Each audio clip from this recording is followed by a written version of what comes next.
Recorded Books presents The Bitter Truth by Shanora Williams, narrated by Sable Lynn and Roderick Ross. Dear reader, I'm so excited that I get to share my fourth thriller novel, The Bitter Truth, with you. It was truly an experience sinking my claws into these characters and seeing how it all ended, and now I get to share that experience with all of you. Despite my bubbling excitement, I would like to mention that there are moments in this novel that may be triggering for some to read. There is a heartbreaking situation of rape, date rape, and the misuse of prescription drugs, domestic violence, mental health disorders, food and eating disorders, and body shaming.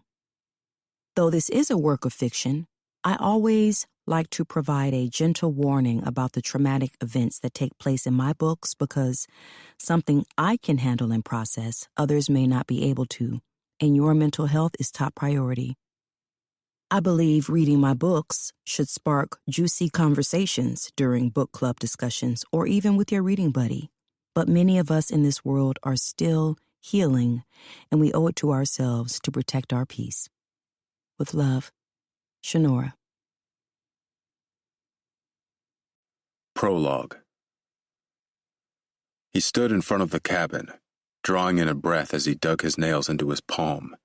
His backpack was heavy on his back, loaded with several textbooks, and $12 he'd gotten for helping Chris Morin with an essay. He licked his lips, then swallowed. All he wanted was to go into the cabin, fill a cup up with ice water, and guzzle it all down. But something was making him wary. Pointing his gaze down, he focused on the black and white chucks on his feet. They were dirty, and there was a hole on the side of them. Fortunately, everyone at school thought it was cool and were making it a trend. The truth is, there was a hole because they were the only pair of shoes he had left. His mom hadn't bought him any in months, though he'd been begging her to. His mom wasn't the same person anymore. She'd changed, even more so when she was released from the detention center. His uncle kept telling him to stick it out, to be there for her, that she would get better, but he was absolutely positive she was getting worse. The branch of a tree above the cabin croaked, and he shifted on his feet. He spotted the faded burgundy Buick parked to the left. She was home. It was now or never. He moved ahead and didn't stop until he was at the front door. When he twisted the doorknob, it was locked, as expected. So he pulled out the key from his pocket, unlocked it, and walked right in. As he shut the door behind him, he noticed how eerily quiet the cabin was. He was used to quiet, but this was a different type of quiet. It was too still. The faucet in the kitchen, which usually dripped at a steady pace no matter how hard you twisted the knobs to shut it off, wasn't dripping. The house didn't creak either, not until he slid the straps of his backpack off, and it thudded on the ground. He was tempted to call for his mother, but instead went to the kitchen and filled a cup with water. When it was at the brim, he gulped it down in 4 swallows, then set the cup on the counter. A creaking noise came from the back of the house, and he made his way toward the hallway. The hallway light was on, but the 2 bedroom doors were closed. He checked his room first, because sometimes she liked to curl up in his closet with a bat. She didn't like being in her closet because that's where all the personal items were, the important documents and information, and his mom didn't want the people looking for her to find them and steal her identity.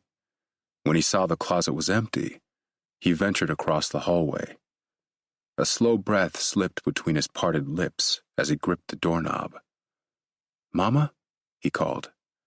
He swallowed, waiting for a response. The only response was the heavy creaking coming from her room.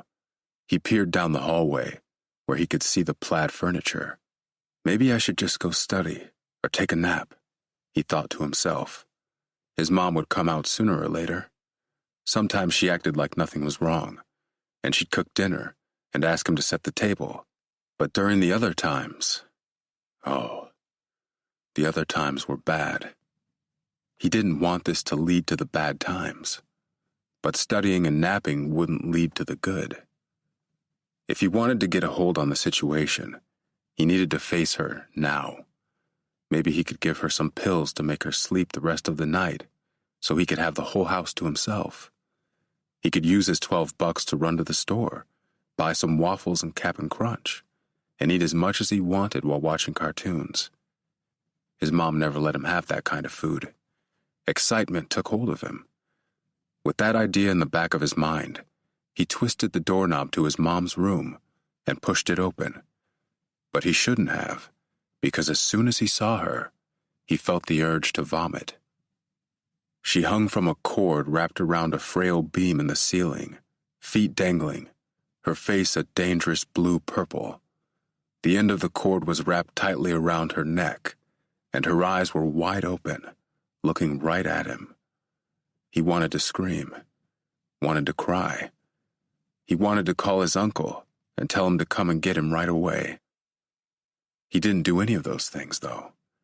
Instead, he sighed with relief as his mother's lifeless body dangled from the ceiling. Part 1. 1. Dominic. Many things can change the course of someone's life. A new job, an eviction notice, being diagnosed with a terminal disease. Life is never as simple as humans believe. We coast along, adapting to new environments, clinging to hope. But we all have our faults that trigger those changes. Our flaws are, ultimately, our downfall, and they are what weigh heavily on Dominic Baker's mind as he sits in his office. He listens to his wife Jolene move about in the kitchen, causing dishes to clink and pots to clatter. Prior to him entering his office, the kitchen had been vacant, which meant Jolene must have gone for a jog. He should have gone with her, but with the campaign for his second term as governor going and elections fast approaching, he was drowning in stress. They're due in uptown Raleigh, so he can speak to a collective in the park. According to Jim Pilton, his campaign manager, over 600 people will be attending today. Everyone is anticipating his presence. The well-known, 40-year-old candidate with the brown skin and perfect smile. Everyone has high hopes for Dominic Baker, the man uplifting North Carolina. That's his slogan anyway, uplift North Carolina. Now, he wishes the campaign wasn't happening at all. He wishes that 4 years ago, he hadn't been selfish and taken the role as governor. He'd have more privacy and much less to lose. Dominic has always wanted to be in politics, though. It was his dream since high school, and he wasn't going to let a minor mishap mess that up. He'd gone to college, run for school boards, the Raleigh City Council, and was even lieutenant governor of the state prior to becoming official governor. He'd worked hard to build his status, networked with professionals, and the hard work had paid off. But, as with any successful career, there are mistakes that shape us and secrets we long to bury. And Dominic realizes this as he studies the letter on top of his desk. Written in permanent marker that bleeds through the thin sheet of notebook paper are the words, "I know what you did. Where's Bryn?" Reading them again causes his heart to slam repeatedly against his rib cage, but not as hard as it had when he'd found the letter wedged between the stack of mail in his mailbox. He'd gone out to check the mail, sifted through the junk and bills, until the folded sheet of paper fluttered to the ground. He picked it up, and as he'd read the words, all the loose envelopes scattered from his hands. He felt his chest cave in on itself, his throat coated with something thick and heavy. He turned rapidly, taking a sweep of the neighborhood, but nothing was out of the ordinary. Suburban houses were off in the distance, fir and elm trees providing privacy and places for anyone to hide. The only car parked on the street was the police cruiser on the other side. One of the officers started to get out of the cruiser and help him with the scattered mail, but with a wave, Dominic told him he was fine and proceeded to collect the papers whilst hiding the note. With shaking hands, he made his way toward the house, gripped the doorknob, and clicked it shut behind him. He waited by the door a moment out of Jolene's view, and took several breaths before stuffing the letter into his front pocket. He dropped the rest of the mail on the coffee table and bustled toward his office. That was nearly 10 minutes ago, and still, he can't stop his hands from shaking. Who sent this? Who would do this? And how the hell do they know about Bryn? His eyes flicker up, and he listens harder for his wife, who is still in the kitchen rummaging around and oblivious to his fear.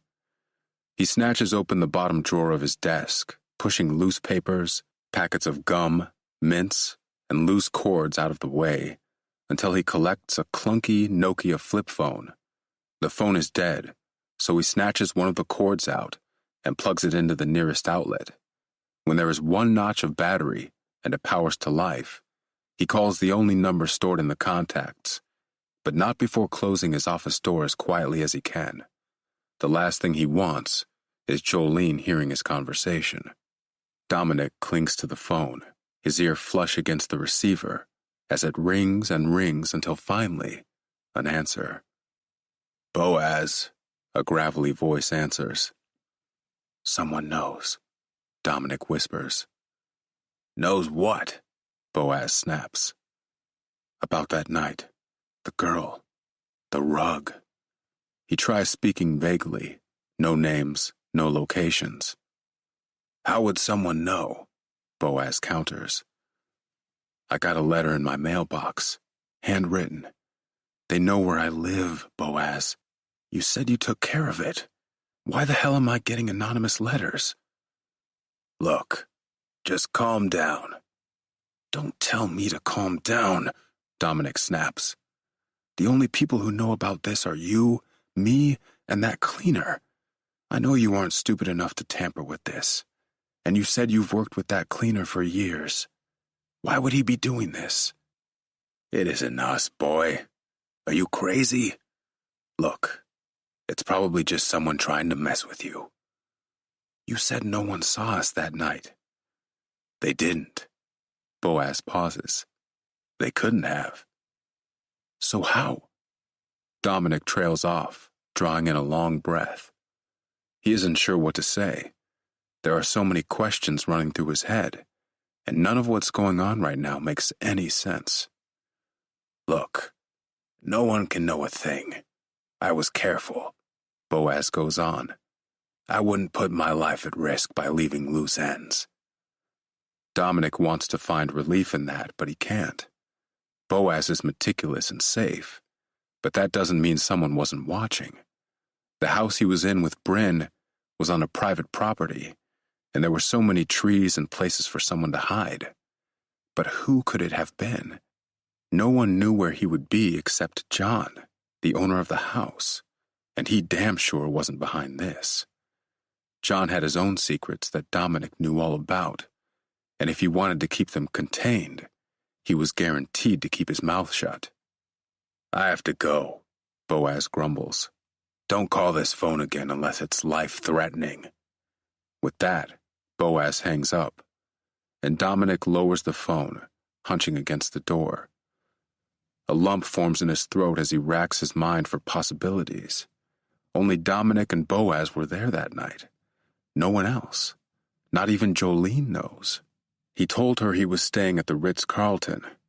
He thought he was careful, but clearly, someone was watching. He doesn't know who, or when, or how, but they were. "I know what you did." "Where's Bryn?" The words taunt him, and suddenly he can't breathe. He clutches his chest, stumbling toward his chair, and slumping in it. He drags in breath after breath, stomach coiling into knots.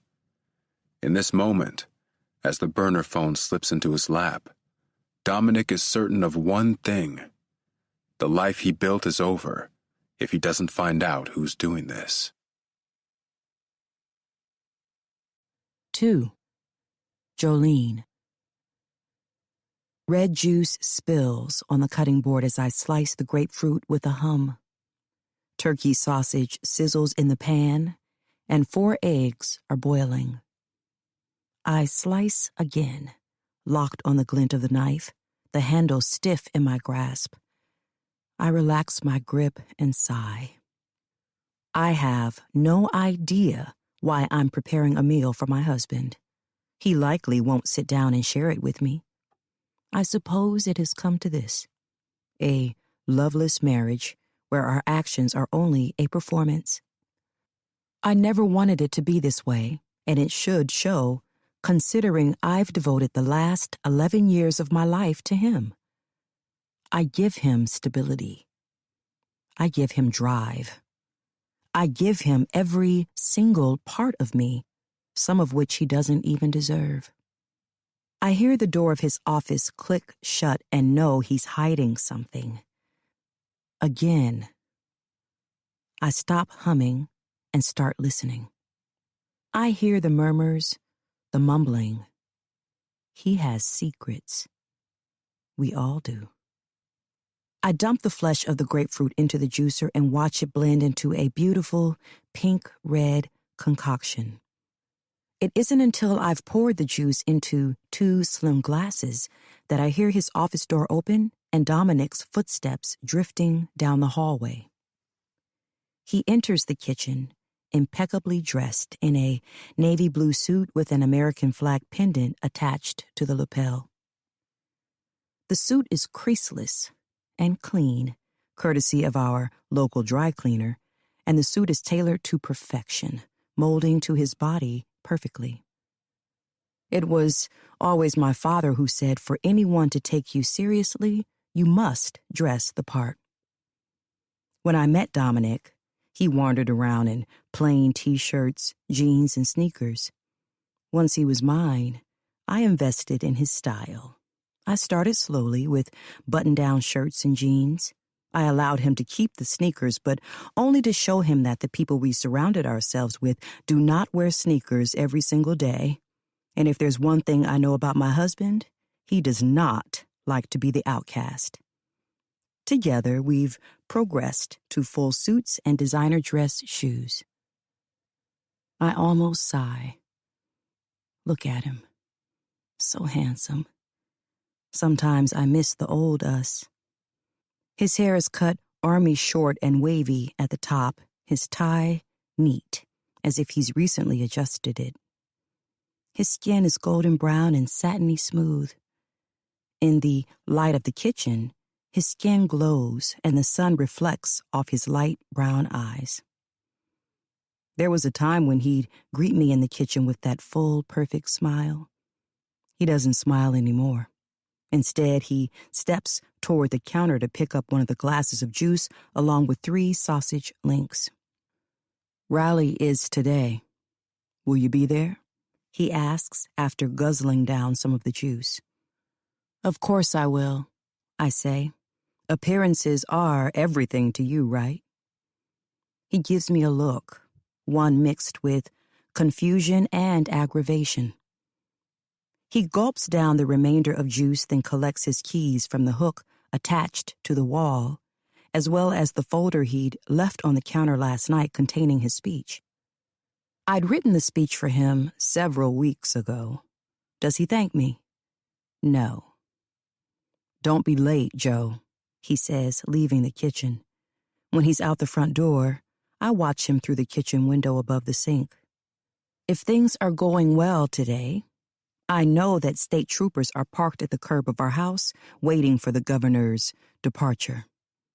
In the driveway is a running black Tahoe. Dominic climbs in the back seat of the Tahoe, and it pulls out of the driveway. Our driveway is built at an arch, so from the kitchen, I can't see the main road. At the end of the driveway, the land is lined with a knee-height brick wall, green hedges, and a gate that closes us in. When I can no longer see the truck, I rush out of the kitchen and into Dominic's office. My husband is hiding something. I don't know what it is, but it has to be here. I check the desk for anything new, but it's all the same. Printed speeches and loose papers. Paper clips, pens, a stapler. I grip the handle of the top right drawer, and nothing is inside but loose stationery.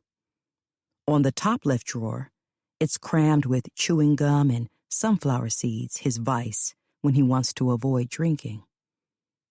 When he has events, he aims not to drink liquor the night before. I check the bottom drawers, and it's no surprise they're locked. Ever since we moved into this house, he's kept them locked. I thought nothing of it at first. After all, we all need our privacy.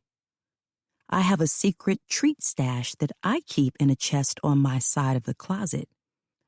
I keep the chest locked, too, so Dominic can never see exactly what I'm stashing there. I sit for a moment, trying to think of where he'd have the key. Normally, I don't pry in my husband's things, but ever since his campaign has started, he's been more on edge, more secretive. He leaves early and comes home late.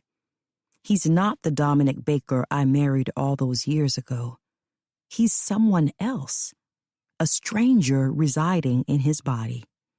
Or perhaps this is the real him, tried and true. A chiming noise blares in the room, causing me to gasp. I relax when I realize it's my phone ringing in my pants pocket. I snatch it out to see the reminder alarm. Coffee at Daphne's. I can't be late, and as badly as I want to find the keys to those drawers, I let it be for now and tuck the chair beneath the desk. I hurry to the kitchen to drink some of the juice, collect my purse and keys, and leave the house. On the way to my best friend's house, I find my mind sinking deeper into a bad place, and all I can think are the same words. He's hiding something. He's lying. Figure it out. 3. Bryn. 4 years ago, New Orleans. I hated everything about New Orleans. Of course, it wasn't always like that. I'd moved to New Orleans when I started college, but that was nearly 10 years ago. After being cheer captain in high school and being the most popular girl, might I add, I was offered only one scholarship to college at Loyola University of New Orleans. At first, I was ecstatic because I'd never been outside of North Carolina, and it was better that I had some interest from a college than none at all. I'd seen many girls in my cheer squad graduate high school with nothing in their back pocket. In a way, my scholarship was owed to me. I kept the team in tip-top shape. I made sure practice ran as scheduled, and it gave me escape from the awful reality I faced at home. Growing up poor, with a verbally abusive father and a spineless mother, was for the birds. When I'd taken a bus to get to New Orleans with 2 suitcases and 1 duffel bag full of my belongings, I was pleased to see the live oak trees swarming the land and eccentric people on the streets. We passed marshes and bayous with trees that hung with Spanish moss, colorful houses, and restaurants on the water. It was all so new, so refreshing.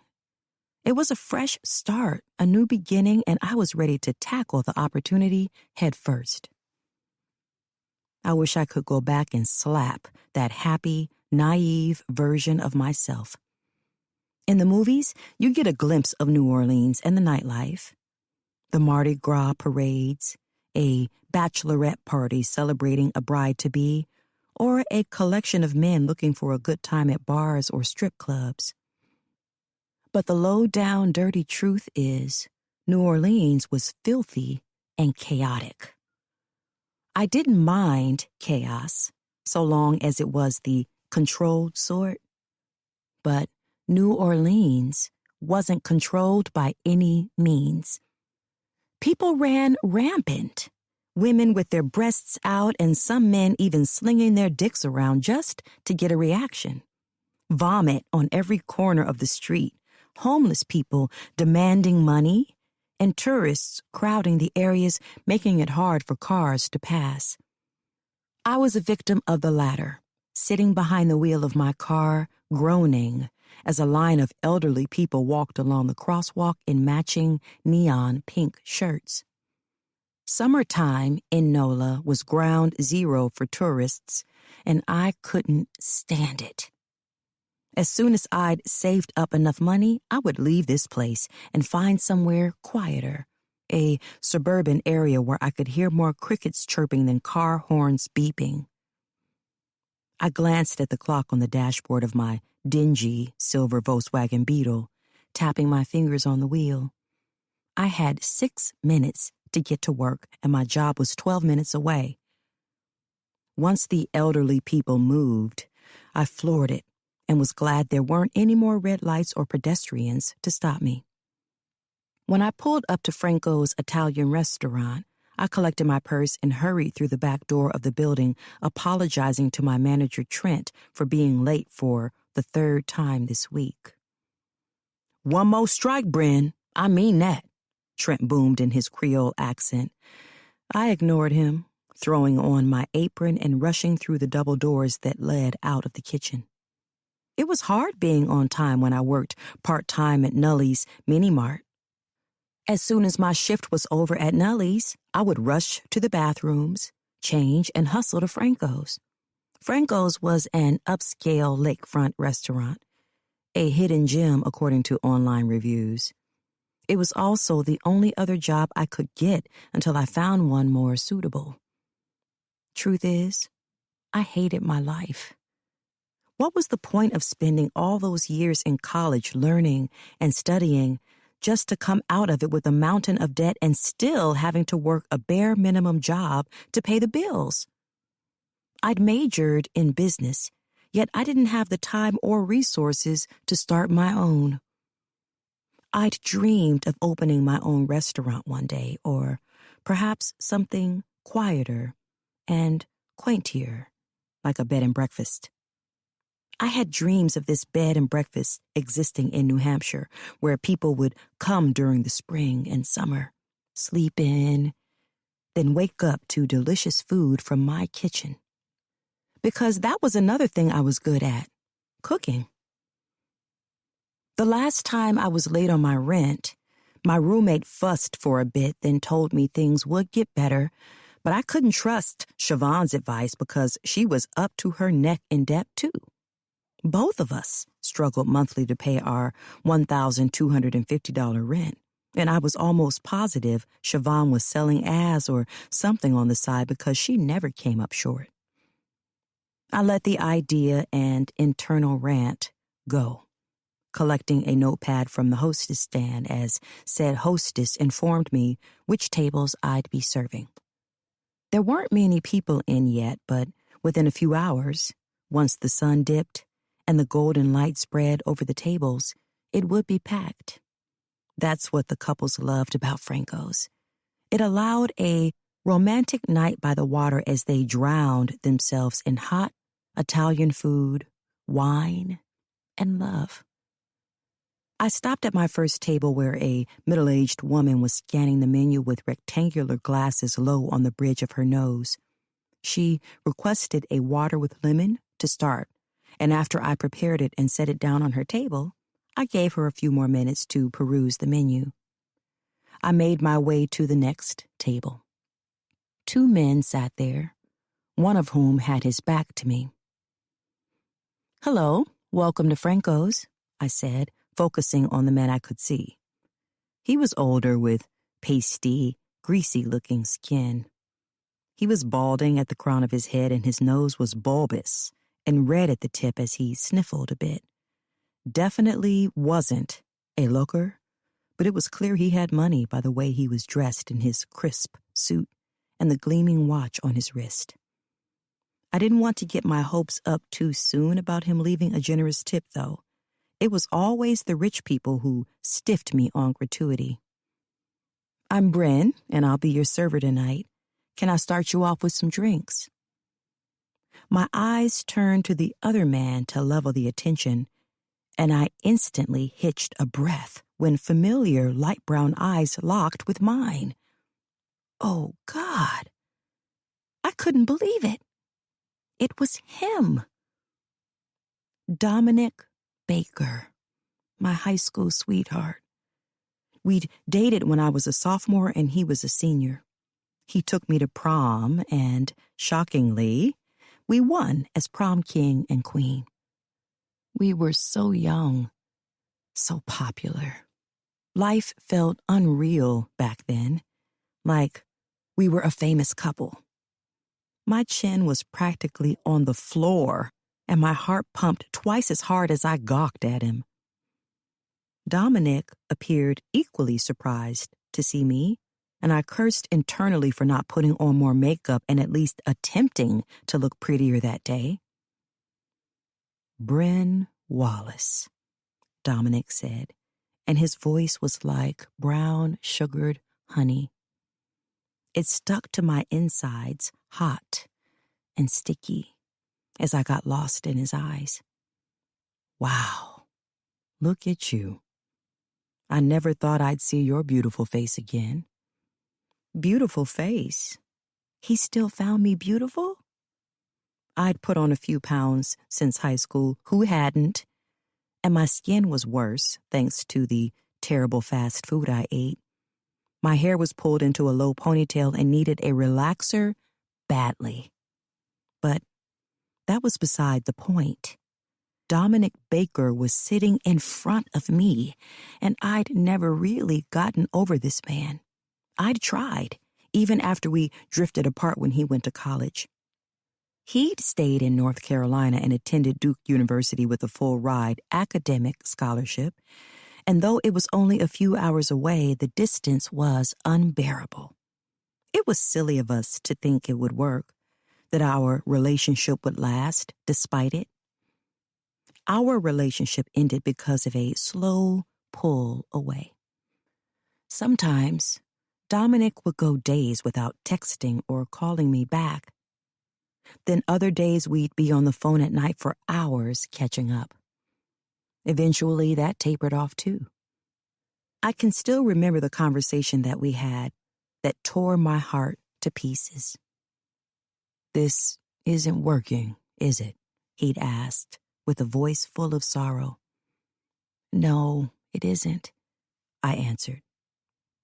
I regretted those words even more so now. I should have made it work. I should have gotten a damn car sooner than my junior year so I could drive to Duke and visit him. I was so proud to know he was going to that college. He was always so damn smart, so wise beyond his years, and sexy. God, was he sexy. We kept in touch every few weeks after the breakup, but that only lasted a few months. Now, he looked good, dressed in an expensive gray suit, shiny shoes, with an expensive watch on his right wrist. The man sitting across from him looked between us with a critical eye, waiting for an explanation or an introduction at the least. Dominic, realizing his impoliteness, pulled his eyes away from mine and provided one.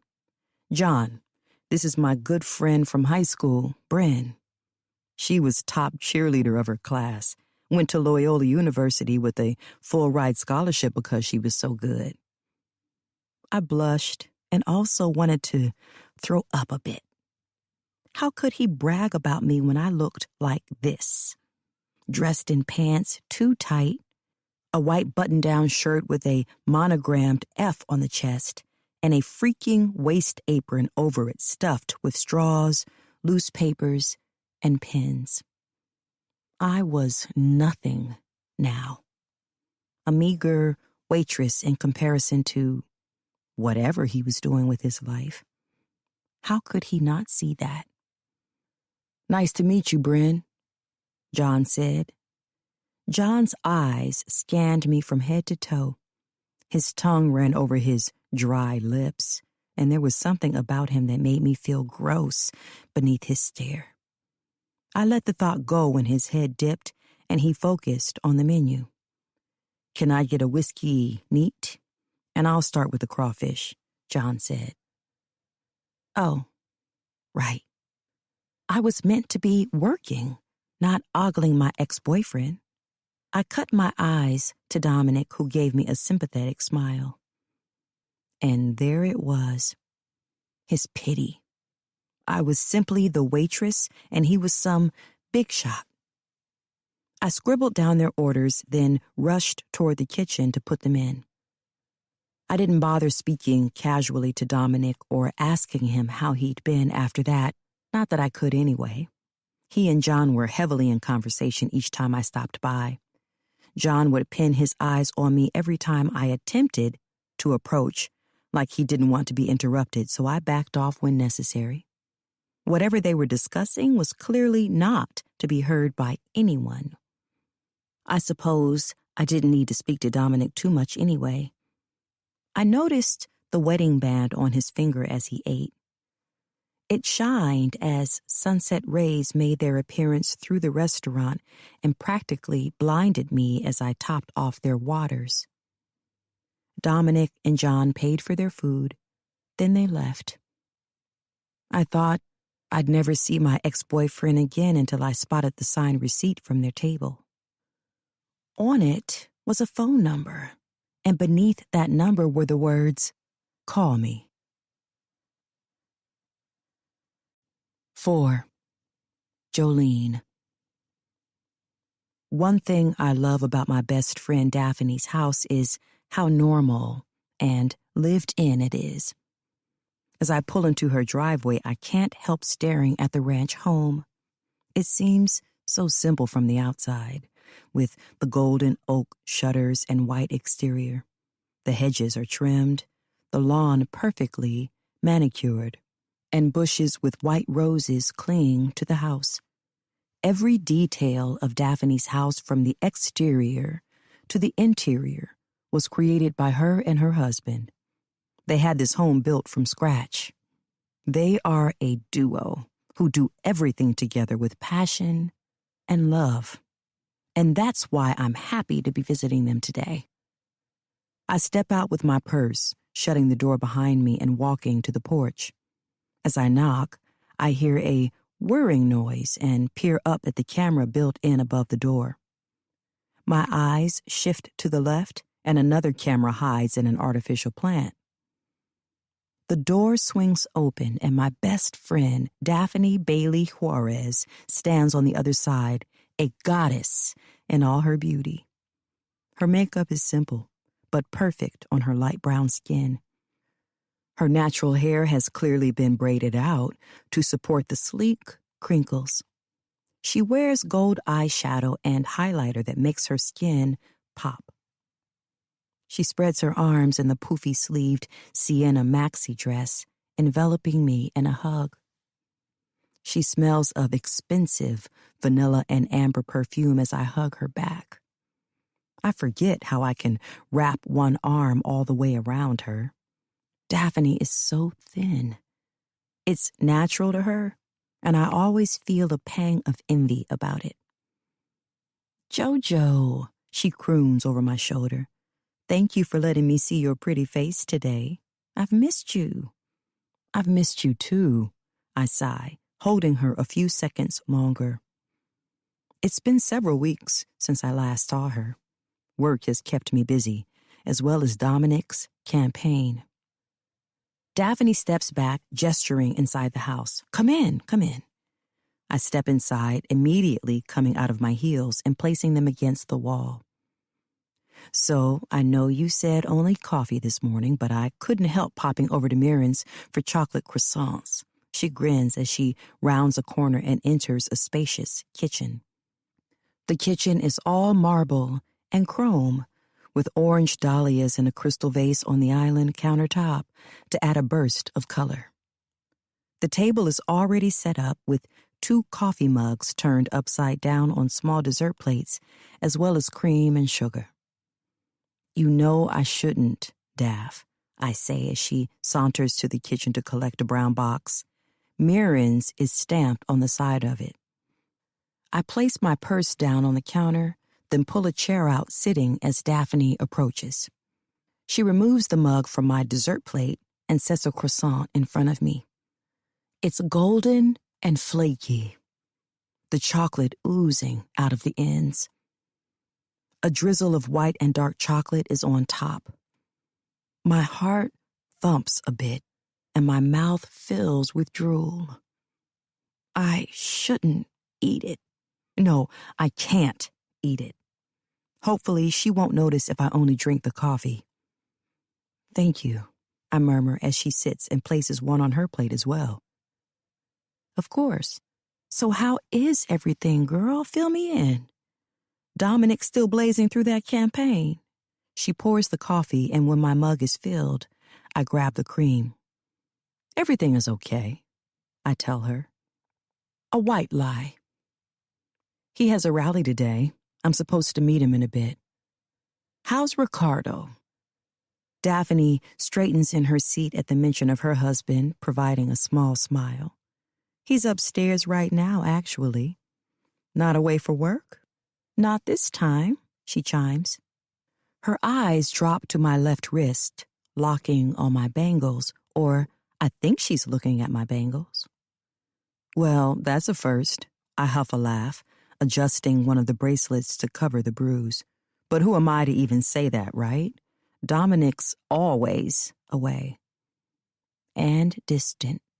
So very distant. Mentally and physically. I get it, trust me. Daphne looks me up and down, watching as I sip my coffee. Neither of us have touched the croissant. I have my reasons, but I wonder what Daphne's are. For me, I have a massive sweet tooth, and during college I was 50 pounds heavier than I am today and could hardly walk up the stairs on campus without breaking a sweat. Sweets had become my enemy. Plus, it wasn't until I'd lost the weight that Dominic noticed me. Daphne was always my friend, though. We were roommates at Duke University, actually, indulging in sweets at the local bakery, oblivious or uncaring to the calories we consumed. I woke up one day and had had enough of eating myself into a coma, waking up with headaches and feeling like crap. I was tired of being made fun of and crying myself to sleep about it. I began working out at the campus gym twice a day between my studies. I'd changed my life and swore to never go back to being that sad, fat girl. I was worth more. Daddy always said so. Mom, too, in her own cold way. I'd take my mind off of my weight and focus on Daphne with a bright smile. I really am happy to see her. We'll be taking a trip soon, she says. Ricardo and me. Really? When? Where to? She hesitates. I can't say, but it'll be next month, and I'll take pictures and show them to you when I'm back. That would be nice. Daphne sips her coffee, the slurping filling the silence. So have you found out what's really going on with Dominic? There it is. That monstrous elephant in the room. I'm glad she's asked. The last time I spoke to her, 2 days ago, I'd called her crying like a teenage girl. I found an email on his laptop while reviewing his speech, an email from a woman named Nia Hall. Nia hadn't said anything important in the email, really, just that she enjoyed one of his interviews and couldn't wait to see him at the next rally. Dominic had responded, a little too flirtatiously in my opinion, and told Nia he would be looking for her. Sure, it could have been a genuine response, but I know my husband, and deep in my gut, there is more to it. I haven't yet. I run a finger along the handle of the porcelain white mug, but I know he's hiding something, Daph. He's been weird lately, sort of pulling away. For a while, I was blaming myself for it, thinking maybe I was pushing him too hard. But all I want is for him to succeed, you know? Well, it was what I wanted. She nods, her eyes rounding. He came from nothing, literally nothing. I've done so much for him. He should be grateful he found you, Daphne says. He should, right? Daphne nods, then twists her lips. If he's having an affair, her voice trails, and my heart wrenches tight in my chest. You can't just pull away, can you? Imagine what the press will be like. All those people wondering why the governor and his wife are splitting up in the middle of a campaign. Not that I think you should stay with the asshole, but timing is important, and you deserve to walk away unscathed. I work to swallow the bitter taste of coffee lingering in my mouth, then rub the tip of my nose. You're right, girl. I'm just so tired of dealing with him. I want this marriage to be over. Aw, Joe. She reaches across the glass table, taking my hand. I'm so sorry. You deserve far better. I know how it is in marriage, though, and I won't blame you if you decide to make it work. As badly as we want to be done, we manage to stick. Because regardless of the shitty aspects, working it out is much easier than ending it all.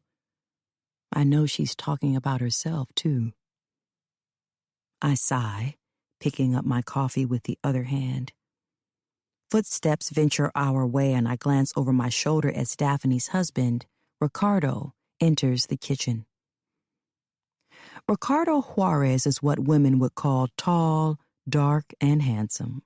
His dark hair is cut into a low buzz cut, and he wears jeans and a solid black shirt. His skin, usually a light yellow-brown, is tanned like he's traveled somewhere sunny recently. It's now a golden color. It looks good on him. Oh, hey, Joe, he calls when he spots me. He collects an apple from the tray on the counter. Don't you have a rally thing today? Yep. I flip my wrist to check the time. I should get going, actually. I want to get there early before parking gets too crazy. Oh, no, did I ruin it? Ricardo glances at Daphne guiltily. I can leave. I'm headed out right now. Have to make a run anyway. Daphne and I both laugh. No, it's okay, Ricardo. I really do need to go. I tell him, thank you for caring, though. At least someone's husband does. Ricardo gives me a nod and I collect my purse. I eye the croissant, and Daphne walks around the table picking it up and sliding it into the box it was originally in. She hands the box to me, and I carry my gaze to hers. Don't let it control you, she murmurs. I press my lips, and with her words lingering, I take the box and leave the kitchen. 5. Daphne. My smile collapses when Jolene pulls out of my driveway. I close the door and make my way back to the kitchen, finding my husband next to the table with my half-bitten croissant in hand. She asked me to talk to you, I say, clearing the teacups from the table. I glance at Ricardo, who inclines a brow. About what? He asks, mouth half full. Things with her husband are not okay. Did you see the bruise on her wrist? She needs our help, Rick. Ricardo chews a bit more before placing the remainder of the croissant back down on the plate. His brows pucker as he dusts crumbs off his shirt. This is why you never should have told her, he grumbles. I know, but she's my best friend, Rick, and it just slipped. I swear, she won't tell anyone. I hope she doesn't, and I'm not saying that for our sake. I'm saying it for hers. He approaches me as I lower the cups into the sink. My husband, though devilishly handsome, can be intimidating. Perhaps that's because I know what he does for a living. To many, his career would be frowned upon. It's not your traditional job, but it makes him a ton of money. Is that a threat, babe? I ask as he closes a hand around my waist. He reels me forward so our bodies merge and bows his head so our lips touch. I can't help smiling. As daunting as he is, I still get turned on. Those hands of his have done unspeakable things, yet they're so tender on me. No, it's not a threat. More like a promise. I know she's your friend, but we can't jeopardize what we have just because her life isn't smooth sailing. Make sure she stays wise with the information she has about us, because at the end of the day, it's us before everyone else. He plants a warm kiss on my lips, tasting of chocolate and buttery bread, and I sigh behind it, lacing my arms around the back of his neck. I drop my hands to his waist, feeling something hard beneath his shirt. His pistol. He never leaves home without it. I give him one last kiss before he takes off. When I'm finished cleaning the kitchen, I shoot Jolene a text. He's not refusing to help, but you have to be sure, and you have to keep it quiet. 6. Dominic. It's a surprisingly warm day for it to be the end of October in the Carolinas. Dominic is sweating through his suit. It doesn't help that he's had 2 cups of coffee this morning during his meeting with the team. His nerves are shot, and the paranoia has stolen his peace. He points his gaze to Jolene to see if she's sweating too, but of course Jolene is in pristine condition. Not a bead of sweat on her as she stares at the screen of her phone. She wears cream pants and a white blouse that makes her appear angelic, though he knows she's anything but. Her singlet braids are pulled into a neat bun, with a handful swooped into a side bang.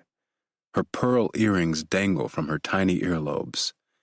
And though she has a good bit of makeup on her dark brown skin, none of it runs.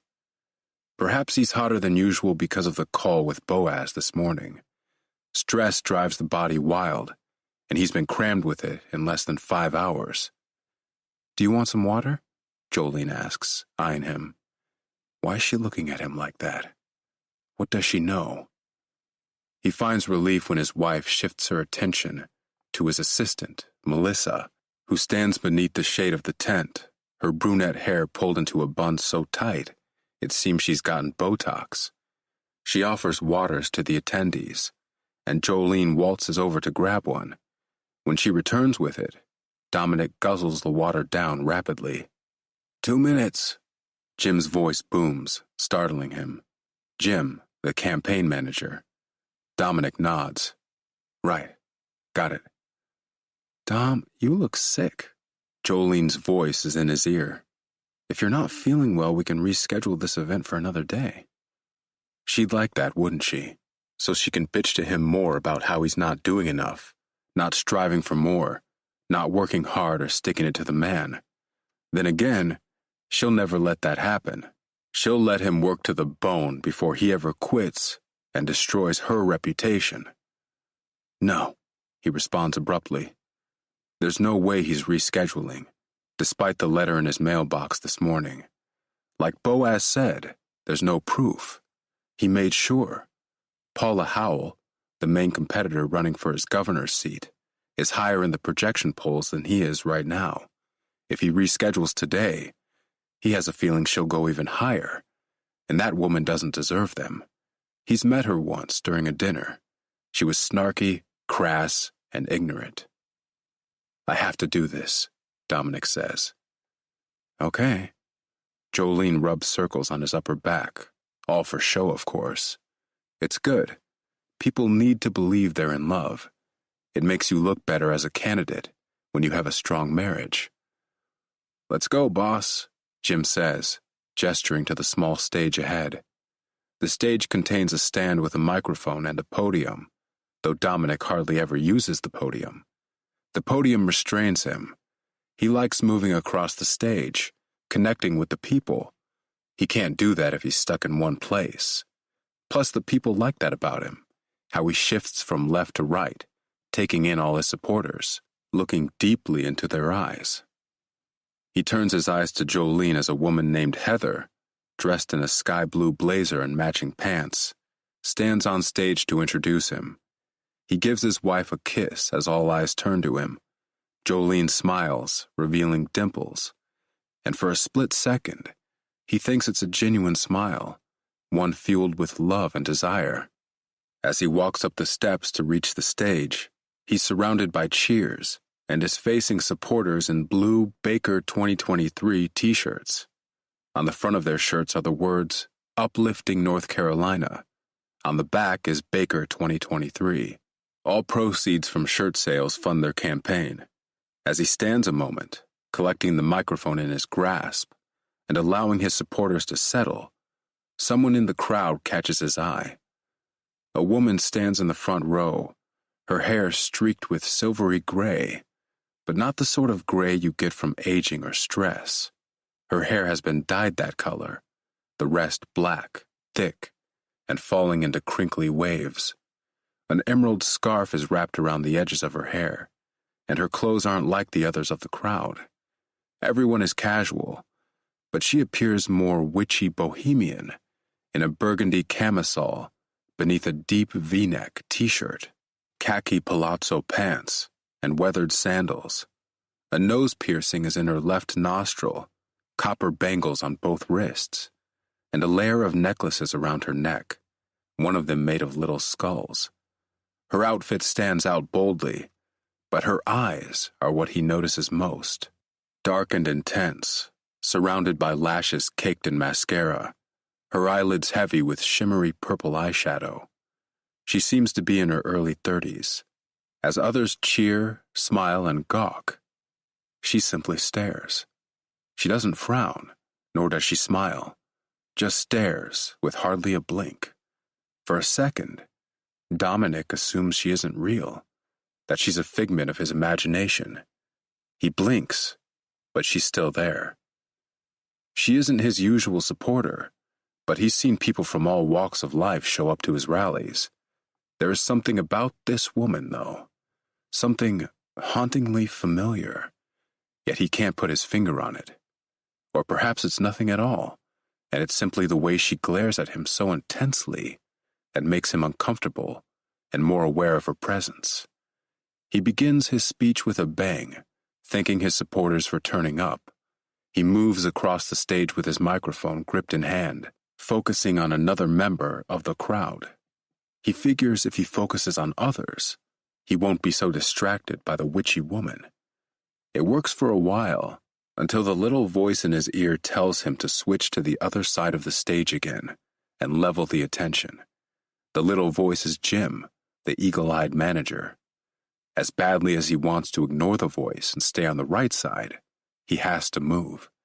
He has to sell it if he wants that position.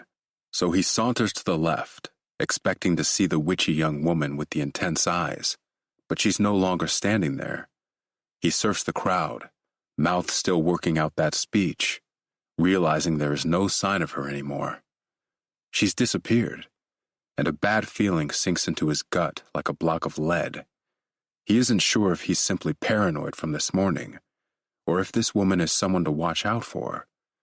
Could she be the one who put the letter in his mailbox? Is she trying to blackmail him?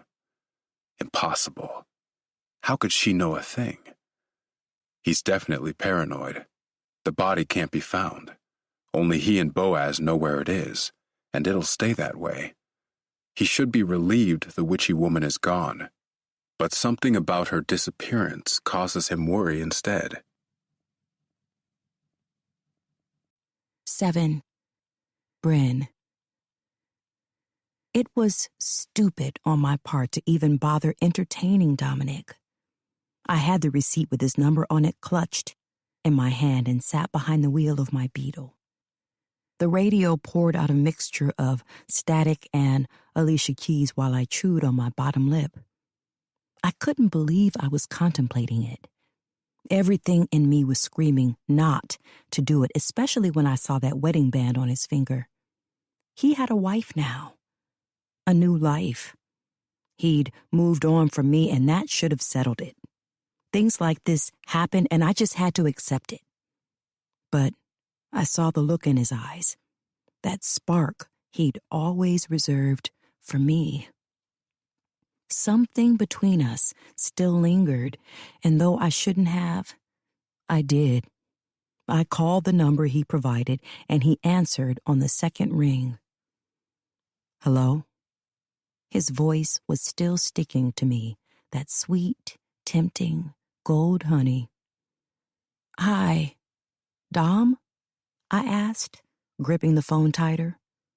Oh, Bryn, is that you? I huffed a laugh. It's me. I think you accidentally left your number behind.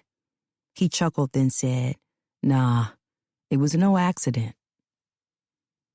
That familiar feeling struck me, the one I had when I would see Dominic in the school hallways first thing in the morning, or when he'd show up at my house with a stolen pack of Hershey Kisses when my mama wasn't around. Butterflies in the belly, a quickening heartbeat, a slight clench between my thighs. There were guys I'd been with during college, of course, but I had a bad habit of comparing them all to my high school love. In fact, I'd made a habit of checking to see what Dominic was up to after our breakup, but he had no social media presence. Of course, back then there was only Facebook and Twitter. He'd never liked social media. He was always more private, and I think that's why our relationship had lasted so long then. What happened between us stayed between us. Listen, I'd love to see you outside of work. Do you think you can meet me for a drink? He asked. Yes, I responded much faster than I should have. This man was married. But divorces happen every day. I swallowed that intrusive thought. I was getting ahead of myself now. I mean, yes, I said again, more calmly. I'll be happy to meet you. Great. I'll be hanging out at the Ritz-Carlton. Why don't you meet me in the Galveston Lounge? Sure, but I just got off work. Can I meet you there in an hour? Of course. Just text me when you arrive. I'll be waiting. My heart swelled, but I played it cool. Okay, see you then. I drove home right away, and Siobhan was sitting on the sofa reading a book when I barged into the apartment. What the hell, Bryn? She snapped, a hand clinging to her chest. Sorry. I ran straight to the bathroom, starting up the shower and jumping in after stripping out of my clothes. I gave my ass a thorough wash, shaved, then got out to sift through my closet. As I plucked out a red bodycon dress with a draped collar, one I knew would bring Dominic to his knees, Siobhan knocked on my door, then cracked it open. What's the rush? She asked as I dropped the towel and applied lotion. She never minded my nakedness. It sort of became that way for us since we had to share a bathroom. She'd be showering, and I'd be brushing my teeth or styling my hair. Perks of being roommates with one bathroom, I suppose. I have a date, I told her, smiling over my shoulder. A date? With who? She asked, folding her arms over her chest. This guy I met at Franco's. I wasn't about to tell her it was Dominic. I may or may not have mentioned him to her a time or two, or 20. Siobhan asked, what's his name? I can't remember, I lied as I slipped into the dress. Bryn, are you out of your mind? She snapped, going out with a man whose name you don't know? There are all kinds of predators out here. He's not a predator. I found my strappy black heels in the back of the closet. He has money. Okay. Predators can also be rich, she countered, sticking her neck out. Should I drop you off? No, Vaughn. I'm good. Okay, I told her, breathless. I was struggling to breathe while bent over to strap the shoes. She huffed. All right, whatever. I rolled my eyes as I put on the other heel. Siobhan was paranoid in all ways. I suppose I couldn't blame her. She'd lost both her parents during this crazy cruise accident. She had to live with her aunt and uncle who were these hippie potheads, Good people with great intentions, but completely blitzed all the time and forgetful as hell. I watched Siobhan walk away before going to the bathroom to apply a little makeup. I checked my phone and was losing time.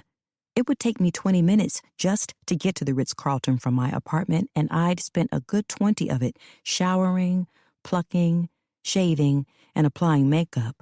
So I went for my purse and popped a mint instead of brushing my teeth. I brushed them that morning and headed to the door. "Text me," Siobhan yelled before I could escape. I would text her, but I wasn't sure how much information I would feed her. This was likely going to be a one-time thing. One night with the grown and sexy Dominic Baker, and it'd never happen again. As much as I loved Siobhan and felt like I could tell her everything, some secrets were best kept to myself. Dominic had always been a sore subject for me, and now that he was back, I wanted to make him mine again. Quietly.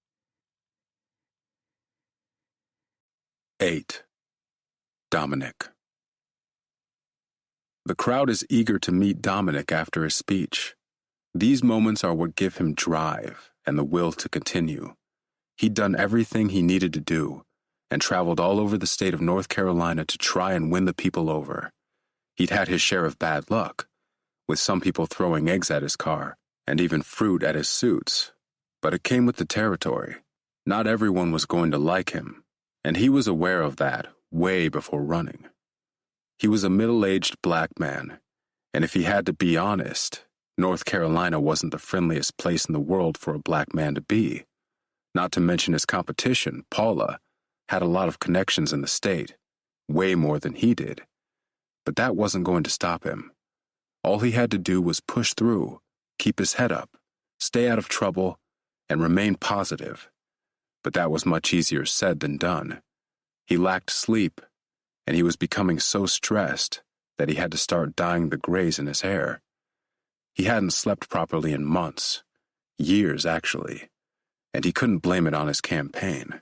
It started long before that, but he tried not to think of that terrible secret as he shook his future voters' hands and smiled, took selfies with some of them, and handed kids stickers that Jolene insisted was a good way to engage the kids and warm the hearts of the mothers. At the thought, Dominic's eyes swiveled to his wife, and he did his best not to frown as he spotted her talking to the lieutenant governor, Samuel Sanchez. She was laughing about something, while Samuel leaned in with that stupidly charming smile. "Hey, Mel, can you tell Joe to come over and greet the people with me?" Dom requests, and Melissa turns and makes her way to Joe. As Dominic shakes an older man's hand who is talking about his situation in a retirement community, Dominic cuts his eyes to Joe again. She places a caring hand on Sanchez's upper arm, smiles at him, then follows Mel toward the waiting crowd. Instantly, Joe is smiling and interacting with a middle-aged woman who has a toddler on her hip. He hates how she does that, just flips a switch, and pretends she didn't make a mistake. The toddler, a chubby-faced girl with sepia skin and pigtails with pink bows, is sucking her thumb and blinking slowly as if she needs a nap, and the mother is very animated as she blabs about women's rights and how empowered she feels seeing Jolene being such a force as a wife and working woman. That pleases Dominic to hear in more ways than even Joe realizes. His wife, though infuriating at times, is a force, and her skill in marketing, and even with his speeches, has proved that.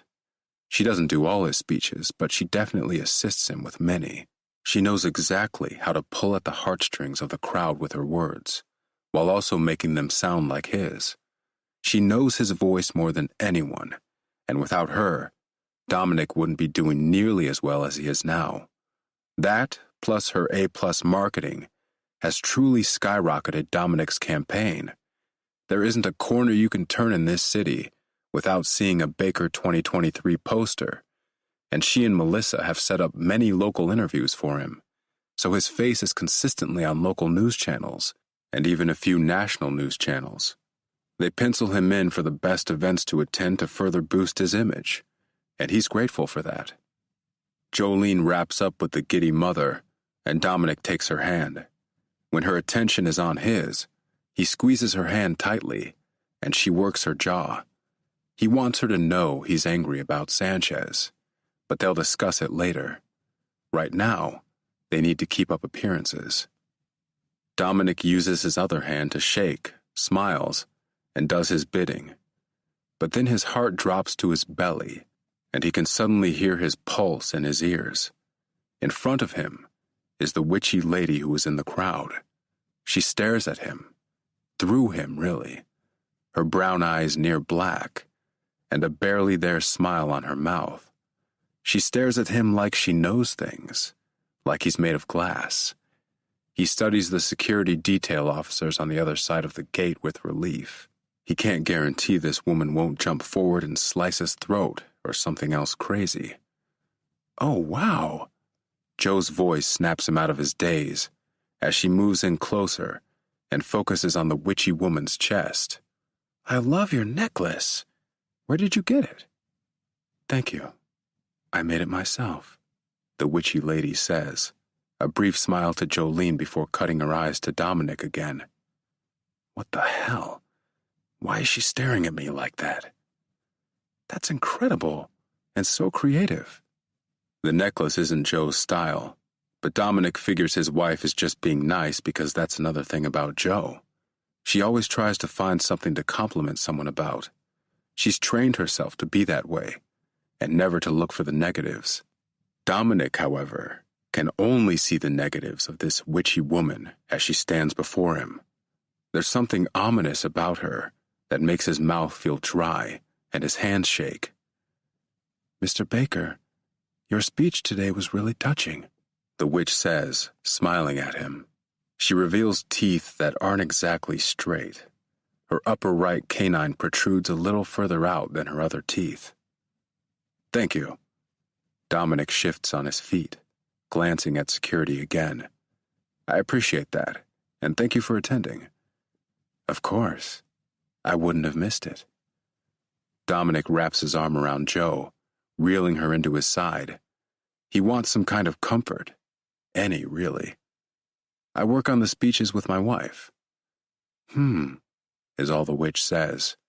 She isn't completely abhorrent of the idea, but not delighted either.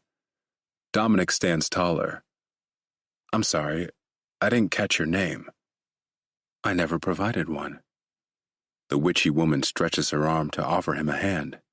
Dominic glances down at it. Silver and copper rings are on her fingers, and henna art is on the back of her hand. There's ink on her palm of an open eye. Eden, she announces, awaiting his hand. Dominic's heart rate picks up a notch, but he keeps calm on the outside and takes her hand in his, just like he would anyone else's, and gives it a shake. Her hand is clammy and slightly cold, despite it being rather warm outside, and as he looks into her eyes, he can't help noticing them narrow and darken. A jolt rocks through his body, one he can't quite wrap his head around. Or perhaps the jolt is all in his head. Eden holds his hand tighter while he resists the urge to pull away. Pulling away in front of an enthusiastic crowd will be seen as rude. And it's like Eden knows this. Too many eyes. Too many cameras. Can't jeopardize the reputation. I think you'll win, Eden tells him. What? Dominic mumbles. You think so? Joe asks, her eyes brightening. I think so, but he'll have to fight very hard to do so and reveal a lot of truths. Dominic swallows hard, relieved when Eden releases his hand. Good thing our Dom's a fighter, Joe says, patting him on the chest. And he's always honest. Right, babe? Absolutely. Dominic puts on a tight smile for his wife. What is she getting at? She's lucky we're in public. Nice meeting you, Eden. Joe shakes her hand, then turns to her husband. Shall we meet the next person? Sure, says Dom, keeping his voice level. Oh, before you take off, Eden's voice stops them in their tracks, and she digs into the burlap bag strapped over her shoulder, withdrawing a black box. She starts to give it to Jolene, but one of the security officers stops her by lifting a hand to intercept. "It's fine, Frank." Jolene snaps at him, and he steps away. Jolene is tripping. She knows they don't take things from the public. Not that Dominic assumes everyone is out to get him, but you can never be too careful these days. He could place a confident bet that there is someone out there who wants to kill him simply for breathing. Eden glances at Frank before focusing on Jolene again. "I can only imagine how stressful campaigns are on the body. I just started a tea collection that's holistic, organic, and I have a certain tea called Purple Sky that works wonders. It helps to relax your body and open your mind." She offers the box to Joe. "Hopefully you'll give it a try and let me know what you think. I know that you run a tea shop, and if you love it, I'd be more than happy to collaborate. I'm on Instagram under the name Mystic Goddess, 2 C's. There's a card in the box in case you need my info." "Wow, that is so nice of you, Eden. Thank you," Jolene says, accepting the box. "I love tea. I'll be sure to give it a try and look you up." "Thanks, Eden," Dominic forces himself to say. What he really wants to do is knock the box out of his wife's hand and bolt. Eden nods, her eyes shifting to Dominic's again. "Good luck with the rest of your campaign, Mr. Baker." "Thanks." Dominic turns away with Joe, no longer interested in shaking hands with anyone else. He nods as Melissa, who takes the gesture and approaches the remaining crowd to let them know the governor has other matters to tend to. Some people moan, others suck their teeth, but for the most part they disperse. Fortunately, thunder rattles the sky, taking the attention away from him. He walks past Jim and Heather, his hand pressed to the small of Joe's back, but not without looking back at Eden. She's standing a few feet away from the crowd, looking right at him, the same way she was during his speech. Not blinking, not smiling, just staring, only at him. Regardless of the heat or the humidity that's well on its way from the moisture accumulating in the air, a chill slides down Dominic's spine. He snatches his eyes away, giving himself a mental reminder to get that box from Joe when she's not looking and toss that shit. 9. Jolene. I sit at a table of the Foxtrot, a glass of wine in hand and my focus on Dominic as he makes his rounds, thanking his team for their persistence and dedication. Jim has somehow swindled us into attending an after-rally party in a private bar. I should be up with my husband, but I'm tired and partially ashamed. After the rally, I shoveled the croissant from Daphne into my mouth and can still feel it sitting in my gut like a brick. I don't know what I was thinking. It was like a beast had taken over me, or perhaps I was angry at my husband because I saw him flirting with a woman in the crowd after everyone left. Look, I get it. My husband is state governor, and one of the youngest to boot, so the need to charm and make a person smile comes with his position. He must sway the crowd, make them smile, get them on his side, so he can count on their vote. But there's a difference between being professionally charming and downright flirtatious. This woman in the crowd, she was beautiful with coiled hair and umber skin. A journalist. She was Nia Hall. After she'd asked him a few questions, he leaned into her too closely and she giggled. It was disgusting, and I watched it all from a distance. Melissa cut her eyes at me at one point as she stood behind Dominic, and I had to look away. No way did I want our assistant's pity.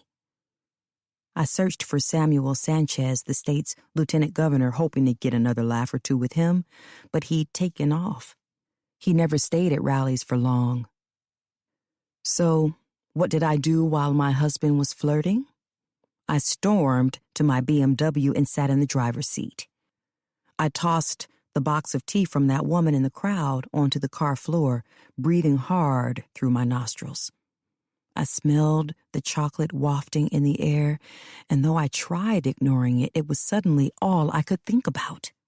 The flaky, golden crust, the drizzle of white and dark chocolate, the thick slabs inside that were slightly oozing out the corners. Just one bite won't hurt. I stared at the box, then snatched it up while sitting in the parking lot watching the crowd disperse. I quickly opened it and crammed half the croissant into my mouth. Somehow the croissant was still warm, possibly from sitting in the heat of the car, so a dribble of the gooey chocolate landed on the front of my shirt. I didn't realize this until after I'd devoured the whole thing and sat in shame with crumbs on my lap and the corner of my mouth. I glanced down when my phone buzzed with a text and spotted that dark, ugly spot. Good thing I brought extra clothes with me. I stripped out of the shirt after wiping the chocolate stain with a loose napkin, then grabbed the mini duffel bag in the back seat, plucking out an ivory shirt. The color of the shirt was close enough to the original white. Dominic wasn't going to notice the difference. I checked my phone after cleaning up, and there was a text from Jim. Dominic is riding with security to Foxtrot. Don't be mad at him. My idea. See you there? Oh, fuck you, Jim, I grumbled. Then I started the car and drove away from the rally. Of course, he'd have his campaign manager do the dirty work. I bet Dominic wasn't even going to tell me, but Jim took it upon himself to do so. Jim Pilton knows how much I hate going out to drink with Dominic.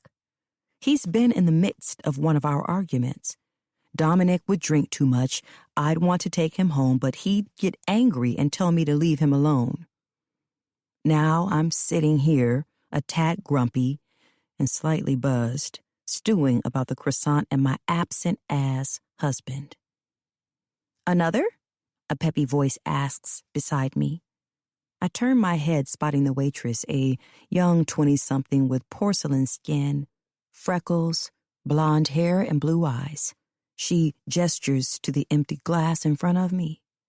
I nod. Please, but can you make it a whiskey this time? Top shelf and neat. She bobs her head, taking away my empty glass and returning minutes later with a new crystal glass 2 fingers deep with amber liquid. I pick up the drink, swiveling my eyes to Dominic, who is chatting with Melissa and Jim. I shift in my seat just as Dominic flips his gaze on me, then excuses himself from Jim and Melissa to walk my way. Great, I mumble. He pulls out the chair on the opposite side of my table and sits with a drink in hand. Most likely, Jim Beam. I don't understand why he loves it so much. It's a college drink he and his frat boys drank religiously. You know you don't have to stay if you don't want to, Dominic says, setting his glass down on the dark oak table. Oh, you'd like that, wouldn't you? Get the wife to leave so you can do all the flirting you want. I glanced at Stacy, one of our volunteers. He's been eyeing her lately, too. Joe, come on. Today was a good day. Didn't you see the news? We went up 2% in the poll projections. He reaches across the table, placing his hand on mine. We should be happy, not moping. I'm not moping, I counter, slowly pulling my hand away. What I really want to do is snatch it, but people are watching. They're always watching. I lean forward and hiss the words. I saw you flirting with that journalist after the rally. Good Lord, Joe. He says the words through his teeth, but maintains a poker face. Look, if you're going to act like that tonight, I'd rather us go home right now. Right, let's do that, I snap, then pick up my drink and guzzle down the rest. Dominic glares at me, picks his drink up as well, and finishes it off. I'm already at the door as he speaks to the room. I'm heading out, friends. he booms. Thank you so much for all you do. Like I said earlier, I wouldn't be able to do any of this without you. Enjoy a few more drinks on me, all right? Cheers break out in the room as Dominic walks my way, acting like he's the king of all, the best man in the world. Should we follow along, sir? One of his security officers asks at the door. No, it's all good, Frank. Dominic claps his shoulder. The wife should be able to get me home. I'll call if I need you, though. The wife? Fucking asshole. I storm out of Foxtrot to get to my car as quickly as I can in my heels. I unlock the doors and climb behind the wheel, but my eyes fall to the croissant box on the seat. I snatch it up and toss it behind the passenger seat just as Dominic opens the door and settles onto the fine leather with a lazy smile. I start the engine and drive, letting my anger simmer. It isn't until we're turning onto the street of our private home that Dominic says, "You embarrass me, you know that?" Here we go. Oh, I embarrass you? Yes, Joe. We can't even have a damn rally without you accusing me of flirting with someone. And how the hell are you gonna accuse me when I saw you laughing it up with Sanchez? I saw you with my own 2 eyes, Dominic, and if I did, I know everyone else did too. I ignore his Sanchez remark. You're the one making me look like an idiot, like I have no backbone. I swear to God, if it wasn't for this campaign, I'd be done with you right now. He chuckles, and I swear I want to stomp on the brakes just so his face slams into the dashboard. The idiot isn't wearing a seatbelt. He thinks he's invincible. He's lucky I don't go through with the action in mind. Plus, slamming on the brakes and breaking his damn nose won't make him look too good in the press. Let's not get carried away, all right? We all know you're never going to leave me, Joe. You have way too much at stake. Besides, if it weren't for me, you wouldn't even have that unit near the park. You wouldn't have all your little girlies huddled up every week in your fancy tea shop, gossiping and talking about tea flavors, chocolate cake, and God knows what else you do. It's such a waste what you've done with your dad's money. Excuse me? I snap. It's because of my father's money that your first campaign was funded. It's because of his money that you wore those expensive suits and traveled to places unknown and were able to network with all those politicians. If it weren't for us, you'd be nothing, Dominic. Nothing. I'm so sick of this. It's been like this between us for the last 2 years. We fight. I threaten to leave. He counters it with how much I have to lose. He's right. I do have a lot to lose. If I walk away, Dominic will make the divorce a nasty one. He won't relent, and I refuse to walk out of this marriage without being financially secure. I drive along the cobblestone driveway fuming. When I park the car in front of our house, I slouch back in my seat and bring my hands to my face. And for the first time in what feels like weeks, I break out in a sob. The sob hurts my belly and everything inside me. I hate crying. I hate it even more so when it's done in front of him. Oh, come on, Joe. His hand is on my arm with gentle pressure. Joe, look, I'm sorry. Okay, I didn't mean it. I'm sorry. His words are empty. Useless. He's only saying them so I won't be upset. Well, fuck that. Those words won't cut it this time. They don't stop the tears, and I'm still angry. I drop my hands and collect my purse and keys, pushing the car door open and rushing toward the house. When I'm inside, I slam the door behind me. 10. Dominic. Joe won't let Dominic into the bedroom. It's his bedroom too, goddammit. He rolls his eyes, turning away from the locked door. She's acting like a baby, like the world revolves around her. He's getting so tired of her bitching and whining all the time. With a grimace, he marches to one of the guest rooms. He's been spending a lot of time in the guest room lately. His marriage is in complete shambles, and he has no idea how to fix it. Do I even want to fix it? He mutters. Truthfully, he can't figure out why Joe puts up with him, but he knows why he puts up with her. She was right that her father's money funded his career. Well, it was more so his death that fueled it. Her father had been stingy with his money, only giving her enough for college tuition and meals. He'd provided a car so she could get around on campus, of course.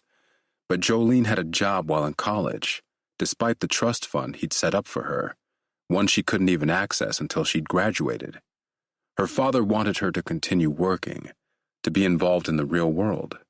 When he died, she drowned in an enormous inheritance. He was partner in an oil company, so she'd practically struck gold. Dominic retrieves a set of pajamas he keeps stored in the dresser of the guest bedroom. His emergency pajamas, used on the nights when Joe doesn't want to see his face. Soft black pants, a white t-shirt. He takes a quick shower, changes into them, then sits on the edge of the bed. When he'd met Jolene, she was different. She was bubblier, happier. He remembered seeing her coming out of the gym, a sheen of sweat on her forehead. The first thing he'd noticed was her ass in the yoga pants. He couldn't help staring at her. How had he not noticed her before? He tagged along with her when she walked out of the gym, and he remembered her looking at him like he'd lost his mind. He'd never spoken to her, didn't even introduce himself. To her, he was some random man taking up her space. "I work out too, you know," he'd said, and he felt stupid for it. Many people worked out. That didn't make him special. But oddly enough, it made Jolene laugh. Her head dropped, and she said, "Good for you, bud." He wasn't sure what it was about her. Her body, her smoky and enticing voice, the tinkle of her laugh, the softness of her smile. He wanted to get to know this new girl, and soon enough he did. They studied together, worked out together, ate dinner together. Everything they did was together. With a sigh, Dominic walks out of the guest room and down the stairs. One of the lights in the kitchen is on already, and when he steps around the corner, Jolene is behind the oversized quartz island counter, pouring steaming water from the electric kettle into a mug. Her eyes flicker up to his, puffy, red, and swollen, and he feels awful. He remembers the Jolene from college, the one who loved him with her whole heart, who relied on him, who trusted him. Damn. He's betrayed her trust so much. He ambles through the kitchen and doesn't stop until he wraps his arms around her, reeling her in from behind. "Just get off of me, Dom," Joe mumbles. But she doesn't fight him off. He's not sure if that's because she likes his gesture or because she's too weak to do so. "Can I have a cup?" he asks. She sniffs. "Fine." He releases her so she can go to the cupboard and take down another mug. When she sets it down, she says, "It's the tea from that woman at the rally." He frowns. "We don't have any other tea?" "We do, but I wanted to try it. We are looking for new flavors for the shop. Plus the name Purple Sky has a ring to it." Dominic continues a frown, and she sighs. "Do you want some or not, Dom? No one's forcing you to drink it." "Fine. Yeah," he mumbles. Joe dumps a tea bag into his mug, pours hot water from the electric kettle, and they both wait while the tea bags steep, transitioning the water from clear to liquid amber. She folds her arms and rests her lower back against the counter edge, avoiding his eyes. "I was just thinking about our time in college," Dominic says with a chuckle. "Why?" she asks, not a hint of a smile on her face. "I don't know. I was thinking about when we met, how head over heels you were for me." She scoffs, pushing off the counter and picking up the string of her tea bag, dunking it a few times. "You mean how you harassed me into dating you?" "I didn't harass you. I was just very interested, he chuckles. She smiles. Just barely. He thinks he has her. He's winning her over again. It's what he's good at, winning people over, even his wife. I miss how we were, he tells her. I miss holding hands. He reaches for her hand over the counter, and surprisingly, she lets him take it. I know being governor calls for more time away from you, but I'm thinking once the campaign ends and I get this win, we can book a vacation, get away together. Just you and me. No distractions. Your schedule is too crazy for a vacation, she sighs, and she looks away, automatically defeated. I know it's my fault that we don't get to spend as much time together. I pushed you to run for governor. We both agreed it was a good idea, he adds in. Your father's partner knew people. He hooked us up for the campaign and we chased that opportunity. She nods, swallows, then turns away, going to the pantry to take out the organic honey. She plucks Dominic's tea bag out of his mug, squeezes it with her fingertips, then pours honey into it. She slides the mug his way before drizzling honey into her own, but only a teaspoon or so. He picks up the tea and gives it a sip. It's surprisingly good. He takes another hot, hefty sip that slightly scalds his tongue. You know, Dom, Jolene's voice trails, and she clamps her mouth shut. Go on, he murmurs, holding her dark brown gaze. Her irises gleam beneath the chandelier as she locks on him. When I married you, I only asked for one thing. She stares down at her tea. I asked you to be honest with me at all times. Dominic freezes. He has no idea what to say to that, so he waits for her to continue. What are you hiding from me? Her voice is so low, he almost couldn't hear the question. He stares at his wife, and for a split second, he thinks about telling her everything.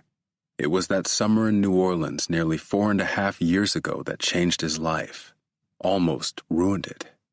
Galveston Lounge, the Ritz-Carlton, the rug. He cringes internally at the last thought. Jolene would never understand. Plus, she's safer not knowing. If anything ever backfires, she'll be safe. But of course, that's only one of the many things he's hidden from his wife.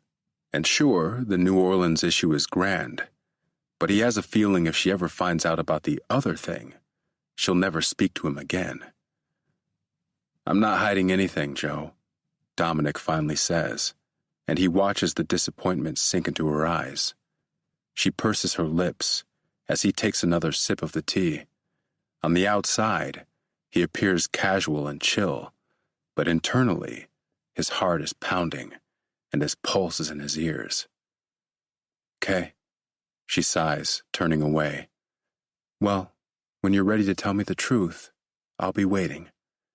I'm going to bed." She leaves the kitchen without looking back at him, and he hears her tiny feet as she pads up the stairs. He leans against the counter, glancing at her untouched mug of tea. 11. Dominic. Dominic carries his mug of tea into the office, placing it on a coaster on the desktop. That witchy woman was weird, but her tea is good, he can't lie. Melissa mentioned at the Foxtrot that Dominic had some documents to print and sign, and since he isn't very sleepy yet, he gets to it. He prints the papers and stores them in a fresh manila envelope to take to Executive Mansion. Then he leans back, sipping the rest of his tea. Jolene knows he's hiding something. She's always been good at reading him. He isn't quite sure how to make it up to her. Perhaps if he tells the truth, she'll perk up. She is his wife, after all. His secrets are safe with her, and she's always had his back. Any sticky situation he's been in, she aids him. But this, it's different. He has to deal with it himself. Something appears in the corner of his eye, and he nearly chokes on his next sip when he spots a silhouette approaching the double doors on the other side of the office. The doors lead to one of the patios, and his home is closed off with oversized iron gates. But he's sure that's a hooded figure coming toward the door, and he's damn near positive that figure has grabbed the door handle and is jiggling it to try and break in. His heart slams in his chest as he freezes in his chair. He's left his cell phone upstairs in the guest room. His eyes drop to the desk phone, and he rapidly picks up the receiver as the person continues rattling the door handle. The door shakes roughly as he dials the officer parked at the end of the driveway. There's an officer on duty every night, a safety precaution for him as governor. "Sir, how's it going?" Stephen answers. He knows it's Stephen by his deeply southern accent, sounding more like "Sir, how's it going?" It's always either him or a man named Tyler. "Come to the house now," Dominic breathes into the phone, watching the door rattle again. The hooded person is now raising an arm, as if trying to see through the blinds. "Someone is trying to break in. Come now." "Let's get in there," Stephen orders, and he's thankful the officer isn't alone. The door handle continues rattling, and Dominic shoots to a stand, gripping a paperweight and glancing at the door that'll take him out of the office. Then, just as quickly as the rattling started, it stops, and the silhouette retreats and disappears. He waits a moment, breaths ragged, clutching the paperweight, as silence fills the room. When he doesn't hear anything, his mind jumps to Jolene. Shit, Jolene. He bolts for the door and thunders up the stairs. He tries pushing their bedroom door open, but it's locked again, so he bangs a fist on it. "Joe," he shouts. "Open the door, Joe." The door swings open, and Jolene stares at him like a deer stuck in headlights. "Dom, what the hell is wrong with you?" she screeches, wiping tears from her eyes. "There's someone trying to break into the house," he says, catching his breath. Jolene's shock morphs to sheer terror, and she looks over his shoulder, just as a knocking comes from the front door. 12. Dominic. "Perimeter's clear, sir." Stephen looks different. He used to have a beard, but now he has a thick, comb-like mustache. He's dressed in uniform, the brim of his hat low on his head. The other officer is a woman, short but well-built. She goes by Burnell. "We didn't see any footprints around the house, no open windows or doors. Nothing outside the home was tampered with. If there was someone here, the intruder most likely got spooked and ran, jumped the fence. We've put out more cruisers who will keep an eye on the area and look for anyone suspicious." "Good, because I'm sure I saw someone," Dominic insists, as Jolene rubs circles on his back. His nerves are fried. He saw that person trying to break in. Could it be the same person who left that note in the mail? Anger floods him, but he swallows it down as Officer Stevens says something about more burglaries that have happened nearby. Who is doing this to him? Why now, in the middle of a brutal campaign? "I want officers here morning, midday, and night," Dominic demands. "Of course, sir," Stephen responds. "We'll be keeping an eye, sir," Burnell informs him with a nod. A sense of pride washes over him. They must protect him. They must keep him safe. He should also contact Frank and his hired security team. He reserves them for rallies and public events, but he may have to change that. Normally, Dominic isn't so keen on keeping security around his private home. He likes his privacy, hence the reason he doesn't stay in the executive mansion. But when you become governor, privacy dwindles. There is one officer on duty every night, and one who arrives in the mornings if he needs to be escorted to executive mansion.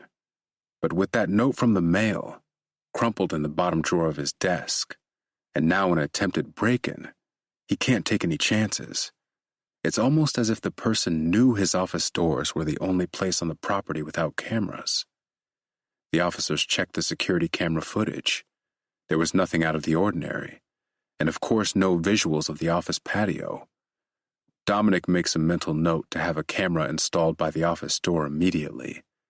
He'd never had one there, It didn't feel necessary since one was in the backyard.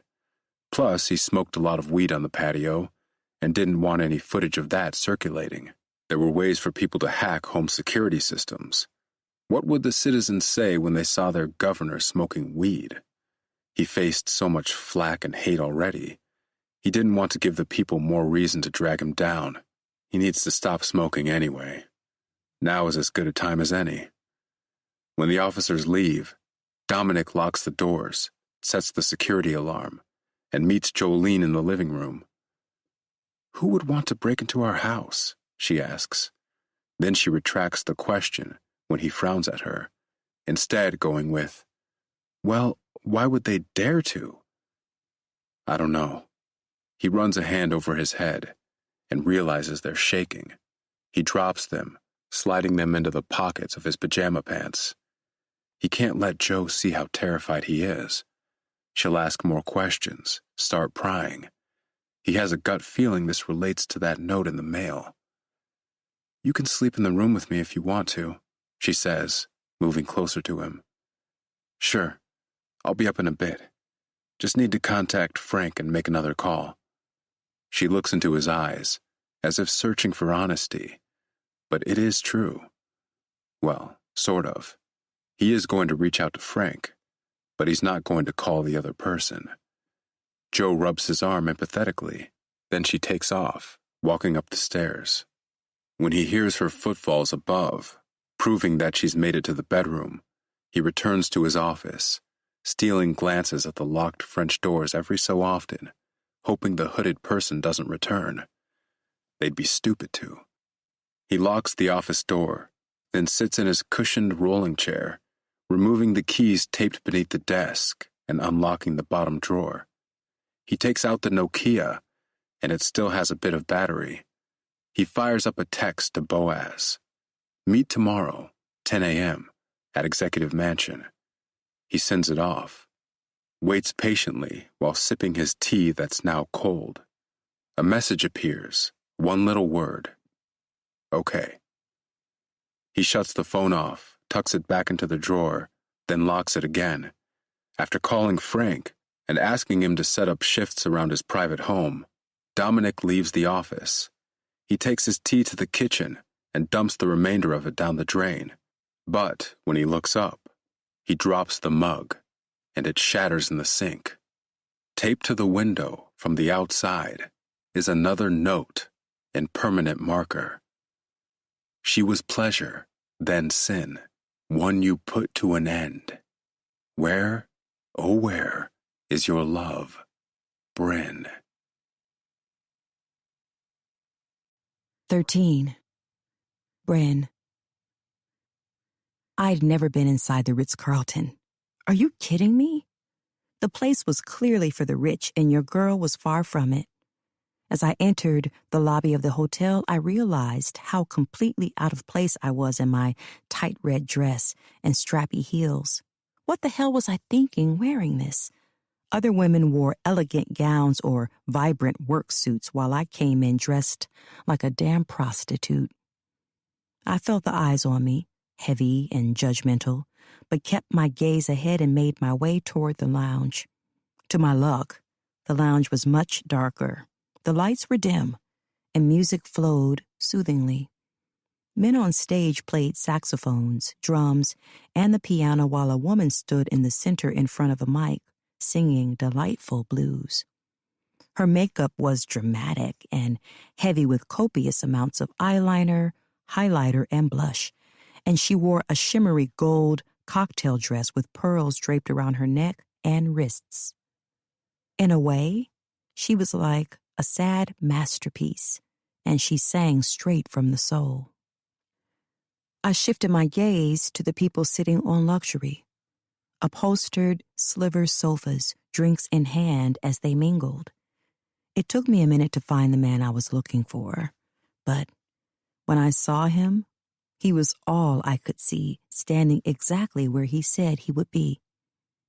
In a far corner at a two-top table was Jolene Baker. He wore a white button-down shirt tucked neatly into brown, creaseless trousers. His dark brown shoes shined beneath the dim lighting, and a warm, inviting smile was on his lips. A drink was in his right hand, and he tipped the glass at me, which made me bite a smile. I walked in his direction and stopped short of the table as he stood. "Wow," he breathed. "Look at you, Bryn, all grown up." I grinned at that. "I can say the same to you. You look incredible, Dom, and clearly doing well for yourself if you can manage to afford this place." I gestured around the lounge. "Ah, well," he smirked, still eyeing me. His eyes dipped to my cleavage, and I felt heat creep to my neck. "Let's sit, please," he said quickly, gesturing to the chairs. It was as if he realized he was staring and had snapped out of it. "Would you like something to drink?" "Sure." He slid the menu my way, and a waitress materialized within a matter of seconds. I went with a watermelon cocktail. Dom ordered another bourbon, and when she took off, I focused on the band. The woman was singing a more upbeat song now and revealing a full set of white teeth. A nice transition. I focused on Dom again. "So why did you really leave your number behind?" I asked. "For this moment," he answered. "To see you." "Are you sure it wasn't because you felt bad that I was your waitress? Thank you for the generous tip, by the way." He chuckled. "It's not because I felt bad." A pause. "Would you like the truth?" "Please." "It's just that when we stopped talking, I didn't think I'd ever see you again, but when I did, I wanted to make sure it wouldn't be the last time." "Aw." I looked into his eyes as he studied his now empty glass. "I know. Sappy, right?" "Not sappy. Really cute," I said. "And romantic." The waitress returned with our drinks, and I took a large sip of mine. It was perfectly sweet and fruity. A man with a cape walked through the lounge with white gloves on his hands. I realized he was a magician based off the oversized top hat on his head and the cape on his back. There were always people like him around, folks who pretended to know magic or read minds or what have you. The magician stopped at our table holding a deck of cards. "Pick a card," the man said, holding the deck toward Dom. Dom quickly waved a dismissive hand and said, "No, thank you." "Aw, come on. It'll be a quick little trick," the magician boasted. "I don't like tricks," Dom said with more ice in his voice. I couldn't help frowning, and Dominic cut his eyes at me before focusing on the magician again, clearing his throat and saying, "But thanks." "Suit yourself." The magician walked off, and I'm pretty sure he'd whispered the word jerk under his breath. "What was that about?" I asked. Dom's head shook. "Nothing. I just don't like magicians or people who believe in magic or do all that witchy stuff. It's silly." I shrugged. I didn't believe in magic or anything either, but it did serve as good entertainment. "Did I ever tell you my mom was overly superstitious?" he asked. I nodded. I remembered him constantly talking about it in high school, and now he was bringing it up again. I felt bad about his mom. She died when he was 17, and it changed his life. He would never tell me the details, but he often said someone was hunting her and wanting to kill her. At least, that's what his mom told him. "I remember fragments of it, yes," I said. "There was one time when I was about 13 or 14, I think. She'd found a dead crow in our backyard and went hysterical, Bryn. Swore up and down we were cursed, hexed even. She said it was proof she was being stalked and hunted by whoever had taken her." "Your poor mom," I murmured. "You have to chalk that up to her abduction, though, right? Everyone talked about that for months, how she was taken, then brought back. The story about Beretta Baker had been all over the news for weeks. Though I hadn't met Dominic yet, I recalled my mom watching the story unfold from the kitchen. She'd burnt my toast one day because she was too busy watching the news. When Dominic's mom returned, she claimed she'd been taken by a religious cult. And apparently, that cult performed spells on her, used her blood in potions, then sent her back into the real world. I remember thinking maybe those people were treating her like an experiment. They wanted to see how she'd do in the world after pouring all of their witchery into her. But she didn't last long.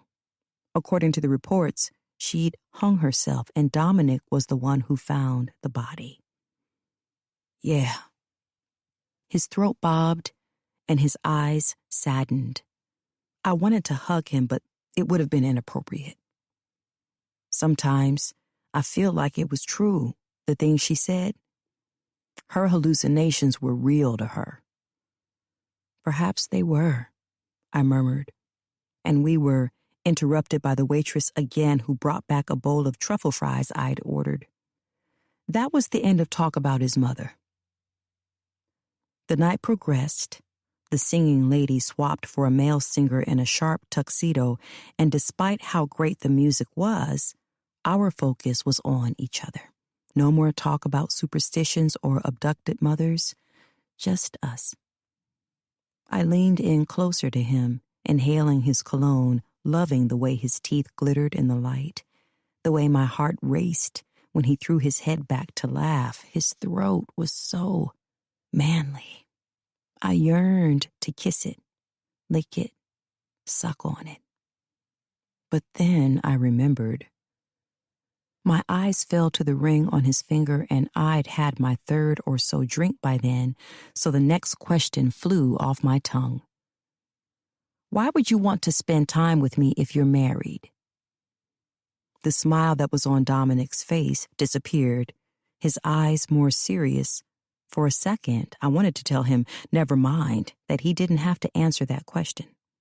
But then he said, "We're just two friends meeting up and chatting, Bryn. That's all." I smashed my lips together. I would have been lying if I said his words didn't sting a little. Then I became curious about who his wife was.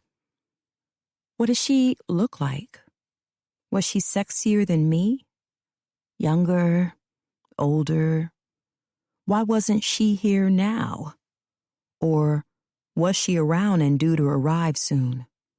Oh, God, I wanted to run away. This was so embarrassing. Well, that's what I thought until Dominic leaned in and touched my thigh. My eyes flickered up to his, and his mouth was close, the heat of his hand causing a delicious stir in me. But perhaps more can come from two old friends wanting to reacquaint themselves again. I'm staying in a private house not too far from here, and I'll be frank with you, Bryn. I'm dying to be inside you right now. His words came out slow, that honey dripping all over me now, running down and pooling in my chest. I remember how it was when we were in school. Do you remember? The way you arched your back so perfectly. How you opened up like a flower in bloom. Is it still like that, Bryn? Still warm, wet, and ready for the taking? I struggled to swallow and felt an ache between my legs when he pulled his hand away. He drained the rest of his third bourbon and smiled behind the glass. Then he placed it down and said, "Gonna run to the men's room. We can head out of here and discuss things further in the car if you're cool with that." He winked on his way. Meanwhile, my heart was thumping faster than a bunny's foot. 14. Jolene. Dominic didn't come to bed last night. I waited until well after midnight for him before shutting off the nightstand lamp and forcing myself to sleep. I hoped he would come. Knowing someone was trying to break into the house was terrifying. However, the police were around and we made sure to lock up tight. With that in mind, I eventually dozed off. When I wake up and prepare myself for the day, I venture down the hallway to take a peek inside the guest room Dominic sleeps in when we're at odds. He's there, sprawled out on the bed, one leg hanging off as if he'd thrown himself down after more late-night shenanigans. I don't know what he did last night after the attempted burglary. He said he had to make a call after speaking to Frank, but to who? And why so late? He has so many secrets, and it's boggling my mind. It's like I don't know my husband at all. Perhaps I never have. I leave him be and go to the kitchen to start breakfast. Whole grain toast, a freshly juiced fruit, and possibly a scrambled egg or two. I start with getting the fruit ready, slicing into oranges and lemons, and taking turmeric capsules to reduce some of my inflammation. I felt the effects of the croissant all night. I bloated like a whale and tried covering up with baggy silk pajamas. Fortunately, today is a new day, and I can cleanse it away. It's as I'm cracking eggs when Dominic enters the kitchen. I toss the eggshells in the trash bin as he approaches the island counter. "Wow, you look awful," I say, picking up the whisk. "Yeah, thanks," he grumbles. I feel it, too. I look him over in his button-down shirt and creaseless black pants. "Why don't you sleep in?" His head shakes before I even complete my sentence. "Can't. Lots of work to do at the mansion." "Oh, right. Executive mansion." He goes there at least 3 times a week, signing executive orders for meetings or to deal with people face to face. We were asked if we wanted to reside in executive mansion, and that was a big hell to the no. I refused to live in a place that reminded me of The Shining. Not to mention, the mansion was so public. Besides there being days scheduled for tours, anyone could stand on the streets beyond the wrought iron gates watching us work out, eat, sleep, hell, even have sex. Staying there would have made me feel like a zoo animal, and it was enough being the wife of a governor and literally no one taking me seriously, despite how hard I work for everything I have. A lot of people like to think that because my dad was rich, I didn't work for a single penny I have, when the truth is, my father didn't give me access to a trust fund he'd created for me until I was 26. And prior to that, while in college, I worked a part-time job at a donut shop while studying because he wanted me to have a grasp on the real world. He didn't want everything handed to me, and that was fine. I wanted it that way too. I didn't want to be like my mother, who sat around with her hand out and her bottom lip in a pout if she had to lift a pinky.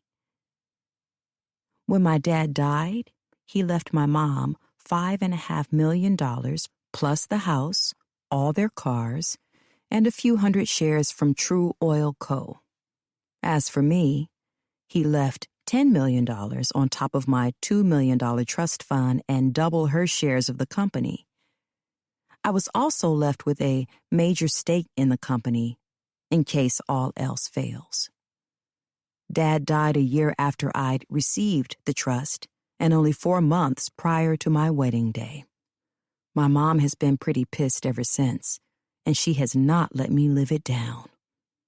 It wasn't my fault Daddy had little respect for her. She'd made it that way by being so materialistic and sleeping with every man she could whenever he was away. To this day, I don't understand why my dad left her anything in his will. All she did was use him, lie to him. But I suppose she produced me, and I was his most prized creation, so he felt he owed her something. I'd worked hard. Unlike my mom, I didn't sit around judging people or calling them names. I worked. I was now owner of a beautiful tea boutique called Regal Tea Boutique. It's a high-end tea shop dedicated to the English tea traditions. We offer afternoon tea sessions every day, and we have a serving counter open just in case someone decides to pop in for a tea to go. So many people think it's not a real gig, but my business generates hundreds of thousands of dollars. The storefront itself isn't the cash cow, though. We also have a subscription box featuring monthly tea selections with a combination of chocolate, desserts, and recipes. And when I'm not working at Regal Tea Boutique, I'm attending business seminars and meetings at True Oil Co., my father's company. It was part of the requirements in his will in order for me to inherit the money. Despite me not having interest in the company, he still wanted me to have a hand in it, make sure things ran smoothly. I visit True Oil in Texas once a month and give them 3 days of my time. I have an accountant I share with Dominic who keeps all of our books clean. What's wrong with you? Dominic's voice catches me off guard and I realize I'm whisking the eggs a little too hard. I swing my gaze up and he's frowning, switching glances from my face to the hard, scrambled bowl of eggs. Nothing, sorry. I clear my throat, turning for the stove to heat the frying pan. I need to stop thinking about my mom, the inheritance, all of it. Dominic sits at the table, scrolling through his phone. I make the eggs, pop some bread into the toaster, and when breakfast is ready, I prepare a plate for both of us and place his in front of him. When I pour juice into his glass, he frowns. What? I ask. A little tired of juice. Do we have any coffee? You told me not to get any for a while. You said it's making you crash too hard. He continues a frown. Tea then? I nod, getting up to start the kettle. I check the tea cabinet and pull down the tea from the woman at the rally. He seemed to really like it last night. I pluck out a bag and drop it into a mug. Dominic eats quietly, staring out of the window as I wait for the water to boil.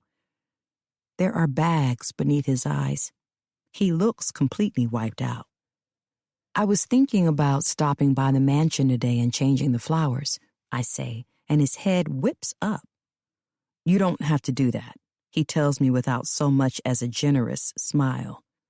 We have volunteers who come in to decorate each season. Yeah, I know, but I kind of want to. I saw this beautiful fall bouquet at one of the shops I passed. I can grab some there. You know this Tuesday the mansion is open to the public. The flowers would add a nice touch. He contemplates that, chewing quickly. Okay, sure. Swing by on Monday then. I have to work Monday, I inform him, and he'd know that if he actually cared about my business. Well, Joe, I don't know what to tell you, but there's a lot to do today at the mansion. People will be in and out all day. I wouldn't want them getting in the way of you trying to add flowers and whatever else needs doing. He finishes his food, cramming the last bit of toast into his mouth. Carrying his plate to the sink, he rinses it off while staring through the window. Or maybe he's staring at it. I don't know. He's acting so strange. Fine, I mumble when he finally turns my way. He flicks his wrist, checking the time on his watch. I have to go. Call or text me if you need anything. There should be officers and security around all day. I start to ask if any security will be at the mansion, but it's a stupid question. Of course there will be. There always are, especially if they know their governor will be there. I suppose I just want this to last longer. Us chatting, him being around. All he does is run off. I'm surprised he even stuck around long enough to eat. He collects his keys from the foyer, and I dump a tea bag into a tumbler, drizzle in some honey, and carry it to him. Don't forget your tea. Oh, right. He smiles at me, then places a kiss on my cheek. He then studies me a moment, eyes softening. I really am sorry about what I said last night, Joe. I get really stupid when I drink. I do appreciate all you've done for me. And your tea boutique is great. You deserve more. His last statement seems open-ended. Deserve more of what? Him? Or someone better than him? I don't get the chance to ask. He plants another kiss on my cheek again and says, "See you tonight." When he's out the door, my body sags to the foyer bench. Several seconds later, I peer through the sidelight windows, watching Dominic's SUV leave the driveway. I turn my head the opposite direction, putting my focus on his office door at the end of the hall. My heart dances to life as I stand, dust off my beige yoga pants and matching shirt, and make my way toward his office. With a twist of the knob, I'm inside and determined to find out what's really going on with him. 15. Dominic. Dominic couldn't remember the last time he'd been so on edge. Wait, no. Actually, he could. It was the night he'd hung out with Bryn Wallace. Dominic takes a gulp of hot tea, hoping it'll shake him out of his delirium. He couldn't bring himself to join Jolene in the bedroom after seeing that letter. Something about it made his heart feel like it was in his throat. Instead of going to bed, he found the minibar, lined neatly with any alcohol he wanted. Beneath the bar was a wine fridge containing wines that cost well over 10 grand each. He found his favorite bourbon, dumped some in one of the empty glasses on the counter, and guzzled it down. It wasn't until about the third glass when his nerves settled and his head, though loopy, felt a bit clearer. There was only one person who could be tormenting him like this, and he was on his way to meet him now. 2 local officers tail his truck as he drives to Executive Mansion. Once there, he walks straight inside, pleased to see 2 of Frank's security officers on the grounds. When he finds the office, he takes a seat in the large leather chair behind the desk. He hates this office with a passion. As a matter of fact, he hates the mansion as a whole. It has a mothball smell and creaks even when no one is walking. The wood paneling on the walls is grotesque, and the rugs and carpet, though vacuumed several times a week, appear so dirty. He knew way before even running for governor, back when it was only a plan, that he'd never sleep in this place. Not because it was built by the hands of prisoners in 1880, a fact that often made him cringe, because he was sure most of those prisoners were people of color, but because he couldn't picture a life here whatsoever. This mansion didn't belong to him. It's never truly belonged to anyone. And with the paintings on the wall, all those white men staring down at him, he was sure he'd have taken down every single one of them if he'd been forced to reside here. Dominic leans back in his chair, pulling out a folded sheet of paper. It's the paper from the window last night, now creased and wrinkled from his rage. He wanted to burn it, but remembered he needed something to prove he's not losing his mind.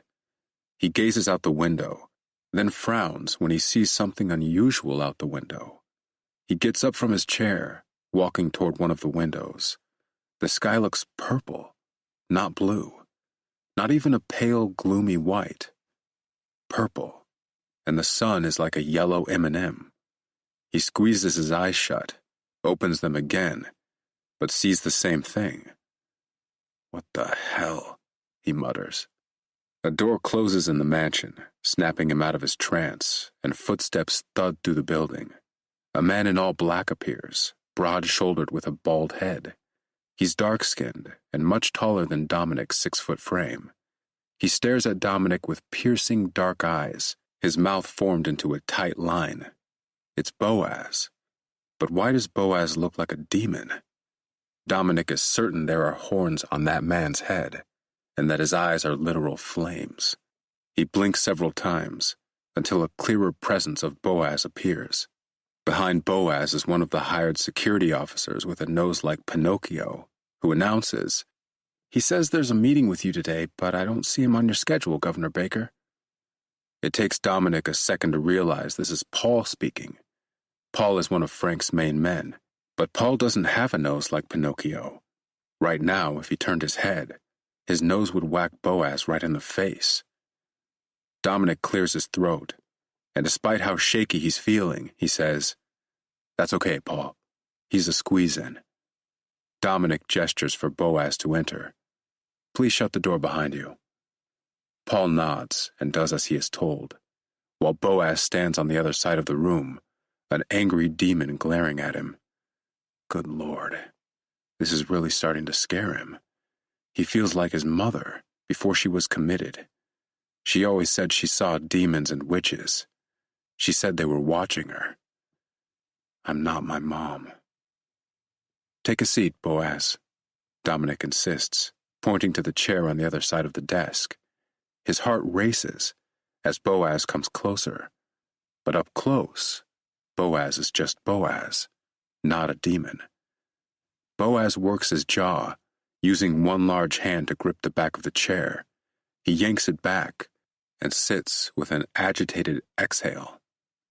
"Is there a reason we couldn't meet at your private home?" he asks. "We couldn't. Jo is there. She'll ask questions. You know she's never liked you." Boaz scoffs, looking out the window. "What do you want, then?" "You know why I called you in." Dominic retrieves the crumpled paper again, spreading it out on top of the desk. Then he digs in his pocket for the original note from his mailbox. Both are written the same, dark, bold lettering that practically screams at him. The name Bryn written twice. As if bored but willing to entertain him, Boaz leans forward and studies the papers. "Okay," Boaz glares at Dominic. "They're just words. They mean nothing." "They mean everything, Boaz," Dominic hisses. "You don't understand. There's someone out there who probably saw you that night." "Not possible," he retorts in a matter-of-fact tone. "I was careful. No one was around." Dominic sits forward, dropping his elbows on the table. "Well, there are only 3 people who know about Bryn, and that's you, me, and that weird-ass cleaner. I'm not sending these notes to myself. Are you doing this?" Dominic's eyes fall to Boaz's large fists in his lap. One wrong word, and he'll likely blacken his eye, governor or not. He almost regrets asking when Boaz sits up taller, cocking an enraged, bushy brow. "Are you out of your damn mind, boy?" he snaps. "I came all the way out here to help your ass, just like I did out there. Why would I waste my time doing something like this for both of us to get caught?" I don't know. For more money, probably. Jolene told me True Oil let you go. It could be blackmail. Boaz's jaw ticks, but nothing further. He sits back in his seat with flared nostrils. "They did let me go, but I don't need their damn money. I get plenty of that from you, and so does my cleaner. Neither of us have ever spoken about our jobs to anyone. We wouldn't jeopardize ourselves with silly notes." As much as Dominic wants to ask why Boaz has been fired, he doesn't bother. He can ask later. Right now, he needs to know what the hell is up with these letters. "Did you tell anyone else about that night? Anyone at all? Your wife, maybe? Or a buddy you know at some bar or something?" "No, Dominic, I didn't. I'm not married, and I wouldn't be that stupid. Look, I've done work like that before, not just for you. It's my job. People like you with your status decide to make a mess, and I clean it up." Dominic nods, wanting to be reassured by that, but not being able to. Boaz is too calm about this. These letters should frighten him too, especially if neither of them are sending them. That means someone saw them. Someone knows. Boaz had done a job for Dominic way before he'd become governor, back when Dominic had attended a seminar with Jolene at True Oil Company.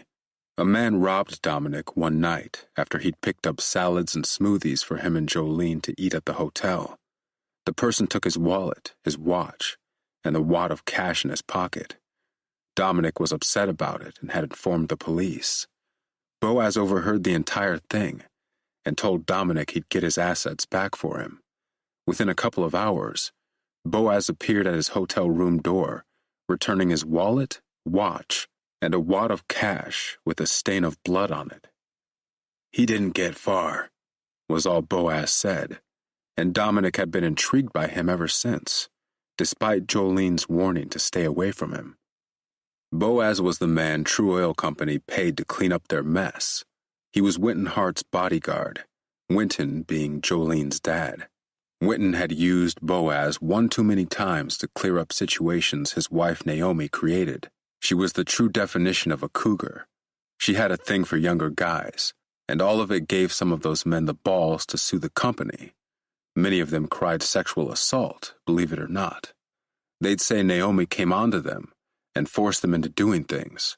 Boaz was the one who'd take money and an NDA to those young men and give them the option to either take the cash and shut the hell up or face a worse threat. They always signed and took the money. But Bryn was a different situation for Dominic. It wasn't about money when he dealt with her. Well, not by the end. With Bryn, this was something he couldn't erase at all with an NDA. "Have you told your wife about this?" Boaz asks. "Hell no," Dominic counters, frowning. "And I refuse. She's the last person who needs to know about it." "Well, do you have any idea who might be doing this?" Dominic leans back in his chair, thinking. "No one I can think of. Like I said, the only people who know about this are you and me and Bryn, but she's dead." "Right." That's all he says. No added factor. "I'll stick around town a few days, keep my ear to the ground. Let me know if you come up with anything new. It is possible someone saw you with that woman in New Orleans? Someone she knows? Did she mention any friends that night? Anyone close to her?" "No. I mean, not that I can remember." Dominic runs a hand over his head. "Well, if anything else comes up, let me know. I'll check out news in New Orleans. Make sure nothing has surfaced." "Yeah, good idea." Boaz is out of his chair and lumbering out of the office. The door creaks as he leaves, and Dominic sighs, feeling worse than before he'd arrived. If it's not Boaz, who the hell else can it be? His mind goes back to Jolene. Is it possible that she knows he was with someone that night in New Orleans and is using that against him? But why would she do that? Why torment him right now? No, it can't be Jolene. She wants him to have the governor's seat again just as much as he does. They've built a life together, and despite how often she threatens to leave him, she hasn't, because she knows he is who she belongs with, and that she'd lose everything if they split apart. He's felt awful about the times he's cheated on Jolene, slept with other women behind her back. He swore after Bryn he'd never do anything like that again, and he's kept that promise, though it was more for his own conscience than anything. Surely there's no way Joe knows about Bryn Wallace. He's never talked about her, never mentioned her. He's purposely avoided bringing up his past with Jolene, other than information about his deceased mother. And with the shares, he's careful. He keeps it covered. No, it can't be Joe. Someone else out there knows the truth. Like that Eden woman from the rally. She knows things. Something out of the room catches his eye. A tiny person doing cartwheels. He gasps, rubs his eyes, and realizes it's only the mansion's chocolate Labrador puppy, Fred. Someone makes kissing noises for Fred to come to them, and he bounds through the mansion to find them. Dominic can't stand it anymore. He's losing his mind. He shoots out of his chair and collects his keys before leaving the office. He needs to clear his head. 16. Jolene. The bottom drawer of Dominic's office desk is unlocked, but there's nothing inside it. There isn't even a speck of lint. I don't get it. Why was the drawer locked to begin with if nothing was ever inside? He must have taken it out last night.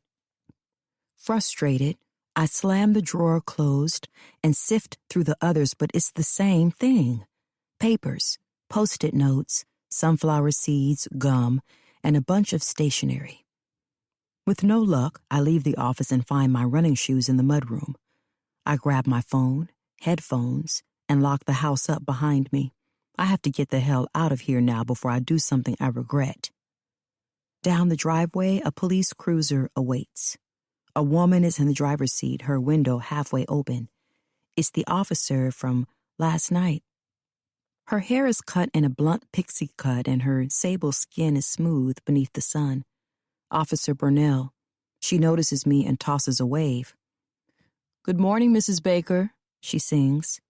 "Morning," I call back, though what I really want to do is walk away and avoid a conversation. That would be rude on my part, though, and I'm not rude. "Going for a run?" Burnell asks. "I am. You don't need to tag along. I'll likely run to the coffee shop afterward." "Okay. Are you sure?"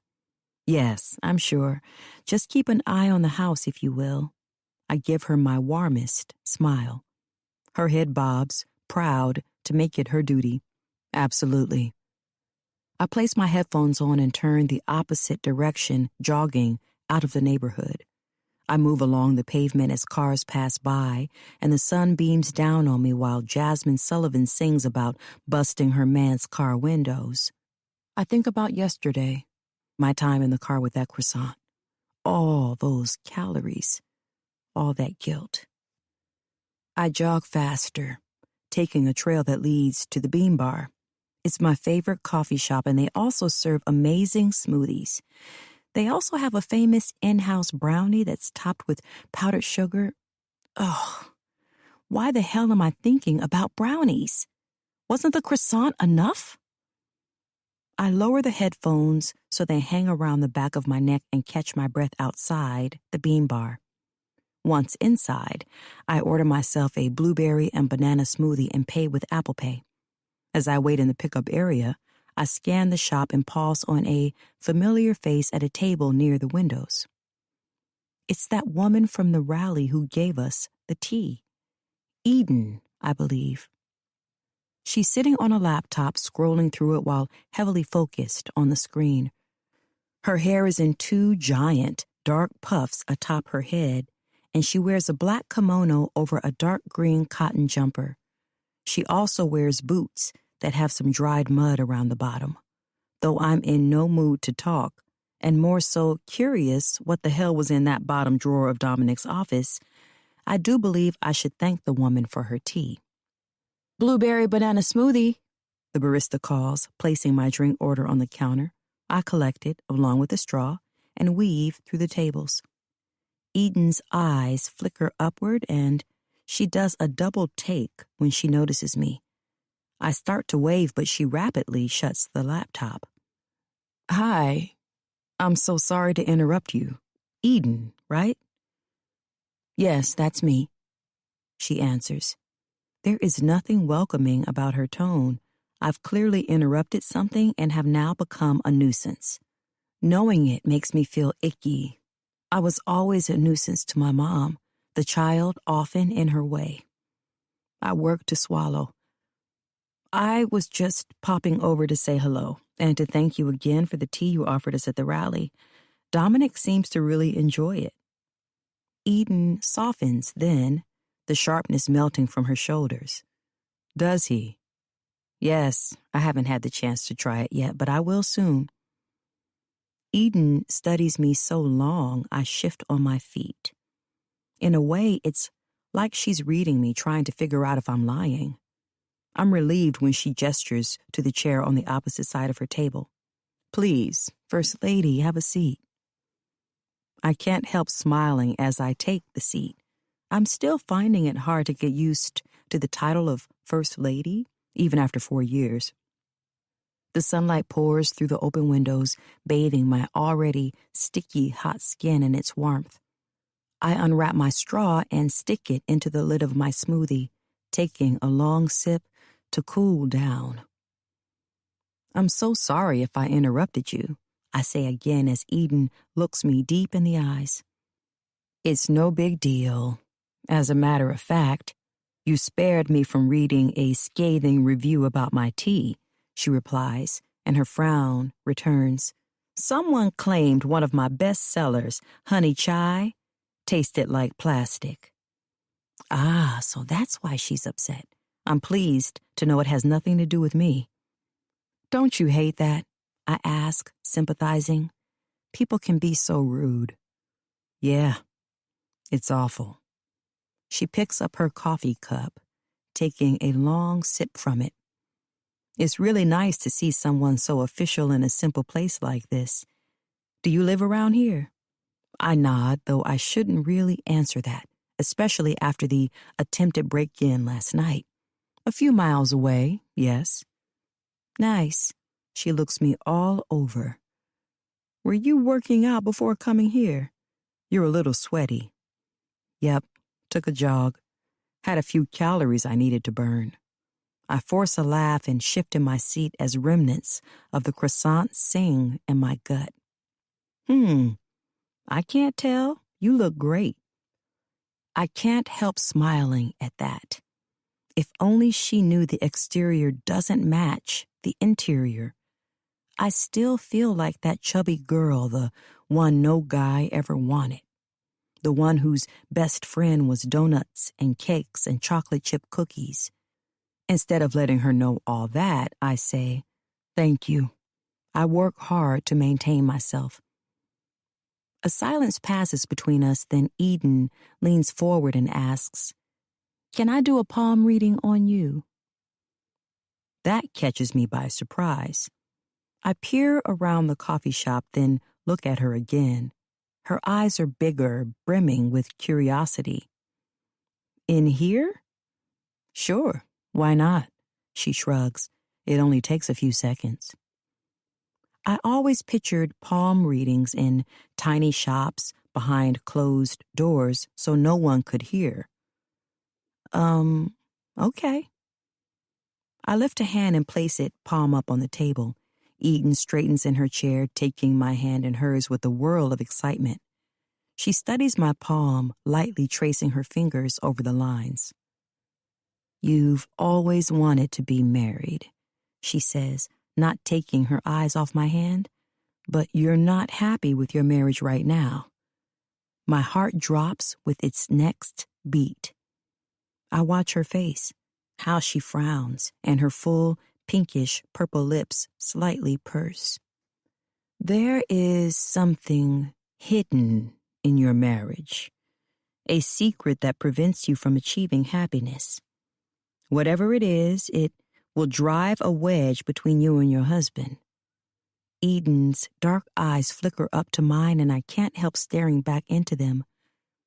She releases my hand, and I pull it away, dropping it in my lap. Why are you not happy, Jolene Baker? What secrets do you have? Eden's questions seem harmless, but each one pricks me like a thorn. And each thorn lodges itself into a different area, the chest, the ribs, the heart. I should go. I'm already standing.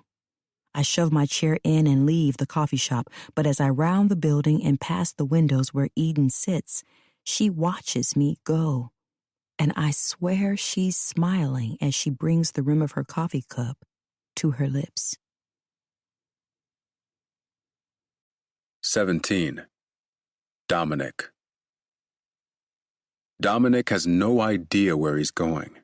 He's contemplated going to the park, taking a walk, but he swears on everything the sky is still purple, and there's an M&M in place of the sun. Not to mention, every person he passes in his vehicle appears to be staring at him, His security team asked if he wanted them to tag along, but he turned it down. He needs a moment alone. Perhaps these letters have truly done him in. He was never supposed to turn out like his mother, but her schizophrenic behavior may have bled into him after all. It's in the DNA, really. He thought he could escape it, but he's wrong. And why now? He's so close to winning the seat again. He can feel it. He pulls into the parking lot across the street from the Bean Bar and kills the engine of the car. He drove past his private home and thought to stop there and have a chat with Jolene. There was a time when he could tell her everything, and she'd take him into her arms. She'd hug him and tell him everything would be okay and that they'd get through it. But this was something he was sure she'd never forgive him for. When that thought occurred, he drove past the house instead. Now he sits a moment, closing his eyes and letting the worries rinse away in the darkness behind his eyelids. But the letters burn a hole in his pocket. He should set them on fire, or perhaps he should take them to one of the sheriffs or police officers and have them test for fingerprints. But if he does that, won't it spark questions? There are no officers he fully trusts, no bad apples who will do things under the table for him. They're out there, he's sure, but he's a good governor. He's for the people and refuses to let the bad apples reign. No, the last thing he has time for is questions. They'll ask who Bryn is. Things could get messy. He opens his eyes, sitting up in the seat again and gripping the wheel. The sky is blue again, and the sun is a bold, blinding blip in the sky. Normal again. He should get back to work. He starts the car up, but before he can put it in drive, he spots a familiar person leaving the Bean Bar. She saunters out with a laptop case tucked beneath her arm, her hair in two large poofs. She wears dark clothes again that are completely unappealing to him. It's the witch from the rally. What was her name again? Enid? Eva? His pulse quickens as he whips out his phone and zooms in to get a clear picture of her face. He snaps one, sends it off to Boaz's burner phone with the words, "We need to figure out who this woman is," then continues watching as an Uber pulls up to the curb and the witch climbs into the back seat. He's not sure what takes over him. He has more important things to do with his life. He's the state governor, for goodness sake. But nothing feels more important than following this witch. He tails the car until it pulls into the lot of a retro motel called Scarlet Star. He doesn't drive into the lot, but he does swing onto the road next to it and watches the witch exit the Uber, climb the stairs, and prance into one of the rooms of the motel. Wait a minute. Why is she in a motel? Why doesn't she have a house or an apartment? Could this mean she isn't from North Carolina? What Boaz said hits Dominic like a pound of bricks about Bryn possibly having friends who knew about their night together. Had Bryn told anyone about their date? If she had, that person would know who he is. But why would they be bothering him now? Even if they are curious, why not come directly to him?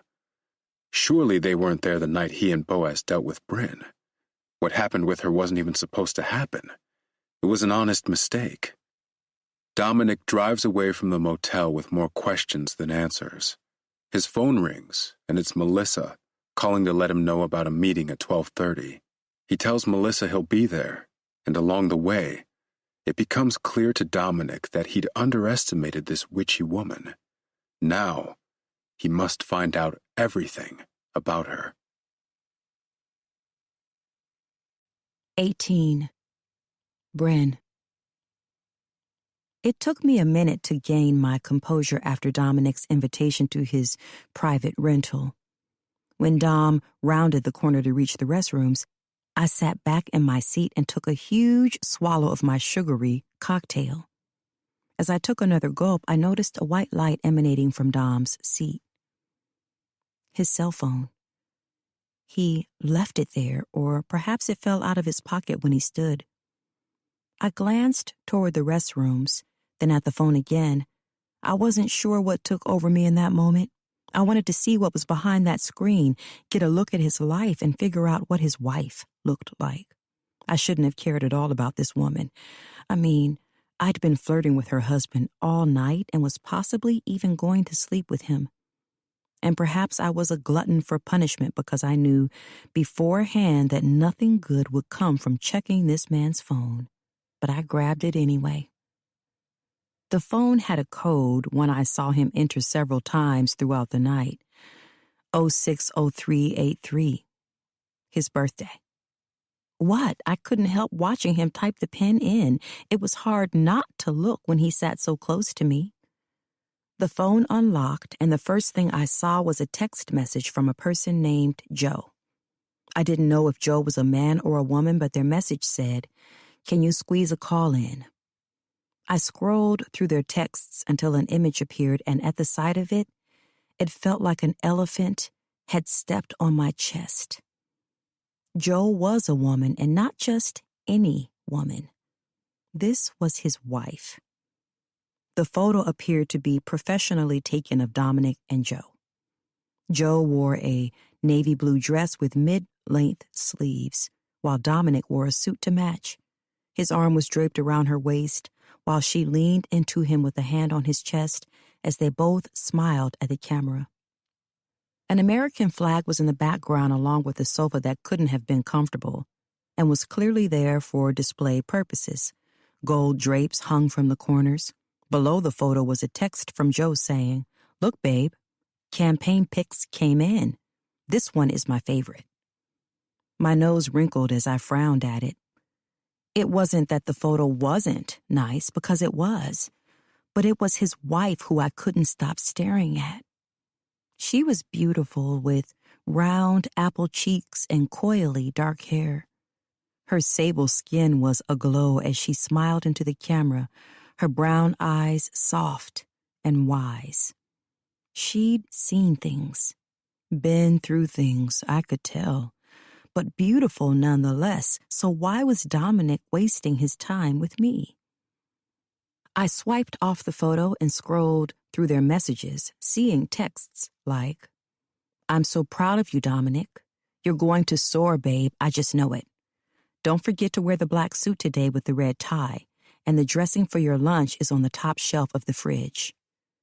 Chicken risotto or chicken parm tonight? Can't decide. Help? Love you, Dom Bomb." Before Dom returned, I put the phone back in place and requested another drink from the waitress. Dom was out of the bathroom but stopped to speak to the waitress while fishing out his wallet. While he did, I whipped out my phone and snapped pictures of the stage where the performers were, then some of the details on the walls, the portraits. Finally, I took a selfie, making sure to capture Dom in the background as he handed the waitress a credit card. I looked amazing, and I could see him clearly despite the dim lighting, so I sent the image to Siobhan, who responded with, "Wait, isn't that the ex you told me about?" I huffed a laugh and darkened the screen. I would fill her in later, but for now, I loved the idea of her wondering what was going on, and I couldn't wait to spill every single detail in a few hours. I didn't realize Dominic was back until he sat next to me, leaned in, and placed a finger beneath my chin. His hands smelled like floral soap with a splash of cinnamon. "So what do you say?" he asked with his lips close to mine. "Shall we go to my place for a reunion?" 19. Jolene. I take a scalding hot shower, one I hope will wash away this morning's conversation with Eden. What the hell is wrong with that woman? How can she poke and prod at my marriage like it's a lump of clay in her lap? Anger ignites within me as I step out of the shower, snatching down the towel from the rack and leaving the bathroom.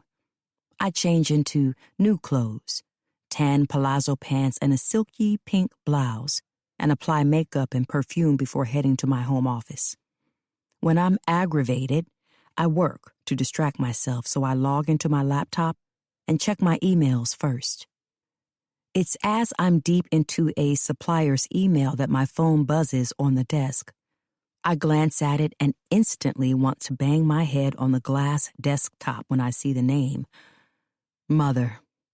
Not mom, not mommy. Mother. I let the phone ring a little longer, then draw in a breath, swiping the green phone symbol and bringing the receiver to my ear. Hello, Mom, I say, doing my best to keep my voice neutral. Jolene, I'm flying in to see you today, she says. No formal greeting, always so direct. I frown. Why? Because I'm your mother and I want to check on you.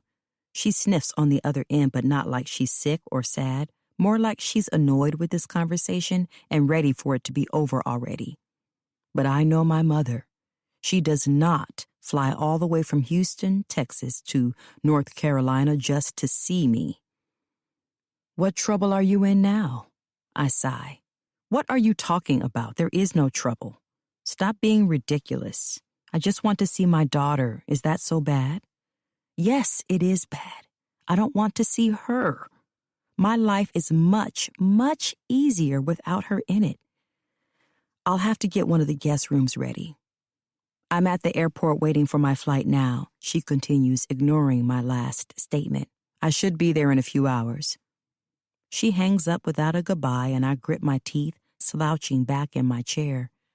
I try and rack my brain for what it could be this time that she's gotten herself into. One time, she'd come to me because thousands of dollars had been withdrawn from her bank account, but only because she was stupid enough to give some guy she was sleeping with her account numbers. She'd claimed it was fraud, that she'd been hacked. But was it a hack, really? Or was she just dick-whipped and stupid? Another time, she'd come by because she had a dream that I was pregnant. When she told me, I couldn't help laughing in her face. The last thing Dominic and I were doing was having kids. There was way too much going on with him in office and with my career. It's not much of a career, is it, though, Jolene? My mother asked, and I wanted to push her out of her chair. The truth is, Dominic never wanted children. I'd pushed him once about having kids, and he grew upset before finally confessing that he didn't want children because he didn't want them to grow up with an absent parent. He cared too much about his career and wasn't sure he'd be able to make the time. He didn't want the kid to suffer because he was so busy, and I could empathize with that. My father was also busy, and I feel like I'd be a much better human if he were around more. I close the lid of my laptop and leave the office, finding the guest room she often uses that faces our backyard and pulling out clean sheets from the closet. 20. Jolene. 3 hours later, the doorbell rings, and I open the door to face Naomi Hart, my mother. It's just like her to be wearing an oversized yellow hat that reminds me of an accessory belonging to Curious George's caretaker. Her dark hair falls in thick curls, giving her a wet and wavy look. She tips her head, and I can tell she's had more cosmetic work done to her face. Her light brown skin looks too tight around the cheeks and mouth, and of course she's dressed in all white, her signature color, as if she's prepared to be someone's bride at any moment. Hi, Mother. I step back to let her inside. She brings her Saint Laurent purse closer to her chest, her nose turned up as she peers around the entryway. I hate when she does that, like I'm going to steal it away from her. I have more money than she does and can buy a closet full of those bags if I wanted to. I swear she only does it to spite me. She continues a careful sweep of her surroundings. She's never been happy with my house. She thinks I've settled and that it's not what I wanted, but the truth is all she cares about is designer clothes and jewelry, foreign cars, and giant mansions. Our house is more than enough for us. 5 bedrooms, 4.5 baths, a kitchen I adore, with copious amounts of natural light, and 2 home offices so Dominic and I can work in peace when we need to. We have a terrace we love to use on spring and autumn mornings, especially for brunches. Not to mention our living room is to die for, and one of my favorite places of the house with its suede, brown furniture and cream walls. When I close the door, I notice her lock on something, a painting I bought firsthand from a local artist named Judo DeSantis. It's an abstract piece of the Raleigh skyline with splashes of orange, lavender, and blue, as if the sun has set over the city and drowned everything in color. I had the portrait framed in gold. "How much money did you waste on this?" she asks, turning her head a fraction to eye me. "Do you want some coffee?" I walk past her to get to the kitchen. I am not about to play her games. She follows along, her stilettos clicking on the marble floors. I start the coffee maker and steal a glance at her as I go for the cream and sugar. She removes her large hat, placing it on one of the bar stools and then fluffing her hair. So superficial. When the coffee is ready in the pot, I pour 2 mugs and carry them on a tray to the dining table. I would offer to share it with her at the nicer dining area that overlooks the deck in our backyard, but she doesn't deserve it. Mom sits in my usual chair, so I take the one Dominic claims. I start to reach for the cream, but she swats my hand. "Dairy will make you bloat," she snaps. I stare into her light brown eyes, and how stern they are. Those eyes used to intimidate me. Not anymore. I gently push her hand away and grab the cream, pouring a hefty amount into my mug, and then collecting the tiny jar of 0-calorie sweetener. She cocks a brow at me, then shakes her head, clearly repulsed. "Who cares? It's sugar-free." "Why are you here?" I ask, stirring the milk and sweetener. "If this was a matter that could have been discussed on the phone, do you think I would be in this god-awful place?" she counters. I avoid a frown, stirring faster. She sets her purse down on the table and fishes through it until she pulls out a set of folded papers. She slides them across the table to me, and I study her a moment. Could this be another court order on her behalf? Someone else threatening to sue True Oil Co.? "What is it?" I ask. "Just open it." She purses her lips, picking up her coffee mug and inspecting the rim. I roll my eyes, collecting the papers and opening them. None of it makes sense at first. They're just numbers, money, clearly. Connected to bank accounts? Possibly? What am I looking at here, Mom? Come on, stop beating around the bush. "Those, Joey dear, are offshore accounts in your name." "What?" My eyes flicker to hers. "I don't have any offshore accounts." "Really?" She narrows her eyes. "Do you not remember what your father said in the will about illegal or suspicious activities with his money? All of this is being funneled into these accounts because you sold some of your shares from True Oil Co." I slide the papers back to her. "Well, that's impossible because I don't have any offshore accounts, and I haven't sold any shares to anyone. Why would I do that?" Mom studies my face a moment, searching for the truth. I suppose she's been good at that when it comes to me. She can tell when I'm lying, but for some odd reason can't tell when she's being scammed by some 20-year-old guy she's sleeping with. "I spoke with Anita, our stockbroker, remember?" "I know who Anita is," I mutter. "Well, she informed me that the money you got from selling one of your shares is now being invested into 2 accounts. One of them is in Italy, another is in Mexico." My heart thumps a bit as I pick up the papers again, reading the numbers. The amounts range from $10,000 to $15,000. all sent in increments every 3 or so months. Well, it must be a mistake. I don't have any offshore accounts. Are you doing something illegal with this money, Jolene? Because if you are, what you received will come to me. I'll have control of your finances since you'll be deemed unfit to handle it. My heart races a smidge faster as I study the numbers again. Then I look at her and she folds her arms across her chest, a smug grin twisting at her mouth. This can't be happening.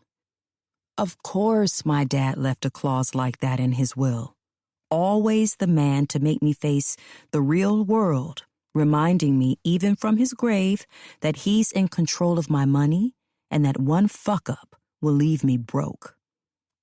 That is, unless someone else is doing this, Mom says, and her voice has a lilt to it, like she knows something I don't.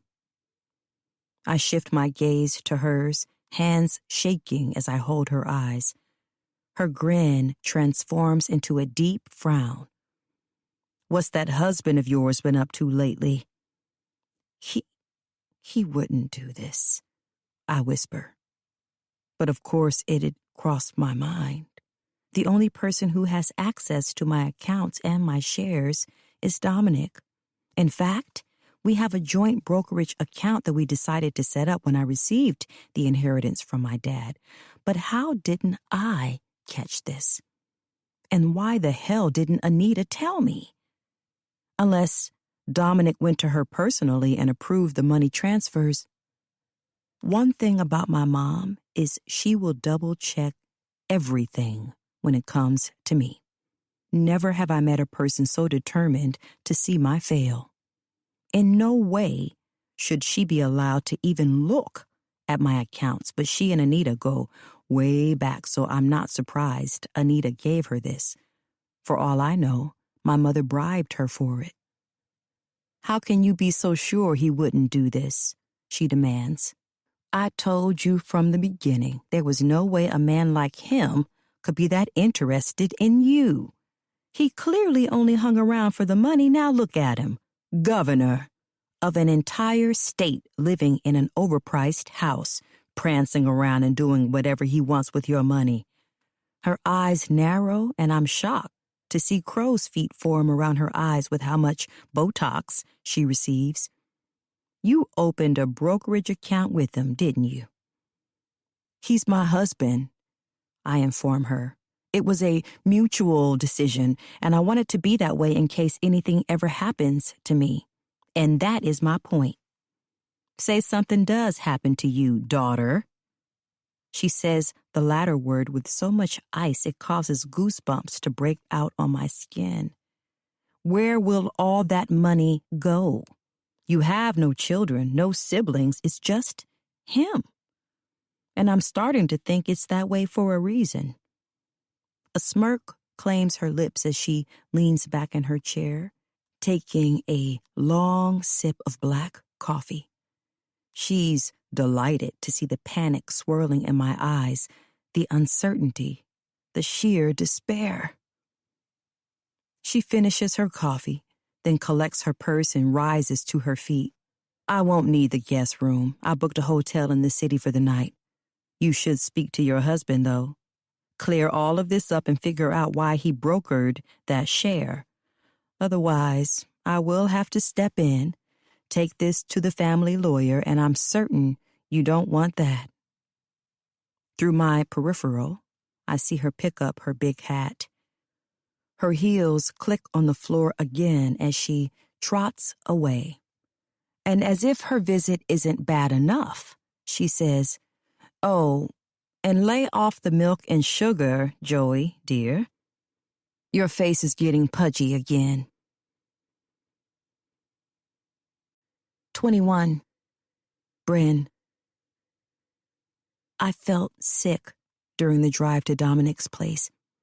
He mentioned it was some place he was renting not too far from the Ritz. He sat behind the wheel of a beautiful Audi, chin up, cloaked in confidence. Golden streetlights flashed across his face, accentuating his firm jaw and sharp nose. Jazz music spilled from the speakers, and I was momentarily soothed by the saxophones and bass guitars swelling inside the car. My belly was full of liquid, and my head was starting to hurt from one too many drinks, plus I'd hardly eaten a damn thing but truffle fries in the lounge. But riding with Dominic was nice. For a moment, I pretended I was his wife, and that we were on a getaway trip to pour love and attention back into our marriage. I needed to sober up a bit, so the throbbing in my head would pass. I suppose it is true that once you hit your 30s, your body can't handle all that crazy stuff or partying like before. I used to be able to down a whole bottle of vodka in one night. Now, vodka was completely out of the question. I was lucky if I didn't wake with a hangover from a bottle of wine.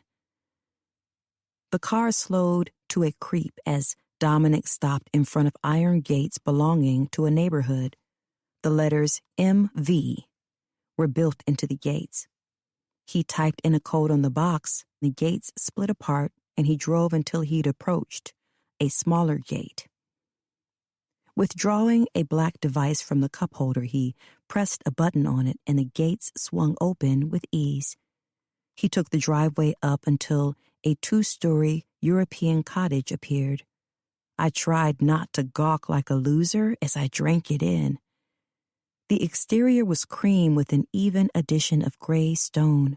Brown shutters lined most of the windows on the first floor, and a 2-car garage was attached to the left. Gold lights rose from the ground, highlighting the house and making it appear like a luxurious castle. This was definitely a place only the upper class could afford to rent. I couldn't even imagine how much Dominic was paying a night to stay here. I climbed out of the car, staggering on my heels as I took in my surroundings. The house was on a single-laned street. Other houses were nearby, gated just like this one. Gates inside of an already gated neighborhood. Interesting. "You've rented this place?" I asked as Dominic locked the car and headed for the front door. "Oh, yeah. One of my good friends let me rent it for the weekend. Gave me a discount." He winked at me over his shoulder. "Pretty nice, right?" "Nice? Please, it's stunning." I could never afford a place like this, whether it was bought or a rental. Dominic opened the door and flipped a light switch on in the foyer to illuminate the area. He smiled as he walked deeper into the house, and I followed him. We stopped in the kitchen. It was spotless, with thick white quartz counters, chrome appliances, and little signs on the walls that I was sure the buyer had gotten from Hobby Lobby. They were the cheesy kind, signs that said things like, "Rise and shine, it's coffee time. Let's eat," and "Yum." He showed me the living room, which was set up beautifully with ivory furniture, a beige rug, and a wooden coffee table that I was sure cost a fortune. A wide, flat-screen TV was mounted to the wall, and on either side of the TV were shelves filled to the brim with books and trinkets. Dominic then showed me where the minibar was and prepared us drinks from it. "Any requests?" he asked. I shouldn't have, but there was something about being in this house alone with him that pushed me into a dangerous zone. "Vodka," I said. He prepared it for me, and I guzzled some of it down. "Wait until you see the master," he murmured. And it was now that I realized how close he was as he stood in front of me. I could smell the bourbon on his breath, feel the heat of his body on mine. He escorted me upstairs with a gentle hand pressed to my lower back. And when we reached the landing, he stopped at double doors at the end of the hallway. He pushed them open, and luxury screamed from every corner of the room. The bed was made with white sheets and a plush brown duvet. Behind the bed was an upholstered wall, bordered with iron designs on each side. I had the urge to lay on the bed, cozy up with the pillows. Off to the right was the master bathroom. One of the lights was on, revealing a rainfall shower, a clawfoot bathtub, and white marble. "Is that drink okay?" Dominic asked, gesturing to my almost empty glass of vodka. "Yeah, but I probably need some water right now," I told him.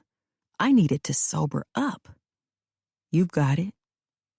Dominic left the room for only a moment, and while he did, I sat in a single upholstered chair in the corner and started unstrapping my shoes. He returned with a glass in hand containing yellowish liquid while I was halfway unstrapped. "Hope you don't mind. My feet are killing me." Dom laughed, turning to me with the drink in hand. "Make yourself as comfortable as you want." He offered the glass to me and said, "Apple juice." I would have preferred water, but this would do. "Here, let me help you." Dom set his drink down on the dresser and lowered to his knees. I couldn't help smiling as he unstrapped the shoe I hadn't gotten to, undid the buckle, and removed it, setting both shoes aside. Once done, he stood and collected his drink, taking a swig. I sipped my apple juice, mildly annoyed by yet another sweet and fruity beverage, but it was better than taking in any more alcohol. My eyes turned to Dominic, who was already looking at me. There was heat in his eyes, flaming with lust. He sipped his drink, and I did mine, but couldn't help fidgeting. "The Bren I know didn't waste time getting to the point," he said with a hint of a smile. He moved in closer so that his groin was practically in my face. He was referring to high school Bren, the one who didn't know a damn thing about sex and didn't care about the consequences. I huffed a laugh. Things change, I suppose. And they had. Though I was having a great time, I wasn't so quick to drop my panties for anyone, even if they were my ex. Plus, something about this entire night niggled at the back of my mind. A warning was more of what it was. If I crossed into this forbidden territory for him, there wouldn't be any going back. This was a married man, which meant I would never come first to him, and that did not sit well with me. He stood. "Perhaps some music." He fished his phone out of his pocket and went to the stand near the TV, where a speaker was plugged in. Once he'd connected the Bluetooth, Genuine played, and I wanted to throw up. Not because of Genuine's voice, but because the nostalgia struck the hell out of me. My vision blurred a bit as Dominic snapped his fingers to the beat, then spun around to face me. He took a swig of his bourbon, then undid the top button of his shirt. "You remember this song?" he asked, chuckling. "Of course I do." I forced a laugh. Differences by Genuine. It was a song we played on repeat while acting like horny teenagers in my bedroom whenever my mom worked third shift. I couldn't believe he was playing it. He truly was treating this like some high school reunion. Like, okay, I get it. We were high school lovers and all, but let's not make this childish. He approached me, bringing me to a stand and collecting me in his arms. I tried smiling and enjoying the moment, but I couldn't bring myself to do it, and I was pretty sure that was my own fault. I'd allowed the niggling in the back of my mind to swim to the forefront. I couldn't stop thinking about his damn wife, and ever since reading those messages and seeing her photo, I only felt regret. While he was sitting next to me in the lounge, flirting and being charming, she'd been texting him all night. He hadn't responded to any of her messages, and I figured that was a courtesy to me. He was married, and his wife assumed he was happy. She had no idea he was showering another woman with drinks and attention, or that he was now alone in a house with said woman.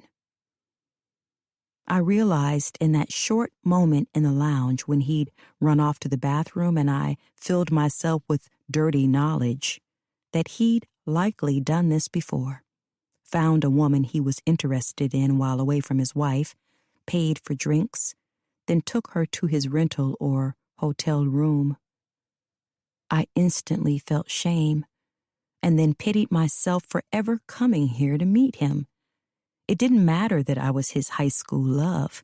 To him, I was just another woman he could get lucky with. At first, I didn't care that he was married because the wife was unknown. I had this stupid notion in my mind that I was there first, so he'd choose me. He'd fall for me again and leave her, whisk me into his life, ease my troubles, and give me everything I ever wanted. It was such a stupid idea to have because he'd been married to this woman for years, while he'd only known me for 2 while we were young.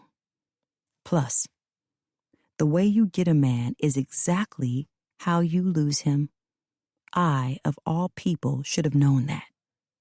It's so much easier to detach yourself from anonymous things because they don't mean shit to you, but because I saw his wife's face, because I saw how happy she was with him, how excited she was for him to come home so she could share a simple dinner with him, and how she supported his career, I realized I couldn't be that person who sabotaged their marriage. Because at the end of the day, all Dominic would do is throw me under the bus to save his ass if he got caught, and frankly, I was worth more than that. We'd already taken things too far by meeting at the lounge and even further by venturing to this fancy house to be alone. I would be ruining someone's life because of my selfish decision to ignore that wedding band on his finger. It was almost like he wanted me to know he was married, like he knew it would make me want him more. Most men hide their rings, but not Dominic. And I couldn't help wondering why. I knew what it was like for someone to be cheated on through my own mother. All my father did was lie and cheat. It drove her crazy. It made her thin, depressed. But she couldn't do much about it because he paid the bills while he was around. He ran the show.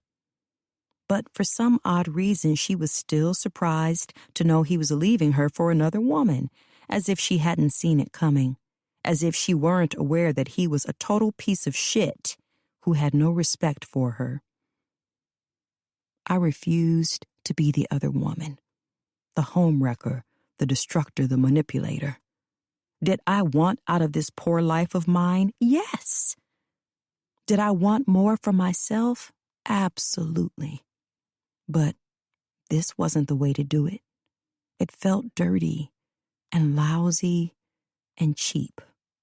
And you don't think about the consequences until you're forced to face them.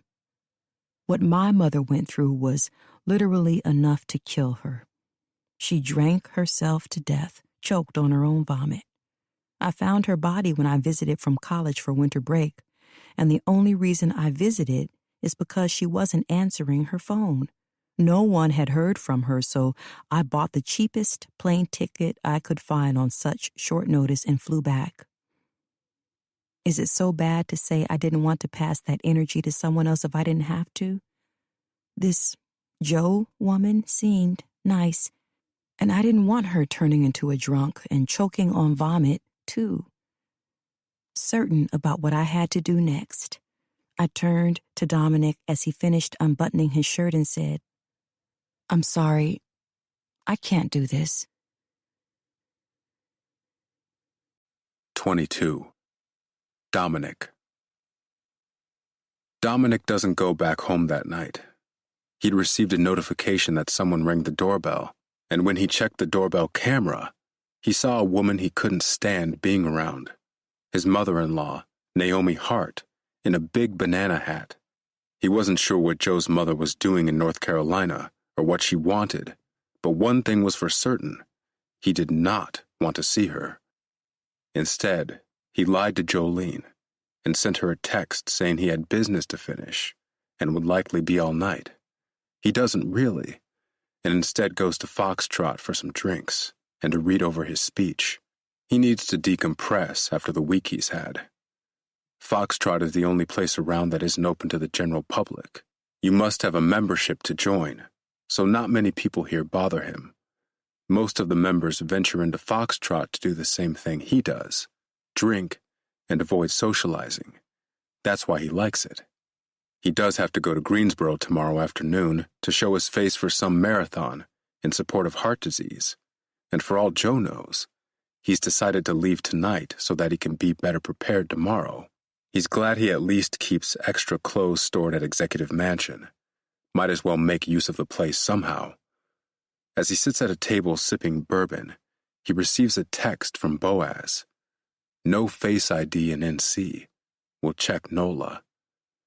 Good thing Boaz is on to the witch. Comforted by the update, Dominic sinks into the back of the burgundy leather bench, taking another long sip of his liquor. He'd contemplated the idea of Boaz blackmailing him, but realized it wouldn't benefit Boaz at all. He was the one who'd done the dirty work, not him, and Dominic was willing to lie if it meant saving his own ass. After replying okay to Boaz, Dominic opens the Instagram app and logs into the account he uses under a fake name.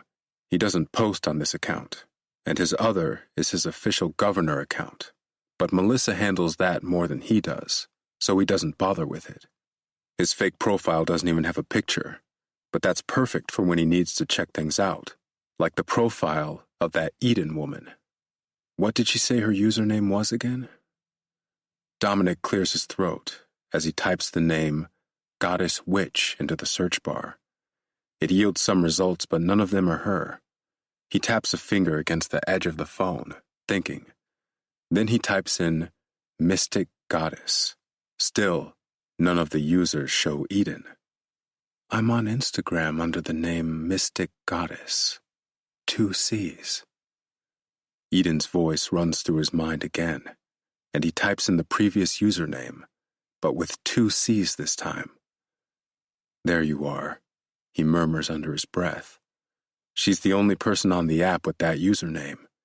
He taps her profile, glad it's public. The profile picture is an unsmiling, moody selfie. Her lips are a dark plum, and her hair is a wild afro. Black eyeliner is heavy around her eyes.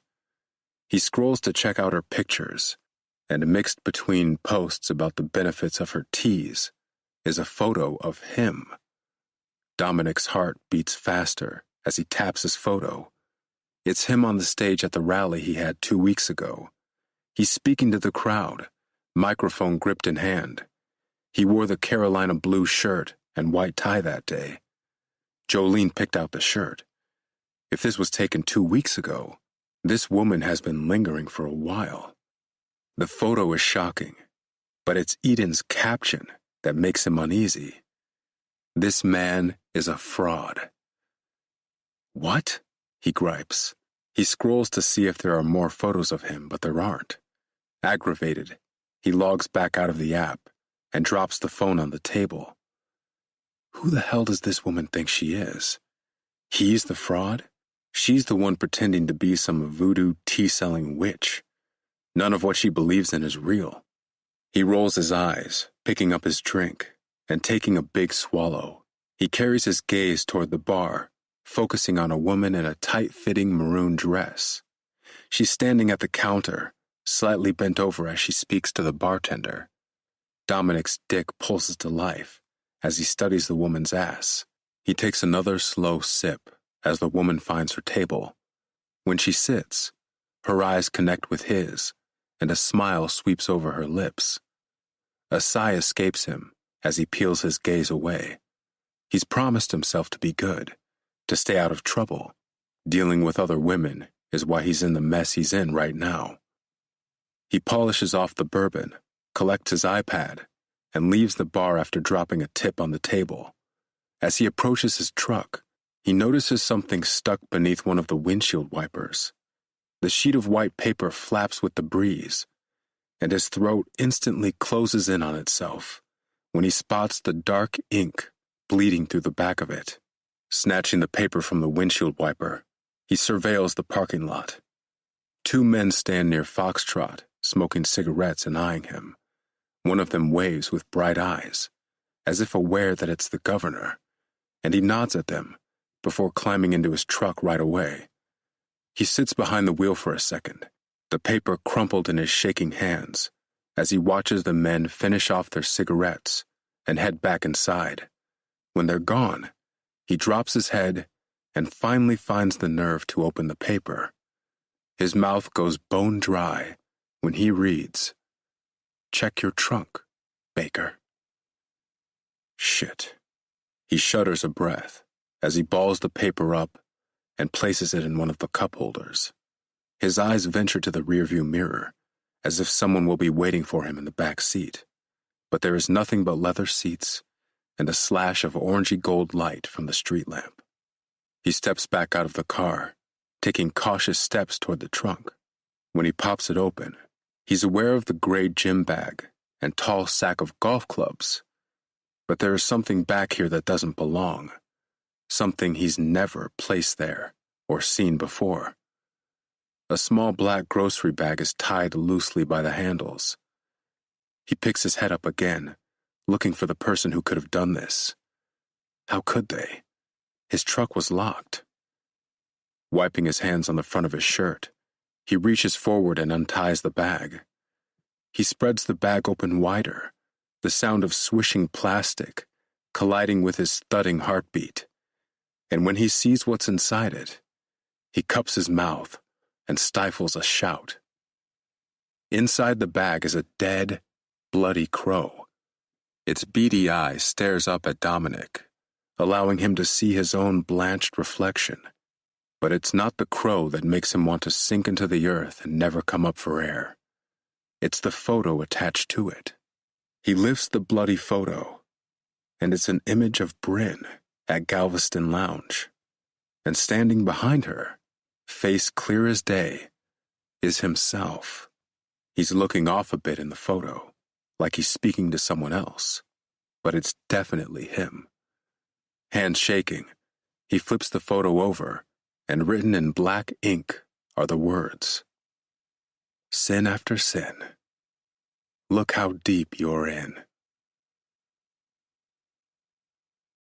23. Jolene. Dominic is away, wasting time at the Foxtrot. How do I know? Because about 6 weeks ago, while he was sleeping, I turned on the location sharing on his phone. I know exactly where he is, and when I saw him pinned at the Foxtrot, I had every urge to drive there, curse him the hell out, and demand answers about these offshore accounts. I couldn't bring myself to do it, though. After the visit from my mother and checking all of my accounts with True Oil Co., I gave Anita a call and she confirmed that a stock had indeed been sold. She gave me the name of the banks the money from the sale are going to, but the accounts can only be accessed in person. So you're telling me I have to fly to Mexico and Italy just to figure out where the hell my money is going? I paced the living room with an early glass of wine in hand. I'm afraid so. There's nothing I can do from my end other than put a freeze on the deposits.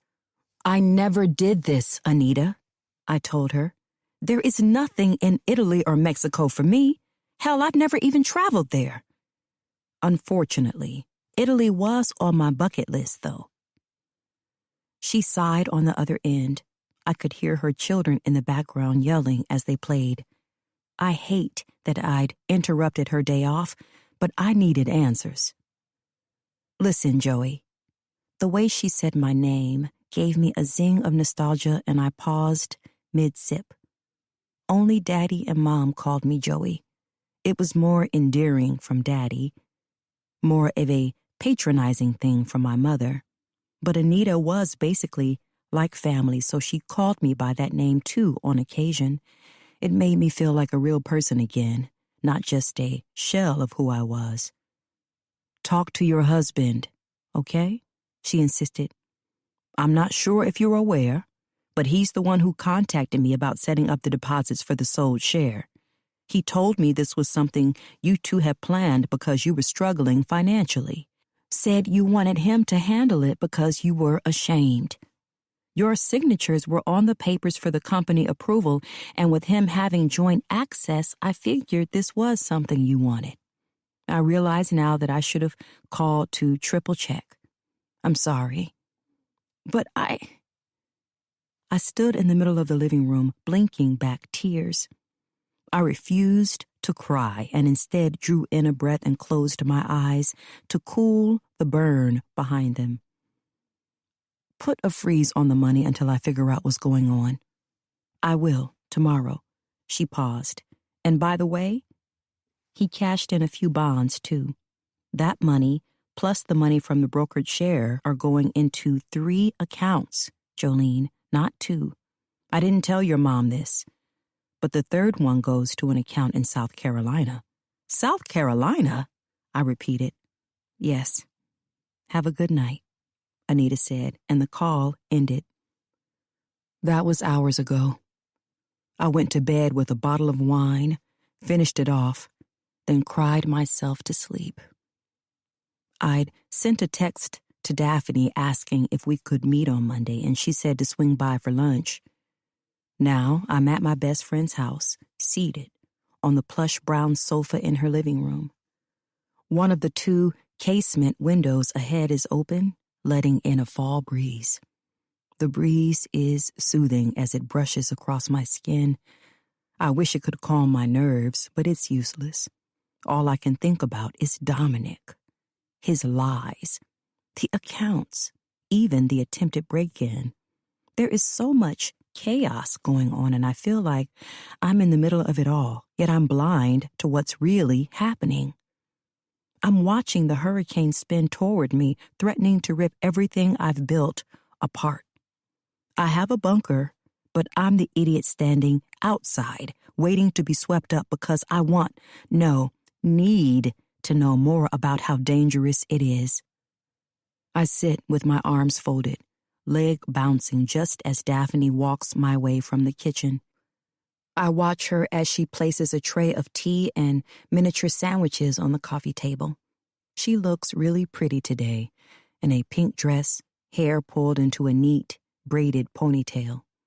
She pours tea into each cup, then offers one to me on a saucer. I unfold my arms and take it, avoiding her eyes. "You ready to talk now, or what?" she asks, after pouring a drizzle of honey into her cup. I suppose it was rude of me to come inside with a measly "hello" and saunter straight to the living room.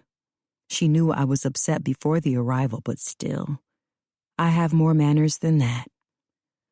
"I'm sorry for how I walked in here, girl," I murmur. "I don't know if I'm ready to talk about it yet." I sip my English tea as it is.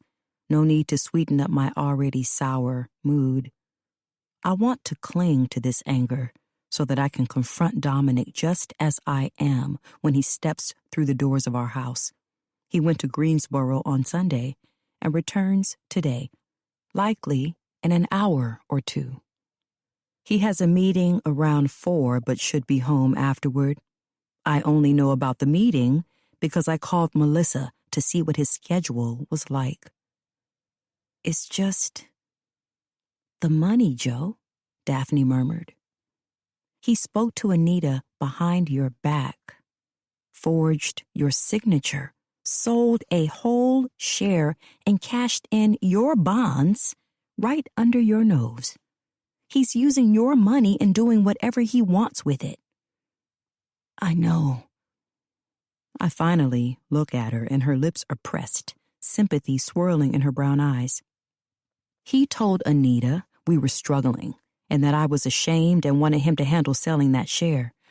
He fucking lied.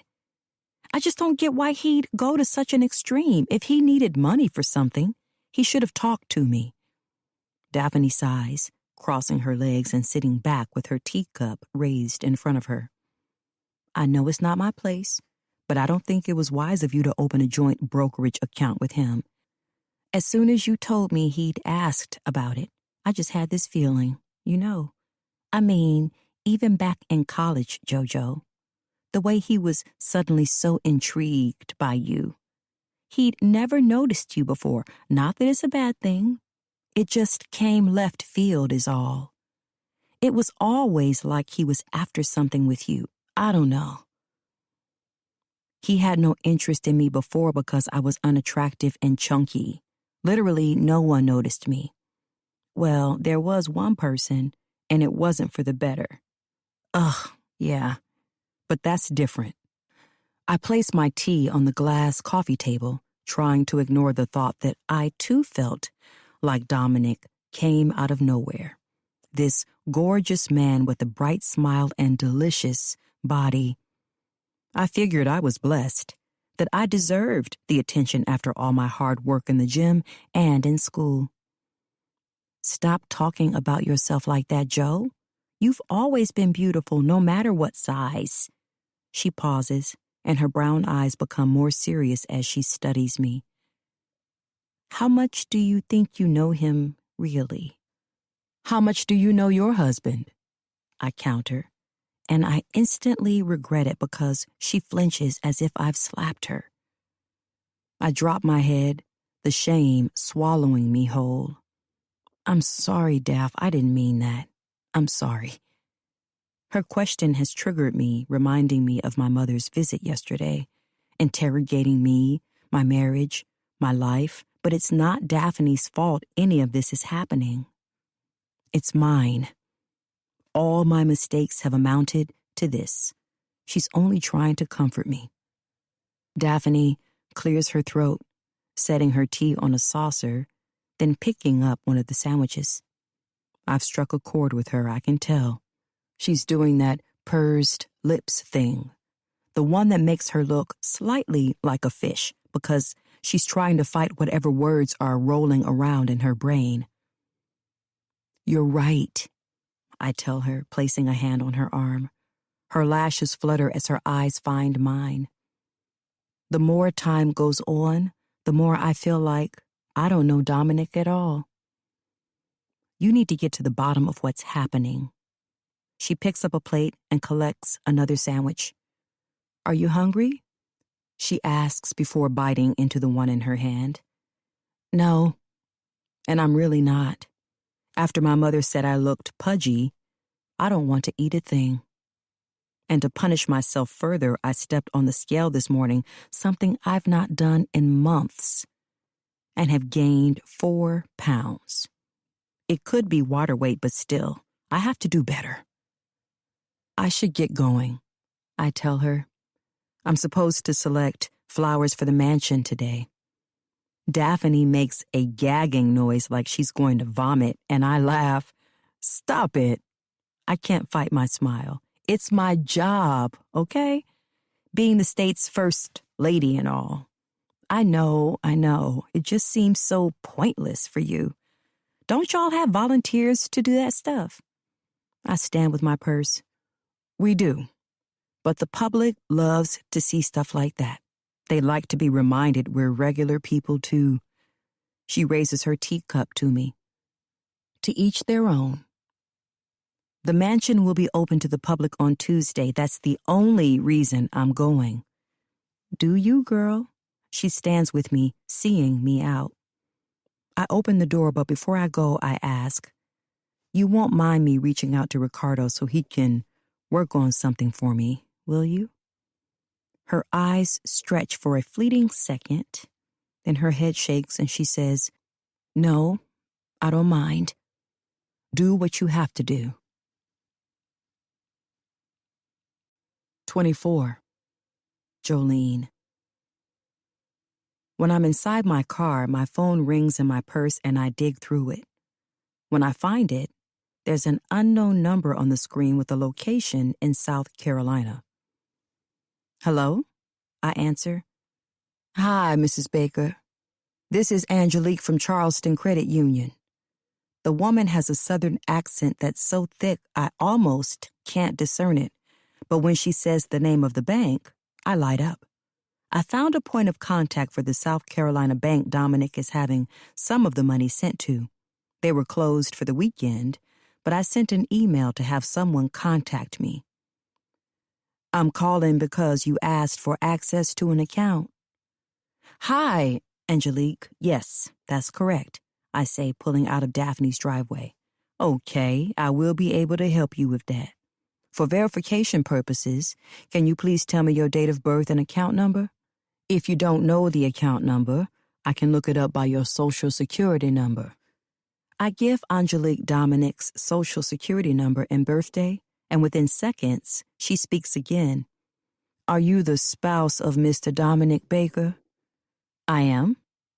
Oh, okay. I'm afraid that I cannot give you access to this bank account, ma'am. There is an internal note stating that the account is private and only to be accessed by Mr. Baker himself and one other person. However, this person can only make in-person withdrawals. Who is the other person? I ask, gripping the steering wheel tighter. Shouldn't it be me? I'm his wife. I understand that, ma'am. However, I cannot give out the account holder's private information. You've got to be fucking kidding me, I mutter. If you would like access, the account holder can add you as a joint member at any time. Angelique, is it possible that I can at least know the name of the person who makes withdrawals in person? Angelique hesitates and I push harder.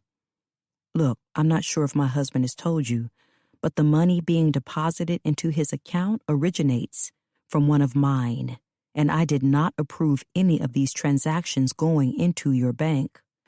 I would hate for your bank to get into any legal trouble because of a minor mishap. I understand, ma'am. Please hold while I connect you to my manager. The line clicks to bubbly Muzak, and I continue driving, working my jaw. This is Hero Marietti, a deep voice says after a few minutes tick by. Am I speaking to the wife of Mr. Dominic Baker? Yes, you are. Hero apologizes for the inconvenience and after several holds, gathering information from me and confirming that the money is originating from my share account with True Oil Co., he apologizes again. I ask for him to add me as an account holder, to which he tells me, I can certainly do that, but I will have to confirm this with Mr. Baker. Is that okay? I hesitate, but only for a second. By the time they get to Dominic, I'll have all the information I need and there will be no denying it. It'll be a good thing the bank calls him. A wake-up call, so to speak. He'll know I'm aware of his little secret. Well, one of his little secrets. Who knows what else that man is hiding? Sure, that's fine. Very well. Is there anything else I can assist you with? Asks Hero. Can I have the name of the person making physical withdrawals from the account? I request, parking in the lot of the flower shop. Let me have a look.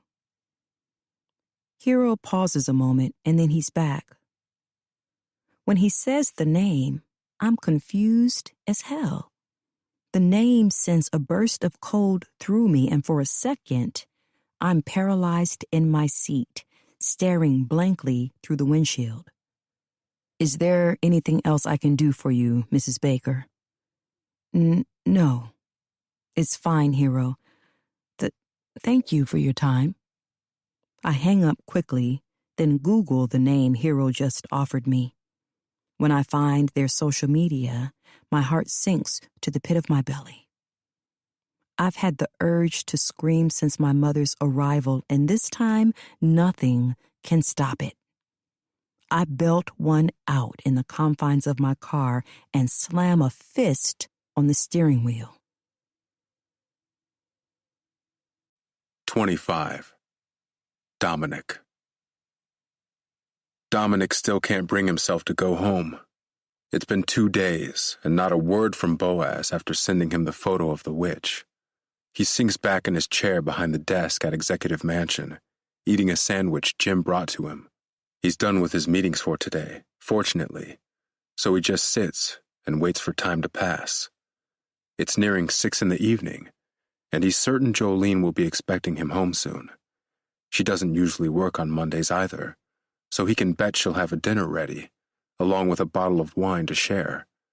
Then he'll hear her talk about her mother, and she'll most likely complain about some rude thing Naomi has said to her. She'll cry, and he'll console her, while trying not to roll his eyes the whole time. He picks up the waxy paper his sandwich was on, and balls it up, tossing it in the trash bin, before leaning back in his chair to gaze out the window. He spots joggers and dog walkers, mothers pushing strollers, and he finds delight in knowing he governs every single person walking the streets. They all pay the tax dollars that fuel his dreams. He's in control, and damn is it amazing. But there is one little thing to fix. His stalker. He's not sure who is doing this to him, but the dead bird in the trunk has been tormenting him. He tried forgetting about it yesterday while in Greensboro, but as soon as he rode to Raleigh, with security tailing his car, that bird and photo weighed heavily on his mind. He wasn't sure what spooked him more, the dead animal in his trunk that only meant bad luck, or the fact that someone had broken into his car when he always kept it locked, and without so much as a broken window or tampered lock. Keeping the doors locked was not only common sense, but a superstitious thing his mother had ingrained in him. Never leave a door unlocked, or you'll be kidnapped, Dominic. Look at what happened to me. Taken, then returned. It can happen to you, too. His mother was a lot of things, but she wasn't a liar, and though she'd gone off the deep end, she always kept his best interest in mind, for the most part. It made him wonder what else this stalker could break into. He checked security cameras around his private home while out of town, and other than Joe coming in and out of the house, no one else lingered around.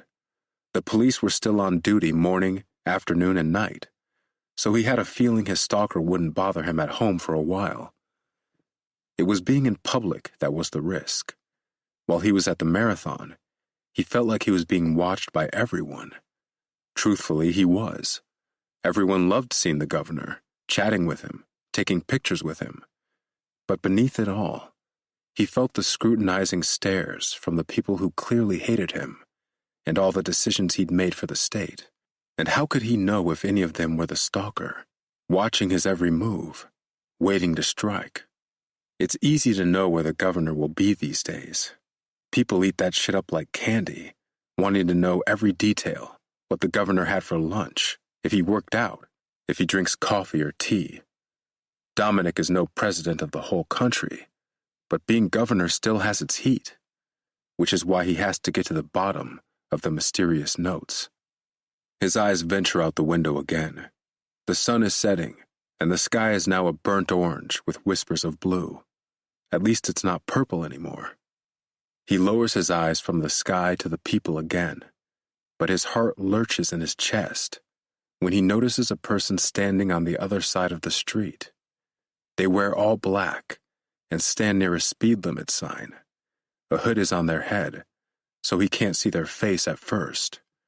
However, when they lift it, his heart nearly fails him, because the face is familiar.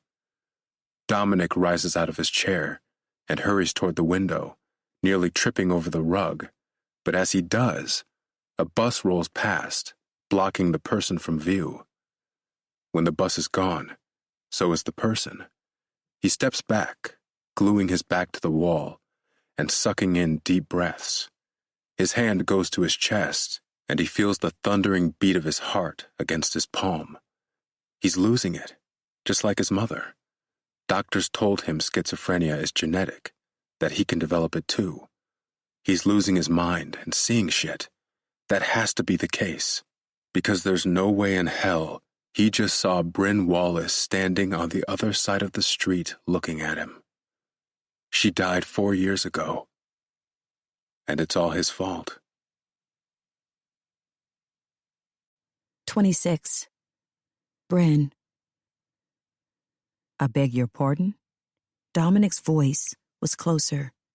I couldn't figure out how he'd gotten across the room so quickly, but he was there, and I gasped. I told him I couldn't do this, sleep with him.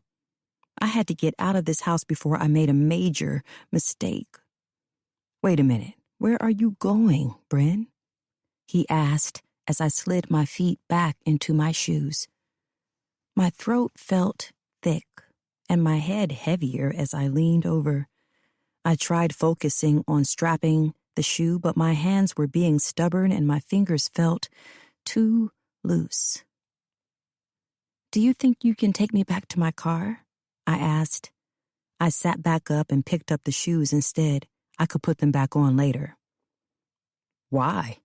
He asked with a dry laugh. I thought you wanted to be here. I know, but I can't do this, Dom. My words came out slurred. When I looked for him, he was in front of me, and despite my vision being blurred, I could see that his head was in a slight tilt. Oh, come on. You gotta stay, he insisted. His hand was on my hip, but I shook my head, snatching myself away. As I did, I stumbled backward, and the backs of my knees hit the edge of the bed, leaving me no choice but to fall. Look at that. That's better, Dominic murmured. Then he was on top of me. Dominic, no. I said I can't do this. I have to go. I pressed a hand to his chest, but it was such a weak attempt. I couldn't understand why my body was working against me. I'd had a few drinks, sure, but not so much that I couldn't control my own body.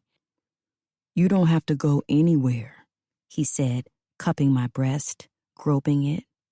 You want this, right, Bryn? You want me, yeah? I blinked up at him as he gripped my wrists and forced them to the bed. I had the urge to fight, to kick, to scream, but I couldn't. My throat was drier, my head spinning. It felt like there were two versions of him above me. And then it hit me. Something I thought would never happen to me. Something no woman ever thinks will happen to her. You spiked my drink, I mumbled. You did. Why else would he have given me apple juice instead of water? God, I was so stupid. Regardless that I was dizzy, I couldn't ignore the smile on his face. Just a precaution, he murmured. Then he shoved my dress up to my waist. I heard a door creak open and Dominic got off of me to look back. I see you made it, he said. Oh, look at that, another man rasped. Look at those thighs. Lace panties. She's ready for some fun, huh? Brought her here, just like you asked. You'll speak to Reba, right? I need her in my corner. If she doesn't back me, I'll lose the campaign. Yeah, you got it. I'll talk to her, the other man said hurriedly. The room kept spinning. The bed dipped and someone appeared above me. A white man. I couldn't make him out at first. I was so dizzy, but some of the features were familiar. I'd seen him before. The man at Franco's. He was sitting with Dominic. John. That was his name. Rough, sweaty hands tore at my clothes, then yanked my thighs apart. A deep growl erupted from the man's throat, and his fingers pushed my panties aside, poking and prodding at my vagina. How does that feel? You like that? John asked, leaning forward until his mouth was near my ear. He smelled like stale whiskey and cigars. Women like you are my weakness. A sin, really. A man of my nature shouldn't want a little brown thing like you, but I can't help that I do. There's just something about you, something about all of you, that makes my dick as hard as rock. I turned my head, spotting a person standing in the corner. It was Dom. "Please, Dom," I croaked. "Shh, shh, shh." John cupped my mouth, pressing his body down harder on mine. Dominic turned to face me, eyes glimmering, a smile on his lips. "I'll take care of you." I wanted to scream, but my body wouldn't do a damn thing I needed it to. I tried lifting my leg to kick the man off, but he kept groping, touching, licking. His hot, disgusting tongue circled around my earlobe before sliding down to the bend of my neck. I laid there while he poked and prodded, then he took down his own pants. He flipped me over like I was a rag doll, hoisted my hips upward. And that was the last thing I could remember about that night before the drinks and the drugs took over and everything faded to black. When I woke up, my mouth was tacky, dry, and sweet. I released a groan as a strip of light blazed on my face. It was still dark outside, and the strip of light was coming from the bathroom where the door was cracked open. It took a few minutes for it all to come back to me. The lounge, the watermelon drinks, Dominic. I gasped and sat up in the oversized bed. My head throbbed when I tried to move, and there was an ache between my legs and in my ass. Then I remembered coming to this place. The apple juice. Dominic on top of me, and then someone else. Some man. Who was it? I told Dom I had to go, that I couldn't do it. Someone else came in. I passed out. My bottom lip trembled as I climbed out of the bed. I was completely naked, but couldn't remember how any of my clothes got off. My dress was in a puddle next to the bed, so I picked it up, throwing it on quickly, and then scanning the room for my purse. I gasped when I spotted a figure sitting in a chair in the corner. A side table had been pulled in front of him. Dominic. He was shirtless with black sweatpants on. His eyes were locked on me like I was a target. "Dom," I said, aiming to keep my voice steady. In the dark, his eyes were dark and serious. The look he wore terrified me. Where was the smiling, upbeat man from earlier, the fun, charming one? "What are you doing? Why are you sitting in the dark?" "Just waiting for you to wake up." He had something in his hand that was long, thin, and silver. I reached for the lamp on the nightstand, switching on the light bulb, and saw a pen in his hand. On the table in front of him was a small stack of papers. "I need you to sign these," he stated, pointing the end of the pen at the papers. There was no life to his voice. It was empty and without sympathy. It made my skin crawl. "Sign what?" He slid the papers across the table, and I approached, cautiously wrapping my arms around myself. It hurt to walk. My ass was so sore. I wanted to cry because I'd never felt so much pain in one place. I scanned the paper and the words "non-disclosure agreement" popped out in bold font. "What the hell is this?" I demanded. "For you to sign. Not sure if you're aware, but there will be big things happening for me soon. I can't have mild affairs interrupt that." I narrowed my eyes as he placed the pen down on top of the papers. "Mild affairs? What the fuck are you talking about, Dominic? You drugged me and had someone come in to rape me. Lower your voice. It was a command, one that felt threatening. You don't tell me what to do, motherfucker. Where is my purse? I'm leaving. He eyed me a moment before rising from the chair. I backed away as he walked around the table with the papers to open the top drawer of the dresser. I'd never put my purse there. He must have hidden it on purpose so I'd wake up to this, forced to face him. Withdrawing my purse, he carried it with him to the table and sat with it on his lap. You'll get your purse when you sign the papers, he said. I'm not signing shit, I snapped. Damn it. I knew you'd make this difficult. It's like high school all over again. You're so fucking annoying. He pinched the bridge of his nose and shook his head. Just sign the goddamn papers, Bryn. Once you sign, I'll hand you $50,000 and it'll be a done deal. We'll never speak of this night again. The $50,000 made me pause.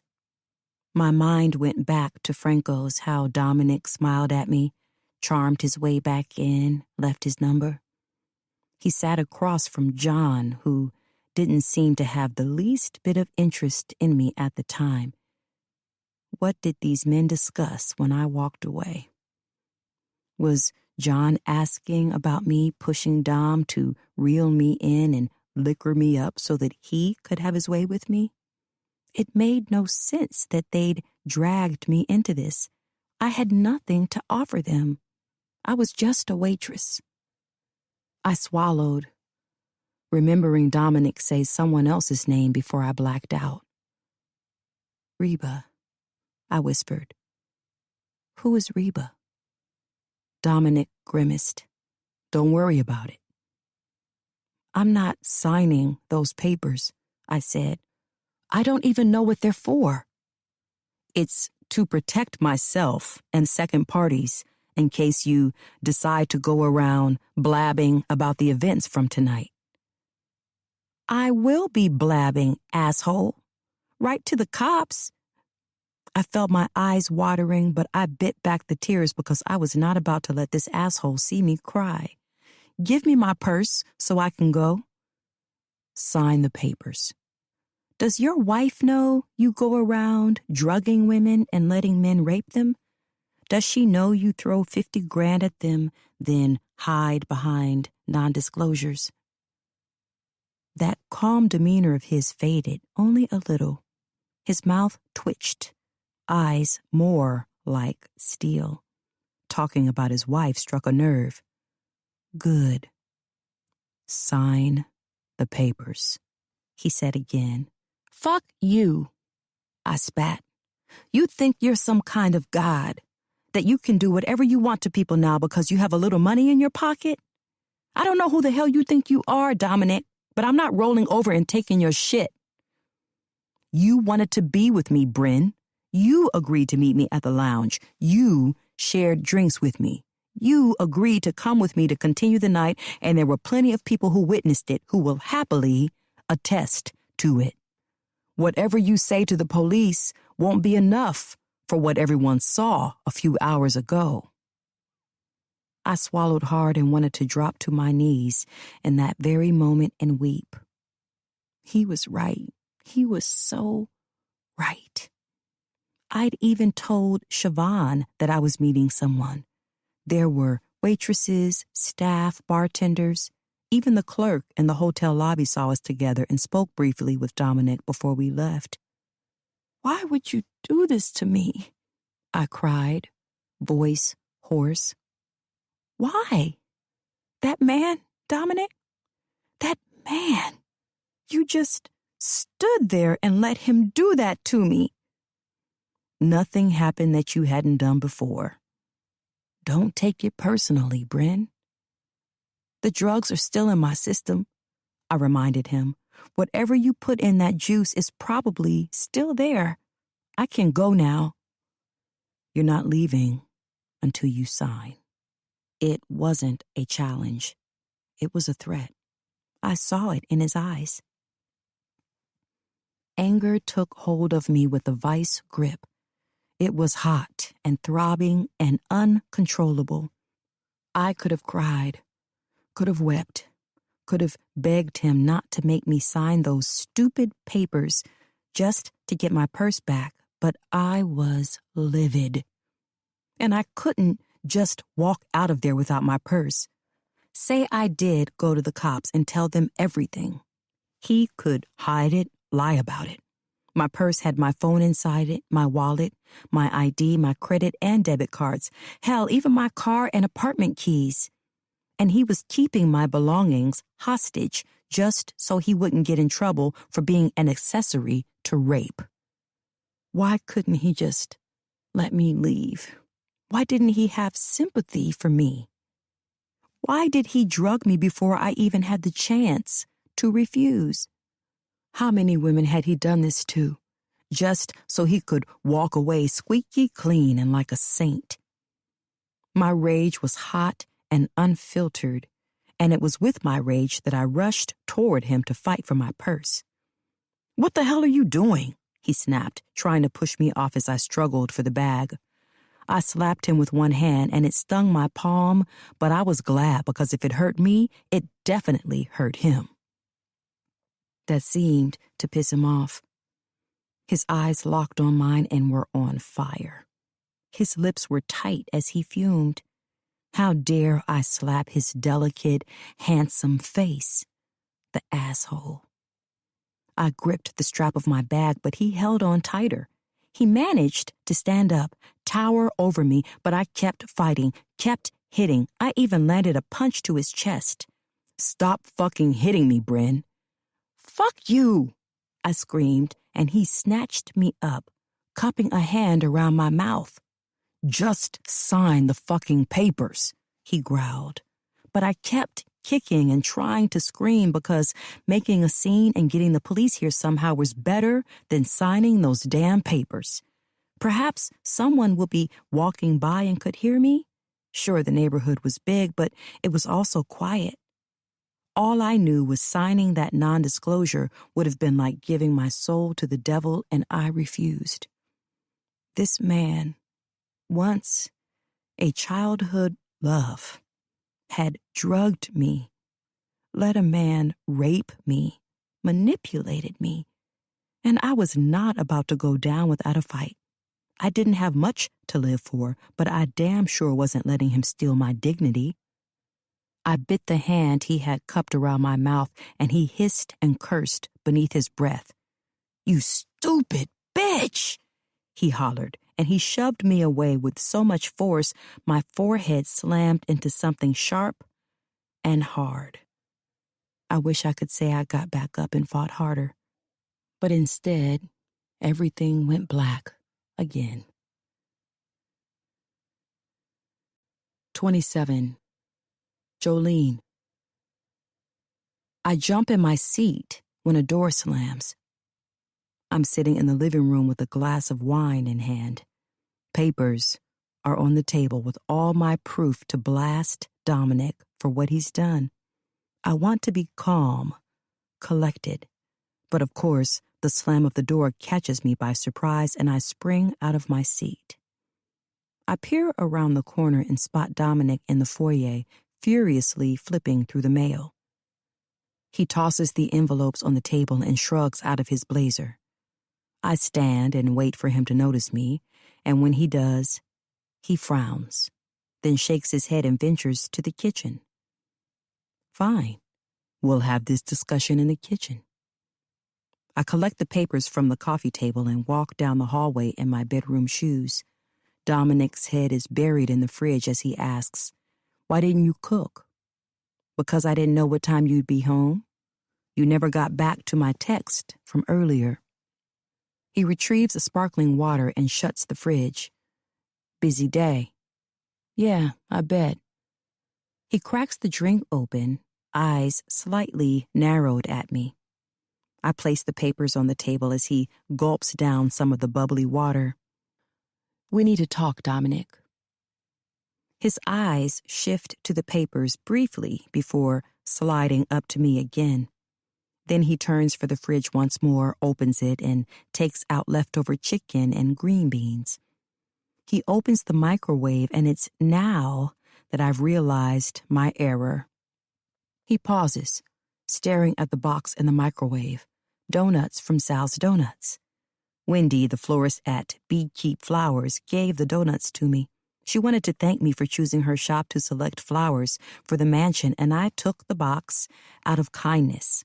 I didn't eat a single one, not that I didn't want to. And I suppose that's why I'd left them in the microwave, because maybe I would indulge in one just for the hell of it. The donuts were the least of my concerns when I got home, though. I literally threw them into the microwave so I could run to my office and print off the information about the accounts Anita sent me. My heart beats faster as Dominic takes out the box and turns with it in his hand. What is this? I wet my lips with my tongue, searching for words, but they all fail me. He steps around the island counter, and I know when his switch goes off. It wasn't this way when we first met. I didn't see this switch go off until after we were married, when we lived in a condo in downtown Raleigh together. The signs are all here right now. His eyes darken. His nostrils flare at the edges. His jaw ticks repeatedly. He was clearly angry about something before arriving home, but this discovery has fueled it. He's trying to change the subject, shift the blame on me somehow. He knows I have something on him. He must know. Surely the bank in South Carolina got in touch with him by now, but I had the leverage, so I didn't care. I know you sold several hundred of our shares from True Oil, I say, and am surprised my voice remains steady. Perhaps the wine has allowed me to perform that miracle. Why didn't you tell me you'd do that? Shares? You really want to talk to me about shares when you've got a half-dozen box of donuts in our microwave? He says the words donuts like it's a drug, like I'm doing meth or something. Dominic opens the box, studying the contents. Got a little bit of everything in here, don't you, Fat Joe? The nickname causes a stir in me. I haven't heard it since college. That name was like having bricks thrown at my face. I shared the detail of that name with Dominic because I thought I could trust him, that he'd understand. Instead, I'd given the information to him like a loaded gun, and he uses that weapon against me every chance he gets. Dominic, they were a gift from a florist. I didn't even eat them. But you wanted to, I bet. He takes one of the donuts out, a powdered one. Some of the white powder sprinkles to the waxed floor as he raises it in the air. How about this one, huh, Joe? He chucks the donut at me, and it hits the center of my chest. Or this one. He takes out a chocolate-glazed donut, chucking it. I duck just in time to miss it, but that sparks his anger even more because he marches toward me with the box and dumps the entire thing on my head. He smashes the box and donuts down so that it meshes into my braids. Stop!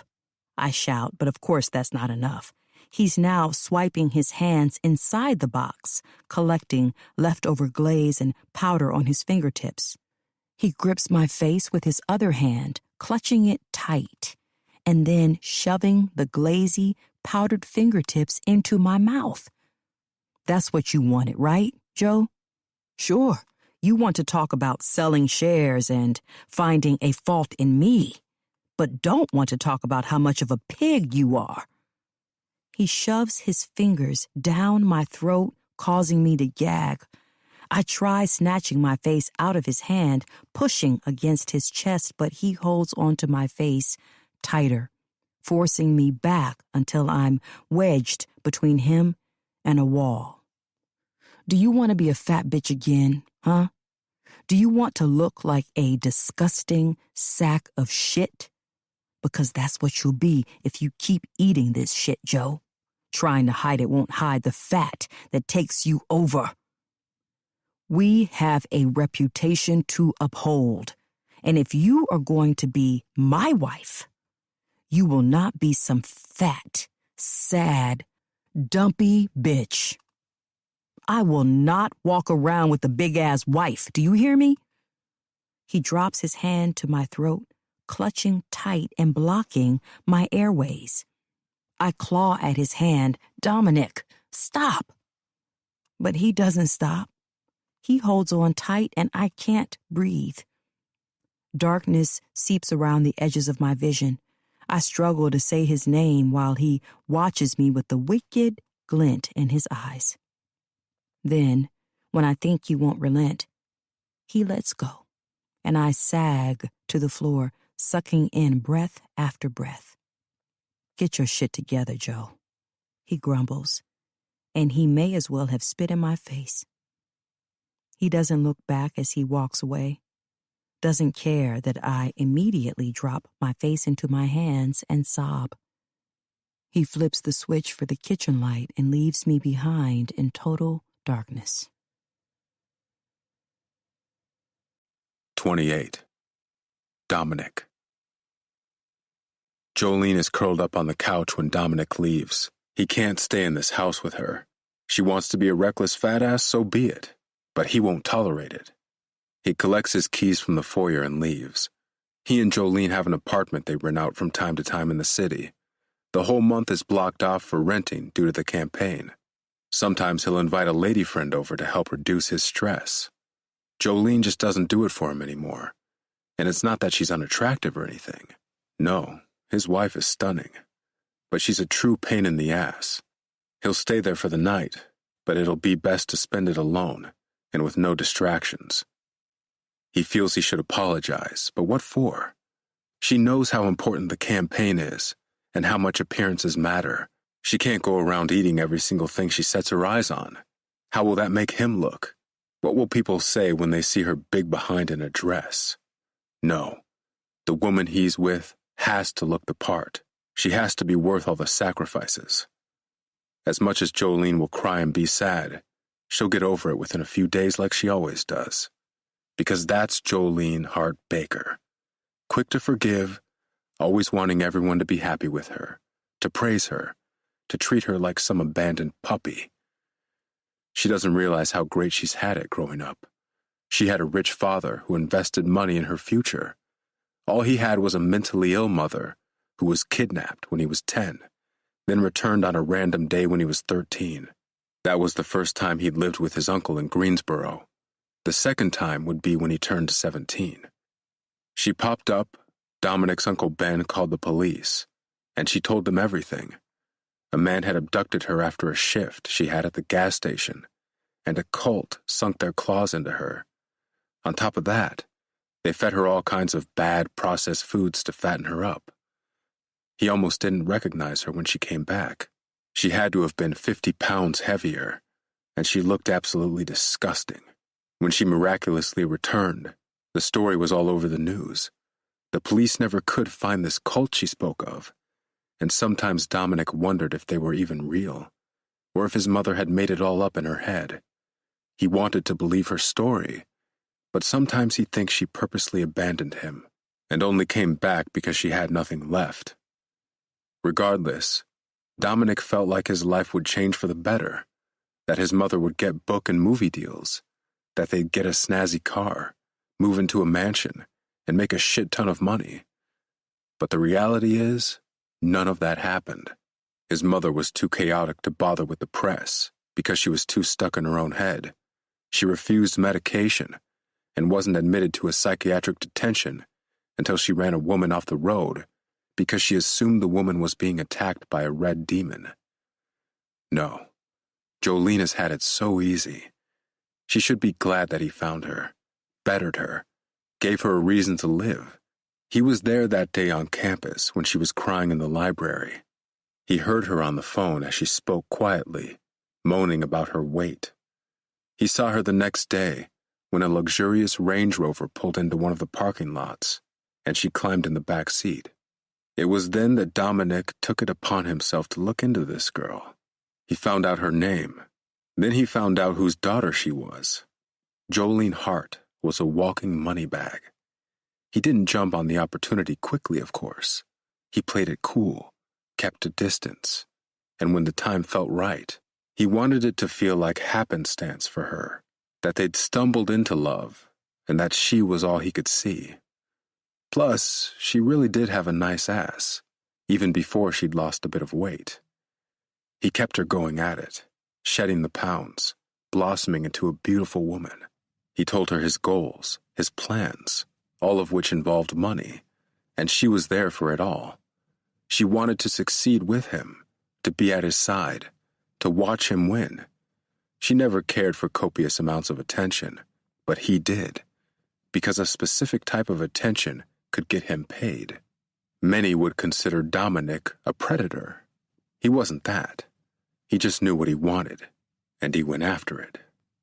He considers this as he walks into the studio apartment and flips a light switch on. He drops his bag on the bed against the wall, scanning his eyes around the space. Joe had hired someone to deck out the apartment. Pale blue walls, a large flat-screen TV, a sparkling kitchen made of silvers and marble. The little centerpieces on the coffee table and dining table are Joe's touch. He strips out of his clothes and makes his way to the shower. He lets the hot water run over him, and when he feels thoroughly clean, he gets out and wraps a towel around his waist. He pours himself a bourbon and carries it to the patio, focused on the skyline. It's beautiful at night. His eyes fall to the parking lot of a gas station across the way. The neon red sign of the station beams in the night. An old silver Beetle is parked near the end of the lot. 2 people sit on the back of the vehicle, dressed in dark clothing. He sips his bourbon, realizing how out of place the car is. His apartment resides on the classier side of the city, so this car shouldn't be hanging around. It doesn't belong. The people sit still for a long time, and it takes him a minute to realize they're looking right back at him. A frown takes hold of him as he watches the people toss a hand up and wave. What the hell? He backs away, entering the apartment again. Must be some randoms. Of course, if he can see them, they can see him. He goes for his bag on the bed to take out clothes, but it's as he's taking a shirt out that he sees the envelope on the pillow. It wasn't there when he first walked in, and knowing this causes his chest to tighten. He sets the bourbon down to pick up the envelope. There are images inside it, pictures of Jolene and him. In one of the photos, his hand is closed around her throat, and he's visibly angry while Jolene stares up at him, veins on her forehead, her hand clutching his as she chokes. He wheezes, dropping the glass on the ground. It shatters into pieces, but he doesn't move. This image was taken from outside their house, right through the kitchen window. He snatches out another picture of Jolene standing on the terrace, sipping from a coffee mug, then another of her sitting in a coffee shop. But this image is what terrifies him most because she's not alone. She's sitting at the table with that witch from the rally. All the images are small, as if printed on a portable printer. He notices black marker bleeding through a sheet of paper in the envelope, and snatches it out to read the words. Through the windows I can see how you treat your wife so miserably.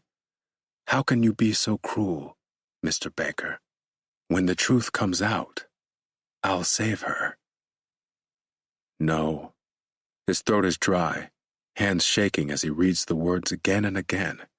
Then he freezes and looks up when he realizes the person got into his apartment. They're probably still here. He places the envelope down and steps over the broken glass to get to the kitchen. He pulls out the largest knife from the knife set and holds it in front of him. The only doors belong to the bathroom and laundry room. He checks the bathroom first. Nothing. He faces the sliding laundry door next and his heart drops. He's not sure how he hadn't noticed the streak of blood on it when he passed by it the first time.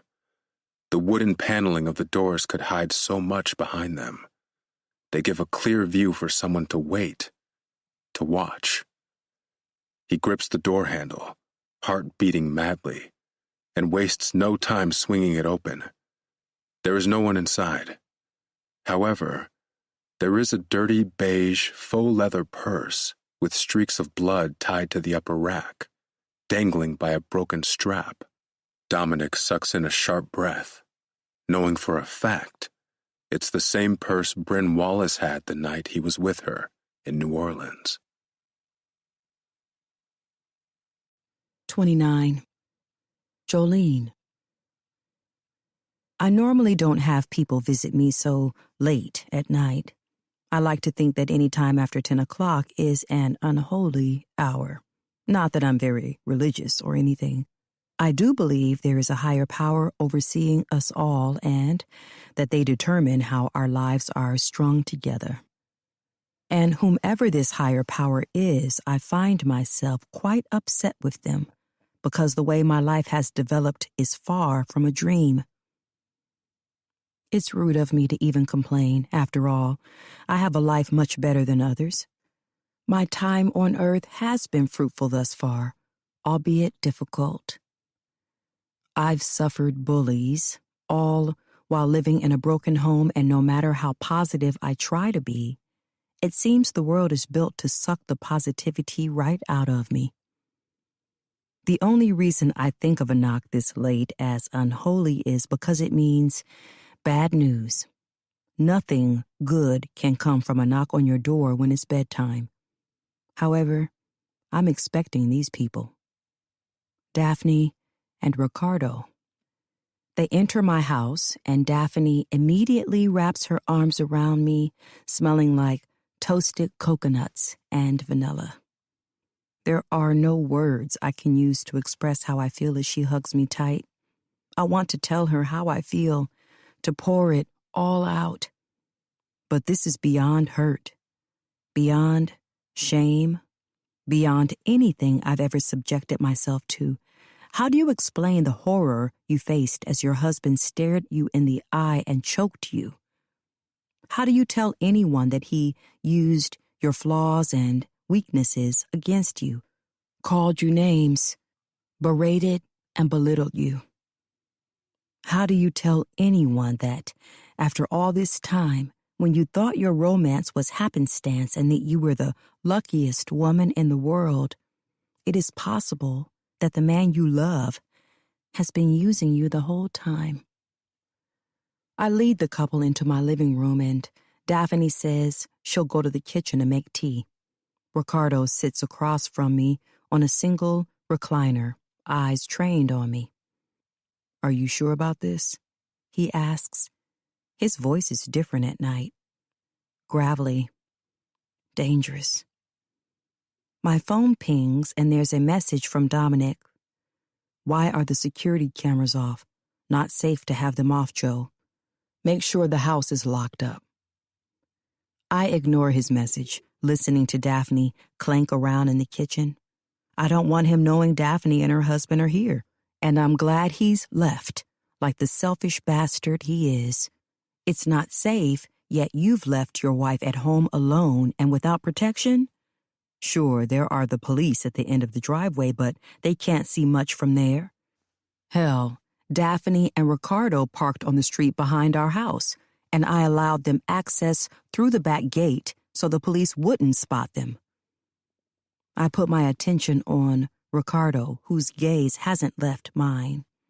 He's always been a good husband to Daphne. He's always been there for her. I feel a slight pang of envy at the thought, but also relief, because Daphne is my best friend, and she deserves someone who loves and protects her, as well as her friends. I know it wasn't easy for him to agree to come here, and as Daphne told me, I must be sure. If I'm to bring Ricardo into this, I have to do it wisely. "I'm positive," I say. Ricardo nods. And though it feels like blood is swimming in my ears and that I might faint, there is no turning back now.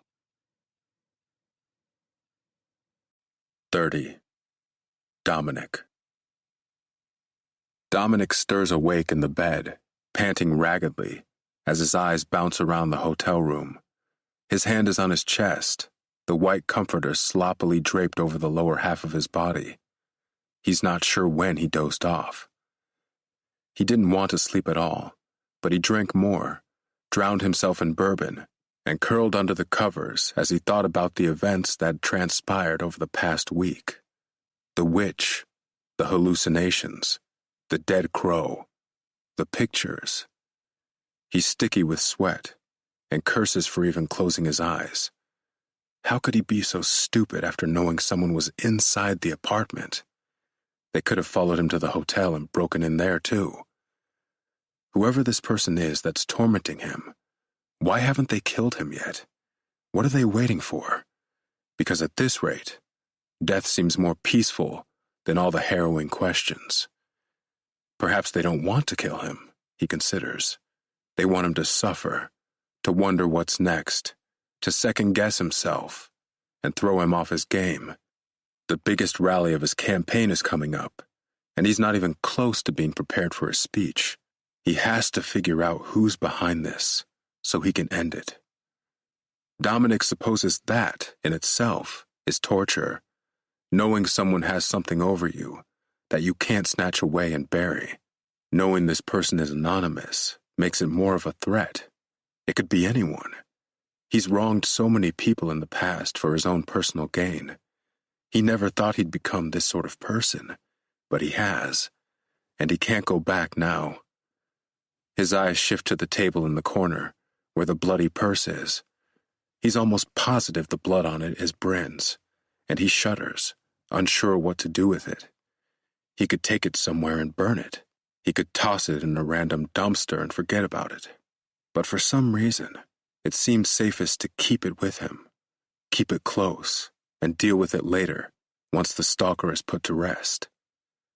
A vibrating noise sounds off behind him, and he realizes this is why he woke up. His phone was ringing. He snatches it up and answers. "Boaz? What do you have?" Dominic climbs out of bed, heading to the mini-fridge and retrieving a bottled water. "Found an ID on that woman in the picture you sent.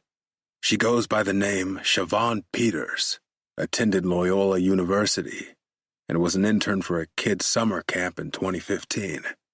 That's the last thing I really have on her up until 2020, where she takes a job in North Carolina as a waitress in a diner called Pops." All of the words Boaz says swim away from Dominic, but two. Loyola University. Wait, she attended Loyola? That's right. How old is she? 38. Dominic's eyes bulge out of his head. She's the same age as Bryn. She went to the same college. She must know her. "Could be a friend, wanting answers," Boaz states. "But how would she know I was involved?" Dominic snaps. "Why would she be asking me anything?"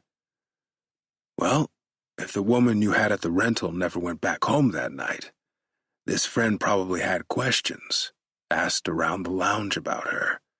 They must have been close. It's possible the woman you had over told her friend who she was going to see." Dominic's back hits the wall, and his body sags to the floor. No, Boaz. This can't be happening. This woman can't be sniffing around right now. Everyone knows if you search for answers, you'll find them. Tell me that body can't be found, Boaz, he pleads. "I went to New Orleans, poked around. No one has said anything about a body, and no missing person reports were filed with her name. As far as you and I are concerned, she's gone. She was hardly breathing, and I buried her near a marsh. There was no surviving that." "What about her belongings? Her purse? The phone?" "Buried it with her. No one will find it." "So how the hell was that same purse inside my apartment last night, Boaz? There's blood and dirt all over it. Someone is fucking with me, and I bet It's that friend of hers. Calm down, Boaz snaps. Anyone can buy a bag, get dirt, and make fake blood. If it is this woman, you need to put a pin in this straight away and burn the evidence. Do you want me to handle it? No. He thought Boaz had it handled years ago, but clearly he didn't. Now he's certain that was Bryn standing across the street from Executive Mansion, staring back at him. What if she's not dead? Boaz said he drove for miles with her body in the trunk, until he ventured to a forest near a marsh, dug a hole, and dumped her. He said the place was often infested with gators, and that even if she did miraculously wake up and dig her way out, she wouldn't survive it, not with her wounds. Now, Dominic is having a hard time accepting any of what Boaz told him. There is a possibility Boaz is in on this, that he wants to see Dominic fail. Maybe he was pissed that he'd been dragged into it, so he set Bryn free and told her to never speak a word of it, paid her off or something. But she's thought about it all, and now she's back. He could have lied about it just to save face. Sure, it was a risk on his part, and no, Boaz didn't like loose ends. But people change. And if there was one thing Dominic knew about Bryn, it's that she was smart as hell. She'd conquered many odds with quick thinking, and this could have been one of those situations. Say she woke up, saw what Boaz was about to do as he dumped dirt onto her body, and begged to be freed. Would he have let her go? Just give me the night to think, Dominic finally says when Boaz clears his throat. I'll let you know what to do when I figure out more. He hangs up, then chucks his phone across the room. There is no one he can trust. He has to take care of it himself. 31. Dominic. 4 years ago. Dominic had made a lot of mistakes growing up, but none of them could amount to this one. He stood in the master bedroom of John's rental home, mouth ajar and body stiff, as he stared at the body on the floor. He'd shoved Bryn a little too roughly, and she'd hit her head on the sharp, wooden corner of the dresser. She was face down on the ground, and blood was pooling around her head. He started to bend down, flip her over, but didn't want to touch the body. Fuck. What was he supposed to do? He couldn't just let her lay there and die. Why couldn't she just sign the damn papers? Why did she have to make the situation so difficult? He hurried out of the room to collect his phone from the den. It had 20% battery left. He hustled back up the stairs and was tempted to call the police, but then he remembered the NDA. This woman's body was on the floor, and if she woke up and remembered what had happened, everything he'd worked for would be thrown in a bin. He racked his brain, searching for a solution. It didn't hit him what to do until he thought about a conversation he'd had with Winton Hart. This was a year before Winton died. He'd called Dominic, demanded that he come to Houston so they could discuss his proposal to Jolene. He remembered being nervous as hell to be with her father one-on-one. He'd never sat with Winton alone. He had Jolene as a cushion, and she often covered for Dominic whenever Winton began interrogating him. But not this time. No, Winton wanted to speak to him alone. He met him at an upscale soul food restaurant, and when he'd approached the table, Winton had ordered without him. A plate full of fried chicken, collard greens, mac and cheese, and a buttery roll of bread was in front of him. And Dominic couldn't help thinking that was how the man would die. All that fatty food going down the hatch, clogging his arteries, increasing his cholesterol. He'd kept the comments to himself, of course, and took the seat across from Winton, requesting a water from the waitress who wasn't too far away. Winton looked Dominic from head to toe, then said, "I'm going to make this very clear to you, Dominic. I see you. I see you more than you see yourself." Dominic's throat thickened. "I'm sorry. How do you mean, sir?" he asked, trying not to shrink under Winton's glare. "I looked into your history after Joey told me about your past. You told her your mother was in a psychiatric detention. You said she was unwell, and so mentally ill that it wasn't safe to visit her. Far from the truth, isn't it? Dominic swallowed, but held Winton's gaze. Don't answer that, Winton muttered, waving his fork. I know she's not in one. She's dead, and the state handed her house over to you. Dominic blinked, stunned by his future father-in-law's knowledge. A smile spread across Winton's lips, and he pointed his greasy fork at Dominic as he said, You aren't the only person who does their research. You think I don't know that you're marrying my Joey for the money? I could smell it all over you when I met you. Dominic chose to feign ignorance. I love her, Mr. Hart. I'm not understanding where this is coming from. Please be aware, Dominic, that if you ever think about hurting Jolene in any way, your life will be ruined, whether it's by me or someone who knows me. Winton's dark brown eyes grew even darker as a frown creased his forehead. She loves you, and I don't know why. But what I do know is that if you mess up, it will be handled. He turned his head a fraction, peering over Dominic's shoulder. Dominic looked with him and spotted Boaz sitting in a booth. His hands were folded on the table, eyes hard on Dominic's, as he nodded his head. I have people who take care of business for me, Winton continued, grabbing Dominic's attention again. And if there is ever a need for me to make someone disappear, it will happen, and I won't be to blame. Winton glared at Dominic, into him, really, like he could see everything he was made of, his rapidly beating heart, organs, and the thoughts in his head. Then, just as quickly as he'd glowered, he straightened in his seat and said, Try the sweet potato pie. It's good. Winton's words haunted Dominic. If there is ever a need for me to make someone disappear, it will happen, and I won't be to blame. Boaz had ways of making people disappear. Houston wasn't too far from New Orleans, and he still had Boaz's number saved in his phone when he'd found the guy who'd stolen his wallet. He lifted the phone and called.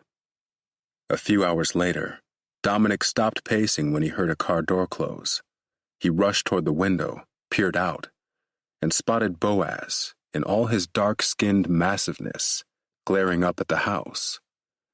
Behind him was a black Chevy pickup truck. It was broad daylight out, and Dominic worked hard to swallow, glad the house was surrounded by trees. There was a knock at the door, and he hurried to open it. Boaz entered the house, moving right past him. He noticed he was wearing cloth booties over his boots, and his hands were gloved. The brim of his hat was low on his forehead. Where is it? Boaz asked. It? It took a second for Dominic to realize he was referring to Bryn. Oh, master bedroom, up the stairs to the left. Boaz turned, heading for the stairs. Dominic followed him, and when they made it to the room, he watched Boaz flip Bryn's body over and press 2 gloved fingers to her neck to check her pulse. Pulse is faint. She's still alive. What? Dominic blanched. He thought surely Bryn was dead. She hadn't moved an inch. He thought so. Then again, he hadn't really checked. He'd left her body in the bedroom and waited in the den until Boaz's arrival. He assumed she was dead with all that blood on the wooden floor. The blood had rolled toward the rug, staining the oatmeal-colored carpet. Something buzzed, and Dominic looked across the room at Bryn's purse on the side table next to the NDA. Boaz glanced at Dominic before moving toward the purse. He pulled out the phone with his gloved hand and pressed a button to turn the phone off before stuffing it back in the purse. What the hell am I supposed to do if she's alive? Dominic asked, but Boaz ignored him and stood straight, lumbering out of the house. He stomped down the stairs and Dominic rushed after him, making sure to jump over the puddle of blood as he went. Where are you going? He asked. Boaz didn't answer, and instead went to his truck, climbed inside, and started it up. Fuck. Dominic was sure Boaz was leaving. Bryn wasn't dead. This would be his problem. He watched as Boaz put the car in reverse and straightened up, so the back of his truck was facing the porch. He'd parked at an angle, so that the front of the truck blocked the door. Then he climbed out, squeezed between the truck and one of the porch columns, and stepped inside again. "Stay down here," Boaz commanded. Then he disappeared up the stairs. Dominic stood in the foyer, listening to the sound of heavy scraping and thumping. Was he moving furniture? He had the urge to go up and see what was happening, but knew better than to make a move. After what felt like an eternity, he finally heard Boaz's footfalls on the stairs, but he wasn't coming down empty-handed. He had the bedroom's rug in hand, rolled into a cylinder, and was grunting as he dragged it down. There was a body inside the rug. He could see the hair sticking out the top corner. Boaz stopped, dropped the heavy rug, then fixed his eyes on Dominic. He dug into his pocket, pulling out a pair of plastic gloves and tossing them to him. "Put those on, and help me put the rug in the bed of the truck." Dominic did as he was told, and as Boaz picked up the heavier end of the rug, Dominic went for the feet. They ambled out of the door, Dominic grunting as he moved, until Boaz slid his end of the rug onto the bed. He helped Dominic push the rest of it up, then closed the hatch. "Now what?" Dominic breathed, because surely this couldn't be it. There was bound to be blood upstairs. His DNA. John's DNA. "That fireplace work?" Boaz asked, pointing to the living room. Dominic peered back at the cold, empty fireplace. "I'm sure it does." "Good. Find some wood, burn those gloves and your clothes, take a shower, and put a fresh set of clothes on. I'll deal with the body. Someone will be here tonight around 9 or 10. He'll clean up the bedroom, make it look like she was never here. Do not leave until I call you." He stepped outside, pointing at the cameras. "You're sure all the cameras are off?" "Yes, I'm positive." "Whose house is this?" "John Bolton. He's a politician here in New Orleans. He was here last night, and he has a lot on the line. Last thing he wanted was to be seen, so he made sure to have the security system and cameras off during my stay. Plus, Dominic made sure. He'd called John to double-check about the cameras when he'd prepared Bryn's apple juice, and that's when he'd given John the green light to swing by. "Okay. Well, like I said, don't leave until I call. And if I were you, I'd get in touch with this John Bolton character and tell him not to mention you were ever in his rental." "Why?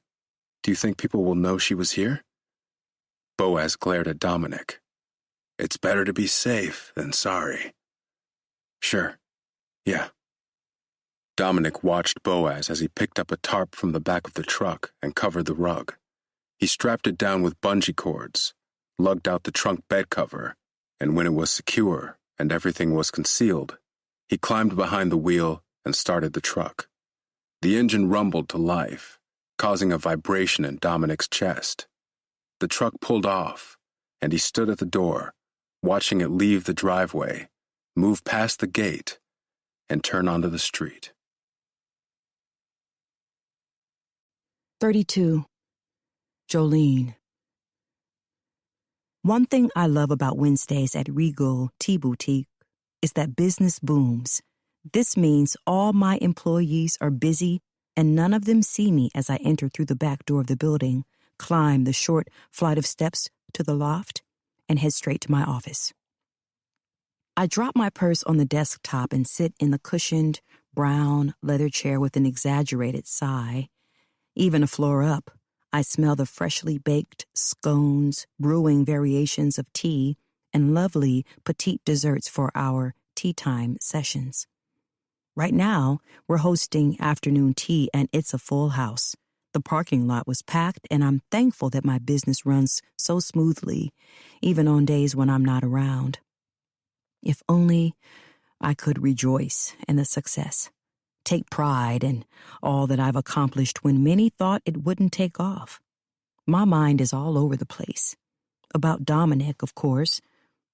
I don't want to be anywhere near him, and my visit from Daphne and Ricardo last night caused me a lack of sleep as my decision weighed heavily on my mind. A cup of tea or two will do me good right now, so I send a text to Sally, the store manager, and request an order. I log into my computer and check emails as well as the schedule to make sure people have been clocking in on time. I check the books, and all seems to be smooth, so I make my way down to the kitchen to grab my tea. "It's nice to see you in, Mrs. Baker," Sally says in front of a tray. The tray is topped with a matching porcelain tea set hand-painted with Japanese cherry blossoms. Along with the set is a glass cup filled with honey, another filled with cubes of sugar, and a mini 3-tier tray. I love the 3-tier tray the most. Gold plates with 3 levels of foods to choose from. The bottom consists of crustless sandwiches, the middle of scones with cream and raspberry jam, and the top hosts many desserts like cakes, cheesecakes, and pies. We like to make the trays as regal as possible and stick to traditional English standards, hence the name of my shop. A little work will do me good. "How is Veronica?" I ask, and Sally beams as she picks up the tray, heading for the swinging doors. Veronica is her 3-month-old baby. "Oh, she's perfect, Jolene. I'll show you pictures when it slows down." "Please do." Sally leaves the kitchen and another woman pops in. Her curly hair is pulled into a cute mop atop her head, her skin the color of coffee with too much cream. Sleeves of tattoos cover both her arms. She has small freckles on her nose. "Jessica, right?" I ask as she collects another tray set up with tea and food. "That's me." She smiles, giving me a look. I'm not sure what that look means, but I disregard it when she says, "Busy today." "That's a great thing. You're doing an amazing job. Keep at it." When she leaves, so do I. I return to the office to respond to more mails and make a few calls. The sooner I get this done, the sooner I can head home and get ready for my cycling class. I'm in the middle of calling up one of my suppliers when there's a knock at the door. "I'm busy," I call, assuming it's one of my employees, but the door opens up and the familiar head that pops in catches me completely off guard. I lower the phone, watching as North Carolina's Lieutenant Governor Samuel Sanchez enters my office. He's dressed impeccably, not a stain or lick of lint on him. His hair is dark and curly, cut short just around the ears and full-bodied at the crown of his head. His skin is like Daphne's husband, tan and smooth.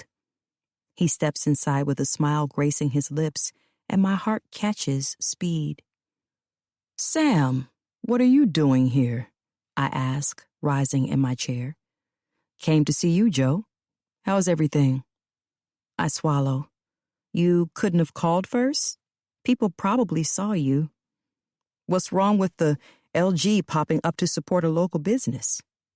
Sam tips his head, approaching the desk, and it's now that I feel like my office is too small. There are 3 floor-to-ceiling windows overlooking a park where people take their dogs for walks or children to play.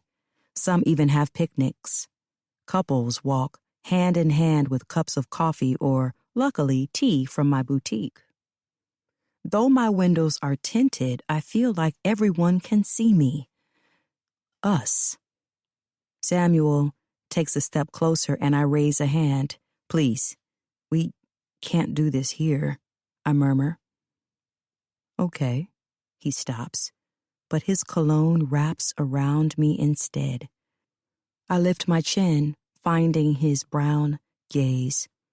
He's smiling, that same stupidly handsome smile that got me the first time. "You sure that's what you want?" This time, the saliva feels thick going down my throat, but I suck it up and step around the desk. "Sam, I told you we have to be smart about this. Visiting me at work makes things pretty obvious. Don't worry, he says, his fingers casually sliding into his pockets. I'll be out of your hair in a bit. Just wanted to stop by, see how that plan of yours was working out. Things have changed a bit, I state, but I have it handled. It's a solid plan, Joe. Samuel takes a step closer. One of his hands comes out of his pockets, and I assume he's going to run the backs of his fingers along my jawline like he always does, but he pauses. His smooth forehead creases as his eyes fall to my neck. What happened here? He asks, running a finger over my throat. I remember Jessica in the kitchen, the way she looked at me funny. Did she see the bruises? Nothing. I back away, holding my neck. How the hell can anyone even see it? I covered the bruises with makeup this morning. I double-checked. I step around him and stare at my reflection in the mirror on the wall. Sure enough, some of the makeup has rubbed off and is now in the collar of my baby blue blouse. Shit, I hiss, picking up a tissue and dabbing at my shirt. When I look up, Samuel's eyes flare. Did he hurt you, Jolene? It's fine, Sam. No, it isn't fine. Look at you. He turns me to face him, but I avoid his eyes. Still, I feel his gaze searching, studying. This has to stop, Jolene. If you don't put an end to it, I will. His hand cups my waist. His touch is hot, even over the fabric of my clothes. I shudder a breath as he reels me into him so that we're chest to chest. With his other hand, he uses his fingers to tip my chin so I can't look at anything but him. This has to stop, I breathe. What we're doing, why should it? He doesn't deserve you, he murmurs on my mouth, and then he presses his lips to mine, coaxing my mouth open. I can't help melting in his grasp. I drape my arms over his shoulders, and he rapidly picks me up in his arms to plant my ass on the edge of the desk. The corner of my computer digs into my back, but I don't care. I kiss him deeper, circling my legs around his waist, indulging in his touch. Dominic knows about us, I say, when our lips part for a second. That could be another reason why he's been treating me like a back-burner woman in his life. He knows I'm pulling away. He senses it. As if he didn't hear me, Samuel kisses me again and I moan, tugging him closer by the tie. So let him know. There are still some things that have to be worked out, I say as his mouth falls to my neck. Then work them out, Joe. I trust you. His words light a fire in me, the good kind. It's the exact fire I need. I'm not sure what it is about Samuel Sanchez that I can't resist. When I first met him, I couldn't stand him, but only because he clearly disliked Dominic. Now he and I are in the same boat. I'm not the only person Dominic has stabbed in the back, lied to, hurt, or manipulated. Dominic counts Samuel out of every single decision just so he can take the glory. There was a time he took credit for a healthcare idea of Samuel's that saved the state millions of dollars, and Samuel has never forgiven him for that. Burn enough people, and you're bound to feel the heat of the flames yourself. Samuel and I, though an illicit duo, agree on this. And because I'm tired of caring and tired of giving my worthless husband the benefit of the doubt, I let Samuel fuck me on my desk. 33. Dominic. Dominic sits in his SUV, parked along the corner near the lot of the Scarlet Star Motel. It's the motel he saw Siobhan Peters staying in, and it's a shabby 2-story building, which seems a bit more upscale at night with its neon red and orange lights and the miniature palm tree on the sign. He can't wrap his mind around the palm tree or how it belongs in Raleigh, but he disregards that thought as he shovels organic cashews into his mouth and watches each floor of the motel. He's parked next to an abandoned building, tucked away beneath a thick, broken tree branch. His expensive SUV definitely stands out on this side of town, but he's grateful for the truck trailers parked in the lot. They cover him for the most part. He shouldn't be here, and everything inside him screams it as a fact. But with so much uncertainty surrounding him, what else is there to do? He's been here since 6 p.m. His phone was blowing up with notifications and requests for last-minute meetings that he's had to respectfully decline. To avoid another influx of texts and emails, he told Melissa he was having stomach troubles and to set meetings up for another date. That was several hours ago. It's nearing midnight now, and Siobhan is nowhere to be found. He's becoming antsy. Dominic has spent so much time thinking about the bloody purse, and after that call with Boaz in the hotel, he realizes it all comes down to Siobhan Peters. She wants to play games? Well, he can play them too. Normally, he's not keen on showing his face with matters like this. It would have been smarter to have Boaz confront her, speak to her. But Boaz clearly messed up once. This time, he'll make sure there's an end. Truth is, he's come here tonight to scare Siobhan, get her to leave him alone, and go back to where she came from. All she has are notes and photos, nothing concrete. And when it comes to that photo of him choking Jolene, he knows his wife will cover for him over a stranger. Boaz is right about the purse. It could be a dupe, a small detail Siobhan remembers from the last time she saw Bryn. He checks the time on the dashboard, 11:48 p.m. He fidgets in his seat as he watches one of the room doors open and a couple walk out. The woman clings to the man with a giggle. Dominic rolls his eyes, the thought of love and couples making him sick. He picks up his phone, swipes to his messages, and opens one from a girl named Jessica who works at Jolene's stupid tea shop. Jessica didn't provide a written text, but she did send an image, one of Samuel Sanchez coming down the set of stairs that lead to Jolene's office at the tea boutique. The sight of it causes him to clench his fists again, just like he did the first time he saw it. He knows what Samuel is trying to do. He wants to get him where he's weakest. He thinks by having his wife that it'll make him fold. He's wrong. He's faced much worse. Dominic found out Samuel had a thing for Jolene during a charity ball. He asked her to dance, had his hands too low on her hips, and Dominic interrupted and kindly whispered for him to back off of his wife. It made him look bad in public, like he had no control. He was sure Sanchez wanted it to appear that way. He's been after his governor's seat for some time now. 2 weeks after the ball, he found out Sanchez had visited Jolene's tea shop. Jolene had mentioned it over dinner one night, so happy to have had the lieutenant governor pay her a visit. And Dominic had taken it upon himself to speak to one of Jolene's employees when she wasn't there. He wanted to stay ahead, be in the loop, so he chose the employee with the worst track record and said he'd pay her if she kept him updated on Jolene and any important people who showed up. Jessica was a former criminal, selling drugs for her ex, in and out of jail for little crimes like vandalism and assault. He knew for a fact Jolene hired her because she loved trying to change people's lives. She loved giving them a raft and hoping they'll resurface a better human. He knows because it was like that for him when they met. She pitied Dominic and his tragic childhood.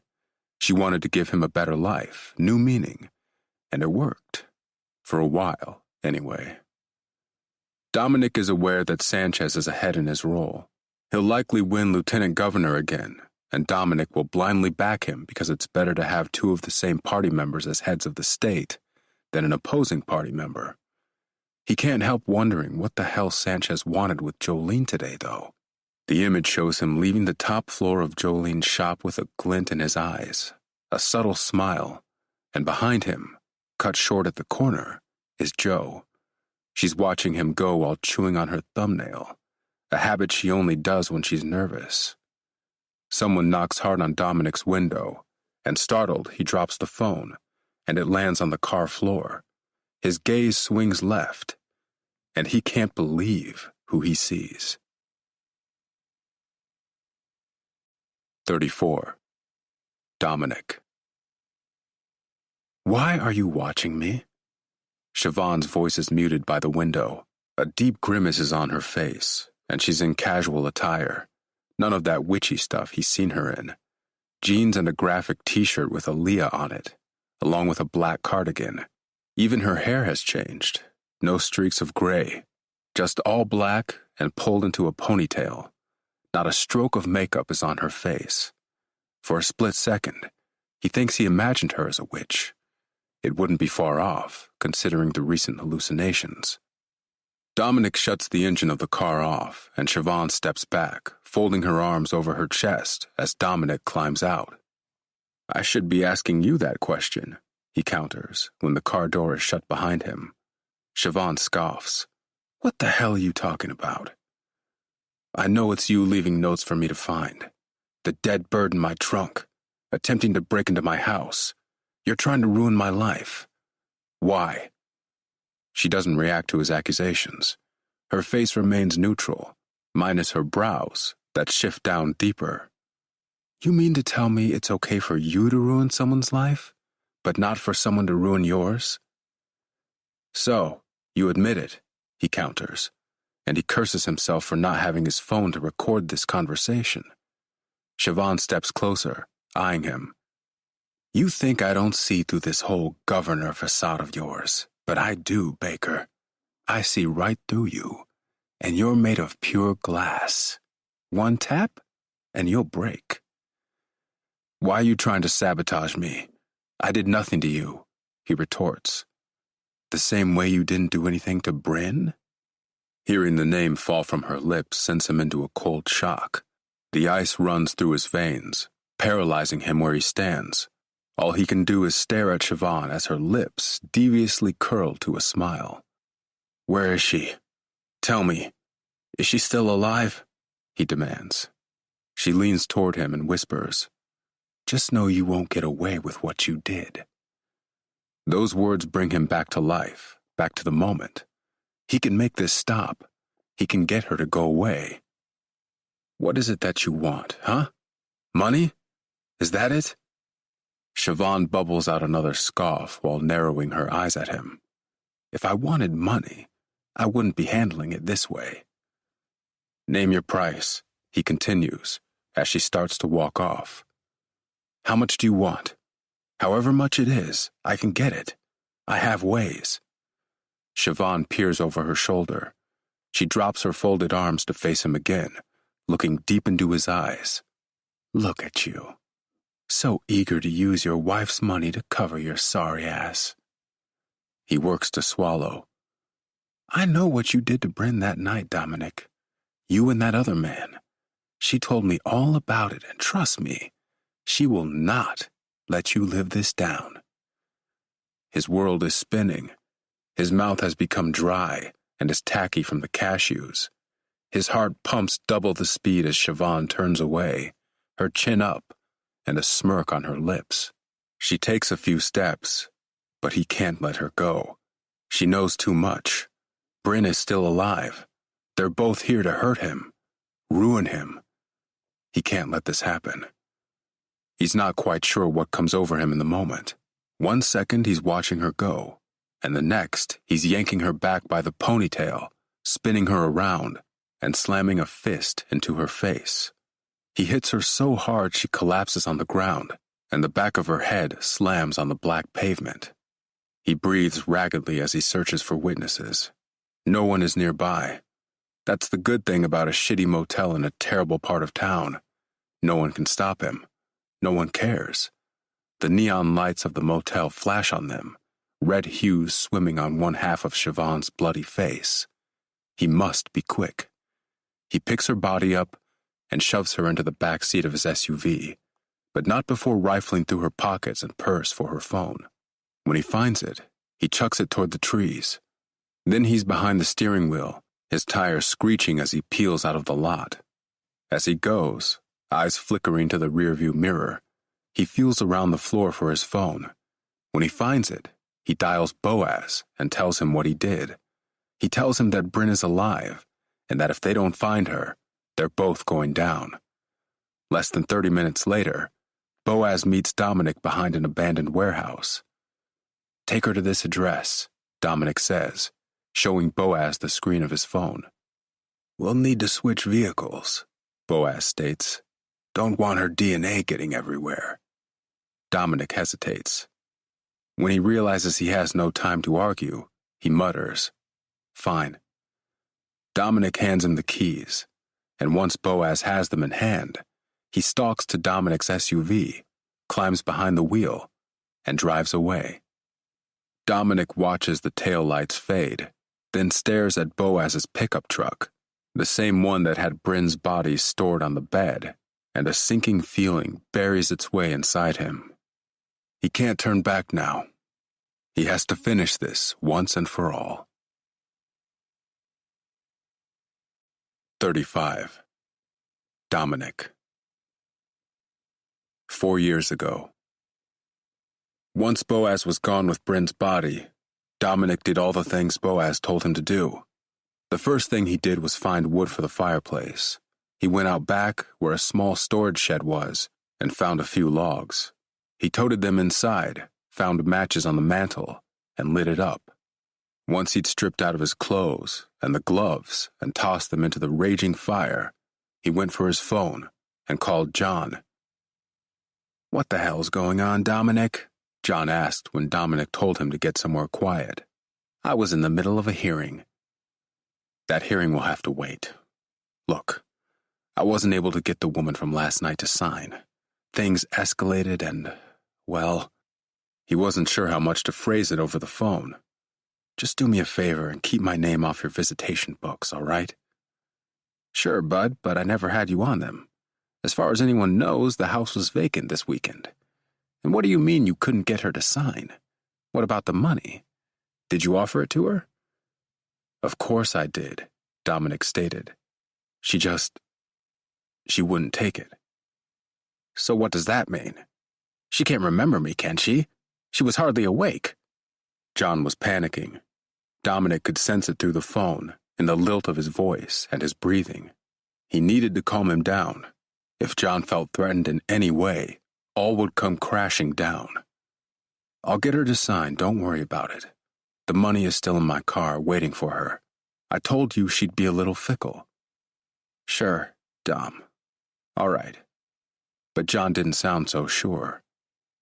"The cameras have been off since yesterday morning, correct?" Dominic asked, just to confirm once more. "Yes, off since Thursday night, when you told me you needed a place to crash. Don't worry, I control the security system of that property. You aren't the only person having parties." There was humor in John's tone, and Dominic, though aggravated, was glad to hear it. It meant John wasn't panicking anymore, that he too felt safe since the cameras were off. No cameras, no proof. "Okay. Thanks, John. Sorry to interrupt your hearing. I'll speak to you later." Dominic hung up and ran naked through the house, going for his duffel bag in the master bedroom. He spotted the pool of blood and took note of the missing body and oatmeal rug. Boaz had left the bed as it was. Other than the blood, nothing was out of place. He went to one of the guest rooms and showered, giving himself a thorough cleanse, scrubbing his hair, under his nails, his face. Then he got out to get dressed. As he slipped into his pants, he couldn't help wondering if people would see the smoke coming from the chimney, or if anyone would wonder why a person had the fireplace going in the dead of summer. He was being paranoid. Plenty of people lit fires for the hell of it. Boaz was taking care of it. This was his job, to make serious matters or even people disappear. When Dominic had collected all his belongings and stuffed them into his duffel bag, he went to the master bedroom to get the glass Bryn had been drinking from, as well as his. In the kitchen, he washed the glasses with dish soap beneath hot water 3 times before putting them in the dishwasher. He was glad that, despite his shaky hands, the glasses hadn't fallen and broke. His phone buzzed in his back pocket, and he nearly jumped out of his skin when he felt the vibration on his ass. He snatched out the phone, spotting a familiar image of him and Jolene on the screen. His wife was calling. He couldn't talk to her right now. Not after what he'd done. He'd done it for them, though, and as badly as he wanted to regret it, he couldn't. The only thing he regretted was that the situation had turned so ugly so quickly. All Bryn had to do was sign and walk away. That was it. Dominic let the call go on silently, slipping the phone back into his pocket and carrying himself to the den. Crickets chirped and cicadas croaked, and at exactly 9 p.m., a knock was at the door. He checked the peephole first, and a thin man stood on the other side, holding an oversized kit bag. He was dressed regularly, but also had protective booties on his feet. Dominic cracked the door open, and the man faced him, wearing an industrial mask. His skin was pale beneath the mask, his gray hair sticking up at all kinds of angles, as if he'd been near static. "Came here for a cleaning job," the man said. Yes, this way." The man stepped inside, looking all around. Dominic showed him to the master bedroom, and the man made a tisk-tisk noise as he dropped his large bag on the floor. "What a mess," the man mumbled. Dominic stood by the door, watching as the man bent down to open his bag. The bag unraveled, revealing 3 sections with tools, bottles, baggies, and other items he'd never seen before. The man pulled out a black handheld device, unfolded it, and a blue light appeared on one end. He moved the wand around, revealing little white dots and splatters. The light went past the pool of blood, and Dominic felt like he was going to be sick as the blood lit up like snow on the legs of the bed and even the dresser. The man was looking for stains in any and all places, and there was much more in the room than Dominic had anticipated. How had this become his life? He felt weak in the knees as the man closed the wand. "Going downstairs," Dominic announced, but he was already away from the room, gripping the banister and trudging his way down. He sunk to the sofa, shaking while staring at an abstract painting on the wall, until the cleaner popped up an hour later and said, "All done." "That's it?" Dominic rose to his feet. He noticed the man's kit bag in one hand and an orange hazard bag in the other. "That's it. Nothing will be found. Did a double cleaning, in fact." The man looked Dominic all over, as if assessing him, and he wanted to shrink. Would this man tell someone about him being here? And where the hell was Boaz? What exactly was he doing with Bryn's body? "Do you do a lot of these jobs?" Dominic inquired. The cleaner shrugged. "At least 3 or 4 a year." Dominic swallowed. "And you don't tell anyone about them?" The man smiled behind his mask. "I'd be out of a job if I went around telling people what I do for a living." Dominic nodded, wanting to find comfort in those words, but they only made him wary. The man left, and he cursed himself for not finding out his name. Dominic's stomach was grumbling as midnight approached. Boaz specifically told him not to leave, yet he hadn't called or returned to the house. He began to panic, dialing Boaz's number repeatedly and not getting an answer. In between that, Jolene was shooting him text messages. He hadn't answered her call, and she was clearly upset about it. And if he wanted things to seem normal, he had to play it cool. So he texted her back. He lied, saying he was golfing with John, then at a bar for drinks. She asked him why he hadn't responded to her last night, and he told her he fell asleep. Another lie. He was tempted to leave, get as far away from this house as possible. But then his phone rang, close to 2 in the morning. Boaz was calling. "Get all your stuff, get in your car, and leave," Boaz murmured. He gave him instructions on where to meet him, and Dominic hastily collected his keys, duffel bag, and bolted out of the house. 36. Jolene. I'm sitting on the sofa, a glass of wine in hand and my laptop on the couch beside me, How to Get Away with Murder playing in the background, when I hear the front door slam. I gasp and nearly spill my wine when I hear footsteps thundering through the house. "Dominic?" I call. No answer. I stand, walking around the corner to check the foyer. It's empty. I look in the kitchen and he's not there either. I hear footsteps above and set my wine glass down on the kitchen counter before making my way up. My red satin robe from lovely silk sachets around my ankles as I hurry up and find him in our bedroom. The closet door is open and he's coming out of it with a set of clothes. On the bed, he has a duffel bag and he stuffs the clothes into it. "What's going on?" I ask. "Where are you going?" "I have something to do," he says before disappearing into the closet again. He comes back out with a pair of tennis shoes and dress shoes and stuffs them into the bag too. "Dominic, what's going on? Why are you in such a rush?" I demand. I have to go. I need time to prepare for the rally Saturday. And you can't do that here?" Not that I want him here, but still, it is his home. "No, I have meetings, things in between. Better that I get a head start in Charlotte." "Okay."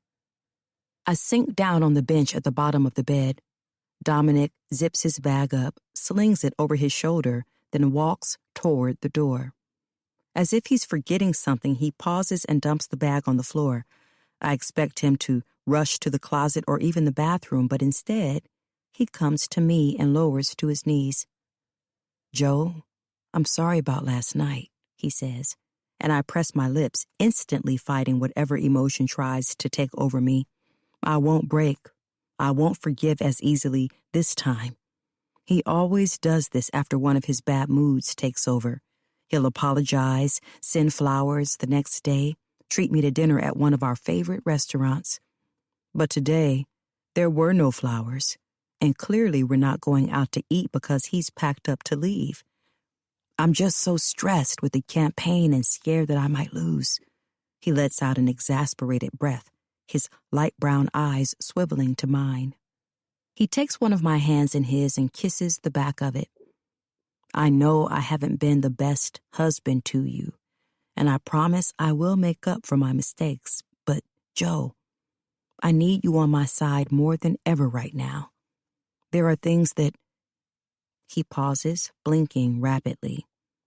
It's now I notice the bags under his eyes, like he hasn't slept well in days. "Just know that I need you. I can't live my life without you." "You're scaring me, Dominic. Is this about the call you had a few days ago? You closed your office door and were speaking to someone." His eyes flicker away, focusing on a spot on the wall behind me. I squeeze his hand. "Tell me the truth, Dominic. Tell me what's going on." This is his last chance.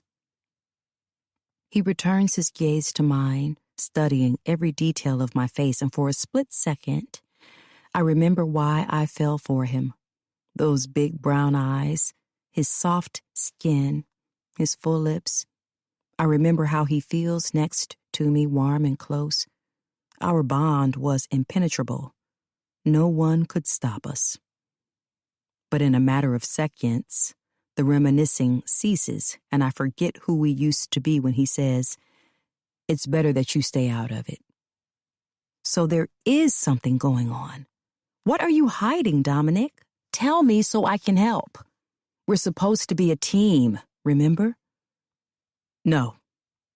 His head shakes, and he removes his hand from mine to stand. It's fine, okay? I have everything handled. Will you be at the rally Saturday?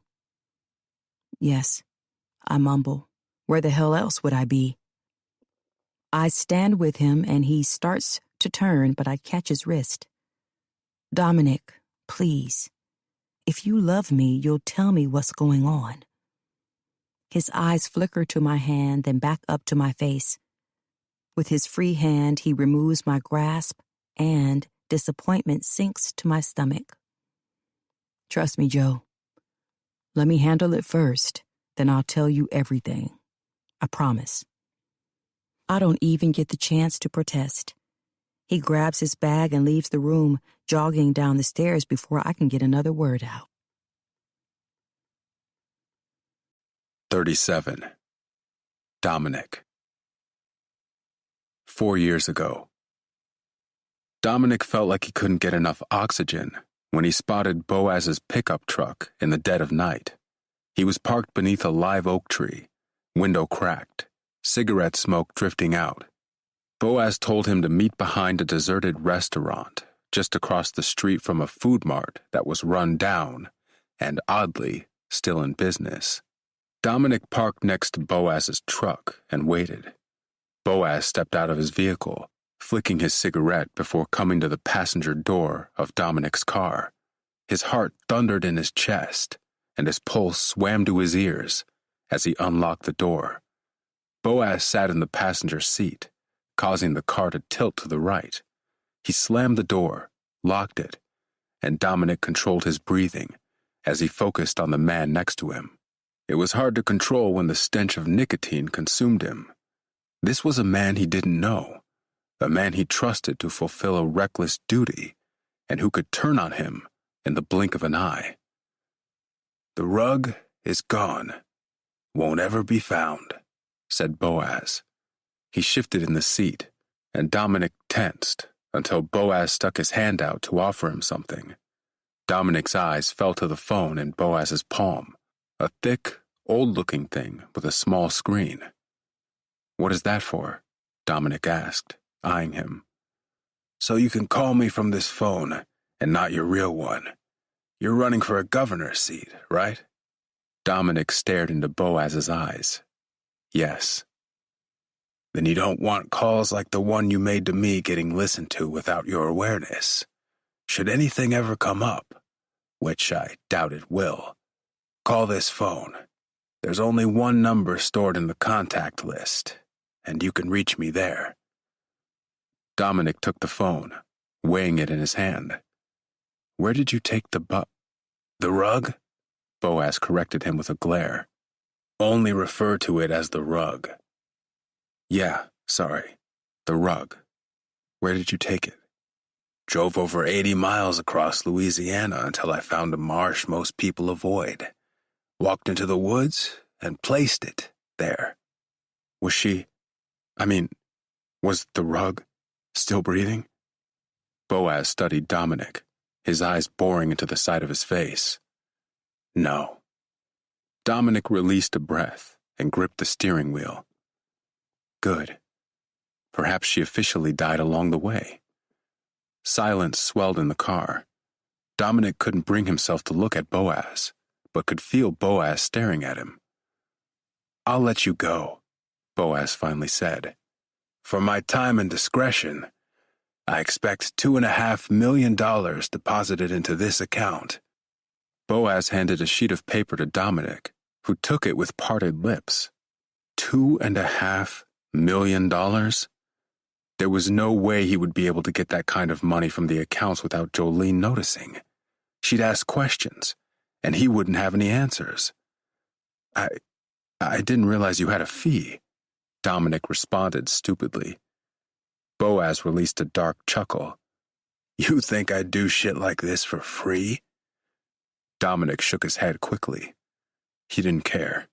He wanted Boaz out of the car so he could drive away, get to the airport, and take his ass home.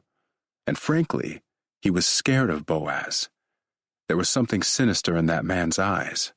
Not to mention his hands were enormous, and one of them could close around Dominic's throat and end him in no time. "Payment is for me and the cleaner," Boaz said, tapping on the paper Dominic had in hand. "Send it in increments, so you don't ring any bells." "Sure, I got it. I'll have it sent." And he would. He'd work out the kinks later, when Boaz was far, far away from him. Boaz nodded, and as if he were satisfied with that, he unlocked the doors again and climbed out of the car. Before he went, He ducked his head back in and said, "Keep Jolene away from this. If she finds out I did any work for you, I'm sure I'll lose my position at True Oil." Dominic raised a guiltless hand. "The only people who know about this are me, you, and that cleaner. And I'm not going to rat on myself." "Too much on the line, right?" Boaz chuckled, his teeth glinting behind the blue light of the dashboard. His smile made Dominic shudder. "Don't forget the deposits," Boaz said. Then he closed the door and went back to his truck. Dominic drove away immediately, and though his flight to Raleigh wasn't for another 6 hours, he headed straight to the airport, returned his rental car, and sat near his designated terminal, eager to get home. He expected police to barge into the airport, arrest him in front of thousands of people, some of whom would have their phones out to record it. But no one came. He was safe, the body was gone, and once he was home, it'd be impossible for anyone to prove the horrible thing he'd done. 38. Jolene. I couldn't sleep after the way Dominic left. Something is going on with him and is throwing off all my plans. I have to run into work for a virtual meeting with one of my tea suppliers. We're running low on our lavender honey mix, and they've been having a hard time producing due to shortages. Fortunately, the meeting doesn't take long, and after having all the employees gather in the loft to discuss a price increase for lavender honey until the supplier can adjust, I leave the boutique and drive across town. I checked Dominic's location last night shortly after he left. It showed him at the apartment we rent out on West Peace Street. I pull into the lot of our apartment complex, taking out my keys and entering the building with my fob. I ride the elevator up to our floor and my heart thunders in my chest as I approach our door. I unlock it and open the door slowly. The apartment is vacant, and everything is as it should be. The bed is made. Kitchen counters are clean and spotless. The glass panes of the windows are smudge-free. I close the door behind me, setting my purse and keys on the kitchen counter. I've always loved this apartment. I tell myself often that when Dominic and I are over, I'll live here for a while. I don't care about the house. I'll take my car, my things, and stay here. The apartment has a city view, and right now the entire living room is bathed with sunlight, courtesy of the broad windows lining one wall. I glance at the kitchen made of marble, pale gray cabinets with gold handles and knobs. Nothing is out of order. It's almost like no one was here, but I know Dominic was. I saw his location pinned here. He'd been at the apartment for hours before riding to Executive Mansion. My heels click on the wooden floorboards as I venture across the studio, trying to find anything out of ordinary. I check under the bed, to no avail. I check the bathroom, shuffling through the drawers and cabinets, but it's all the same things: toothpaste, toothbrushes, washcloths, towels. I leave the bathroom, huffing as I step into the kitchen. I check each cabinet, drawer, and even the fridge and freezer. Nada. Blowing a breath that causes one of my braids to flap, I stand in front of the window and look out at the city. Why did he come here last night? What was he doing? I whip out my phone, checking his location again on the app. He's on a freeway leaving Raleigh, but wait. He's not going in the direction of Charlotte. I frown, zooming in on the map. Where the hell are you going, Dom? I lower the phone, glancing at the TV on top of the wooden stand. 2 doors are on either side of the stand, but one of the doors is slightly propped open. I lower to a squat and draw the doors apart. The right side is empty. However, the left contains a shoebox. Why is a shoebox under the TV? I haul it out and carry it to the counter. When I remove the lid, my heart pumps harder and faster when I spot an old Nokia cell phone I've never seen before, along with a charging cable and folded sheets of paper. But what steals the breath out of my lungs most is the purse with dirt and blood on it. 39. Jolene. I rush to the kitchen, snatching a paper towel from the roll, then folding it over my fingers so I can remove the purse by its strap. The purse leaves behind dirt on some of the papers and the cell phone. I press a finger down on the phone and the screen glows. I run my tongue over my lips as I lift it and unlock the screen. The phone has no passcode. I scroll through it, but there aren't any text messages or photos. However, there are several recent calls made to one specific number. My hands shake as I press the number to call it. Each ring makes my heart race until, finally, someone answers. I told you not to call from this phone anymore. I gasp when I hear the gravelly voice on the other end but don't say a word. I cup my mouth as the voice goes on. Hurry the hell up. She's already awake. A stretch of silence. Hello? Hello? I hang up, dropping the phone back into the shoebox as if it's on fire. I know that voice. I know it very well. What is Dominic doing talking to him? I step away from the box, bile rising in my throat. This is worse than I thought and changes everything. I rush around the counter, retrieving a cup from the cabinet and filling it with water. I guzzle it down, water dribbling from the corners of my mouth and onto my gray blouse. I swipe my mouth with the back of my hand, then turn my eyes to the box again. There are more things inside it. Perhaps they'll tell me what Dominic is up to and where he's really going.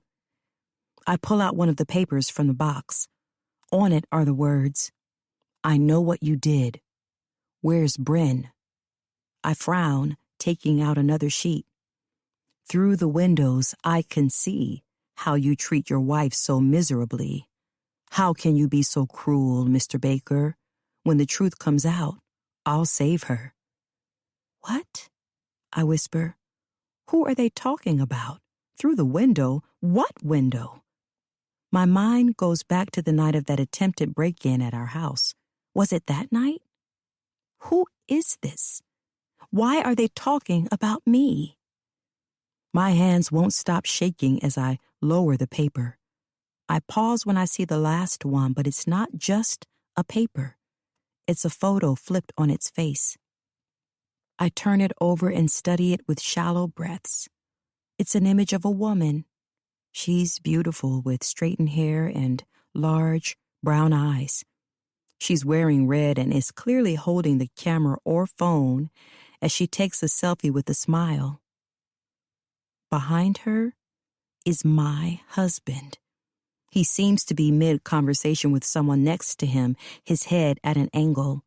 I flip the photo over and the words, sin after sin, look how deep you're in, are written in bold black ink. I turn it over, study the photo again. All the notes are written in the same handwriting. I know what you did. Where's Bryn? When the truth comes out, I'll save her. Sin after sin. This woman in the photo, she must be Bryn. I stuff all the items back into the box and then shove it beneath the TV again. If Dominic had it there, he's hiding it for a reason. And I don't know who this Bryn woman is or how she correlates with the letters, but I need to find out. I grab my purse and keys and hustle out of the apartment, locking it up behind me and rushing to the elevator as quickly as I can in my heels. When I'm inside my car, my phone pings just as I start the engine. I dig through my purse, tugging it out and checking the screen. There's a message from someone on Instagram, someone I've been waiting to hear from ever since I found out Dominic was sending them money from the share he sold. Blood whooshes in my ears as I click the notification and it opens the app. I read the message several times, then drop my forehead to the steering wheel to cry because this settles it once and for all. This is the ultimate betrayal, and all these years, Dominic has hidden it from me. When the tears stop, I swipe the pads of my fingers beneath my eyes, clean myself up, and drive home. 40. Dominic. It must be done. It must be done. It must be done. Dominic has repeated the words to himself during the drive like a mantra. He can't help feeling like his mother, who repeated certain sentences all the time when she was alive. They're after me. They're coming. They're after me. They're coming. Now he knows how she feels. To know someone is after you, coming for you. But he's not like his mother. He won't take the losing way out by killing himself. He'll beat this and come out on the other side. He'd lied to Jolene about his mom. She'd long been dead, her ashes in a vase on his uncle's mantle. He lied because it felt better than telling the truth, that his mother was a psychotic woman who ruined his childhood. Dominic grips the steering wheel tightly as he pulls Boaz's truck off the road and takes a rocky path. The tires of the truck bump along the dark gray gravel, branches swiping the body of the vehicle. His phone rings in the cup holder. Jolene is calling. She's been calling for the past 2 hours. What the hell does she want? Why can't she just sit down and let him handle this? Dominic cracks a window, needing the air, even more so when he spots the brown cabin perched between low-hanging trees. The cabin is small, with a sagging roof and a chimney. The porch wraps around to the left, and a white door is in the center. Tree branches slope over the house, as if shielding it and its secrets from the outside world. Because there are secrets in that cabin, things that must never get out. He parks in front, spotting his Chevy SUV off to the left. A curtain inside the cabin shifts, falling in place. He kills the engine of Boaz's truck and climbs out, making his way toward the front door. He gives it a knock and listens to the heavy footsteps thumping on the other side. The door swings open, and Boaz has a brow cocked as he eyes him. "You're late." "I had meetings." He's lying. He didn't have meetings. He just paced around in a private parking lot for quite some time, trying to come up with a solution to the mess he'd created. He realized it all came down to this moment. He did stop by Executive Mansion to snag his iPad so he could have his speech with him. Once the situation was handled with Siobhan and Bryn, he'd planned on going straight to Charlotte. Push come to shove, he'd blame it all on Boaz. He steps around Boaz, focusing on the woman strapped to an old wooden chair. Thick black cables are wrapped tightly around the upper half of her body, and several strips of duct tape are around her mouth, but they don't hide the freshly developed bruises around her eye and the bridge of her nose. There are no tears in her dark brown eyes, only pure rage. Siobhan grimaces at him, breathing raggedly through her nostrils, her dark, curly hair unkempt. Dominic takes a look around the cabin. It's just as he remembers when he was young, only dustier and creakier now. Wooden walls and flooring, dark counters, a stove he sure doesn't work, along with a rusted, white fridge.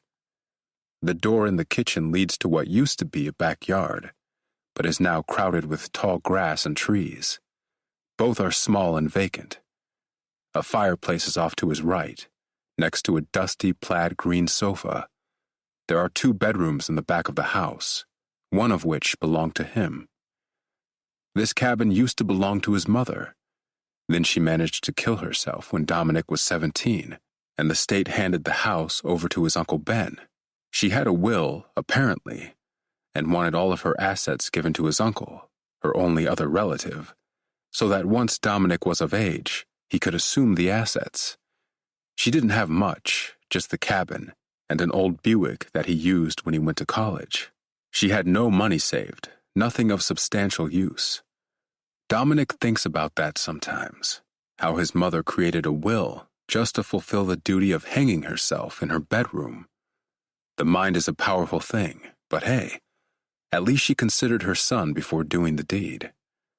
He found her the day she committed suicide, a tipped-over chair beneath her dangling feet, her neck bent at an odd angle through an extension cord.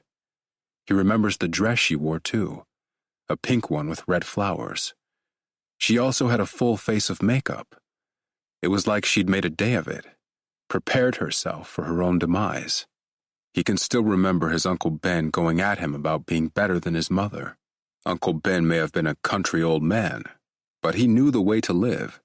He had money, and he'd worked his ass off for it, but he couldn't take care of Dominic forever. Uncle Ben had his own kids, his own life. He kept him around just before Dominic ran off to Duke University. To this day, Dominic still can't believe he landed a scholarship there. But being smart and rich was better than being stupid and broke. He wasn't athletic by any means, so that meant he had to use his brains. He would not let his mother's death define him. But look at him now, back in his childhood cabin, facing a woman who has caused him mounting paranoia. He supposes this is worse than being like his mother, because at least she'd only hurt herself physically, and no one else. Dominic grabs a chair from the table in the corner and brings it in front of Siobhan. He sits as Boaz remains standing by the door. His eyes are on Siobhan's, and he sighs as he says, "It didn't have to be this way." She scowls. "Boaz, can you take the tape off?" Boaz grunts, moving through the cabin and digging into his pocket. He snatches out a pocket knife, flips it open, and reveals a sharp blade. Panic surfaces in Siobhan's eyes as she watches Boaz approach her with it. He wedges a finger beneath the tight tape and slices at an opening. The tape comes off, and Siobhan pants as she says, "You're an idiot." "Siobhan, tell me where Bryn is," Dominic orders, ignoring her rude remark. "I'm not telling you a damn thing. Like I said," she breathes, "you won't get away with what you did. Now you've kidnapped me. You're so stupid." He hates that word. Stupid. He's not stupid. He's smart and excels at everything he does. The word angers him so much that he rises from his chair and grips her face in his hand. The pads of his fingers dig into her flesh, and she whimpers, only a bit, but matches his stare.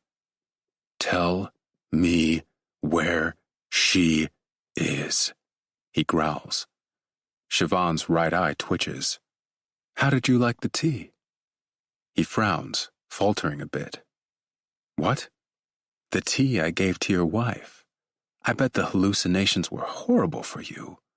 LSD does that to a person. I bet it's still in your bloodstream." She sneers, and he shoves her face away, nearly knocking her backwards in the chair. LSD? What the hell is she talking about? Is that why he was seeing things? Why the sky was purple? Why he was so damn paranoid of every single person? She drugged him, without him even realizing it. As if she senses the panic brewing in him, she giggles. Fucking giggles. Like some child who just pulled a cute little prank. His breaths come out raggedly as he turns to pick up his chair and launch it across the room. Boaz takes a step back, eyeing Dominic as he fumes, pacing the cabin and dragging a hand over his head. "This is on you," Dominic snaps, pointing a finger at Boaz. "You said she was dead. You said it was fine. What the hell am I paying you all this money for when it was never handled?" "I'm not the one who threw a fit and nearly killed that woman," Boaz booms. "I came to help you out. I did what I was supposed to. She was buried alive. There was no surviving it. This woman is clearly lying." "See? You lied. You said she was dead before you buried her." Siobhan's laugh catches Dominic off guard, and he whirls around, glaring at her. "Loyalty is powerful, Dominic Baker," she says in a breathy voice. "What the hell are you talking about?" he hisses. "I was there that night when you helped put her body in the truck. I saw everything." "How?" Dominic croaks, the blood draining from his face. She laughs again, and it grates his nerves. "You may think you buried her, that she's dead and you left her behind, but she's not. She still breathes, and she will find me. Tick, tock, tick, tock." She stares at him with wild eyes. Boaz shifts on his feet. "You hear that, Baker? That's the sound of your time running out." 41. Jolene. I don't know what to do. Dominic isn't answering his phone. There was a bloody, dirty purse in a box beneath the TV, and those notes I saw are terrifying. I have no idea why he isn't answering, but what I do know is I'm pissed off. After reading that message on Instagram several times, I can't stay in this marriage. My phone rings and I check the screen. When I see who it is, I ignore the call. I'm not in the mood. I stop by a wine and spirits store, grabbing 3 bottles of wine to take home. I missed my cycling class but couldn't give a damn right now. Who cares about staying in shape and working my ass off for a man who doesn't care about me? When I'm home, I dump my things on the table and crack open the first bottle of wine. I give Samuel a call, wanting to hear his voice, but it rings several times before reaching his voicemail. I find a glass and fill it close to the brim, taking a long, hefty sip as I leave the kitchen and carry it upstairs with me. I turn the faucets to start a bath, ready to soak, and call it an early night when I hear the doorbell ring.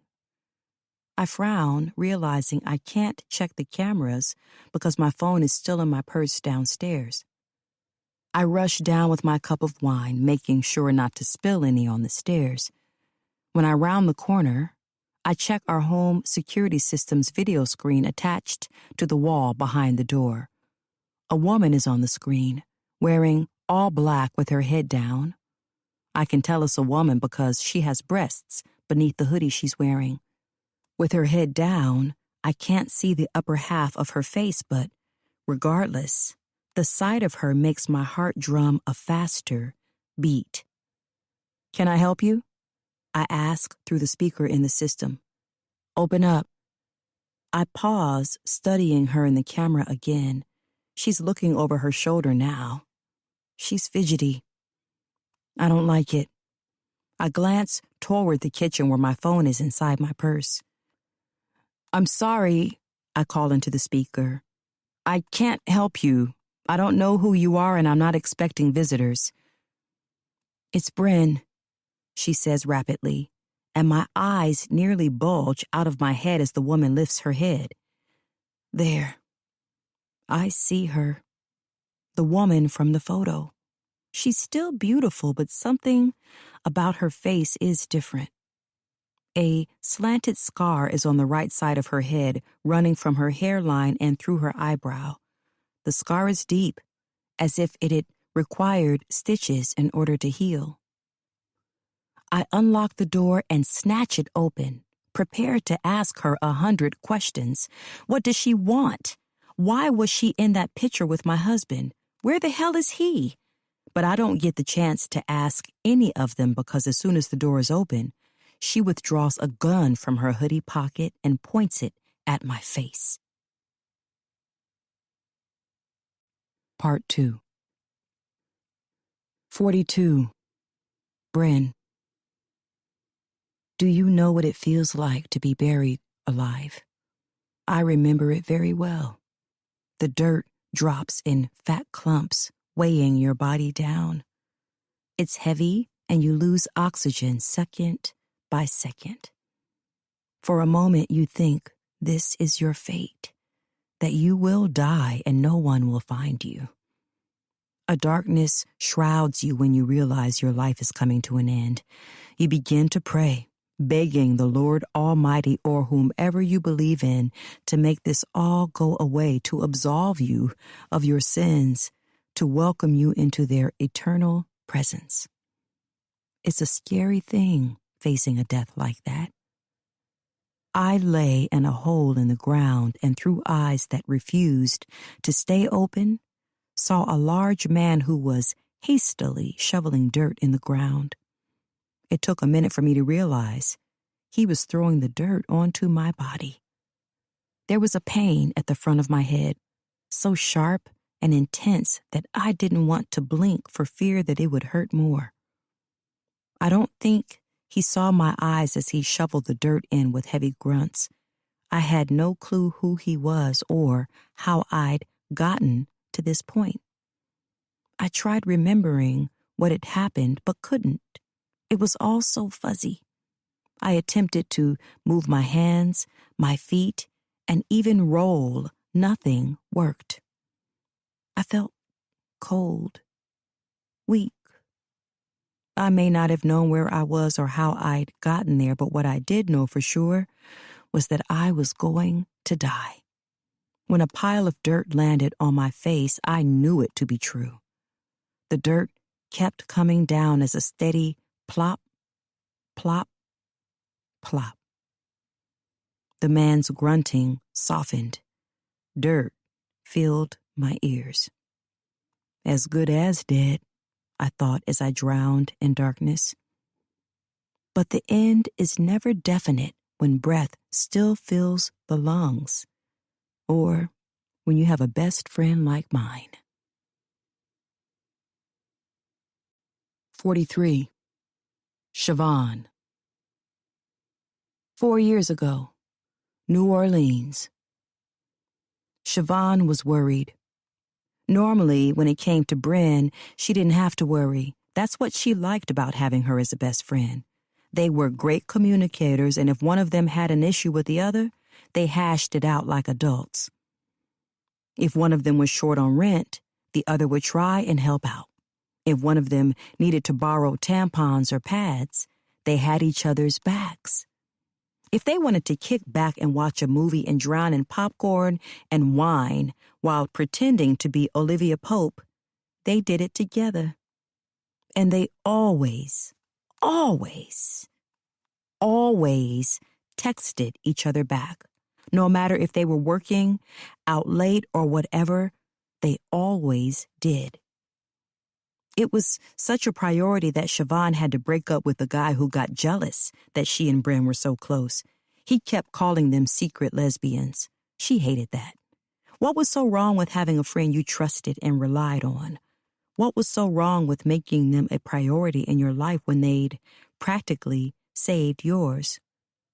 Sure, she and Bryn had gotten into an argument the day before over a mess Bryn had left in the kitchen, but it didn't matter. Bryn always got back to her, even when they were annoyed with each other. So yes, Bryn not responding to her texts for well over 10 hours was sign number 1 that something was wrong. Sign number 2 was that Bryn hadn't come back home that night. If she was staying with a guy, cool, but she would normally inform Siobhan because it was a rare occurrence. They'd made a pact less than a year ago that they'd never sleep at a guy's house again unless the relationship was serious. They wanted to get their lives on track, which meant focusing on themselves first. But Bryn had met up with her ex, and Siobhan figured this ex had triggered Bryn and made her disregard their pact. Not that Siobhan really cared about her breaking it. It was going to break eventually when they each found the loves of their lives. But Bryn didn't mention staying the night with this ex of hers. It's not rare that someone hooks up with the past fling again, but something about this guy being in New Orleans struck Siobhan as odd. She specifically remembered Bryn saying her last real relationship was with a guy from North Carolina. Bryn had some flings in college, but nothing that was ever serious. What was this ex doing in their city in the first place? Had Bryn been talking to him all this time and not telling her? At first, Siobhan figured Bryn needed a night to be wild and reckless. But, see, that was the issue. There was a night when they were wild and reckless, and Siobhan had almost been sexually assaulted in an alley. She and Bryn were having a night out bar hopping, and Siobhan had decided she could walk to an ATM by herself for some quick cash so they could order more drinks. Her short walk out of the bar turned into a nightmare. A man grabbed her, shoved her against a wall, and groped her. He went under her skirt while choking her so she'd be still and quiet. Bryn found Siobhan in the alley and maced the hell out of that man, sparing Siobhan heaps of trouble and possibly a sexually transmitted disease. After that, Bryn bought Siobhan a protection kit, bear spray, and a pocket knife, and promised to never let Siobhan out of her sight and vice versa when they went out. New Orleans, just like any other city, had its dangers, but so long as they stuck together, they'd survive. Siobhan and Bryn were more like sisters, really. They always said so. Both of them came from shitty childhoods. Both attended Loyola University, where they were dorm mates for all 4 years before graduating and becoming real-life roomies. They had their moments where they'd bicker, and sure, Siobhan could be a little overbearing, demanding, and a bit of a neat freak. But regardless of all that, they meshed. Bryn was laid back and chill, where Siobhan was more alert and hyper-aware of everything. Ever since she was a child, Siobhan envisioned the worst-case scenarios. She couldn't help it, really. Her parents died from a worst-case scenario when she was 16. They'd gone on a winter cruise, and her mother accidentally fell off the boat. Her father jumped in after to save her. There was a whole rescue situation, but neither her mother nor father survived. When her parents passed, all she wanted was to speak to them again, to hear them. She believed in spirits and the afterlife and had even dabbled in witchcraft here and there. She believed that certain crystals let off good and bad energy and that superstitions were true. Siobhan was living with her Aunt Trudy on 7th Ward when she paid a visit to a psychic in Garden District. She'd saved money from her job at a burger joint just to see this woman, despite Aunt Trudy's warnings. "Mess with people like them and they'll mess with you," Aunt Trudy scolded when Siobhan mentioned going to see her. The psychic's name was Crystal, a plump black lady with bushy gray hair and a smile that reminded her of the Cheshire Cat. She owned a little voodoo shop that was more like a hole in the wall called Magic Hour. Siobhan paid Crystal $75 to have Crystal call her parents in the afterlife. The room they were in was closet-sized and stuffy, with trinkets lining the wall and incense wafting about. But Siobhan swore she felt the energy change when Crystal closed her eyes and called for her parents. "They miss you," Crystal said with a smile. "Oh, Siobhan, you look just like your mother. She wants you to stop taking the medication your psychiatrist prescribed to you. She wants you to heal and grow without them." Siobhan broke down crying after those words left Crystal's mouth. Truth was, she hadn't cried much since her parents died. She'd been bottling it in, trying to figure out why them? Why her? Why? And now Crystal was talking about the medication she'd never even mentioned, and it was proof that the afterlife was real and that all her studies were true. Well, at first. The truth, and something she later discovered, was that Crystal had taken a peek inside her purse when she placed it on the floor before her reading. Despite it not being real, it gave Siobhan comfort for the time being, and Crystal took Siobhan under her wing. Siobhan wanted to know everything about being a psychic, seeing into other people's minds, knowing their secrets, and seeing as Crystal was getting up in age and would need someone to take over the shop one day, she let Siobhan hang around to tidy up the shop and run the register. Siobhan learned how to palm read, which crystals were best to wear for wealth and positivity, and even how to feel other people's energy. The last bit, Siobhan realized as she got older, was just a gift rooted inside empathetic people. She felt it all and could sense a negative vibe or a bad person from a mile away. Even a bad situation made the hair on her arms rise. She felt all of this in that moment, and it was those feelings that had her worried to death about Bryn. Siobhan paced the apartment, then paused by the window that revealed the busy street. She and Bryn had installed an app called the Green Dot on their phones. It was an app that could be used for many reasons. One, parents could install on their kids' phones, or for a bitter boyfriend or girlfriend to install on their romantic partner's device to see where they've been without the partner knowing. But she and Bryn used it because it helped them know where each other were, especially on nights when they went out. She looked up Bryn's location as she'd done less than 10 minutes ago, and it was still pinned somewhere outside the Garden District. If she was still with her ex, she'd be at the Ritz-Carlton like she'd planned. She'd been texting Siobhan all night with pictures, bragging about the scene, the singers, the drinks. Siobhan drew in a slow breath and gave Bryn another call. No answer. She fired up another text in all caps. "Where the hell are you, Bryn? I'm worried." Bryn had a work shift at 11 o'clock, and it was already 9:30 in the morning. She'd never missed work and wouldn't start missing it now over an ex from high school.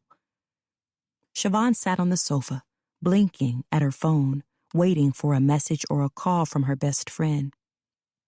When a measly 5 minutes passed, she called Crystal. "Vani?" Crystal answered. "Hi, Crystal. Do you think I can take the day off? I have a bit of an upset stomach, probably that crawfish I had last night." "Oh, no. Do you still have some of the peppermint chamomile tea blend I gave you?" "I do." Siobhan's eyes flickered to the tiny kitchen where the rack of teas from Magic Hour were. She hated lying to Crystal, but she wasn't sure what else to say. Crystal needed her now more than ever since she was diagnosed with high blood pressure. Crystal, the woman who only ate fruit, vegetables, and drank tea, had high blood pressure. Go figure. "Well, drink some tea and get better. I'll man the shop today, don't worry about it." Siobhan could tell Crystal was smiling, which made her feel even worse for lying. But she'd feel downright awful if she didn't trust her gut and go after Bryn. Something wasn't right, and she was going to find out. Worst case scenario. Bryn had been kidnapped, then killed. Best case, she'd just forgotten to call or text back and was fucking her ex in every position she could. When Siobhan hung up, she rushed to the closet and got dressed in dark brown joggers and an oversized t-shirt. She tugged down a black zipper hoodie just in case and went for her keys in the key bin. Inside her car, she checked Bryn's location on the app again, then entered the address of it into her phone's navigation app and followed it. 44. Siobhan. 4 years ago. By the time Siobhan reached the location, her hands were clammy and she was thirsty. She picked up the plastic bottle of water from her cup holder that had been sitting in her car for the past 2 days and gulped some down as she turned onto a street she'd never been on before. The street took her toward a wrought iron gate with the letters MV built into the iron. She was in Marshview, a neighborhood many people talked about, and a place designated for the rich. She stopped the car and studied the gates. Then her eyes wandered to one of the houses behind it. It was massive. All brick, 2 stories high, with an enormous front yard. There was a security box to her left that required a pin. She checked her phone again, and Bryn was definitely around here somewhere. The green dot said she was an 8-minute walk away, but there was a gate and a code required. How was she going to get in? Crap, she whispered. She put the car in reverse and drove until she saw a large dirt patch next to a bush. She bet this spot was used for police to park and surveil the neighborhood. She hoped none would come while she staked out. About 20 minutes went by, and not a soul had come in or out of the neighborhood. Fair enough when you're rich during the summer. If you are home and not spending thousands of dollars on vacation, everything you need can be delivered to you, and there's really no need to leave home unless you want to leave. Fortunately, Bryn's green dot hadn't moved. To her luck, a FedEx truck drove along the back road. It stopped at the gate, and a man stepped out of the truck, reading something from his phone before pushing one of the buttons on the security box. The box beeped, and the gates spread apart for him. Siobhan sat up straight, starting the engine of her car and driving behind the FedEx truck. She hoped the gate was the delayed type. When the driver rolled in, she made sure to stick close behind him. Cameras were pitched atop 2 poles on either side of the gate, but she kept her head down and was glad she wore her hoodie. When she was past the gates, relief sunk in. She pulled to the side of the road after the distance of the green dot lessened. The app was now telling her that Bryn was less than 2 minutes away by foot. She climbed out of the car, taking a thorough look around. No one was out, not even a person walking their dog. Siobhan walked along the sidewalk, following the app as Bryn's green dot glowed. When the app told her she was less than a minute away, she hustled forward. She threw her hood over her head and stood in front of a gate to one of the houses. This house was the last one on the end of the street, swallowed up in trees and holly shrubs. From the end of the drive, she couldn't see much, just the tips of the house and a square chimney. She checked for cameras. There was one, but it was pointed down at the ground instead of near the front of the gate, which she found odd. That camera would only catch someone's feet as they passed by, if the lens was wide enough. Siobhan's gaze swung left, and there was a brick column attached to the gate. In the brick column was a built-in mailbox. She opened the mailbox, lifted a foot, and stepped on it. It gave her enough leverage to swing her other leg over the brick wall and hop down. When she landed, she rushed forward, and that's when she noticed the luxury sedan parked in front of the house. Someone was around, but Bryn's car wasn't. She hid behind a tree trunk, checking Bryn's location again. The green dot was now telling her she was on top of Bryn's dot. That meant her best friend was somewhere around this house, or inside it. Panic rose in Siobhan's throat as she contemplated what to do next. She could have just knocked on the door and asked if Bryn was there. But what if this person lied? What if they'd done something to Bryn? Siobhan was all about instinct and trusting her gut, and something about this did not sit well in hers. Bryn wasn't the type to risk it all for a one-night stand. She had priorities, and she often kept to them. Instead, Siobhan crept along a grassy path to the right of the house until she approached a window. The window revealed a kitchen. It was vacant, but in pristine condition, all chrome and white marble. She went to another window. The living room. No one was there. Her heart raced a bit faster as she rounded the back of the house, expecting to hear people gathered and chatting, or Bryn with this random ex of hers. But as she popped her head around the corner, no one was in the back. All the outdoor furniture was covered up with gray, weatherproof fabric, pollen, and fallen leaves. It was almost like this house wasn't used much at all. She spotted a trellis clad with ivy attached to the house. It was tall and white, leading up to the second level. She rushed for it, climbing it carefully, thankful there was nothing behind or next to her but trees and sky. There was a window to the left, at the top of the trellis. She stopped when she was high enough, gripping one of the slats with one hand and leaning over a bit. The trellis creaked beneath her weight, and she prayed it would hold her 156 pounds. From this window, she could see an oversized landing. Lights were on inside, and she spotted a bedroom. A person moved back and forth in the room, his phone in hand. It was the guy from the picture Bryn sent. Her ex. She couldn't remember his name, Dante or something, but it was him. He was running his hands over his face, clearly in distress. He stopped pacing to check his phone, then paused, bringing the phone to his ear. When he walked away, Siobhan couldn't breathe, because in that bedroom behind him was a pool of blood and a body in a red dress.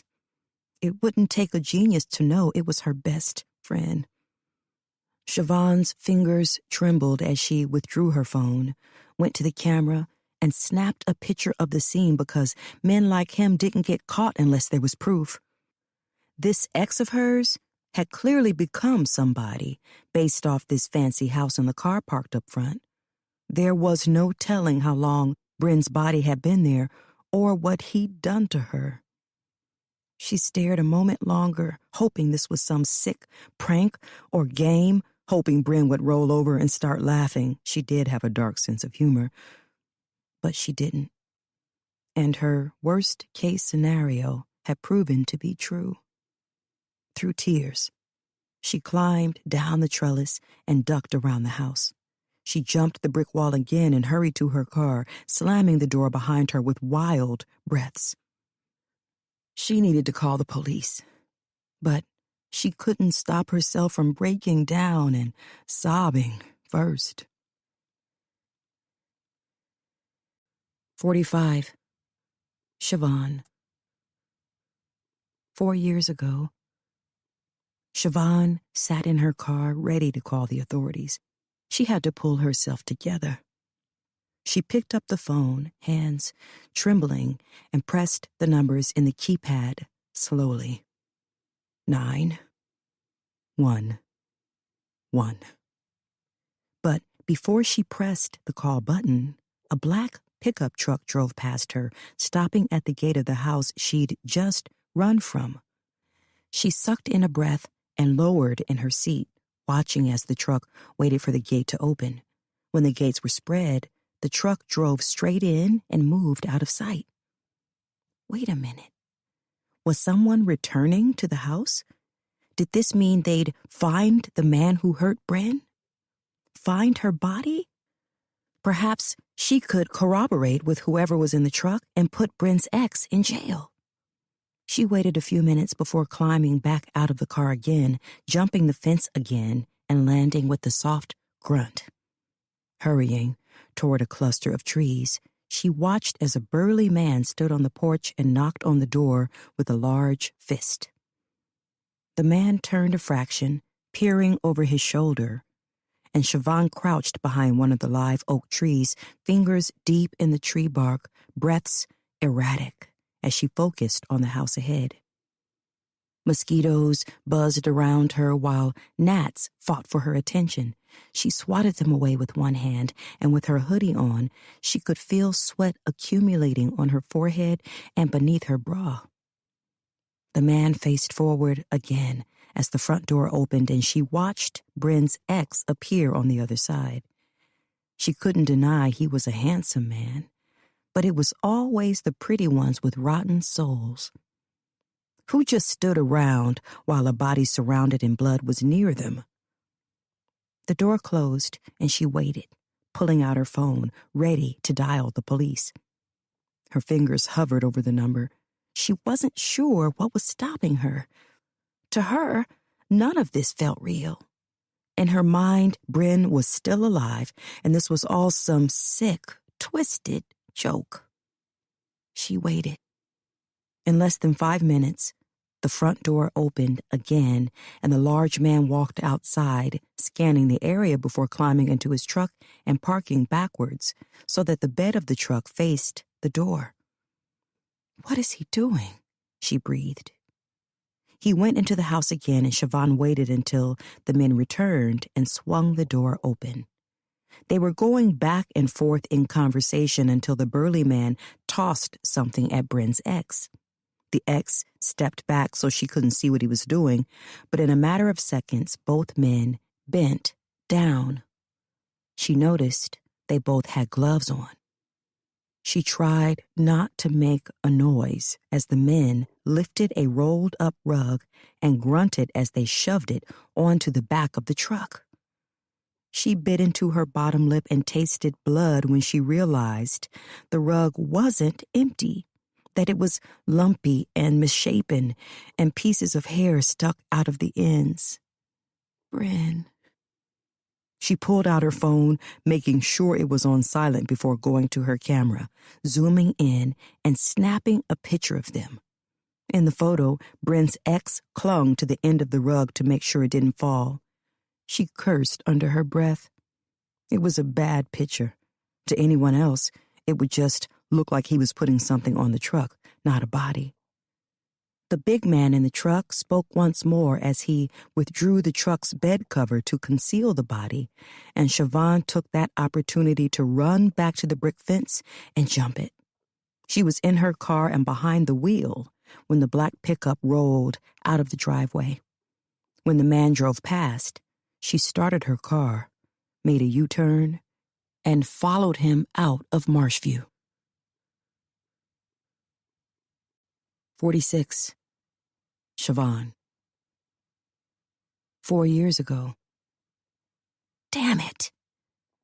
Siobhan dragged a hand over her face as she stared at the mini glowing orange sign on her dashboard. She was running low on gas. She'd been tailing this pickup truck for 3.5 hours, making sure to stay several cars back. She was not at all prepared for this journey. "Please, just stick with me. Hopefully it'll only be a few more miles," she whispered, more to herself than her 2012 Toyota. To her luck, the truck took a ramp off the highway. She followed it, staying behind with no clue where she was. They were still in Louisiana based on all the signs she'd followed, but this particular area was one she'd never heard of. The truck slowed and turned onto a narrow path. She stopped before the turn as the truck kept driving. She couldn't follow him like she wanted.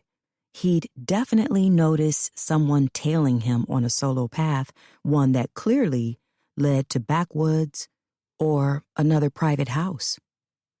She gripped the wheel, staring at the dashboard. A minute ticked by, then 2. Now was good. She turned off her headlights and drove in the dark, passing tall, swaying grass and lurking Spanish moss trees that looked like hanging dead bodies in the night. She couldn't see a damn thing, and she nearly jumped out of her skin when her car chimed again, alerting her that gas was low. The path ended, and she cracked the windows, smelling mud and salt. Siobhan waited at the end of the path, looking ahead at the open field of grass and trees. Where did the truck go? She looked left, then right. No sign of it. That is until she spotted red taillights ahead, snaking between a cluster of trees.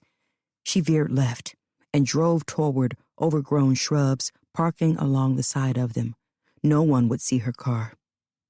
With haste, she climbed out of the vehicle and ran across the field, stopping short of the truck and hiding behind a tree. The man had the headlights of his truck flashing forward and stood in the light with a thick-handled shovel. With a heavy grunt, he pitched the sharp end of the shovel into the ground and began digging. Siobhan went around the back of the truck as the man continued digging and listened for any sign that Bryn was alive. She couldn't hear a thing. She moseyed into nearby bushes and waited. She didn't know what the hell she was going to do, and her phone was down to 7%. She could have called police, but there was no cell reception out here. This man had chosen this location for a reason, and now she regretted not calling the police at the house when she had the chance. What the hell was she going to do to stop him?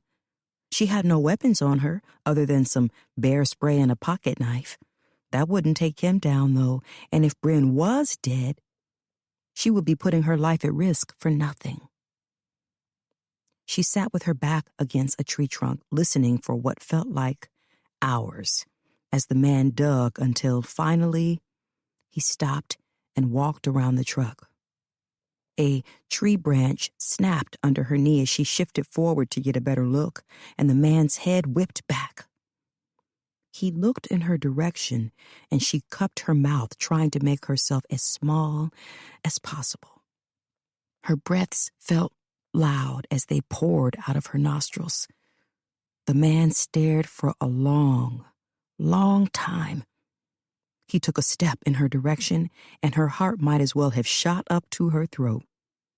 Then, just when she couldn't take another second of the still silence, a rabbit scurried past her and hopped across the field.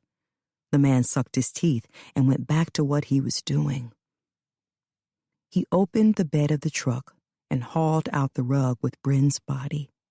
He dragged the rug around the truck with mild grunts and gasps. Then he unrolled it next to the hole. He wasted no time dumping Bryn's body into the ground, and Siobhan could have sworn she heard a small sound, a whimper or a cry as he did so, but the man acted like he didn't hear a thing. He tossed in a purse with her and went straight for his shovel to start scooping dirt and dumping it into the hole. Thick tears lined Siobhan's cheeks as she watched him cover her best friend. What she really wanted to do was get into the man's truck and run him over, but she was shaking like a leaf. She'd never dealt with anything like this before in her life, and she wasn't brave like Bryn. She didn't fight men or spray them with pepper spray. She just cowered. And she sat there while her friend was being buried alive, and the man kept shoveling and scooping until he'd finished. And when he was done, he threw the dirty shovel onto the bed of the truck, along with the bloodied rug, and drove away. But Siobhan wouldn't let this be it. She may have been scared to confront him, but she could still try to save Bryn. She waited until the man drove away, taking the path to the main roads. When she could no longer see his taillights, she ran back to her car and pulled out a shovel of her own. It wasn't anything like the man's in the truck. Hers was half the size of his and rusted with a cracked handle. She'd bought it when she and Crystal had gone to the beach to look for shells they could sell in the shop. It was possible the shovel would break on the first dig, but she didn't care. She wouldn't stop. She'd get Bryn's body, dead or alive. She dug quickly, thankful the dirt was soft. It was a bit moist, but it was fine. She kept digging with heavy breaths.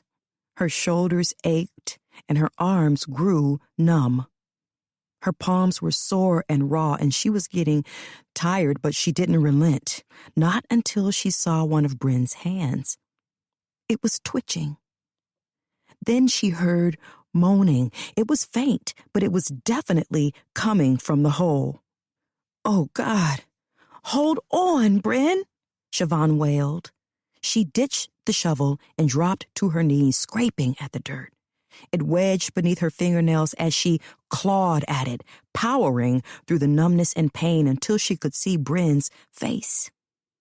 Dirt clogged her best friend's nose, and her eyes were closed. There was a gash on her forehead that was so deep she could see some of the white meat. Dirt had wedged its way in there, too. Siobhan was positive it'd get infected, but an infection was better than death. She clawed and clawed until finally the top half of Bryn's body was visible. Then she grabbed Bryn's arm and hauled her up while using her own body to climb out of the hole. She wasn't sure how she'd done it. Never in her life had Siobhan felt strong. She didn't lift weights and she hardly worked out, yet she managed to get Bryn's body onto main ground, and she cried when Bryn's bloodshot eyes fluttered open and looked right into hers. 47. Bryn. I truly felt like I'd died that night. Perhaps a part of me did, that bright-eyed, kind, and generous version of myself. The woman who gave every person the benefit of the doubt, who cared more than she should have, and made time for people who truly didn't deserve it. She'd been buried. When all the dirt had piled up, filling my nostrils and every other facial hole, the nice Bryn was no more. I'd become a Bryn in survival mode. I moaned as loudly as I could beneath the dirt, eyes closed, trying to move but completely immobile. I was losing breath second by second. I managed to move one arm to claw at the dirt, but it'd been so packed down that it was impossible. My head still throbbed, and my eyes burned behind my eyelids. This was torture at its purest form, and all I could wonder was how someone could do this to another human. How can you hurt someone so much, try to hide it, and still sleep at night? No one in their right mind is capable of such heinous things. I can remember what it felt like, drawing in what felt like my last breaths. But then I heard something. Grunting, scraping, thudding. Then I felt humid air hit my face and I could breathe through my mouth again. I sucked in a breath, swallowing dirt and grass. My hand twitched, my feet were shaking. A hand clutched my wrist and a person groaned as they tugged me out of my burial ground, their hands on my face, swiping. There was a familiar voice, but it was muted from the dirt in my ears. My eyes cracked open and I saw two of the same woman. I knew her, but couldn't remember her name at the time. She sucked in a breath and her face was wet with tears as she wept.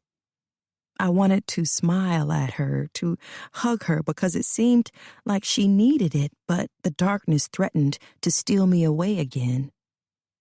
No, Bryn, please, please, the woman begged. Open your eyes. You have to stay awake. My vision was blurred. I couldn't see her face. She wiped my lips, removed some of the dirt. She resuscitated me, and I could breathe. Barely. She managed to get me inside a warm area, a car. It jostled and bumped along the grass until she hit even pavement. I was in and out on the back seat of the car, streetlights flashing across my face. I remember the sky, though, inky and filled with blinking stars. Then I remembered blinding white light and seeing the woman from an upside-down angle as she peered around while standing next to the back door of the car.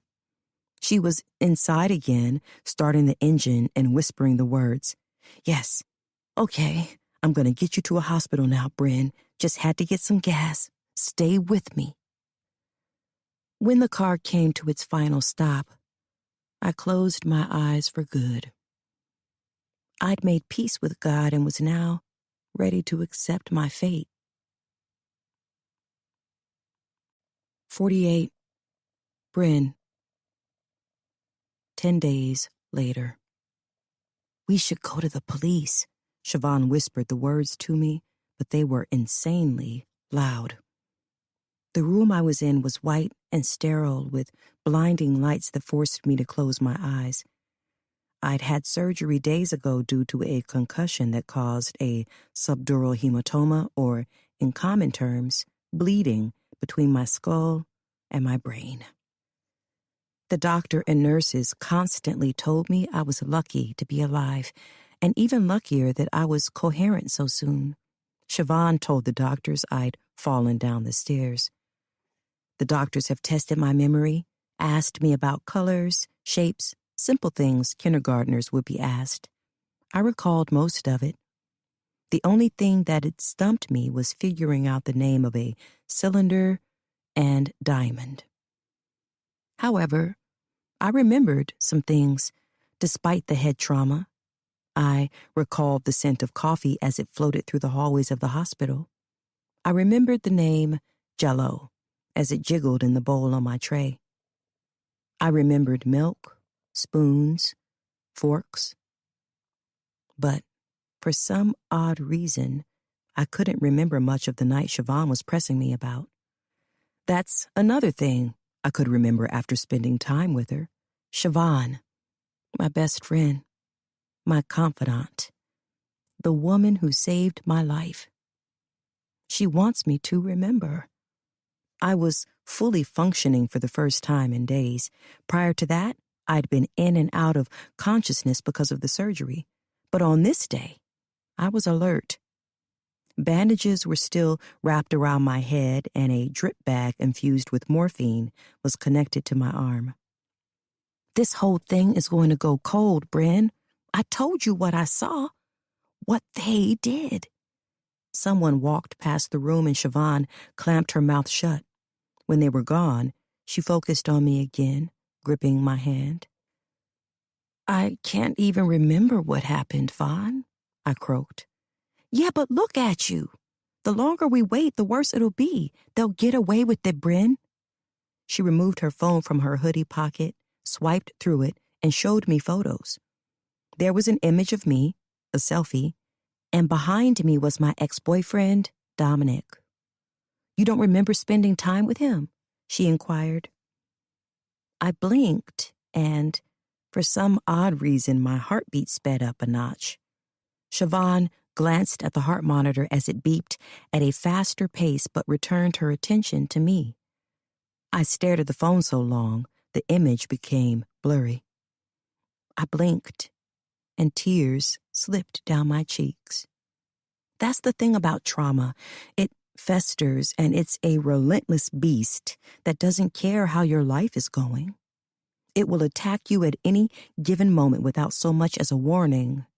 There is always something to trigger you, to bring you back to what you think you've forgotten.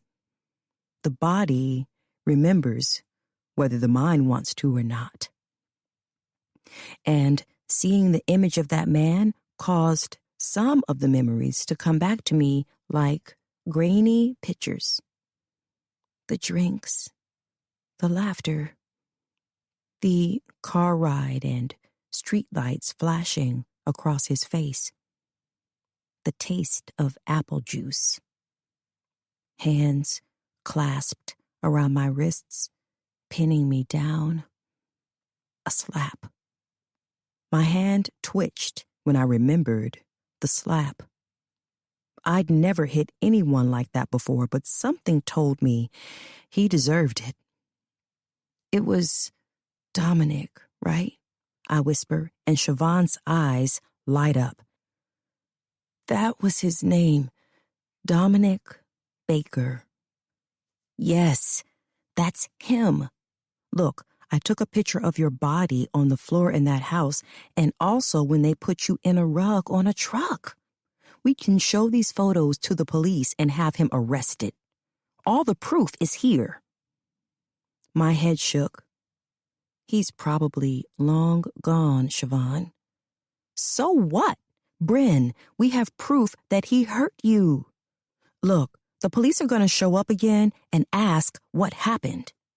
I didn't know what to say when I first brought you in, but they clearly found your situation strange and said they'd come back when you're alert. No, Vaughn, All you have is a picture of me lying on the ground, a man holding the end of a rug, and a selfie of me with him in the background. It won't prove anything." She faltered. "But you didn't get hurt for no reason. They tried to bury you. Alive," she reminds me.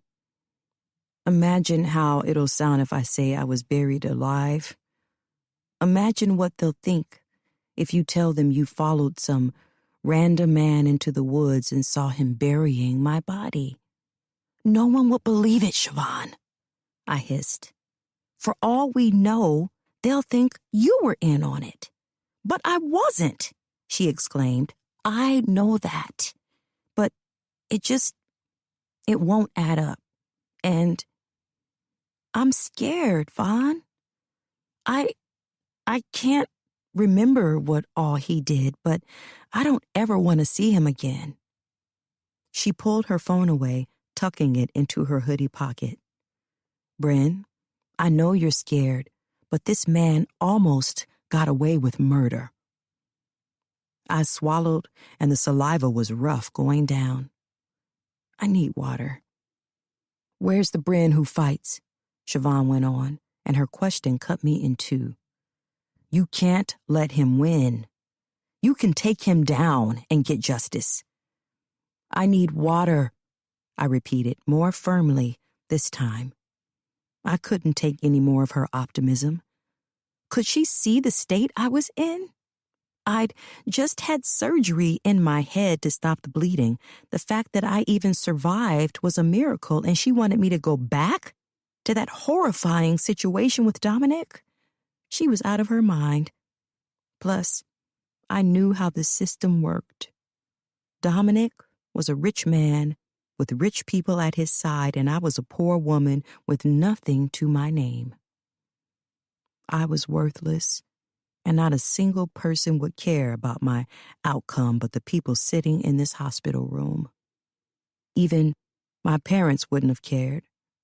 My mama, God rest her soul, would have scoffed and asked me, "Well, what did you do to provoke them?" That's why I was so ready to leave North Carolina and make a fresh start when the time came. I would no longer be gaslit or put last. I could flee and put myself first, but fleeing only backfired. If Dominic didn't get away with burying me nearly 2 weeks ago, he definitely would the next time around. After gulping down the water my best friend poured for me, I turned over and gave her my back. "Come on, Bryn. You have to fight." Siobhan's voice was laced with hurt, with hopelessness. I closed my eyes, but that didn't stop the tears from falling. 49. Bryn. 2 months later. I was lucky to still have a job at Franco's and Nully's Mini Mart. Truthfully, I think the managers felt sorry for me. I'd lied and told them I'd gone hiking, fell, and hit some rocks, which caused my concussion. They took one look at the large gash on my head and kept me on their payroll. Pity sucks, but not when it works in your favor. I'd decided that after that horrible night with Dominic, I would keep my head down. I'd work to fill my hours and avoid going out at all costs. Not that going out was a priority. I was ugly now. The scar on my head had healed, sure, but it was still red and prominent. I looked like half my head had been chewed by some sharp-toothed monster. Not to mention the newly developed migraines were random and brutal. I often couldn't finish a sentence because I couldn't think of words. My mind was just so spacey. Every morning that I looked in the mirror, I wanted to cry. He'd done this to me, and I couldn't figure out why. With each passing day, the fuzzy details would come back to me, though. They started off muted and vague, like a black and white TV show without the volume, so it was easy to dismiss at first. But slowly, like a snowball rolling to create an avalanche, it all came back. My doctor informed me that it would take some time for some memories to return, but I'd hoped some time would be 3 or 4 years down the road when I was better off mentally, not 2 months later. Because they'd returned at such full force, I had trouble sleeping. I woke up in the middle of the night screaming, hand clutching my chest as I remembered the man on top of me, followed by the stack of papers and the dark look in Dominic's eyes. The fight we had, a blow to my head, and then cold dirt being shoveled on top of my body. Siobhan ran into my room, eyes wide like saucers. She saw me on the bed, curled in the fetal position, and she laid with me. As I cried, she held me and told me everything would be all right. But would everything be okay again? The old Bryn would have believed it, but this new Bryn, I had no clue who she was. She was cold and bitter and angry. She was mean and tasteless and afraid to even check the mail. The next morning, Siobhan tried cheering me up. She had a spread of breakfast on the table, eggs, pancakes, bacon, orange juice. We ate together in silence while Charmed, circa 1998, played in the background. I went to work shortly after to help the morning crew at Franco's prepare for an engagement party that would be booking the entire restaurant for the night. But when I went in, I saw a man standing at the bar and my whole body turned to ice. 50. Bryn. The man turned around and, just as I suspected, it was him.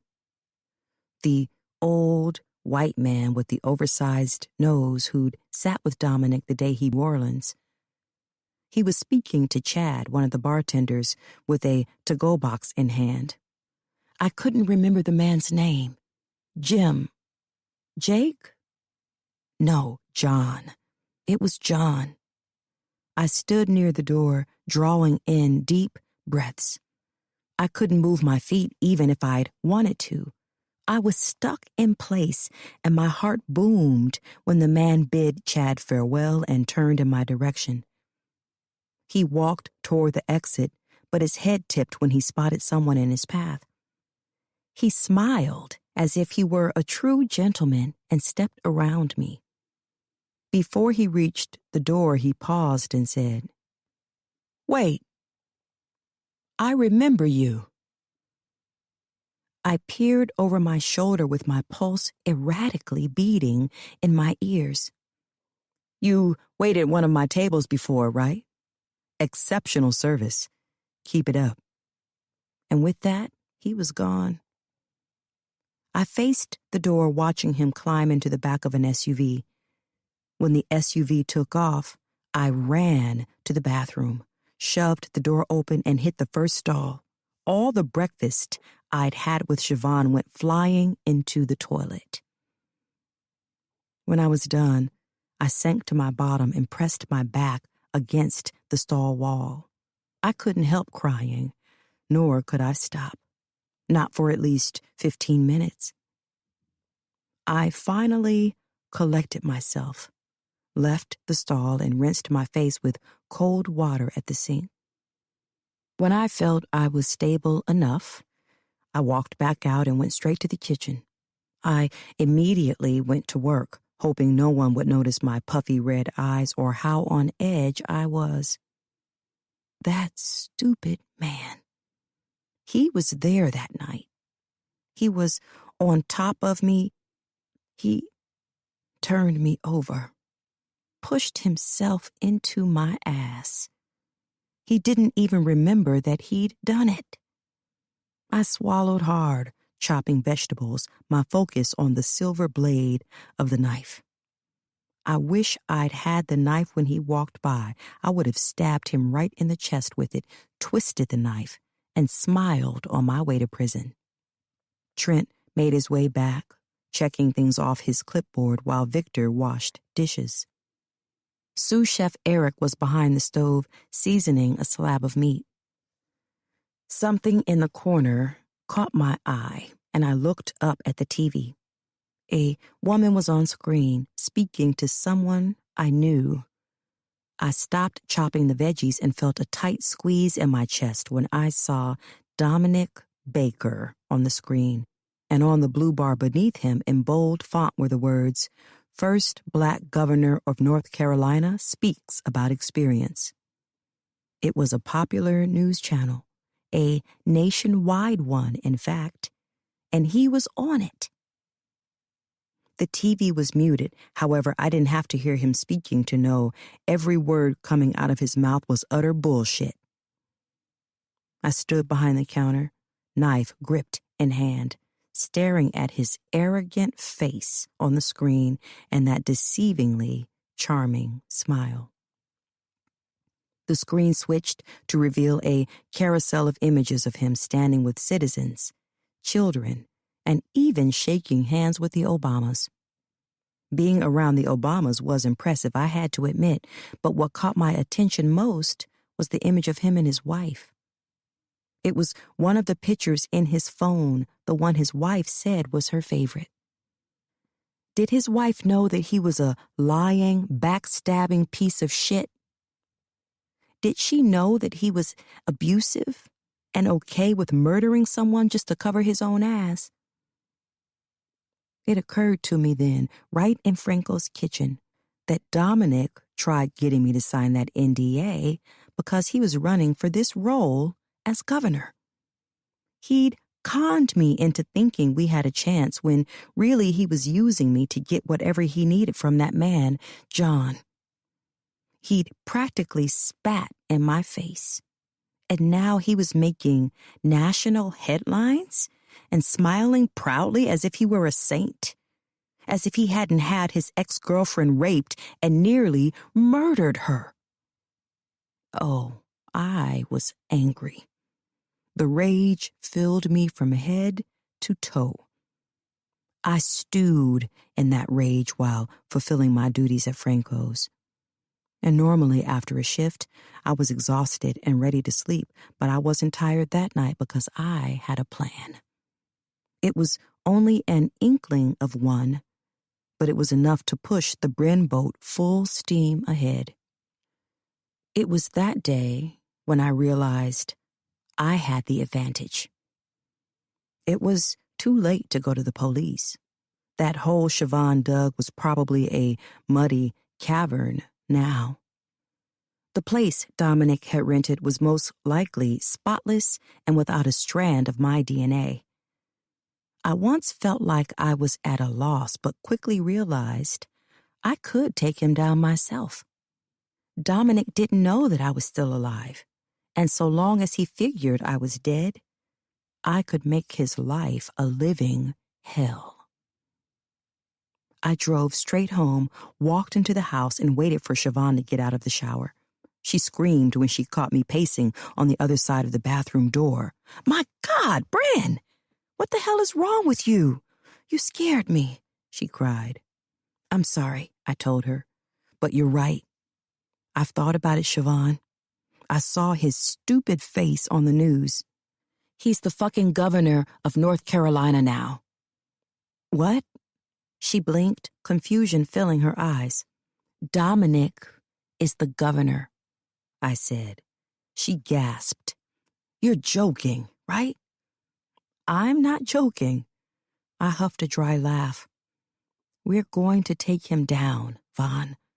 We're going to make him pay for what he did." Part 3. 51. Bren. Meeting Dominic was a mistake. I saw the wedding band on his finger and knew he wasn't available, but I went with him anyway. I suppose I can't fully fault him for my decisions. Though I was eager to meet him, There was something about him that had changed from the time he was in Franco's to when I met him at the lounge. Even the way he reacted to the magician and the talk of his mother was unsettling, but I pushed through it. I didn't notice all the other ways at first, either. It took me some time to go over that night, to analyze the smallest details and work out those fuzzy kinks. There was a shiftiness in his eyes as they darted around the club. He was overly aware of everyone around us, but in the back of my mind, I figured he was just that kind of person. Considering his childhood and his mom's death, it made sense. Plus, I'd been around people who didn't trust their surroundings. How can you trust them when you live in a country where someone can waltz inside with an automatic weapon and blast everyone inside it to smithereens? It makes sense, really, to be alert and vigilant in a world like this. But Dominic had no reason to be that night, unless he had something to hide. And I was the idiot who chose to ignore the signs. Instead, I drank the fruity drinks and grew increasingly comfortable with him. I trusted him to take care of me like he had when we were kids. But there was still a niggling inside me that pushed me to take extra precautions, whether I saw them as precautions or not. Sure, Dominic Baker had been my high school sweetheart, but people changed as they aged, and sometimes not for the better. I made sure to take pictures even when he wasn't looking. I made sure to double-check the Green Dot app so Siobhan would know where I was. Best friends look out for each other, you see. And she did. If Siobhan had never been the worrying type, or the kind of person who assumed the worst in someone before the best, I would be dead. But it's because of her that I'm alive and breathing. We pieced together this entire plan to take down the man who nearly killed me, and we knew the risks going into it.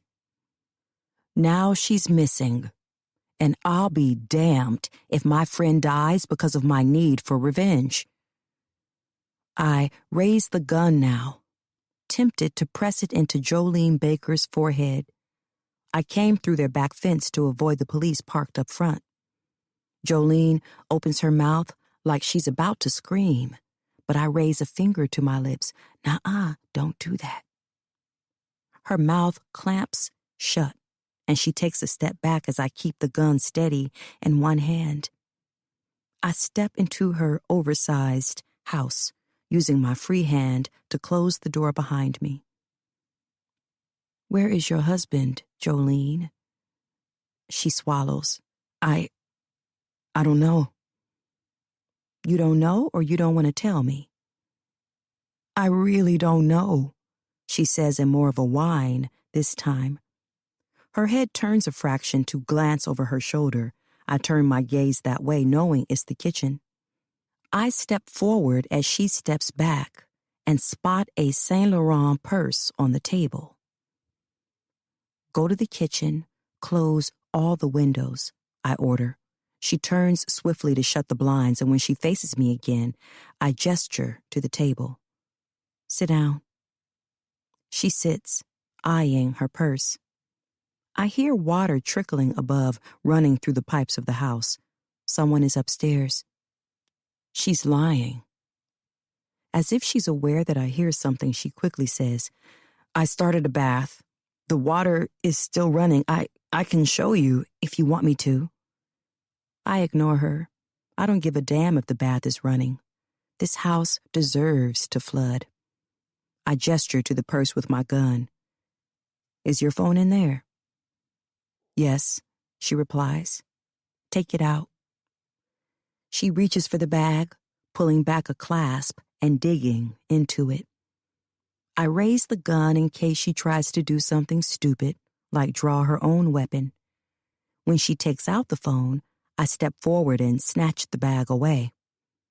Unlock it, I demand. Her hands are shaking as she unlocks it. Once it's done, I tuck the purse beneath my armpit, then take the phone from her.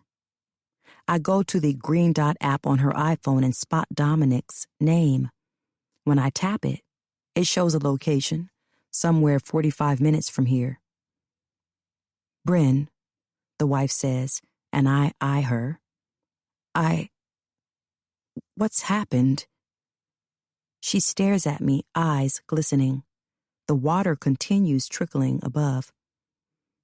He has my best friend, I tell her. What do you mean? I mean that he kidnapped her. I've tried texting and calling her and she's not answering. I also checked the green dot and her last location was near the motel. I searched until I found her phone near the trees.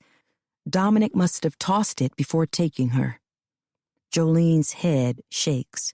No, Dominic wouldn't do that. I narrow my eyes at her. You'll be surprised to know what your husband will do and the lengths he'll go just to cover his own sorry ass. I know that you know, Jolene. He's done some terrible things to you, too. Her head drops as shame seems to wash over her. I don't know why he'd take your friend, but I promise you, I have nothing to do with it. Sure. I put her phone in my pocket. How about we discuss it on the car ride to his location? It's not an offer. She literally has no choice. Jolene rises from her chair, trembling. Can I at least turn the bathwater off? I stare at her, and she fidgets. Good Lord, I feel sorry for this woman. It is true. Siobhan and I feel sorry for her. She's gotten the short end of the stick, and it's not her fault that her husband is a lying, manipulating jerk. I draw in a breath, then cock my head toward the stairs.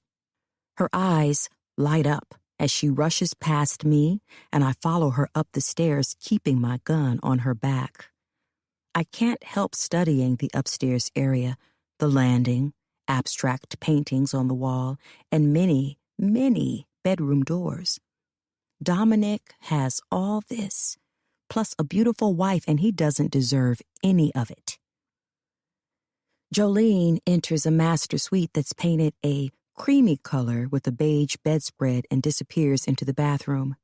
I find her around the corner, watching as she turns off the faucets. The bathwater is over halfway full.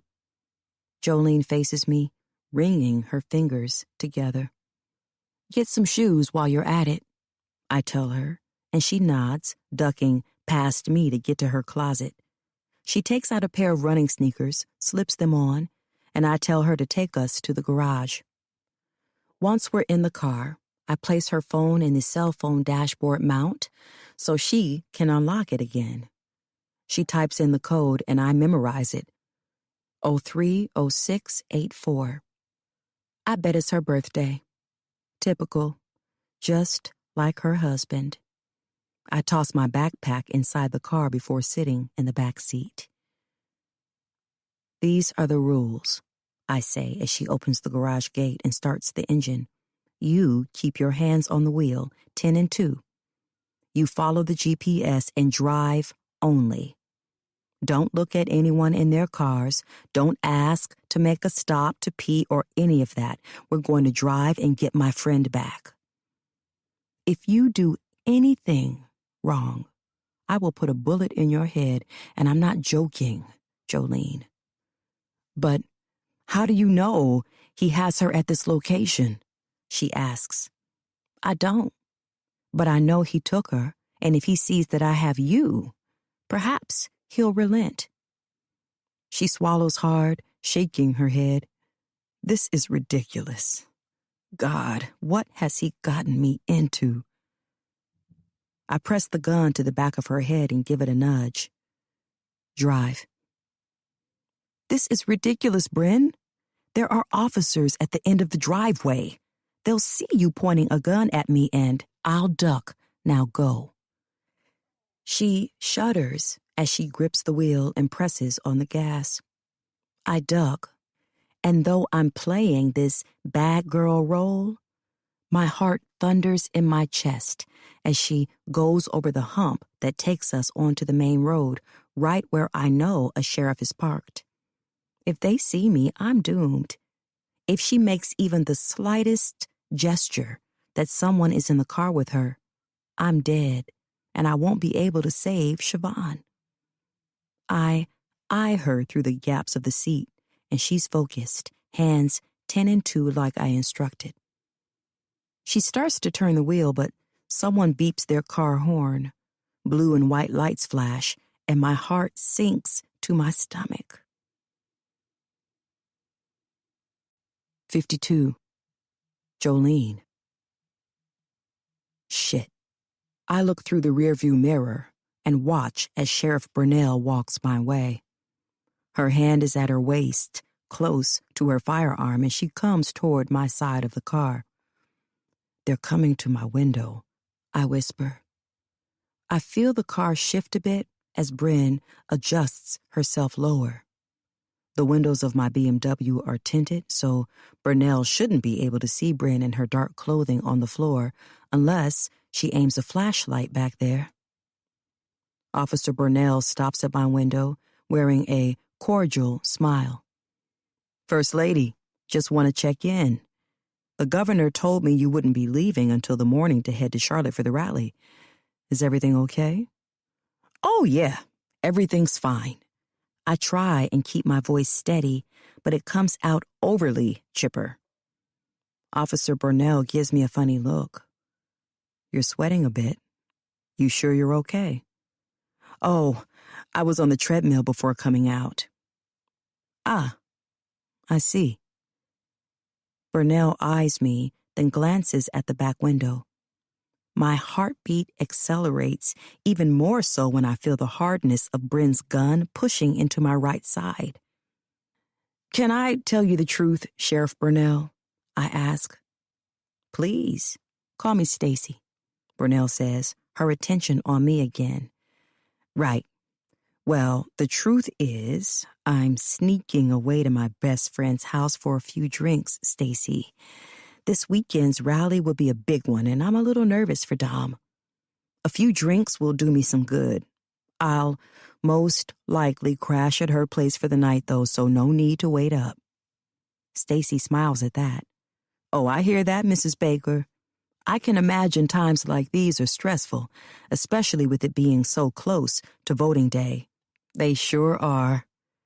The gun eases off my side. Well, I'll keep my eye on the house, make sure it goes undisturbed. Thank you so much, Stacy. Your services truly mean a lot. Stacy bobs her head with pressed lips and steps away from the car. When she turns, I drive off, refusing to give her another inch. It isn't until I'm on the freeway that I hear Bryn sigh. She climbs over the middle console and sits in the passenger seat.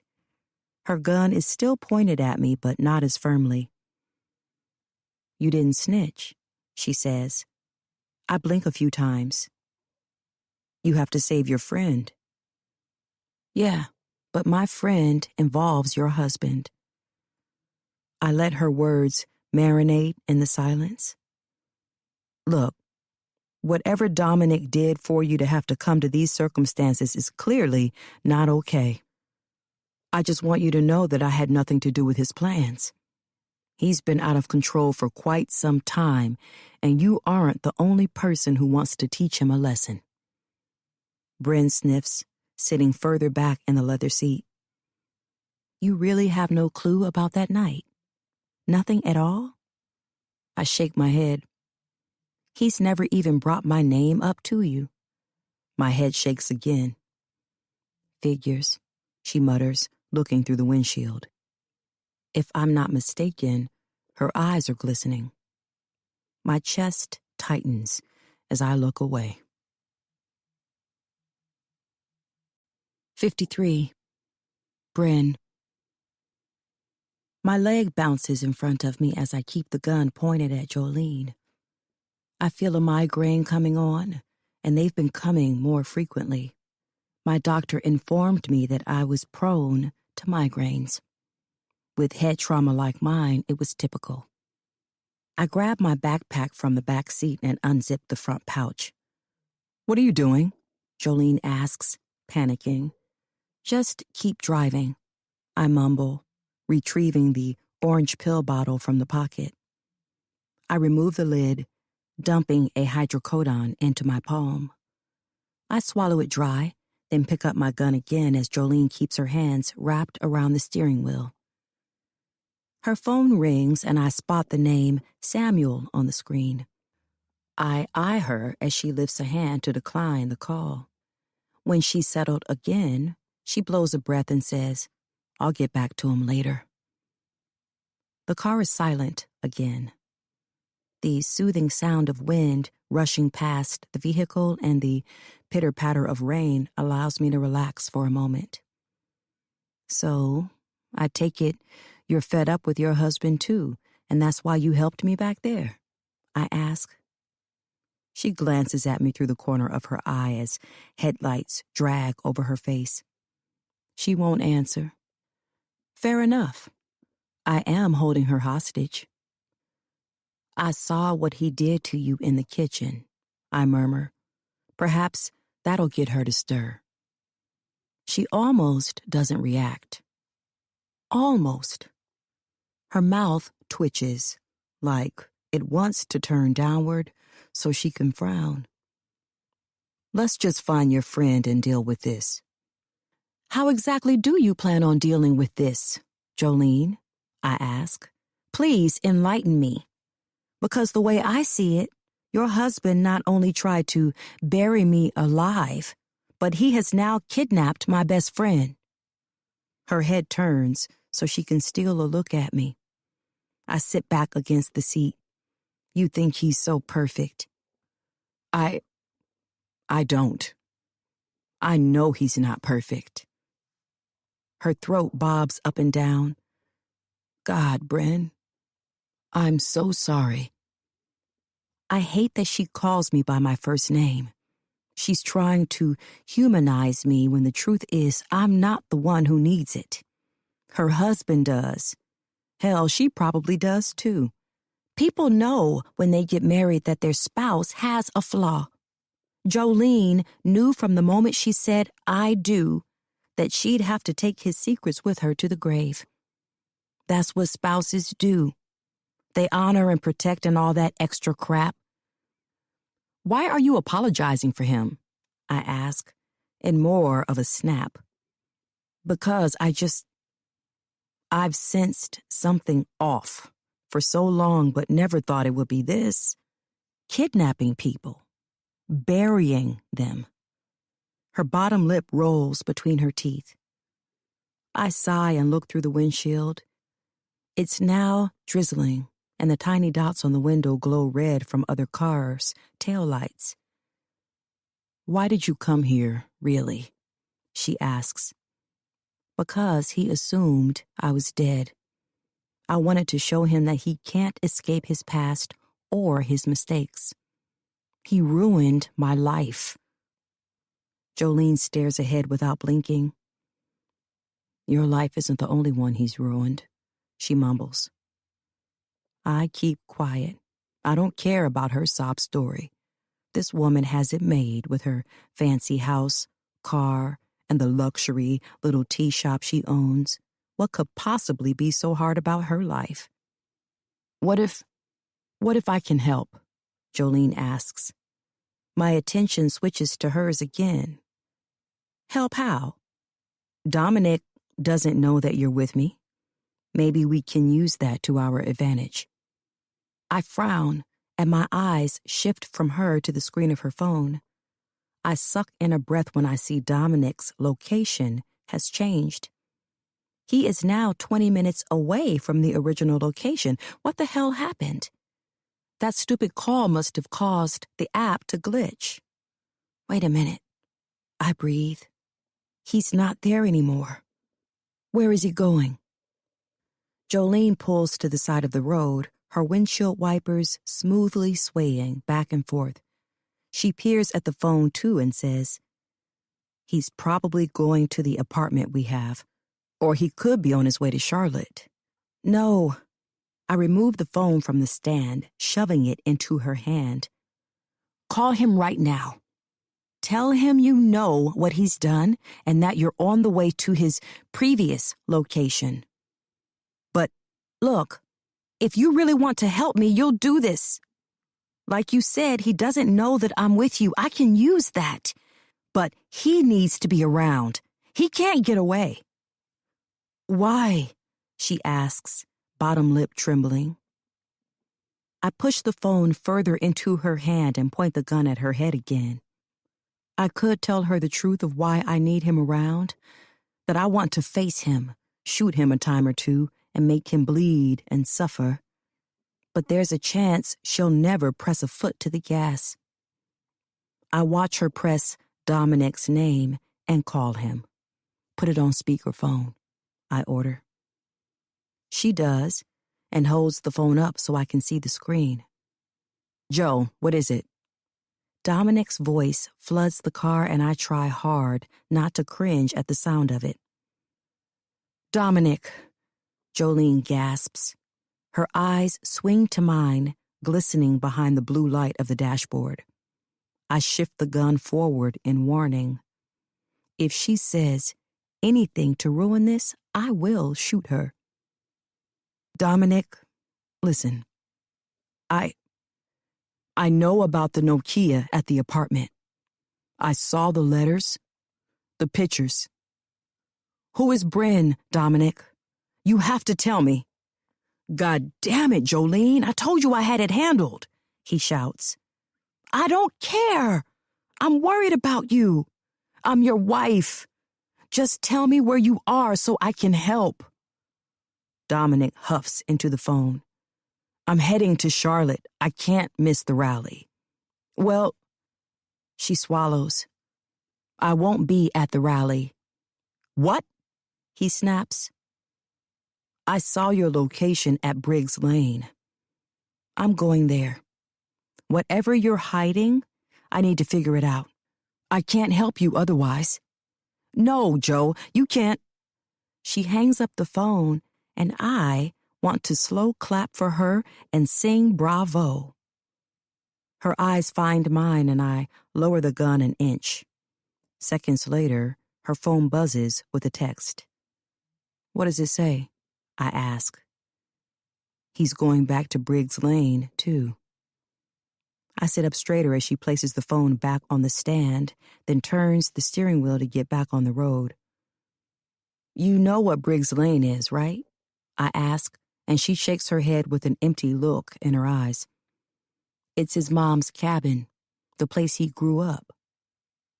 Her eyes dart to mine quickly, and she nearly veers off the road.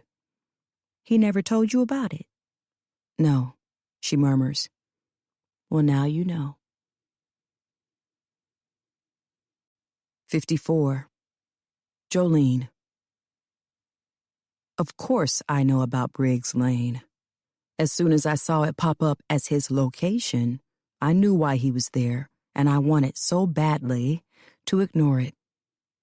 There was a time, right before my father died, when he told me he'd hired a private investigator to look deeper into Dominic and his past. We were eating dinner, me, Dad, and my witch of a mother, and I was so angry to hear him confess this information. I did it for you, Joey, he'd said. He told me there were things I needed to know about Dominic, and that I shouldn't be so quick to marry him. Daddy said Dominic was no good for the family. At the time, I just assumed my father was being overprotective and overbearing, and was willing to throw any information at me in order to get me to leave Dominic, so I chucked my fork on the table and left. I flew straight home to Raleigh that night. Dominic had business in South Carolina, but my father wouldn't have been, well, my father if he hadn't mailed the documents to me the following day. Inside it were news clippings about a woman who'd been abducted for months and then returned. This woman was heavy-set and appeared older than her actual age listed in the article. Her hair was gray, and her eyes were big and familiar. There were more news reports about this same woman killing herself, and then a picture popped out of the envelope of a young Dominic and his mother. She had her arm wrapped around him as they faced a camera. He was smiling. She was not. Below the photo were the words, "Missing local woman Beretta Baker reunites with her son, Dominic Baker." More info was inside the envelope, like the title to a house with the address 4951 Briggs Lane in Raleigh, North Carolina. I couldn't believe what I was reading. Dominic told me his mother was in a psychiatric facility. He said I could never visit her because she was unwell, and he was worried she'd lash out at me. But all this time, she'd been dead, and he lied about it. Why did he lie? I took it upon myself to find this house on Briggs Lane, so I grabbed my keys and drove to the address, only to find a cabin that was in horrible shape. It was surrounded by enormous trees and covered in vines. Dusty rocking chairs were on the porch. To my surprise, the cabin was unlocked, so I took a peek inside. The house was dirtier inside, particles floating in the air. I stepped into one of the bedrooms, and one of the floorboards wobbled beneath my feet. I found pictures tucked beneath that floorboard, as well as a note. To this day, that note haunts me because, even though it was a suicide letter, it's written in Dominic's handwriting. When I saw the app pull up Dominic's location at that address, I couldn't figure out why he'd go there of all places. Now I'm here, sitting next to a scorned woman and making my way back to that haunting place. It doesn't take long for me to find it. I drive along a dirt path that winds upward between massive trees and spot the cabin perched on a hill. I park near a tree and out of sight, like Bryn insists, and we sit for a moment, staring ahead. Lights are on inside the cabin and a husky silhouette passes by the window. It's Boaz. I know it is.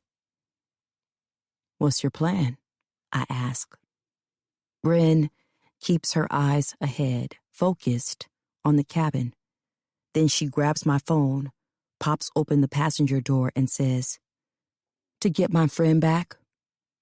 I watch her run through the grass and find a footpath that leads to the house, peering around as she goes. Her hood is on her head, making her look like a thief in the night. When she's far enough, I lean forward and reach under my seat until I feel something hard and cold. I pull my other phone out that only one other person knows about, power it on, and make 2 necessary calls. 55. Bryn. I have no idea what I'm doing. I didn't think Dominic would be stupid enough to bring Siobhan here, and being at this cabin has thrown off my entire plan. When I saw him camped out around the motel, I knew he'd go to drastic measures just to conceal the truth, so we went forward with the plan anyway. Actually, it was Siobhan who noticed him the very first time. She saw his car parked across the way when she'd left the bean bar and pretended not to notice the lurking black SUV. She rode straight to our motel, and when she was inside, she watched from the window as Dominic parked on the side of the road. Then, a few days after planting the dead crow in his trunk, he shows up. I noticed him first when I ran to get ice from the ice machine in the lobby. The black SUV was parked near a cluster of trees, close to abandoned buildings and trucks. The engine clearly wasn't running, as none of the lights were on, but I spotted Dominic's frame behind the wheel. "He's out there," I told Siobhan when I went back to the room with the ice. She pulled her head out of her book, frowning. "Seriously?" "Yes, I knew it'd only be a matter of time." "Damn." She swallowed, her eyes bouncing around the motel room. "How long do we make him wait?" "A few hours," I said, dropping ice into a plastic cup. I cracked open a cherry-flavored Pepsi and poured it over the ice. "We need him to be desperate, to get impatient and antsy, like we planned. That's when people make the most mistakes. And sure enough, he did. I watched from behind the back of the motel as he punched Siobhan in her face.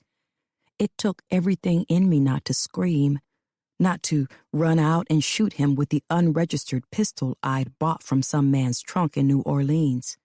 Dominic put her in the back of his truck, tossed her phone, and hauled ass. Now, I'm at this cabin, my gun in hand, breaths ragged as I walk around the back.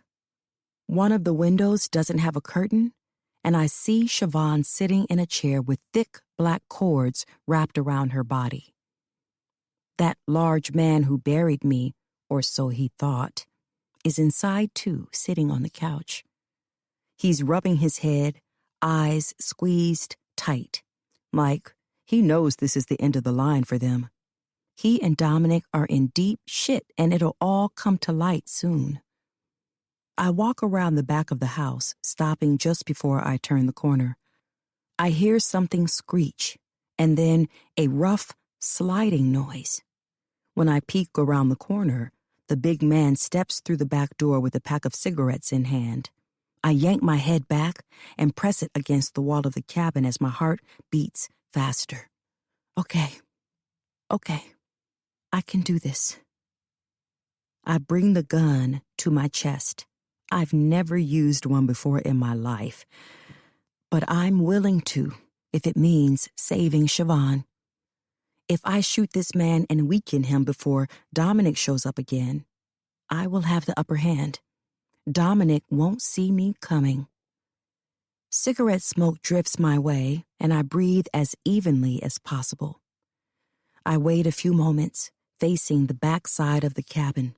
I can shoot him while he's taking his smoke break and while he's off guard. Something crunches behind me, like footsteps over gravel, and I look back with a sharp gasp just before bumping into the side of the house and causing a loud thump.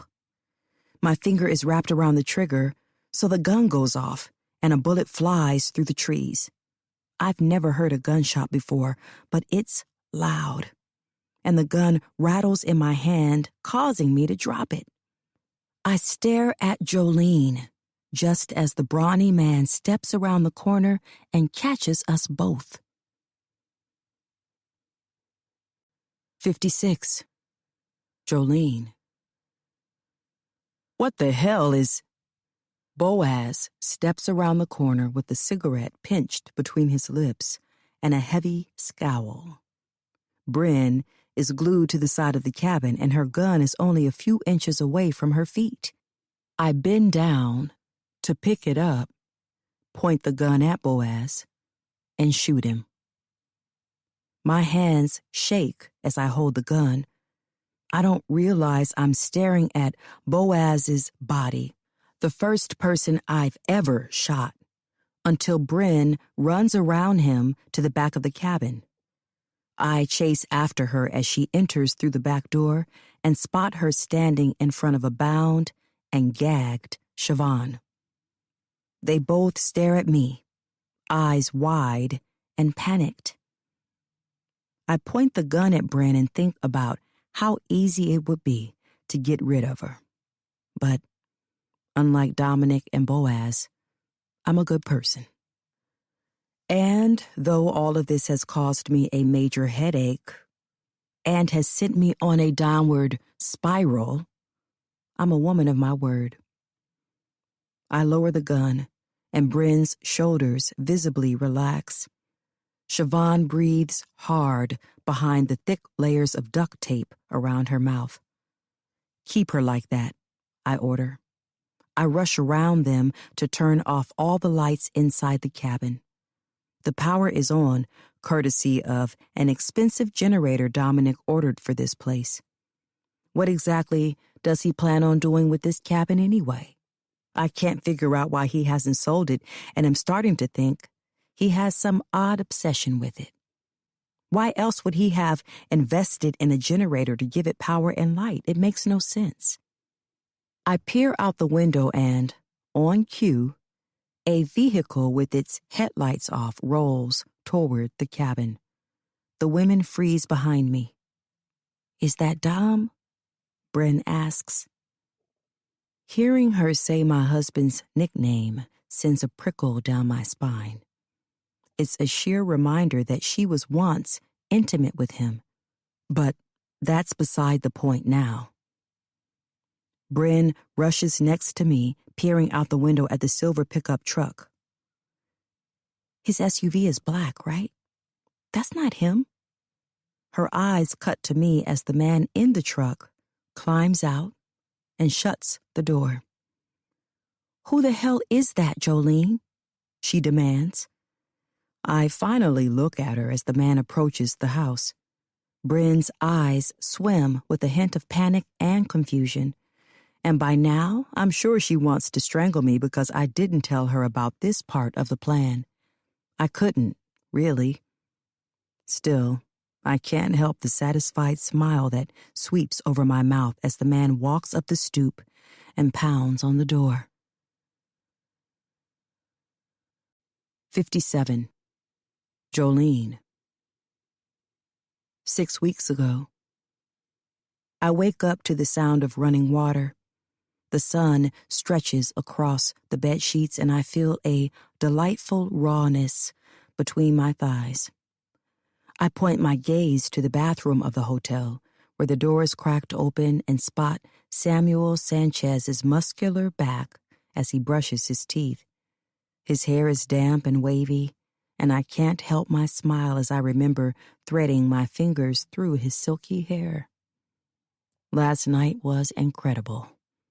I've never been treated like such a princess, or like I'm the only girl in the world, but here I am with the Lieutenant Governor of North Carolina. I grab my phone from the nightstand and, as expected, no calls or text messages from Dominic. I'm not surprised. He doesn't ask about my whereabouts anymore. That stopped a long time ago. Plus, with the campaign slowly spiking, he's busier than ever.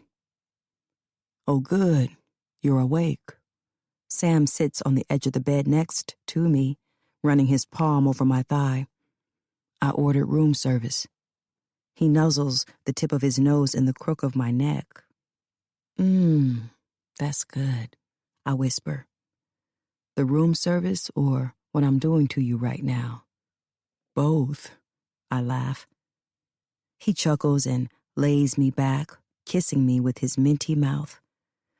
"We'll also have visitors today, and before you decline, I want you to hear them out." I can't help the frown that takes hold of me. "Visitors? What are you talking about?" "They're coming to the hotel."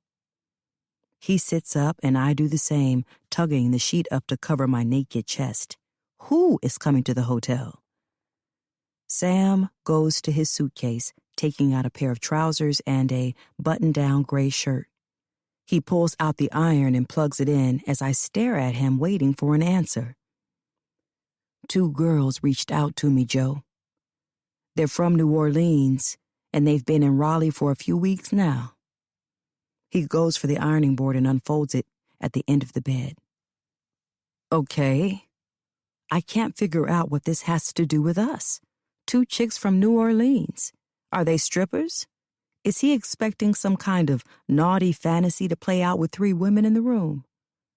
Noticing my frown and the way I'm practically gluing myself to the headboard, Sam walks my way and lowers to one knee. "They have dirt on Dominic, Jolene," he says in a low voice, looking me deep in the eye. "You said you wanted the divorce to be clear and cut so that you can walk away, and he can't get a single dime from it. These girls can provide that. We get him out of our lives, I make my move as governor, and we all move forward." "How?" I whisper. He only smiles and kisses the top of my head. "They'll be here within the next 2 hours. Just trust me, okay? I'd rather they explain it to you." And sure enough, 2 hours later, there's a knock at our door. Me and Sam have already eaten, and now the food is sitting like a rock in my belly. I had some champagne, but it's now making me feel dizzy and off balance. Perhaps I shouldn't have guzzled down 2 glasses so quickly. My heart thumps rapidly in my chest as Sam goes to the door as his calm and collected self. And when he opens the doors, it feels as if all the air is sucked out of the room. 58. Jolene. There are 2 women, like Samuel said there would be. One of them has thick hair, braided halfway at the top of her head, and the rest pulled into a puff. She wears big earrings with pink crystals in them and is thinner than her counterpart to the right, who has an icy look in her eyes. Despite the look, she is beautiful. Dark, straight hair, brown eyes, full lips, sable skin. However, I can't help noticing the scar on her forehead. It cuts deep, going from the hairline to her eyebrow. Whatever happened there had to be painful. "Come in, ladies, please," Sanchez says, gesturing to the room. I smooth out my skirt, eyeing him as the girls walk inside and surveil the room. I'm not sure what they're looking for, but it's strange how on guard they are. We all sit at the table in the corner near the floor-to-ceiling windows. Sunlight pours down on the nape of my neck as I look at the 2 girls sitting across from me. "Like I told you, Jolene, these girls have a story to tell about Dominic," Sam murmurs. "Bryn, Siobhan, why don't you tell her what you've told me?" Bryn and Siobhan look between each other, then at Sam. "How do we even know we can trust her? She can easily run to him and tell him we're in town," the one with the scar says. "I wouldn't do that," I reply quickly. She looks me up and down. "Who is Bryn and who is Siobhan?" I ask. "Bryn," the one with the scar says. "Siobhan." The other raises a quick hand. "Okay. Well, I'm Jolene Hart. I purposely leave out Dominic's last name. I'm here to listen. Tell me what's going on." "It's okay," Sam says, his voice burning with sincerity. "You came to me for a reason, right? I'm here to help. This is a safe space." The girls seem to loosen up a bit. Bryn scrapes her thumb cuticle with the other thumbnail, dropping her eyes to the table. And when she speaks, I try my best not to react or to reveal how I really feel. She tells me about the day she saw Dominic in New Orleans, how he was at her job and left his number. She agreed to meet him at Galveston Lounge and went with him to a house a short drive from the city. I try not to be enraged as I think about my husband spending time with another woman. I recall him telling me about his trip to New Orleans and how he'd successfully landed a golfing weekend with John Bolton. John had the connection he needed, and Dominic was confident he could win him over. "It's still a bit fuzzy," Bryn says in a thick voice, "but I remember asking for water, and he brought me apple juice. And I'm pretty sure he put something in my drink because I couldn't really control my body after that. Everything was blurry, and then he was on top of me, trying to take off my clothes." She swallows, and I bite back tears. "I don't think he did anything to me that night sexually, but someone else did. Some white man by the name of John." That causes me to flinch. She can't possibly be talking about the same John that Dominic was meeting. "He was with Dominic in the restaurant. He came to that house Dominic took me to, and he was on top of me, licking me. Then he flipped me over and..." From there, it goes pretty dark. I'm glad. I don't think I'd be here now if I remembered what he actually did to me. Bryn swallows, then reaches for the bottle of unopened water on the table. After guzzling some of the water down, she says, I woke up in the middle of the night after all that, and Dominic was sitting at a table in the room with papers. He was forcing me to sign a non-disclosure agreement. He had my purse and said he wouldn't give it back, so I got mad and went for my bag. I wanted to fight him, slap some sense into him, but I clearly didn't win because I don't remember much after that, just being buried alive. What do you mean, buried alive? I ask, a cold feeling sinking into my stomach. Bryn goes into detail about how she'd been in and out of consciousness the entire time after Dominic hurt her. She could hear everything, feel everything, but she couldn't move. Then she mentions a man with a shovel who I know is Boaz based off the description. And if Dominic brought Boaz into the situation, then I know he was trying to cover something up.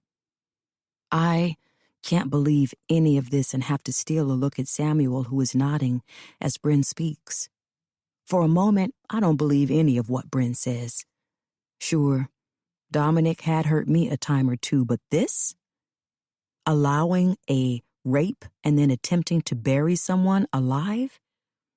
It was extreme, and I clung to that until Siobhan took out her phone and showed me images of Bryn, the selfie of her and Dominic together, an image of Bryn on the floor inside a house and a puddle of her own blood, a photo of Boaz standing next to a black pickup truck and Dominic touching a rug.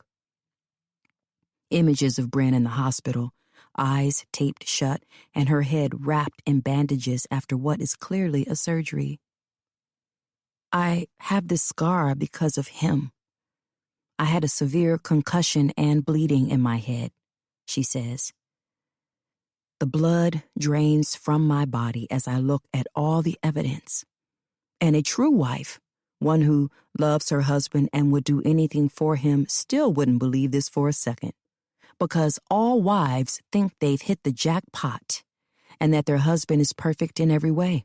We're foolish enough to believe our partners are the greatest people on earth and that we're living in some fairy tale happily ever after. But the truth is, marriage is hard work, and sometimes it sucks. And it sucks even more when you realize your spouse is a monster. 2 nights prior to meeting Sam, Dominic had hurt me too. He revealed an ugly side of himself that I'd seen 3 times before. I liked to call it the beast. He often kept the beast at bay, but when it revealed its ugly head, it was cruel and relentless. I rubbed the top of my head where my scalp still stings from when he grabbed a handful of my hair. We'd been arguing about his speech. He was mad that there was a typo, even after I said it was proofread, which it was. I told him I'd fix the damn typo and tried to leave the living room so I could go to my office and contact the proofreader, but he caught me by the hair and snatched me backward so hard I fell to the floor. That doesn't even account for the time before that, when he gripped the back of my neck while I was cleaning the tub. He found out Samuel had come to my tea shop and was mad that I didn't tell him about it. Or the time before that, when he managed to knock the wind right out of my lungs with a fist to my stomach because he caught me eating a slice of cake at a fundraising dinner. Dominic may have seemed like a charismatic, endearing man, but he was a monster. And here these women were, presenting me with an opportunity to finally take his ass down. All these stories about wives setting their husbands up to gain freedom were always so far-fetched to me, but now that I'm in it, It makes total sense. When your husband has power, you must be careful and you must always be one step ahead. On this day, I agreed Dominic would never hurt anyone again once we were done with him, and we spent the rest of the day formulating a plan. 59. Bren. The plan was pretty clear. Me and Jolene knew all about Dominic's fear of magic and superstitions. To be honest, it wasn't normal how terrified he was of something that wasn't real. Though it was tragic on his mother's behalf, we were grateful that he had a paranoid schizophrenic mother who filled him with such nonsense. The man truly did worry himself to death about being cursed. In fact, Jolene mentioned several times in the hotel that if he spilled salt, he dumped some over his left shoulder so no bad luck would be brought down on him. He knew all of the common superstitions like black cats and ladders, seeing the number 6 in a trio, and broken mirrors. The plan was so stupid it was brilliant. Dominic was a narcissistic jerk and believed nothing could stop him, so we had to make him stop himself. We wanted to torment him first, drive him crazy because his biggest fear was winding up like his mother. Jolene said he went to a psychiatrist annually to make sure his mental health was stable. He thought she was unaware, but I get the sense that Jolene finds out many things on her own. By tormenting him, we struck him where it hurt. We wanted him to feel helpless and backed into a corner. It was Siobhan's idea to present the tea. She and Crystal spoke about what he'd done to me, and Crystal had tricks up her sleeve and ways to make people take a journey with her teas. It was illegal, of course, but no one had to know. Crystal provided a tea called Purple Sky to Siobhan. Purple Sky is laced with crushed LSD pills.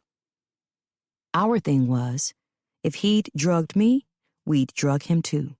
The thought of it almost made me laugh because it was so foolishly simple. The only problem was getting him to drink the tea. That's where Jolene stepped in. She and Siobhan agreed that Siobhan would fake an identity and offer the tea to Jolene as a gift during one of his bigger rallies. You should pretend to be one of those psychics or voodoo ladies, I said. He got all hostile about that magician in New Orleans. If he feels like you're into that kind of stuff, he'll instantly become agitated. It'll throw him off his game. That's good. Jolene nodded eagerly. You'll have to make yourself seen. Let him know you're watching, that you know something, even though he might think you know nothing. He has to be paranoid. That's the only way we can make him feel weak. We can set up an Instagram or something, make it look like you've been watching him for a while now, because he will look you up. He'll want to figure you out and make you go away to save his own ass. The next step was to kick the paranoia up a notch. That same weekend, Jolene offered us a key fob to the gates on the premises of her house, as well as a key fob for Dominic's SUV. I had the idea of writing the notes and mentioning my name. Jolene told us to dial it up by bringing out the photos from that night, too, so she bought a portable printer for us to use. We want him to feel like he's being haunted by a dead woman, Jolene said, and it was crazy to see how into this plan she was. Will he really believe that? Samuel asked. He was shrugging out of his coat with a bag of Chinese food in hand. Trust me, Dominic will, said Jolene. The plan worked for a bit. We saw him spiral and we did little things to trip him out. We planted the note in their mailbox and Jolene took care of the note on the window after the attempted break-in. We planted the dead crow, which literally broke my heart. Do you know there are people on the internet who will kill an animal for you and deliver it for a fee? It blows my mind the things you can find these days. Me and Siobhan hate hurting animals, but if we didn't step it up, he'd lose his paranoia. So we unlocked his SUV after following him to Foxtrot and placed it back there along with the recently printed photo. When he was in the apartment, that was Jolene's bid. She knew he'd run there at some point. She had cameras installed and could see everything he was doing. Her plan was to use the cameras to prove she knew nothing of what Dominic had done, so that when she checked the apartment herself and found the evidence of Dominic's secret, the police would believe her and it would all be recorded. Or staged, I should say. Jolene had followed Dominic to the apartment shortly after, and while he showered, she went inside with her key and planted the photo of her and Dominic with our note on the back, as well as the fake blood with my old purse. She left as quickly as she'd arrived, and Siobhan and I sat near a gas station laughing about it and even teasing Dominic a bit by waving at him when he stepped onto his balcony. He wouldn't be able to make out who we were, but we were watching. We were always watching. With the purse, Dominic would start pointing fingers and trying to figure things out. Who was tormenting him, stalking him, planting notes and dead birds? Why was he having so much bad luck recently? Was his past really coming back to haunt him? I wanted him to think a dead woman's ghost was coming for him, so I watched him whenever he visited Executive Mansion. I saw him in the window looking right at me. Siobhan had already spooked him as her persona of Eden. He was quick to point the finger at her, and we wanted him to take the bait. We needed a reason to trap him, get him to be reckless again. And he did. He took her. The plan was for Jolene to meet me shortly after I sent her a text saying Dominic had either hurt Siobhan or had taken her. We'd both go after him and get her back, then call the police to report that he'd kidnapped her, but not before I could shoot him once or twice. Then the past would unravel about me, and he'd go to jail. That's all I wanted, to hurt him the same way he'd hurt me, and to get justice for setting me up in New Orleans. I wanted all his dirty laundry aired so that people knew what kind of sick, twisted man he was. But when I texted Jolene, she didn't respond. I called, she didn't answer. Then I got angry and drove to her house with my gun, parking on the street behind her house and using the fob she'd given me to get through the back fence. I had a feeling she would back out of this, that she'd panic when Dominic took Siobhan, or worse, take Dominic's side. In my gut, I didn't fully trust her and figured she and Samuel Sanchez would ride off in the sunset, leaving us stranded and having Dominic kill us off, just so he'd ruin his own life. As an unknown man walks into Dominic's cabin with a ski mask on, I believe it to be true. Jolene has changed her mind. She wants us gone. I don't know what she gets out of it, but what I do know is that this random man was not a part of the plan. 60. Jolene. Let me make something clear. I am not a bad person. I strive to be a good woman who does good things. I wanted to be nothing like my name-calling mother or even like my father, who was money-hungry and obsessed with control. But genetics are powerful. We can't deny the habits in our DNA, and no matter how much we try not to be like our parents, some part of us becomes them anyway. When a person hits their last straw and becomes fed up, there is no going back. We all have a tipping point, and once we've reached the ledge, we're left with no choice but to jump off and tread the waters. Well, here I am, treading. I've been treading since college. My senior year was when I knew I was more like my father than I realized. He was calculative, and he hated mistakes. He also didn't allow anyone to walk all over him and had raised me to be the same way. There was a reason he had a man like Boaz around. Boaz wasn't just a bodyguard or security, he was much more. And not only did Winton Hart use him to handle situations, so did I. I grew up a fat girl. I loved food. I loved sweets. I had a therapist once who told me I associate food with happiness, and this is true. There is one specific memory I love. When I was 12 and my dad took an entire week off work to spend it with me. I'd been complaining about the lack of father-daughter time to him for months, so he moved some things around on his schedule and made the effort. And during that week, oh goodness, did we eat. He took me to Cape Cod, where we soaked up some sun and rotated through new restaurants every morning and noon. Then we'd pop by a bakery or an ice cream shop and he'd let me get whatever I wanted. I'd grab brownies, cookies, cakes, and the likes, and I'd eat it all in our hotel room while watching Family Matters reruns.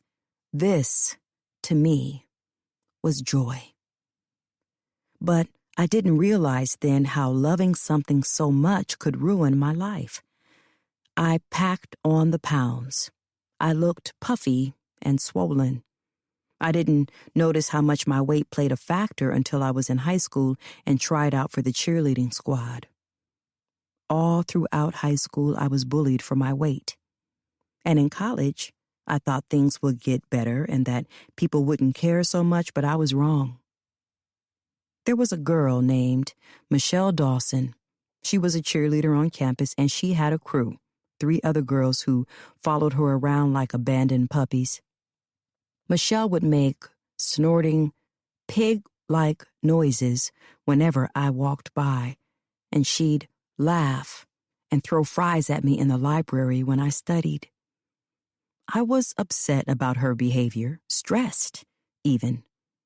Daphne told me often not to worry about it, but I took it to heart, even more so when I attended a party and my pants ripped when I bent over. One of Michelle's friends took a picture, and Michelle blasted it on one of the student forums. I was embarrassed, devastated, and I hated myself. I remember calling my dad and sobbing, so he flew me to Texas for the weekend, and Boaz dropped by. Boaz had always frightened me. I wasn't sure what it was about him, but he had a scary look that made you not want to even peek his way. He saw me sulking on one of the living room sofas as he passed by to meet my dad in another room, and while they chatted, it hit me that Boaz worked for us. He did unspeakable things for my dad. He cleared situations for us, and especially my mom. So before he left, I caught him outside and asked if he'd take care of Michelle. I didn't care how he did it, but I wanted him to teach her a lesson, to get her to stop messing with me. Boaz didn't ask for anything but her full name. That following Wednesday, I didn't realize the snorting noises and fries in my hair had come to an end until Daphne burst into our dorm and said, "Did you hear about Michelle?" My heart immediately dropped because deep down I knew something bad had happened, and it was Boaz. "What are you talking about? What happened to her?" "She got hit by a car," Daphne breathed. "Someone ran right into her." The breath dwindled in my lungs, and when Daphne left to take a shower, I couldn't help the smile that swept across my lips. Michelle lived. It was fine. She was still breathing and living life now, according to her Instagram, but she had to have one of her legs amputated due to the injuries. The police never did find out who hit her, and though I smiled with relief, I was still worried someone would find out I was the one who wanted her to get hurt. So I avoided Boaz as much as possible after that. I wish I could say that was the last I'd have to worry about that bullying broad, Michelle Dawson, but it's not. Because even though I'd arranged for her to get off my back, she still went on with the last laugh, and I've only just found out. But it won't last long. 61. Dominic. Dominic grips the steering wheel of his SUV as he stares at the dark cabin ahead of him. Something's wrong. All of the lights are off inside. When he left over an hour ago, they were on, and now Boaz's pickup truck is gone. Something doesn't feel right. He can sense it in his gut. The trees lurk over the house, the branches scraping the roof like talons. His pulse is in his ears as he reaches into the glove compartment and withdraws a black and silver handgun. Jolene said she was on the way. He isn't sure if she's left home already, but she cannot come to this cabin with Boaz and Siobhan inside it. Pushing the car door open, he steps out and shuts it as quietly as he can. He's parked close to the bushes west of the house and passes an unorderly, thorny bush. He remembers when this particular bush was small, and he'd gotten himself tangled up in it after climbing a tree and falling. He had cuts on him for days. This was back when his mother was normal, when she tended to his scars with antiseptic, Band-Aids, and a homemade sweet tea. Dominic walks along the footpath on the side of the house. He won't enter from the front. If this is some kind of setup from Boaz, he'll be prepared. He's not sure why he ever trusted Boaz with any of this. Since the beginning, when he showed up at the door and took the body out, he had a bad feeling about it. But he was desperate and willing to do whatever it took to get Bryn's body out of the way. And speaking of Bryn, if she's still alive, where is she? She must be in on this scheme with her friend. Perhaps she knows where he is. Maybe she's already here. With that thought hammering in his mind, Dominic raises his gun and rounds the back of the house. And that's when he spots a puddle of fresh blood. What the? He draws in a breath and shakily releases it through parted lips. Something is definitely wrong. Did Boaz kill Siobhan? That wasn't in the plans. He walks slowly to the door, careful to avoid the streaks of blood running toward it. When he's facing the door, he grips the doorknob and twists it open. He's inside, breathing in the stale, dank air, the stench of wet wood and mold. Blood is still on the floor, a long, thick streak leading toward the main room. He should have burned the house down while Boaz and Siobhan were inside it and gotten rid of them. But that still left Bryn. She was out there somewhere, and he was sure she'd come for him. If he can find her and kill her for real this time, he can end this. Dominic stands in the dark kitchen, peering around the front half of the cabin. Siobhan is no longer wrapped in the chair, and there's no sign of Boaz. His heart races when he notices the streak of blood disappears at the corner of the kitchen counter. Bryn might have come here already and saved Siobhan. She must have followed him here right after he took her and waited for the perfect time to strike. Or, as he assumes, Boaz is helping them. But why? For more money? He takes a step forward, and the floorboards creak beneath his weight. His eyes follow the bloody, smeared trail around the kitchen counter that carries to the sofa and fireplace. And that's when he notices the body. The person is flat on their stomach, head turned at an odd angle. It only takes several seconds for Dominic to realize it's Boaz. He rushes to him, bending down and grunting as he flips him over. A sharp breath escapes him when he sees the blood all over Boaz's shirt and his eyes wide open. The whites of his eyes are bright in the dark. Dominic scrambles away, landing flat on his ass as he stares at Boaz's dead body. Whoever did this, they're going to do it to him too. It's Bryn. It has to be Bryn. He hurries to stand, ready to leave the cabin and escape the mess he's created. But then he stops when he hears the floor creak. Footsteps come from the back of the house, and a familiar silhouette appears. Jolene. 62. Dominic. Relief sinks into Dominic's body as his wife steps into the room. She's wearing jeans and a chiffon black blouse with sneakers. She never wears sneakers unless she's working out. Her hands are hanging at her sides, but he notices a gun clutched in one of them. His relief vanishes. "Joe," he breathes, staggering on his feet. He blinks as she steps closer. She's not smiling, just staring. It's weirding him out. And then it hits him. Siobhan is gone. Boaz is dead. No sign of Bryn? What the hell is going on? How much does Jolene know? "Did you set that woman free?" he asks. "No." She purses her lips, tilting her head a bit. Then she points to the dark, slim hallway with the tip of her gun. "She's back there. Siobhan and Bryn are." His eyes stretch wider. "Both of them?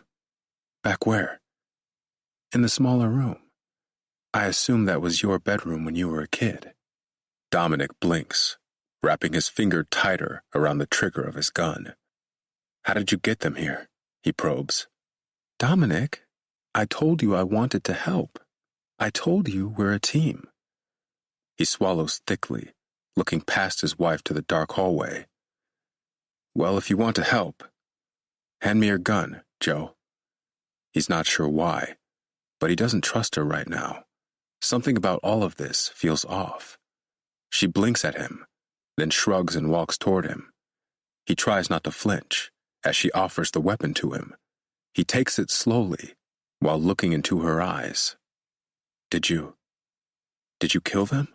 he asks in a low voice. "No. I figured you'd want to. We can bury the bodies in the woods behind the cabin.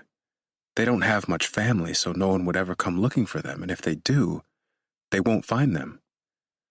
Dominic is shocked to hear his wife say all of this so nonchalantly. Joe has always been the morally conscious person, the kind of woman who'd rather him collect a spider in a cup and set it free than to smash it with a shoe. "How long have you known about them?" Dominic asks. "A while now. I had a hunch that something was going on. When I saw Siobhan at the rally, I looked into her. You seemed really disturbed by her presence. I wasn't sure what she had over you, but then she and her friend came to me, trying to get me to side with them." She rubs his arm, strokes it. "We're supposed to have each other's backs through thick and thin. I made them trust me, just so we could handle this together, babe." "I know." He squeezes his eyes closed. "God, I'm so sorry, Joe. I'm sorry I hid this from you. I didn't want you getting involved with any of it. But I am now. So let's go take care of this." He nods, and the relief anchors him again as his wife leads the way down the hallway.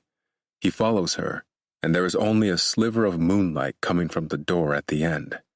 His heart thunders as he passes his mother's old bedroom, that same bedroom where she clawed at the walls and tore up bed sheets. It all circles back to her death and how sudden it was. He had school that day, but remembers the house being eerily quiet, just like it is now, minus the moaning of the floor as he and Jolene walk. He had nothing to fear, though, because his mother was dead. He loved her, but also had never felt so relieved. He still remembers writing the suicide note for her. He could never bring himself to show it to the police, though. They'd ask too many questions. So he hid it in the floorboard. Truth is, he wanted his mother to disappear again. He wanted her to die, or be abducted once more because she made his life a living hell. He couldn't stand the screams, the cries, the late-night lurking outside the cabin. She was unstable for a long time, and all he wanted was a better life for himself. He had a sip of that better life while spending a few years with his Uncle Ben. But then she returned, and it was snatched away. He still remembers. She'd burned her hand on the stove while staring off again, and he wrapped it for her. This was the third time that month she'd burnt herself by not paying attention, She was fidgety, anxious, looking all around the cabin and whispering, "They're coming. I feel it. They're coming." Dominic hadn't slept well in weeks and felt his mother was becoming more of a nuisance every day. "Mom, why don't you just go?" he'd said after finishing up with her hand. Her big, wet eyes focused on him. "Go where?" "Away," he muttered, exasperated. "Just go away so I can live a regular life. Maybe if you do, there won't be any more voices. You'll be free. And so will I." He didn't think she'd go the route of suicide. He'd hoped she'd run away and never return, so he could permanently live with his uncle. He imagined what his life would be like without her, and the idea of it was bliss. He wrote the suicide letter after she passed, as a way to make amends and to better the situation. He didn't want to feel guilty for telling her to go. Writing the letter didn't help, so he hid it. Why didn't he burn it? Why keep it?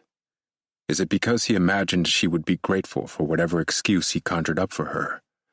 In a way, that letter was his way of making peace with her death and releasing the blame, and perhaps that was why he'd hidden it and kept it all these years. He shakes the memories away as Jolene enters his childhood bedroom, but it's when he's inside the room that he realizes it isn't just Siobhan and Bryn waiting. They're tied and bound to the chairs, heads hanging, and clearly unconscious. But there's another man here, and Jolene stands in the corner with her arms folded as he charges toward Dominic and tackles him to the ground. 63. Jolene. It doesn't take long for Ricardo to capture Dominic, take the guns, and knock him out. After all, that's Ricardo's forte. It's why he and Daphne travel so much and why she can't talk much about his job. It's also why sometimes she disappears without so much as a heads up. Ricardo was born and raised in Colombia.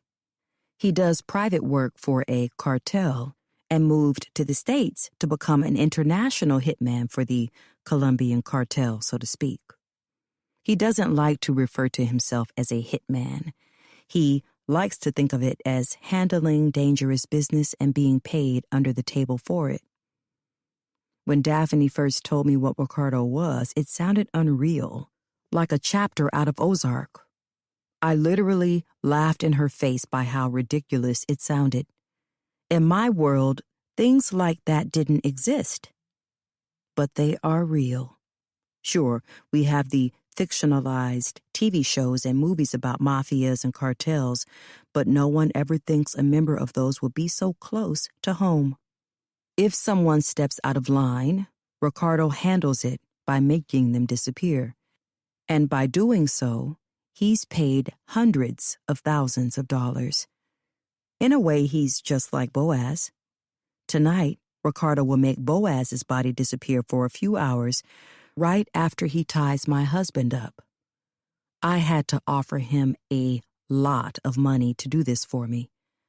It's one thing handling random lowlives involved with a cartel, but it's another to deal with a governor.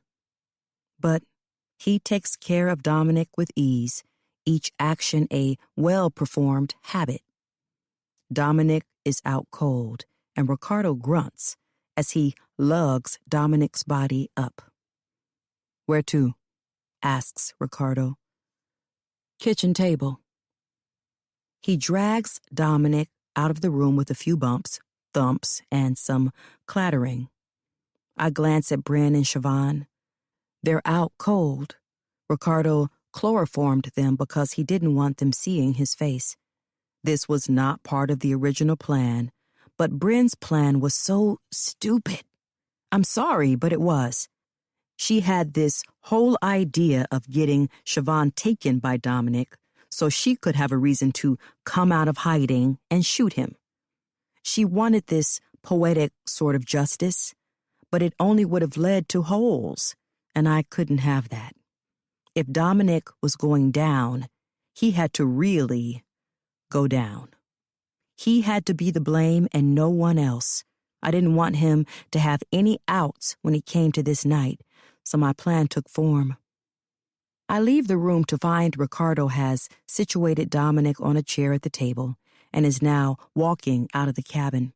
He returns several minutes later with a wide, flat wagon that looks like it could be used at a coroner's office. He stands over Boaz's body that he dragged in after dealing with Bryn and Siobhan. With Dominic's gun, Ricardo shoots Boaz's corpse in the head. I flinch at the sound. Ricardo manages to pick Boaz's body up with a grunt, drape it over the wagon, and haul it toward the door. Police will ask about the blood, Ricardo murmurs. Yeah, like I told you, once they find out it belongs to someone outside of this cabin, there'll be no denying what Dominic did. They'll think Dominic murdered Boaz to try and keep his past quiet, then hid his body a few miles from here. I'll make sure Siobhan and Bryn attest to this. They saw Dominic and Boaz arguing before Dominic shot Boaz outside the cabin. Boaz managed to run into the cabin for his own weapon, but didn't make it far because he was shot again. There are streaks of Boaz's blood near the back door. Some of the streaks have been altered by Ricardo to look like Boaz was dragged away from the living room, not into it. It'll look like Dominic tried to drag Boaz's body out of the house. I would feel sorry for Boaz, but I don't. It's because of him that all of this has happened. Then again, I suppose I should have thanked him first because he spared me this worthless marriage. Every detail has to make sense and it has to add up. And as far as the unregistered gun, Ricardo has wiped the prints off. I'll say it was another gun of Dominic's, so the bullets in Boaz's body align with our story. It must be clear that my husband is the threat. Ricardo asks, "You sure you have everything else handled?" I nod. I do. He stares at me a beat with dark eyes. All right. I'll let Daph know what went down when I get home. Give me about 30 minutes before you make the call. Okay. Thank you, Ricardo. This means a lot. Oh, and before you go, I need another favor. I tell him what I need, and even behind his ski mask, I see his brows incline. Are you sure? He asks. I nod, then brace myself for the impact. Ricardo's throat bobs, and for a hitman, it's sweet that he worries about hurting me. Daphne is so lucky. I bet he has his downfalls, but they can't be any worse than Dominic's. And at least Ricardo is honest with his wife. He was honest with her about what he did for a living from the beginning. Daphne was never supposed to tell me about her husband's lifestyle, but she managed to let it slip out a year ago. She was overwhelmed with traveling so much, and I kept pushing her to tell me what was going on. She was always so vague, always away from home, and I could never figure out what all the cameras around their house were for, or what kind of job Ricardo had to be making so much money to travel. Daphne said he did something with accounting, but an accountant wasn't getting paid the amount of money it would cost to live the luxurious lifestyle they had. I thought the cameras were so he could watch Daphne, and that perhaps he was a little psychotic, but quickly realized the cameras were so he could watch out for anyone coming after him. When Daphne let it slip out, it was ridiculous to hear, but it made sense. Ricardo wasn't very pleased to know that I knew, but after a while, he stopped caring. I suppose he figured I had no proof. Plus, I had Daphne to back me up. I'd never tell a soul, but I would use him for my own personal gain if necessary.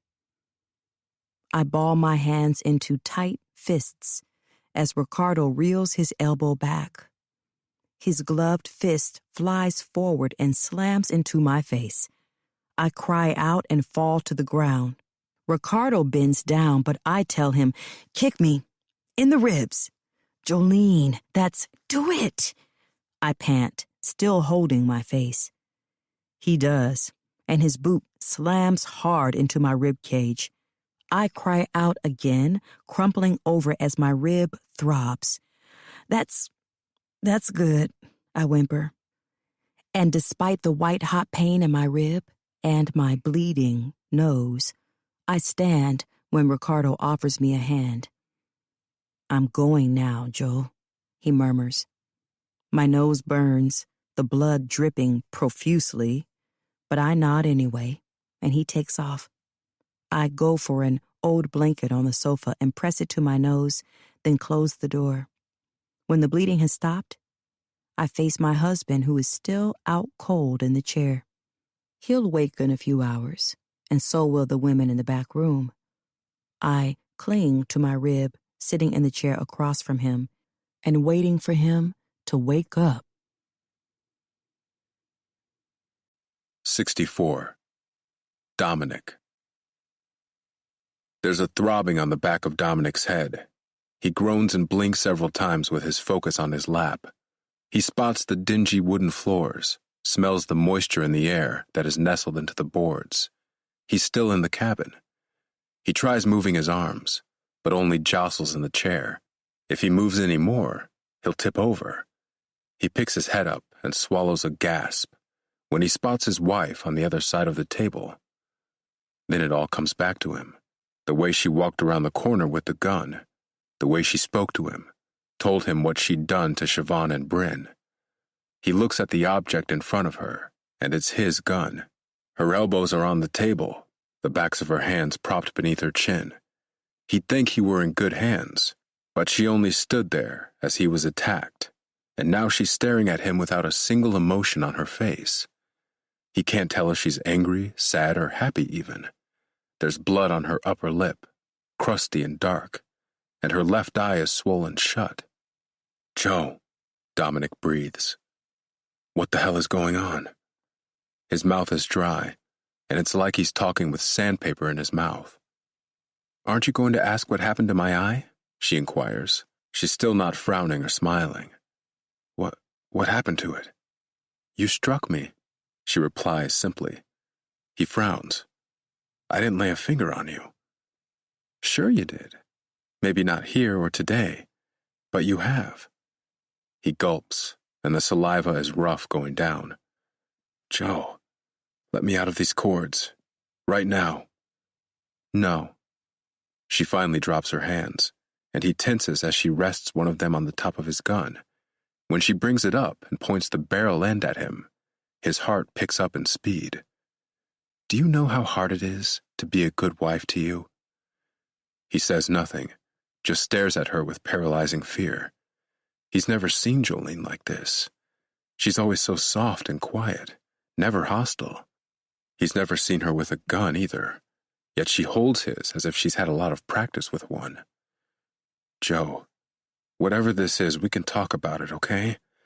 I know I should have told you about Bryn, but baby, I did what I had to do so that I could get the position as governor." She tilts her head, lowering the gun just a bit, and he sees his soft Jolene, the one with questions in her eyes, the one who loves him.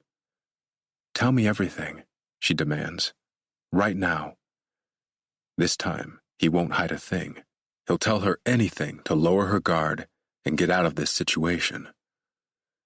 "You know how I had a meeting with John Bolton in New Orleans a few years ago? Well, he's close friends with Judge Reba Saxon, and Saxon had major pull in North Carolina back then. I almost didn't win him over, Joe, but then Bryn came to wait our table while we were out for dinner. She was my waitress that day, and John, he just went feral over her. Started licking his lips, asking how I knew her. He told me that if I could get him Bryn alone, that he'd talk to Saxon, tell her to endorse my campaign. And you saw what Saxon's announcement did for me, Joe. It got me the governor's seat." "So you coerced Bryn into all of this?" she asks, and she stares at him like he's the monster. But doesn't she see? He did this for them. "No. I left her my number. hoping she'd take the bait, and she did. She called me that same night and we met up for drinks. Met up for drinks where? She demands. The Galveston Lounge. But that's all it was, baby. It was just drinks. She shakes her head. You didn't text me back all night because you were with her? I'm sorry, Joe. So, what? Did you sleep with her that night too? She snaps. No, I didn't do anything with her, I swear to God. I didn't even kiss her. She wanted to ride with me to John's rental in Marshview. We had a few more drinks at the house, and I wasn't sure how to make the proposition to her about John. I needed her to willingly do it so that he wouldn't complain. So I put diazepam in her drink. Joe's brows shoot up. You drugged her? The drugs weren't mine. I got it from John. So John does this kind of stuff all the time then? She snaps. I don't know. Clearly he does. Why else would he have drugs like that to just give to you? Jesus, Dominic. These are the men you surround yourself with? Rapists? Liars? No wonder you're the way that you are. I'm nothing like them, Joe. I've never raped anyone, he grounds out. But you did lie. His head shakes and he looks away. So let me get this straight. You drugged this woman, then let another man take advantage of her. She and her friend came to confront you about it. So you kidnapped her friend and brought her to this shitty cabin to try and hide the truth. What were you even going to do to her? You should be glad I showed up. Nothing. I just wanted her to tell me where Bryn was. They were fucking with me, Joe. Playing games with my head. Well, Bryn is here now, she states. What was your plan after that? I don't know. To have Boaz get rid of them for good this time. For good? What does that even mean? She cries. I mean, well, just to make them disappear. To fucking kill them. Joe, we have so much on the line. Baby, please.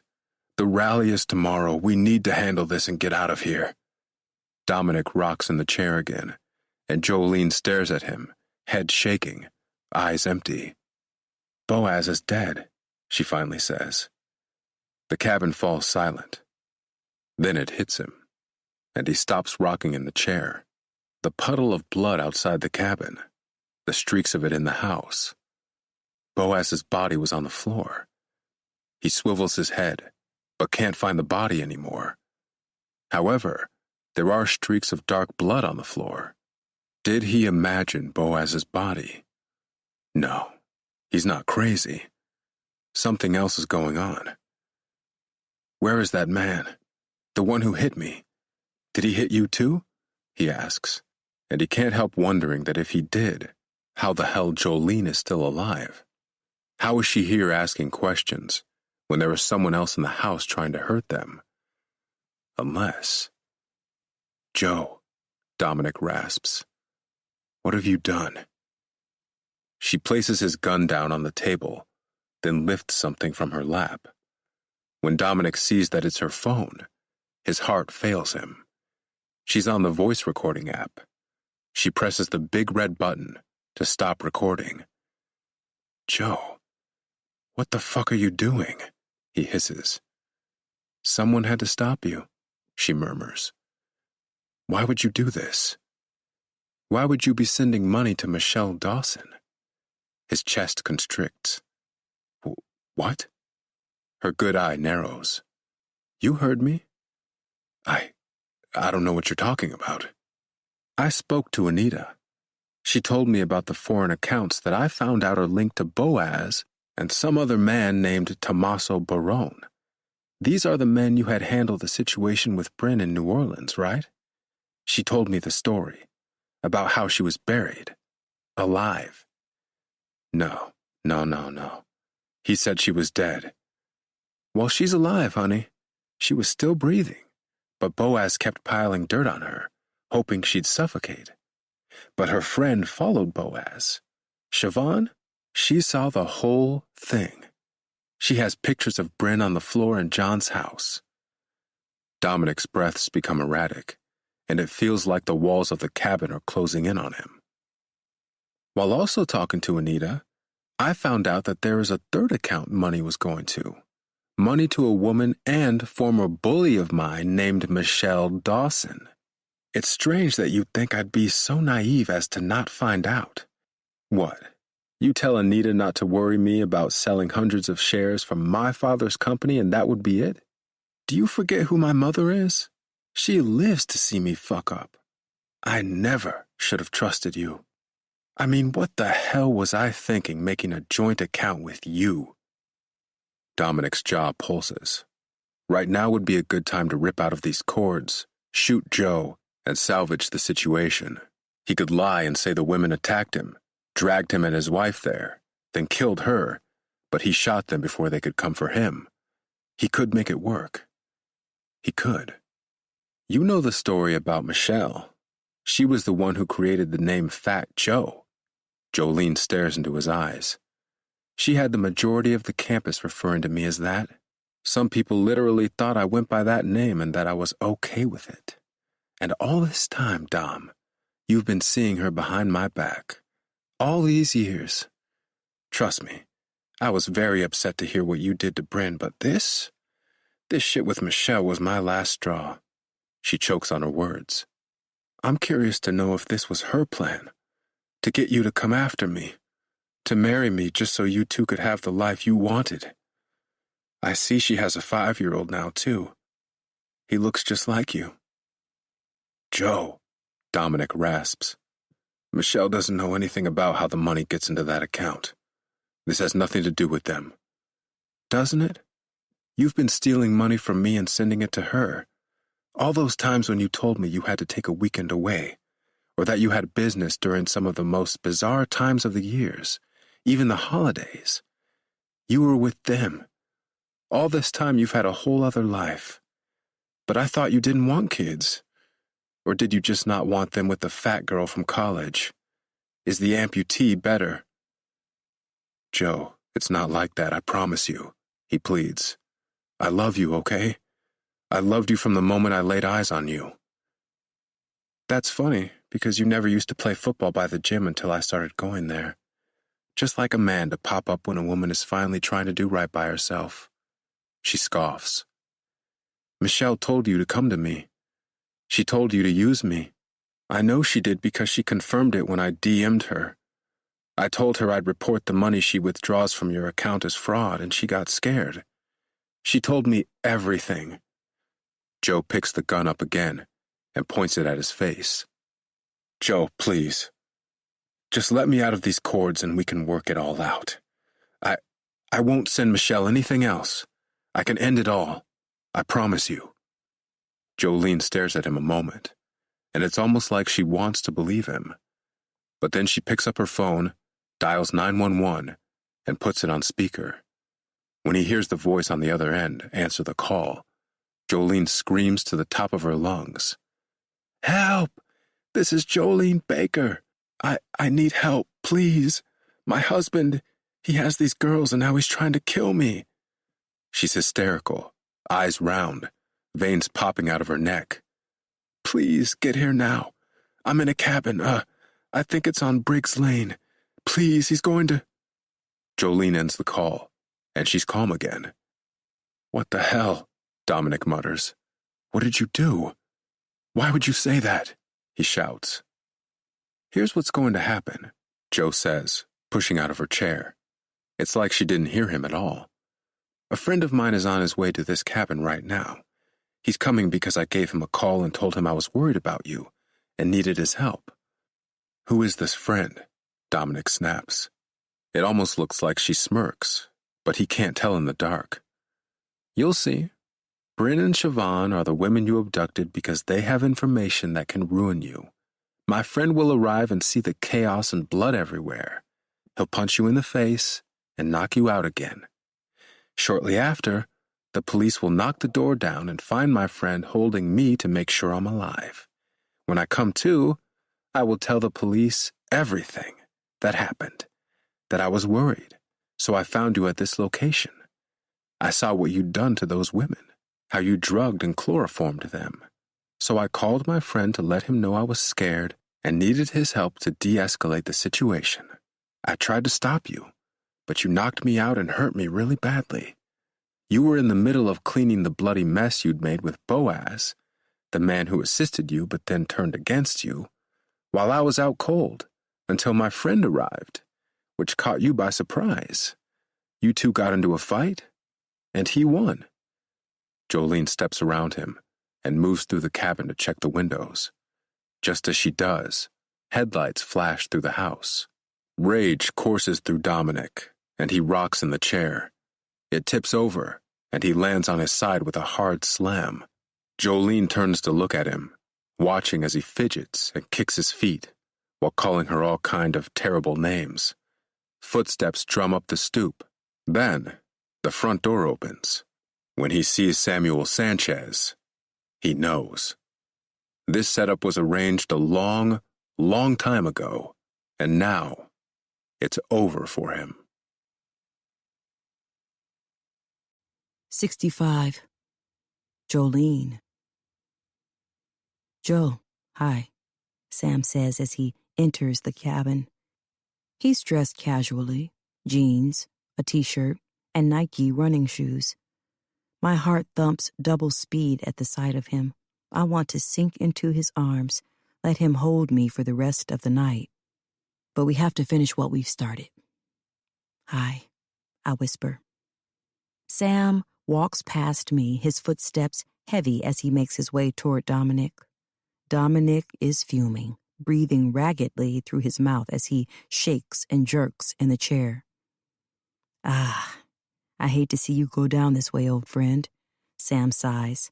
Fuck you, Dominic hisses. Sam blinks at him. Then he sighs and moves around the back of Dominic's chair to pick it up.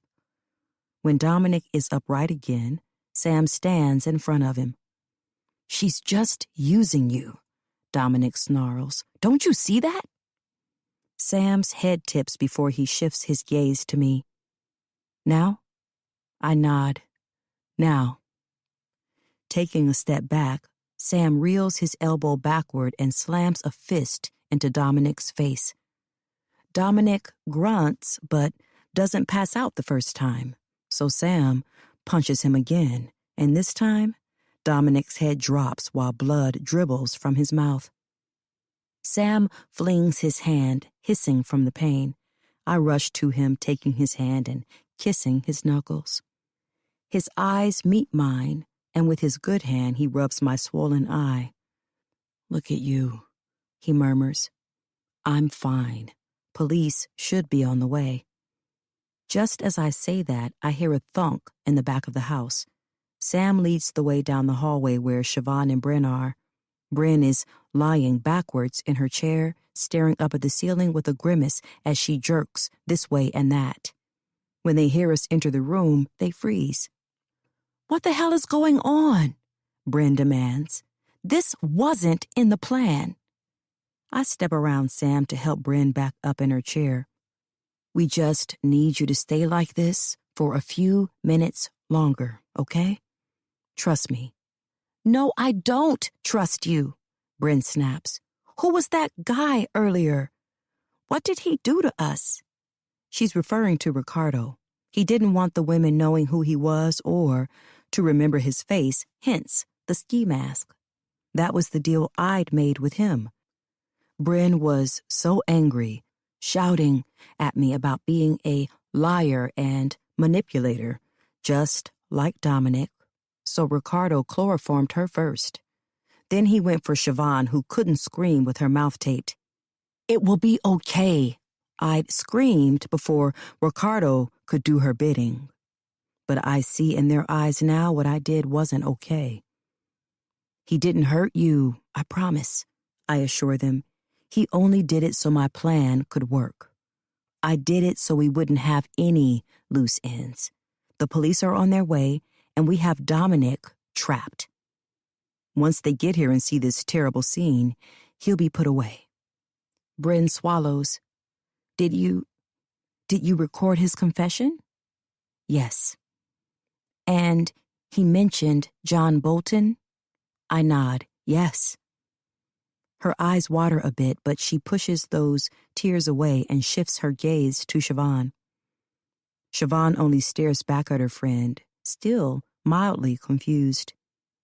She looks like she wants to throw in the towel and go back to whatever corner of the world she calls home.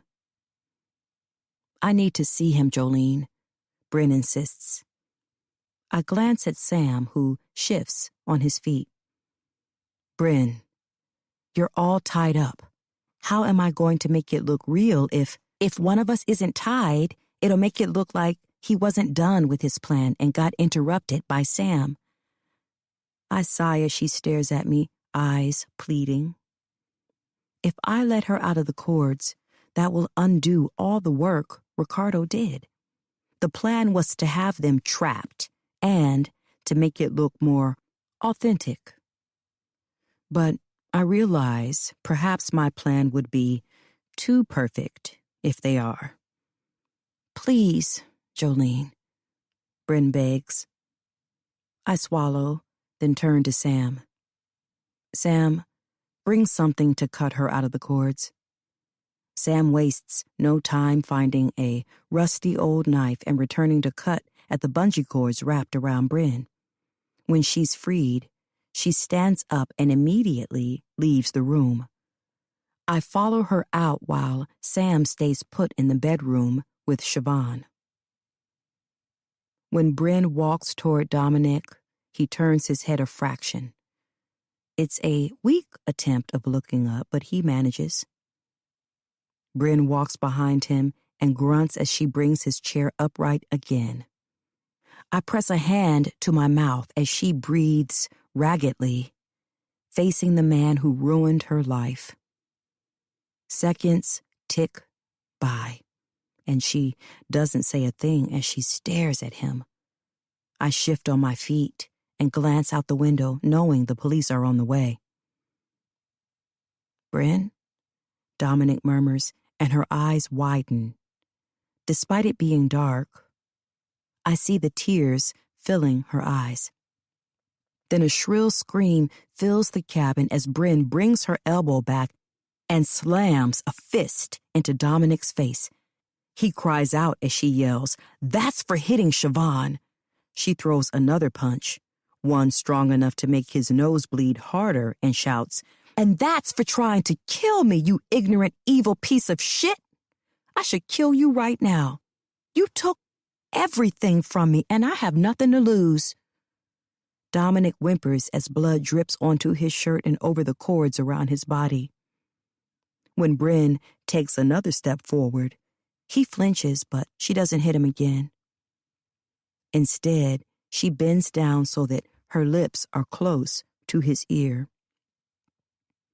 As sirens screech in the distance, she says, "I hope you rot in jail, Dom. And when you die, I hope the devil wraps his evil hands around your throat and dunks your head in the flames. I hope he burns your soul when he realizes that, even in hell, you're not worthy." I walk up to her as she takes a step away from him. "Bryn, come on," I whisper. "We have to get you back in place." She blinks, then nods, turning her eyes to me. She doesn't need my help getting back to the room, but I follow her anyway. She sits in a corner and says, "I'll curl up here, pretend to be unconscious." "Okay," I breathe, ready to leave the room. "Jolene." I stop, peering over my shoulder at Bryn. "Yeah? Why did you really help me?" I turn fully to look at her even as I hear the sirens growing louder. They'll be here any minute now. "I'll go cut Dominic out the cords," Sam murmurs. When he's gone, I draw in a breath and release it, eyeing Siobhan, who is trembling with damp eyes, before focusing on Bryn again. "Because I see myself in you, Bryn. I see a girl who once loved her life, but got knocked off her feet and found it hard to stand up straight again."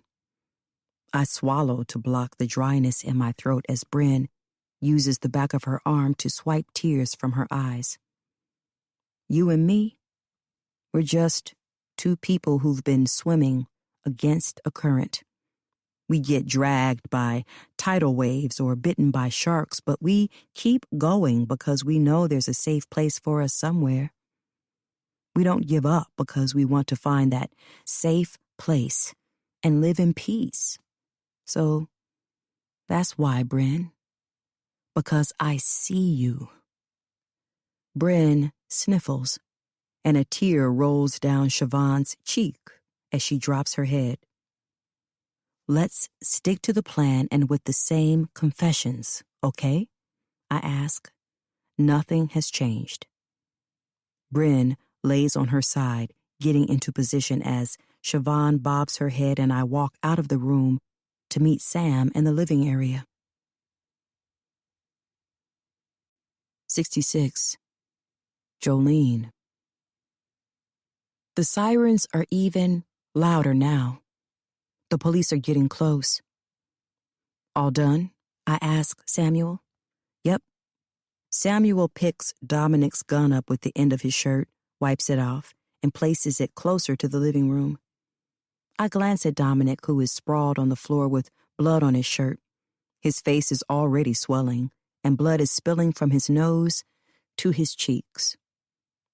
For a split second, I feel like a traitor. Aren't wives supposed to protect their spouses, to love them through thick and thin, to be there for them through sickness and in health? Because I know for a fact Dominic is sick. He may not be officially diagnosed with a mental condition, but something is wrong with my husband. All his narcissistic ways, the abuse, the lies, and still going day to day as if he's a saint? That can't be the mind of a good person. I do realize how this can play against us. Whoever represents Dominic could bring up his past, his mother's diagnoses, and claim insanity for him. If it proves to be true that Dominic is mentally unstable and has been for years, they'll slap him on the wrist when it comes to the charges. But regardless, he'll be put away in a psych facility and no one will believe a word he says because it's ours against his, and that's all we want. To me, it's still a pretty fair punishment. A man who wanted to be nothing like his mother, to seem perfect and without a single flaw, will suffer in his own head because of his horrible actions. Not a day will pass where he doesn't think about what all his cruel decisions led him to. Dominic's eyes flutter open as I'm staring at him, and I hold back a gasp. His eyelids twitch as he tries focusing on me. The sirens are wailing now, drowning out every creak and groan of the cabin. I drop to my knees next to him. Why would you do this, Joe? Dominic croaks. I sigh, carrying my gaze across the cabin. This place, it's the reason he's the way that he is. He never felt safe here. Perhaps he keeps it as a form of his own strength, a symbol in his life to prove he can overcome anything. Maybe if his mother was different, or if she hadn't killed herself, he would be a different person. Someone with more empathy and kindness.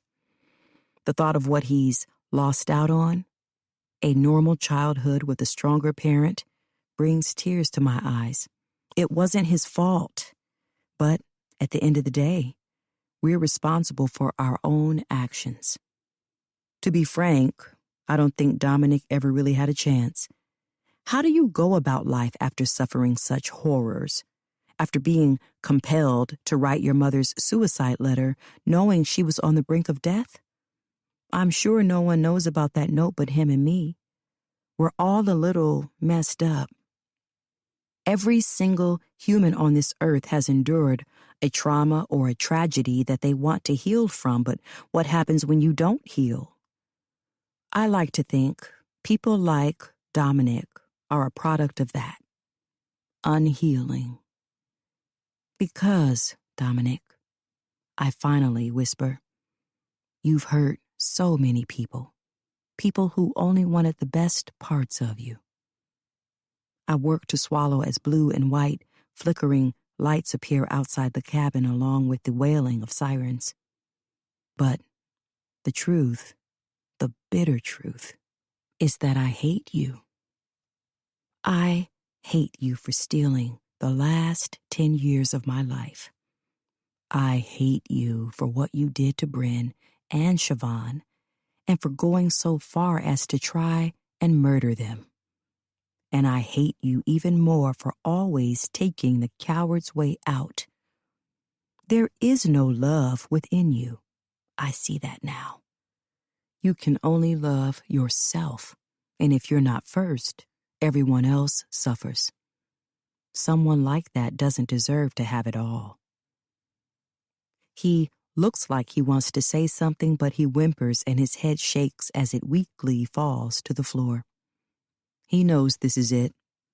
All the lies, the cheating, the deceiving. It's over. Even if he wanted to fight back, he wouldn't make it far.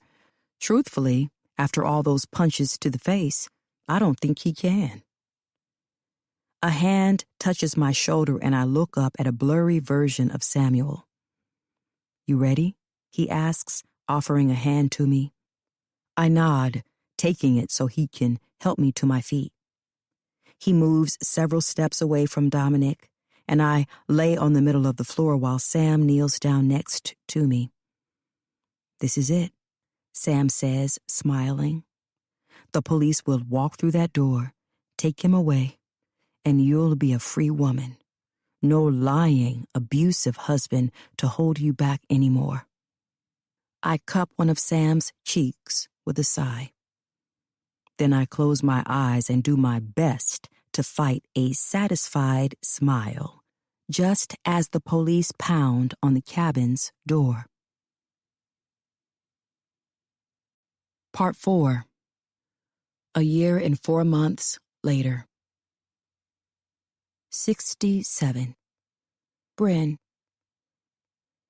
There was a question Siobhan asked me the night I told her about my plan to get back at Dominic. "What do you hope to gain from this?" At first, I couldn't figure out the answer. I once was too afraid to look back at the events that had transpired or to think about how badly he'd hurt me. It was easier to pretend it had never happened or that I'd just had a stroke of bad luck than to face the truth. I would have rather lied to myself. After all, we humans do it best. We lie to ourselves and fabricate these stories in our heads so we can believe them. But eventually the story will crack and the lies will spill out and you'll drown in the truth.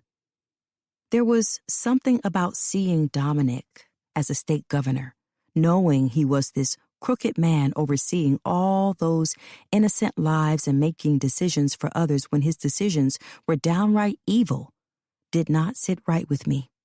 Men like Dominic Baker and John Bolton are corrupt, and they hide behind their money to find loopholes in the law so they don't go down. They make sure everyone else is burned and charred before the flames dare come their way. It finally hit me a few hours later that what I wanted out of this was simple: to win. I wanted Dominic and John Bolton to see that even at their superior levels, they could not prevail, and that a simple woman like me could take them down no matter what. It's been a year and 4 months since the events at the cabin, and the verdict for the North Carolina versus Dominic Baker case will be read today. I wish it could have been Bryn Wallace versus Dominic Baker, but his wrongdoings amount to much more with his status. After finding out what he'd done, everyone hated him. The state of North Carolina immediately impeached him after his arrest and didn't waste any time arranging a trial. This trial has been the talk of the country for a very long time. I'm sitting on a park bench with my phone in hand, oversized sunglasses on my face as my leg bounces relentlessly. John Bolton's verdict was given 2 weeks ago, and now it's Dominic's turn. Of course, John got off with a weak sentence. He threw Dominic under the bus when the news came out that I'd been preyed on and raped, but his role as a New Orleans judge was still revoked. The police had asked why Siobhan and I had come to North Carolina, and I admitted that I wanted to face Dominic. I wanted him to own up to what he'd done, and I had Siobhan do most of that for me. I also told them that when Siobhan confronted him, he panicked about his role as governor and kidnapped her, then came after me, and that's how the whole thing at the cabin transpired. The proof about John was in the phone records between him and Dominic, as well as the unsigned non-disclosure that Dominic stupidly had left in a pile of old files. There were calls made several times between John and Dominic the night of my attempted murder, and witnesses who came forward to inform officials that John and Dominic had been eating at the same restaurant I was a waitress in. To my complete surprise, one of the neighbors in Marshview claimed to have been walking their dog when she saw Dominic pull up to the house with a woman of my description. Dominic confessed that he'd spent a few nights in John Bolton's rental. There was no proof of rape, so John didn't get charged for that, some straight bullshit. But Dominic did confess to receiving drugs from John to make sure I couldn't fight back or deny his advances. Despite Dominic's confession, John still denied raping me. The only reason John confessed to the drugs was because they caught his dealer, who was willing to rat him out for a shorter sentence of his own. John Bolton is now serving 8 months of community service and is on house arrest for an additional 6 months. It's a crappy sentence, but I knew from the beginning it would be hard taking John down after so many years had passed. Is it crazy to say that despite what John had done to me, it still didn't feel as bad as Dominic's betrayal? I suppose a part of it is because I couldn't remember much of what John had done, but what I do remember is the way Dominic watched, the way he negotiated with my body like I was nothing more than an object. Don't get me wrong, both of them deserved to burn in hell, but the person I wanted to see go down the hardest was Dominic. My breath stalls as the camera from the news channel pans to Dominic, standing and facing the judge. He's dressed in a decent suit and has clearly had his hair cut, but he looks thinner and his face is hollow, like he hasn't eaten properly or slept in months. I hope he hasn't, and that if he does manage to catch a whisper of sleep, that it's filled with nightmares. I have dreams where I take a gun and shoot him in the chest. He comes alive again just for me to pin him down with another bullet. He feels every ounce of pain and bleeds everywhere. I love that dream. One of the jurors reads off the criminal charges, and Dominic is found guilty for every single one. I feel a flutter of a relief when I see Dominic's shoulders sag with defeat. The camera zooms in and there are tears in his eyes. He's handcuffed and dragged away with a mixture of shock and sadness. I don't know why he's so surprised. He had this coming. After the judge declares Dominic's prison sentence and the trial wraps up, the camera shifts to Jolene, who is instantly swarmed by a flock of journalists. I should be there with her, but I couldn't bring myself to go.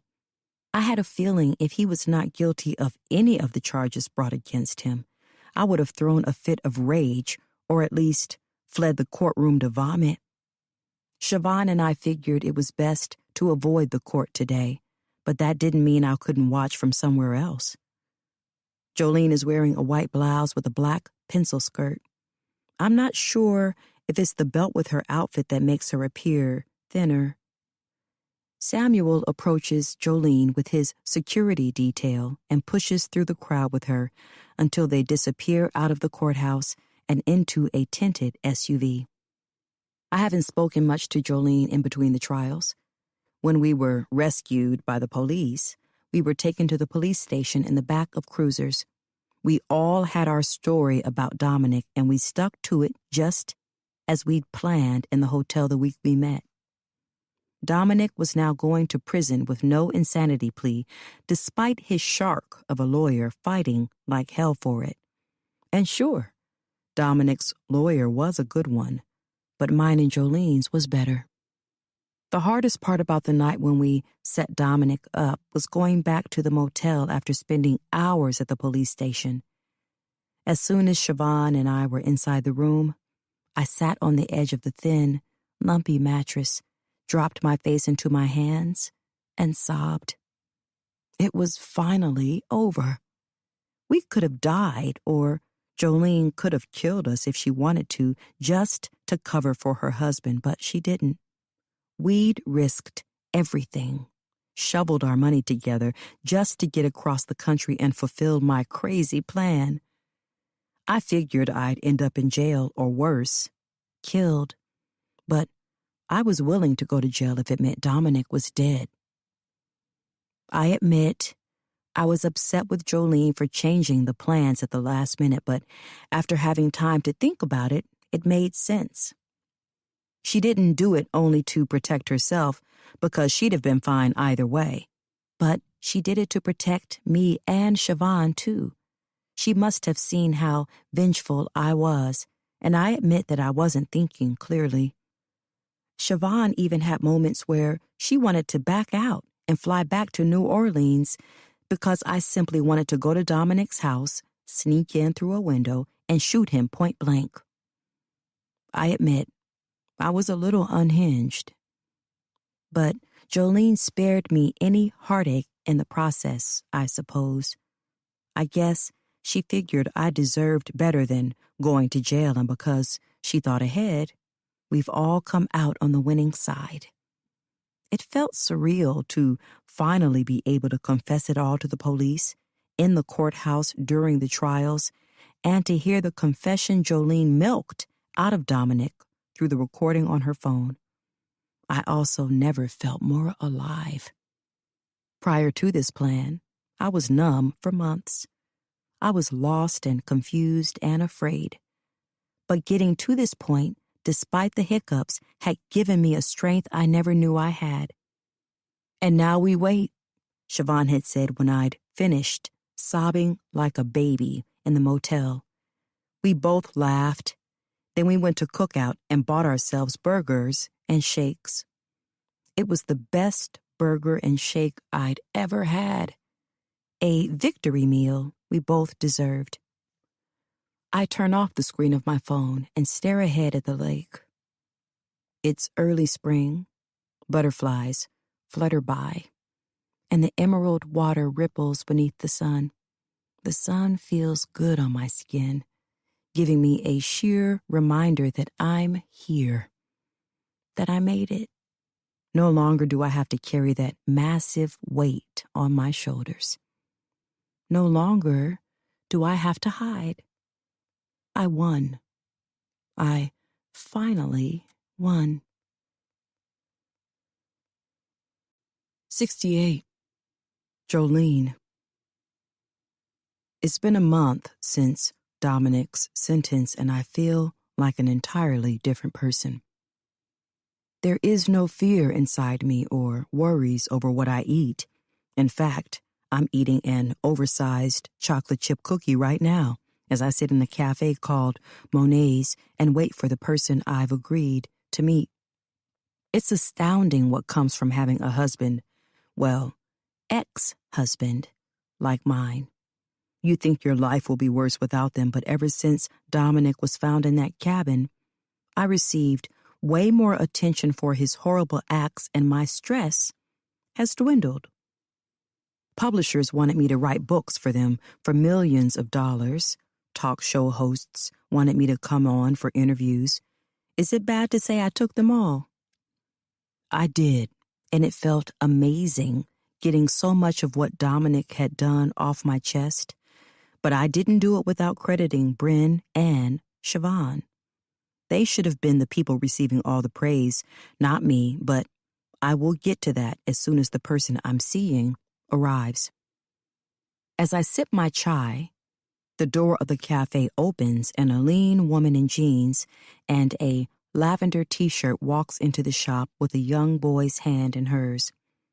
Her hair is piled into a neat, curly bun, and she wears small pearls in each ear.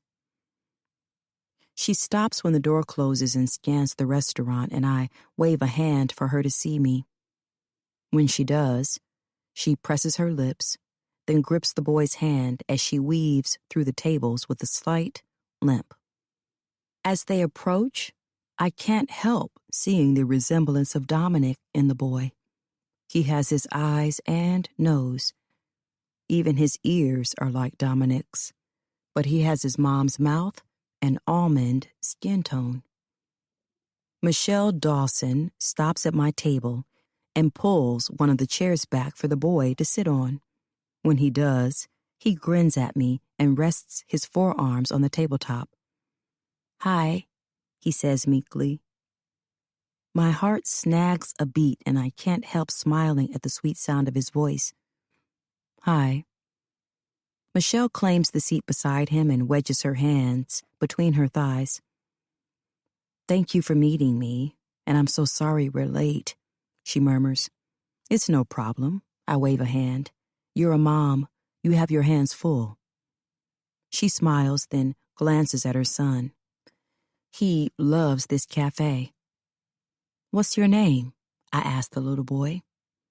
"My name's Elijah," he says proudly. "What's yours?" He's 6 years old now and very well spoken. Pretty sure he gets that from his father. Michelle wasn't really much of a speaker. "I'm Joe." "Would you like a cookie, Elijah?" I ask. "Yes, please." He cheers. I give him one of the 2 cookies I ordered. I ordered an extra one on purpose just to have something to give him and something that proves I didn't come here fueled with animosity. He unwraps the cookie and digs right in, and Michelle asks him, "What do you say, Elijah?" "Oh, thank you, Joe," Elijah responds, grinning with chocolate bits in his teeth. I can't help laughing at the sight of it. Adorable. He really is, and though it pained me to know Dominic had a whole child with someone else, there was no way I could take anything out on this boy. He's so handsome and kind, and besides, I'm not evil like my ex. For awful parents, they sure have done a good job raising him. Or perhaps that's all Michelle. Perhaps she's changed, and a little part of me believes that, and it's that part of me that's willing to sit right across from her all these years later. I watch her dig into her purse and pull out her cell phone. She hands it to Elijah, who grins and says, "Thank you, Mommy," before unlocking it with ease and opening the YouTube app. While Elijah is watching a video and nibbling on the cookie, I shift my gaze to Michelle. "You know, I almost didn't bother coming here." She nods, lowering her gaze. "I would have understood if you hadn't." She collects a breath, eyeing me. "Listen, Jolene, before we speak about him, I want you to know that I am so sorry for the way I treated you in college. I had no right to make your life that hard. The truth is, I was a sad, miserable person, and you always seemed so happy. Plus, you were rich, and I was jealous. So, I found a weakness of yours and used it to my advantage. I think when I told him who your dad was and how you came for money, he took that as his opportunity. I just didn't know it then." I look away, pressing my lips to avoid any tears. "Anyway, it was wrong of me to treat you that way, and I never should have done that. I also never should have kept seeing him behind your back. We were a thing in college, but it was never really all that serious until later. Regardless, it was wrong, and I'm really sorry. And that man who caused the injury to my leg, well, I get why he came for me. My heart drops when she mentions Boaz, and I meet her eyes again. Michelle, she raises a hand to stop me. Call it even. But it isn't even. She's literally disabled because of an emotional decision I made. I fidget in my chair, then pick up my tea to take a long sip. Secondly, I had no clue the money he was giving us was from your company. I did know you were married. I won't lie about that. For a while, I was doing it to be spiteful because I hated you. I was just willing to do anything to have one up on you. I don't know if you know this, but he was the only person who continued seeing me after the surgery while everyone else forgot about me. We were friends before, but became a little more than friends during my recovery and even after. All I can do is nod. I have to admit, even though I'm glad I'm done with Dominic, this stings to hear. When did Dominic have the time to do all this with her? We'd spent so much time together in college, and even after, we were a unit, inseparable. Or so I thought. It's like she's rubbing salt into a fresh wound, but not intentionally, of course. At least, I don't think she is. She seems sincere, like she means every word. I glance at Elijah, who was almost done with his cookie, his eyes focused on the small screen of the phone. We were an on and off thing, even when college was over. He, would always say he'd give me the life of my dreams, that he would leave you for me, but I never believed him. And I didn't know that he would be stealing from you in order to try to make that happen. I know it sounds stupid considering where you came from, but I honestly thought the money he was sending me was his and that he'd worked for it. I figured he'd built himself through you, you know? Sure. I peer out the window of the cafe before asking, do you still keep in touch with him? Her head shakes rapidly. No, absolutely not. The last thing I want Elijah around is that. She leans forward and says in a lower voice, I can't have my son knowing what his father is and what he did to those girls and that man. If he asks one day when he's older, I'll tell him, but not right now.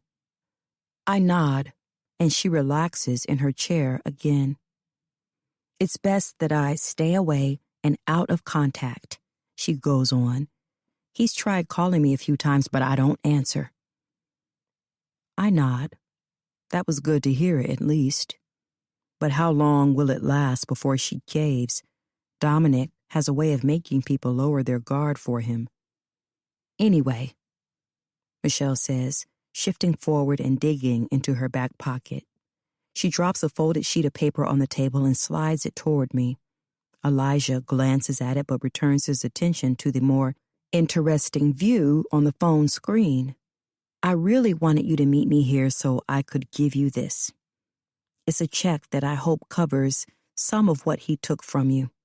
My dad helped me with some of it, and I had some cash saved for emergencies. I stare down at the paper. It's $10,000. I should take it all. I should put it back into my account and walk away. But I look at her son again and sigh, then slide the paper back to her. Michelle's eyebrows incline. Keep your money, Michelle. Sure, he may have been giving it to you without my knowledge, but this helped you take care of your son. It helped you create what has clearly been a good life for you. I pause, studying her face. How was he with Elijah anyway? I ask, gesturing to her son. Oh, he was really good, surprisingly. He didn't visit much, but when he did, he spoiled Elijah rotten. Elijah loves books, so he bought him a lot of them, read with him, took him to the park. He always made it his mission to get Elijah out of my hands for a bit so I could relax. She huffs a sorrowful laugh, and I hate that I feel guilty for obliterating her peace. I know he did a lot of bad things, and sure, our son was a surprise, but I think being a dad was the one thing he wanted to be good at, the one thing he hoped to keep pure. I see, I murmur. Michelle sighs and shrugs, and I can't be here anymore. Hearing how he was with them has lit a fire under me, and the last thing I want is for Elijah to see me, this random woman, start bawling her eyes out in front of him. Nor do I want to feel sympathy for Dominic. I collect my purse and stand. There will be a final deposit that you can withdraw from the bank account he opened within the next week. It should total to $600,000. I hope that's enough for you to invest in Elijah's future, in yourself, and to make sure he turns out to be nothing like his dad. Michelle's eyes fill with tears as she gapes at me. Jolene, you really don't have to do that. I want to. And it's true. I do want to. All these years, I've felt awful about what Boaz did to her. In my head, I wanted him to rough her up and scare her a little bit, not disable her. At the end of the day, she was a human, and I tried to do what Dominic did, play God. I know money won't make up for what I did, but I hope it helps. We're all imperfect. We all make mistakes. You don't realize how badly your mistakes will rip you in half until you're facing them. And as long as you don't give any of that money to the man who shall not be named or ever speak to him again, we're good. I'll know if you contact him. I wink, and Michelle forces a smile and averts her gaze to Elijah. I realize that's a bad joke to make right now, considering how she was once terrified to even look at me. But I go on with, I appreciate your apology. That takes a lot from someone to realize their own errors. I want to tell her I'm sorry for sending my mysterious goon after her, but then I'd be confessing to a crime, and she could use that against me. Regardless, she knows I was behind it deep down, and every time she looks at her leg, she'll know.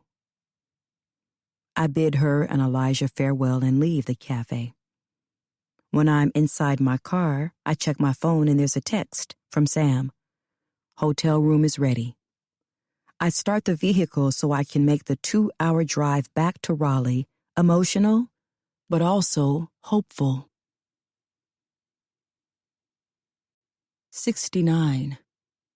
Bryn. Samuel pours champagne into my glass as I sit at the same table we all gathered around over a year and a half ago. I'm in the hotel room with Siobhan, only I'm not here with anxiety or trepidation. I'm here anchored in peace. Samuel fills Siobhan's glass too, and she guzzles some down, just as a knock comes to the door. Samuel heads over to open it, and in walks Jolene. She's wearing a white business suit with a satin peach shirt beneath, her hair in Fulani braids and her gold jewelry adding a luxurious pop. Sunglasses cover her eyes, but she pulls them off, revealing beautifully set eye makeup with lengthy lashes. She's always been an impressive dresser, but she took it up a notch after Dominic was arrested. I suppose that was what she needed to thrive. Her lashes flutter as she peers up at Samuel, and he places a kiss on her lips after shutting the door. "Hi, baby," he croons. "Hey, my love," she whispers.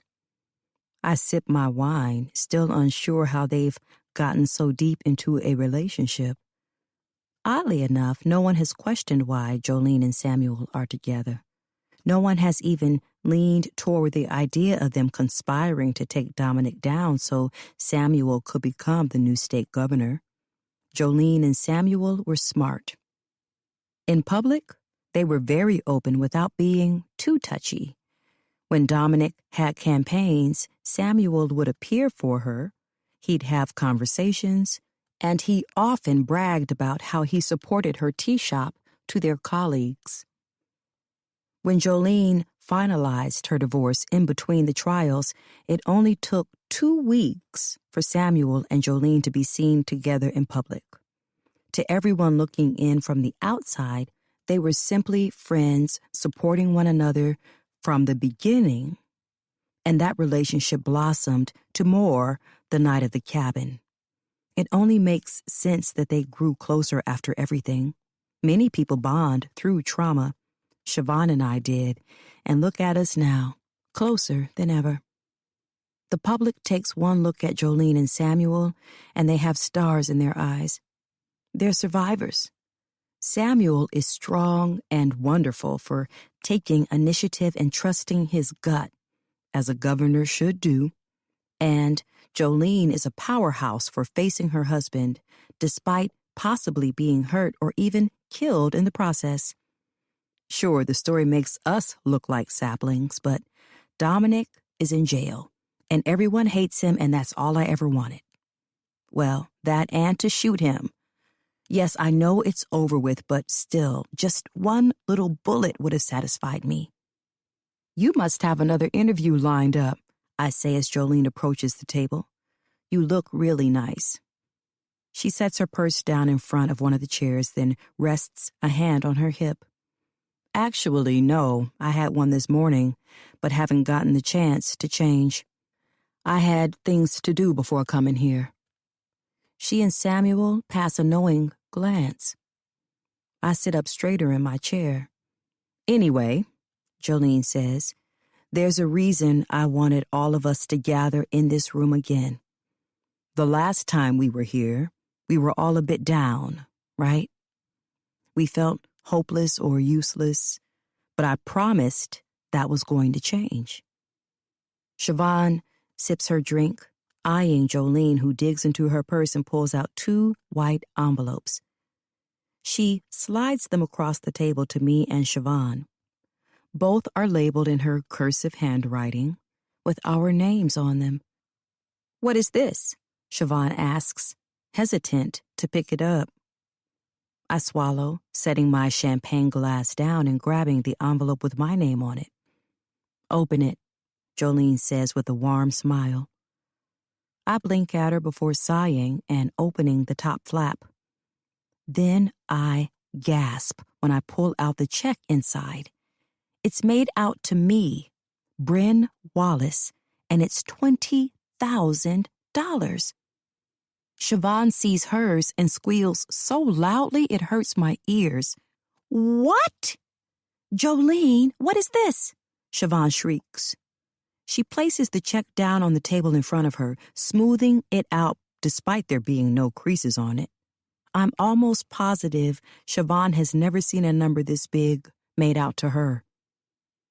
I shift my eyes to Jolene, who clasps her hands together, while Samuel drapes an arm over her shoulder with a proud smile. I know you girls didn't want to take on all that publicity during Dominic's criminal trial. I totally understand why you didn't. The people never would have left you alone, and you two like your private lives. I promised myself I would do them, so that any money I made from them, I could give to you. Samuel clears his throat and Jolene glances up at him. And, of course, I can't forget that Sam agreed with me that it was the right thing to do. My heart races as I study the check. Jolene shifts on her feet when I look up, her eyes wide as she eagerly waits for my response. Siobhan is over the moon, I know it. There's so much she can do with 20 grand. But to me, this is just, wow.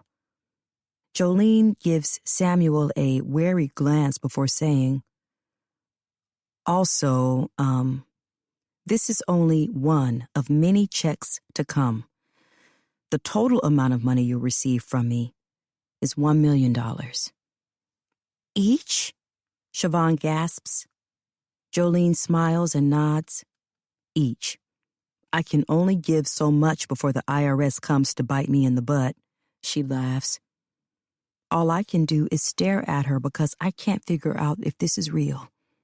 I'll be honest, after the cabin thing, I still didn't fully trust Jolene. And when she did all those interviews and took that publishing deal, she seemed so selfish for doing it. Yes, she gave us credit and mentioned us, but all of it felt wrong. But now I see. She did it for us, just like she'd had our backs at the cabin. All this time, I thought she was some selfish, rich lady with daddy issues. I was wrong, and I feel horrible for judging her. She never asked me for anything. That night in the cabin, I was afraid of her, but only because I was unaware of her plan. I realize now that my lack of trust in her and my wariness was because of my lack of trust in the world and within myself. I still don't know who I am. Dominic ripped my former self away, and I loved that younger version of Bryn. But a new one has developed, and I don't know her all that well. But with this check in front of me, perhaps I can figure her out, give her a shot. So I don't say anything. I just cry. Right there at the table. I drop my face into my hands and weep. "Aw, Bryn, no, please don't cry," Jolene coos. "Yeah, girl, we're good. We did it. We made it out the other side," Siobhan says. "We won." A hand rubs my back, and I get a whiff of Jolene's vanilla spice perfume. A pair of hands take mine away from my face, and through my blurry gaze, I look into Jolene's glistening eyes. She's bent down beside my chair, peering up at me. "You can live your life now, Bryn. No more hiding. No more holding your breath. It's time to free yourself. Do you hear me? Let this all go and become the best possible version of yourself." I sniffle and tilt my head to wipe my damp cheek on my shoulder. I look at Samuel, whose eyes are moist, too. I've been stuck in survival mode, constantly feeling like someone is out to get me. And I guess all of this just solidifies it, you know? Makes it feel like all I did wasn't for nothing. I gesture to the check on the table. "Jolene, you didn't have to do this. Seriously." "I wanted to," she says with a smile. "And you better be glad, because some of the questions those interviewers asked made me want to blow my damn brains out. Now I see why Beyoncé doesn't do interviews anymore." I bubble a laugh as she does. Then she leans in to hug me. I hug her back, finding comfort in this moment. Even if Jolene and I never speak again after I leave this hotel, I'm forever grateful. I wouldn't have been able to do any of what I did without her. This is how it should be in the world. Women helping women. People supporting each other. We spend the rest of the night drinking champagne, and Samuel orders Indian food for us before he has to take off to visit Cabarrus County for an event. "So, what will you two do with all that money coming in?" Jolene asks. She's stripped out of her work suit to just the silk camisole beneath. Siobhan sits next to me on the bed, her hands planted and locked behind her head as she stares up at the ceiling. "Well, first, I'm going to get a new car. I'm thinking a Lexus or something snazzy. Siobhan says, grinning. Then I'll probably go back to New Orleans, help Crystal out a bit more with her shop. Might even take over it so she can relax. Believe it or not, she makes pretty good money there. I can expand things for her, add another shop in the mall or something. She'd love that, I say. What about you, Bryn? Jolene asks. I've always liked cooking, I say, shrugging. I used to make Pinterest boards of how I'd design my beachfront bed and breakfast if I ever owned one. I'd move to Cape Cod and start one up, have in-house breakfast, lunch, and dinner. Make it a true escape or a hidden gem, you know? I look between Jolene and Siobhan. I might do that. Something calm and quiet after all the chaos. That's beautiful, Jolene murmurs. And if my idea in NOLA doesn't pan out, I'll join you at the bed and breakfast, Siobhan declares, bumping my shoulder.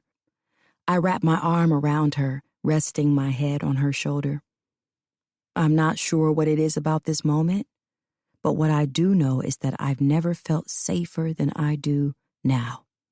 Tucked between two powerful women, all of us ready to tackle our dreams and blossom into the women we're truly meant to be. Even Jolene, though she has it all, her growth was stunted by Dominic. Now she can bloom. I was wrong about myself before. I'm not worthless. I am someone with a soul and a divine right to be here. I have a purpose just like every other human on this earth, and if that isn't enough to live for, I don't know what is.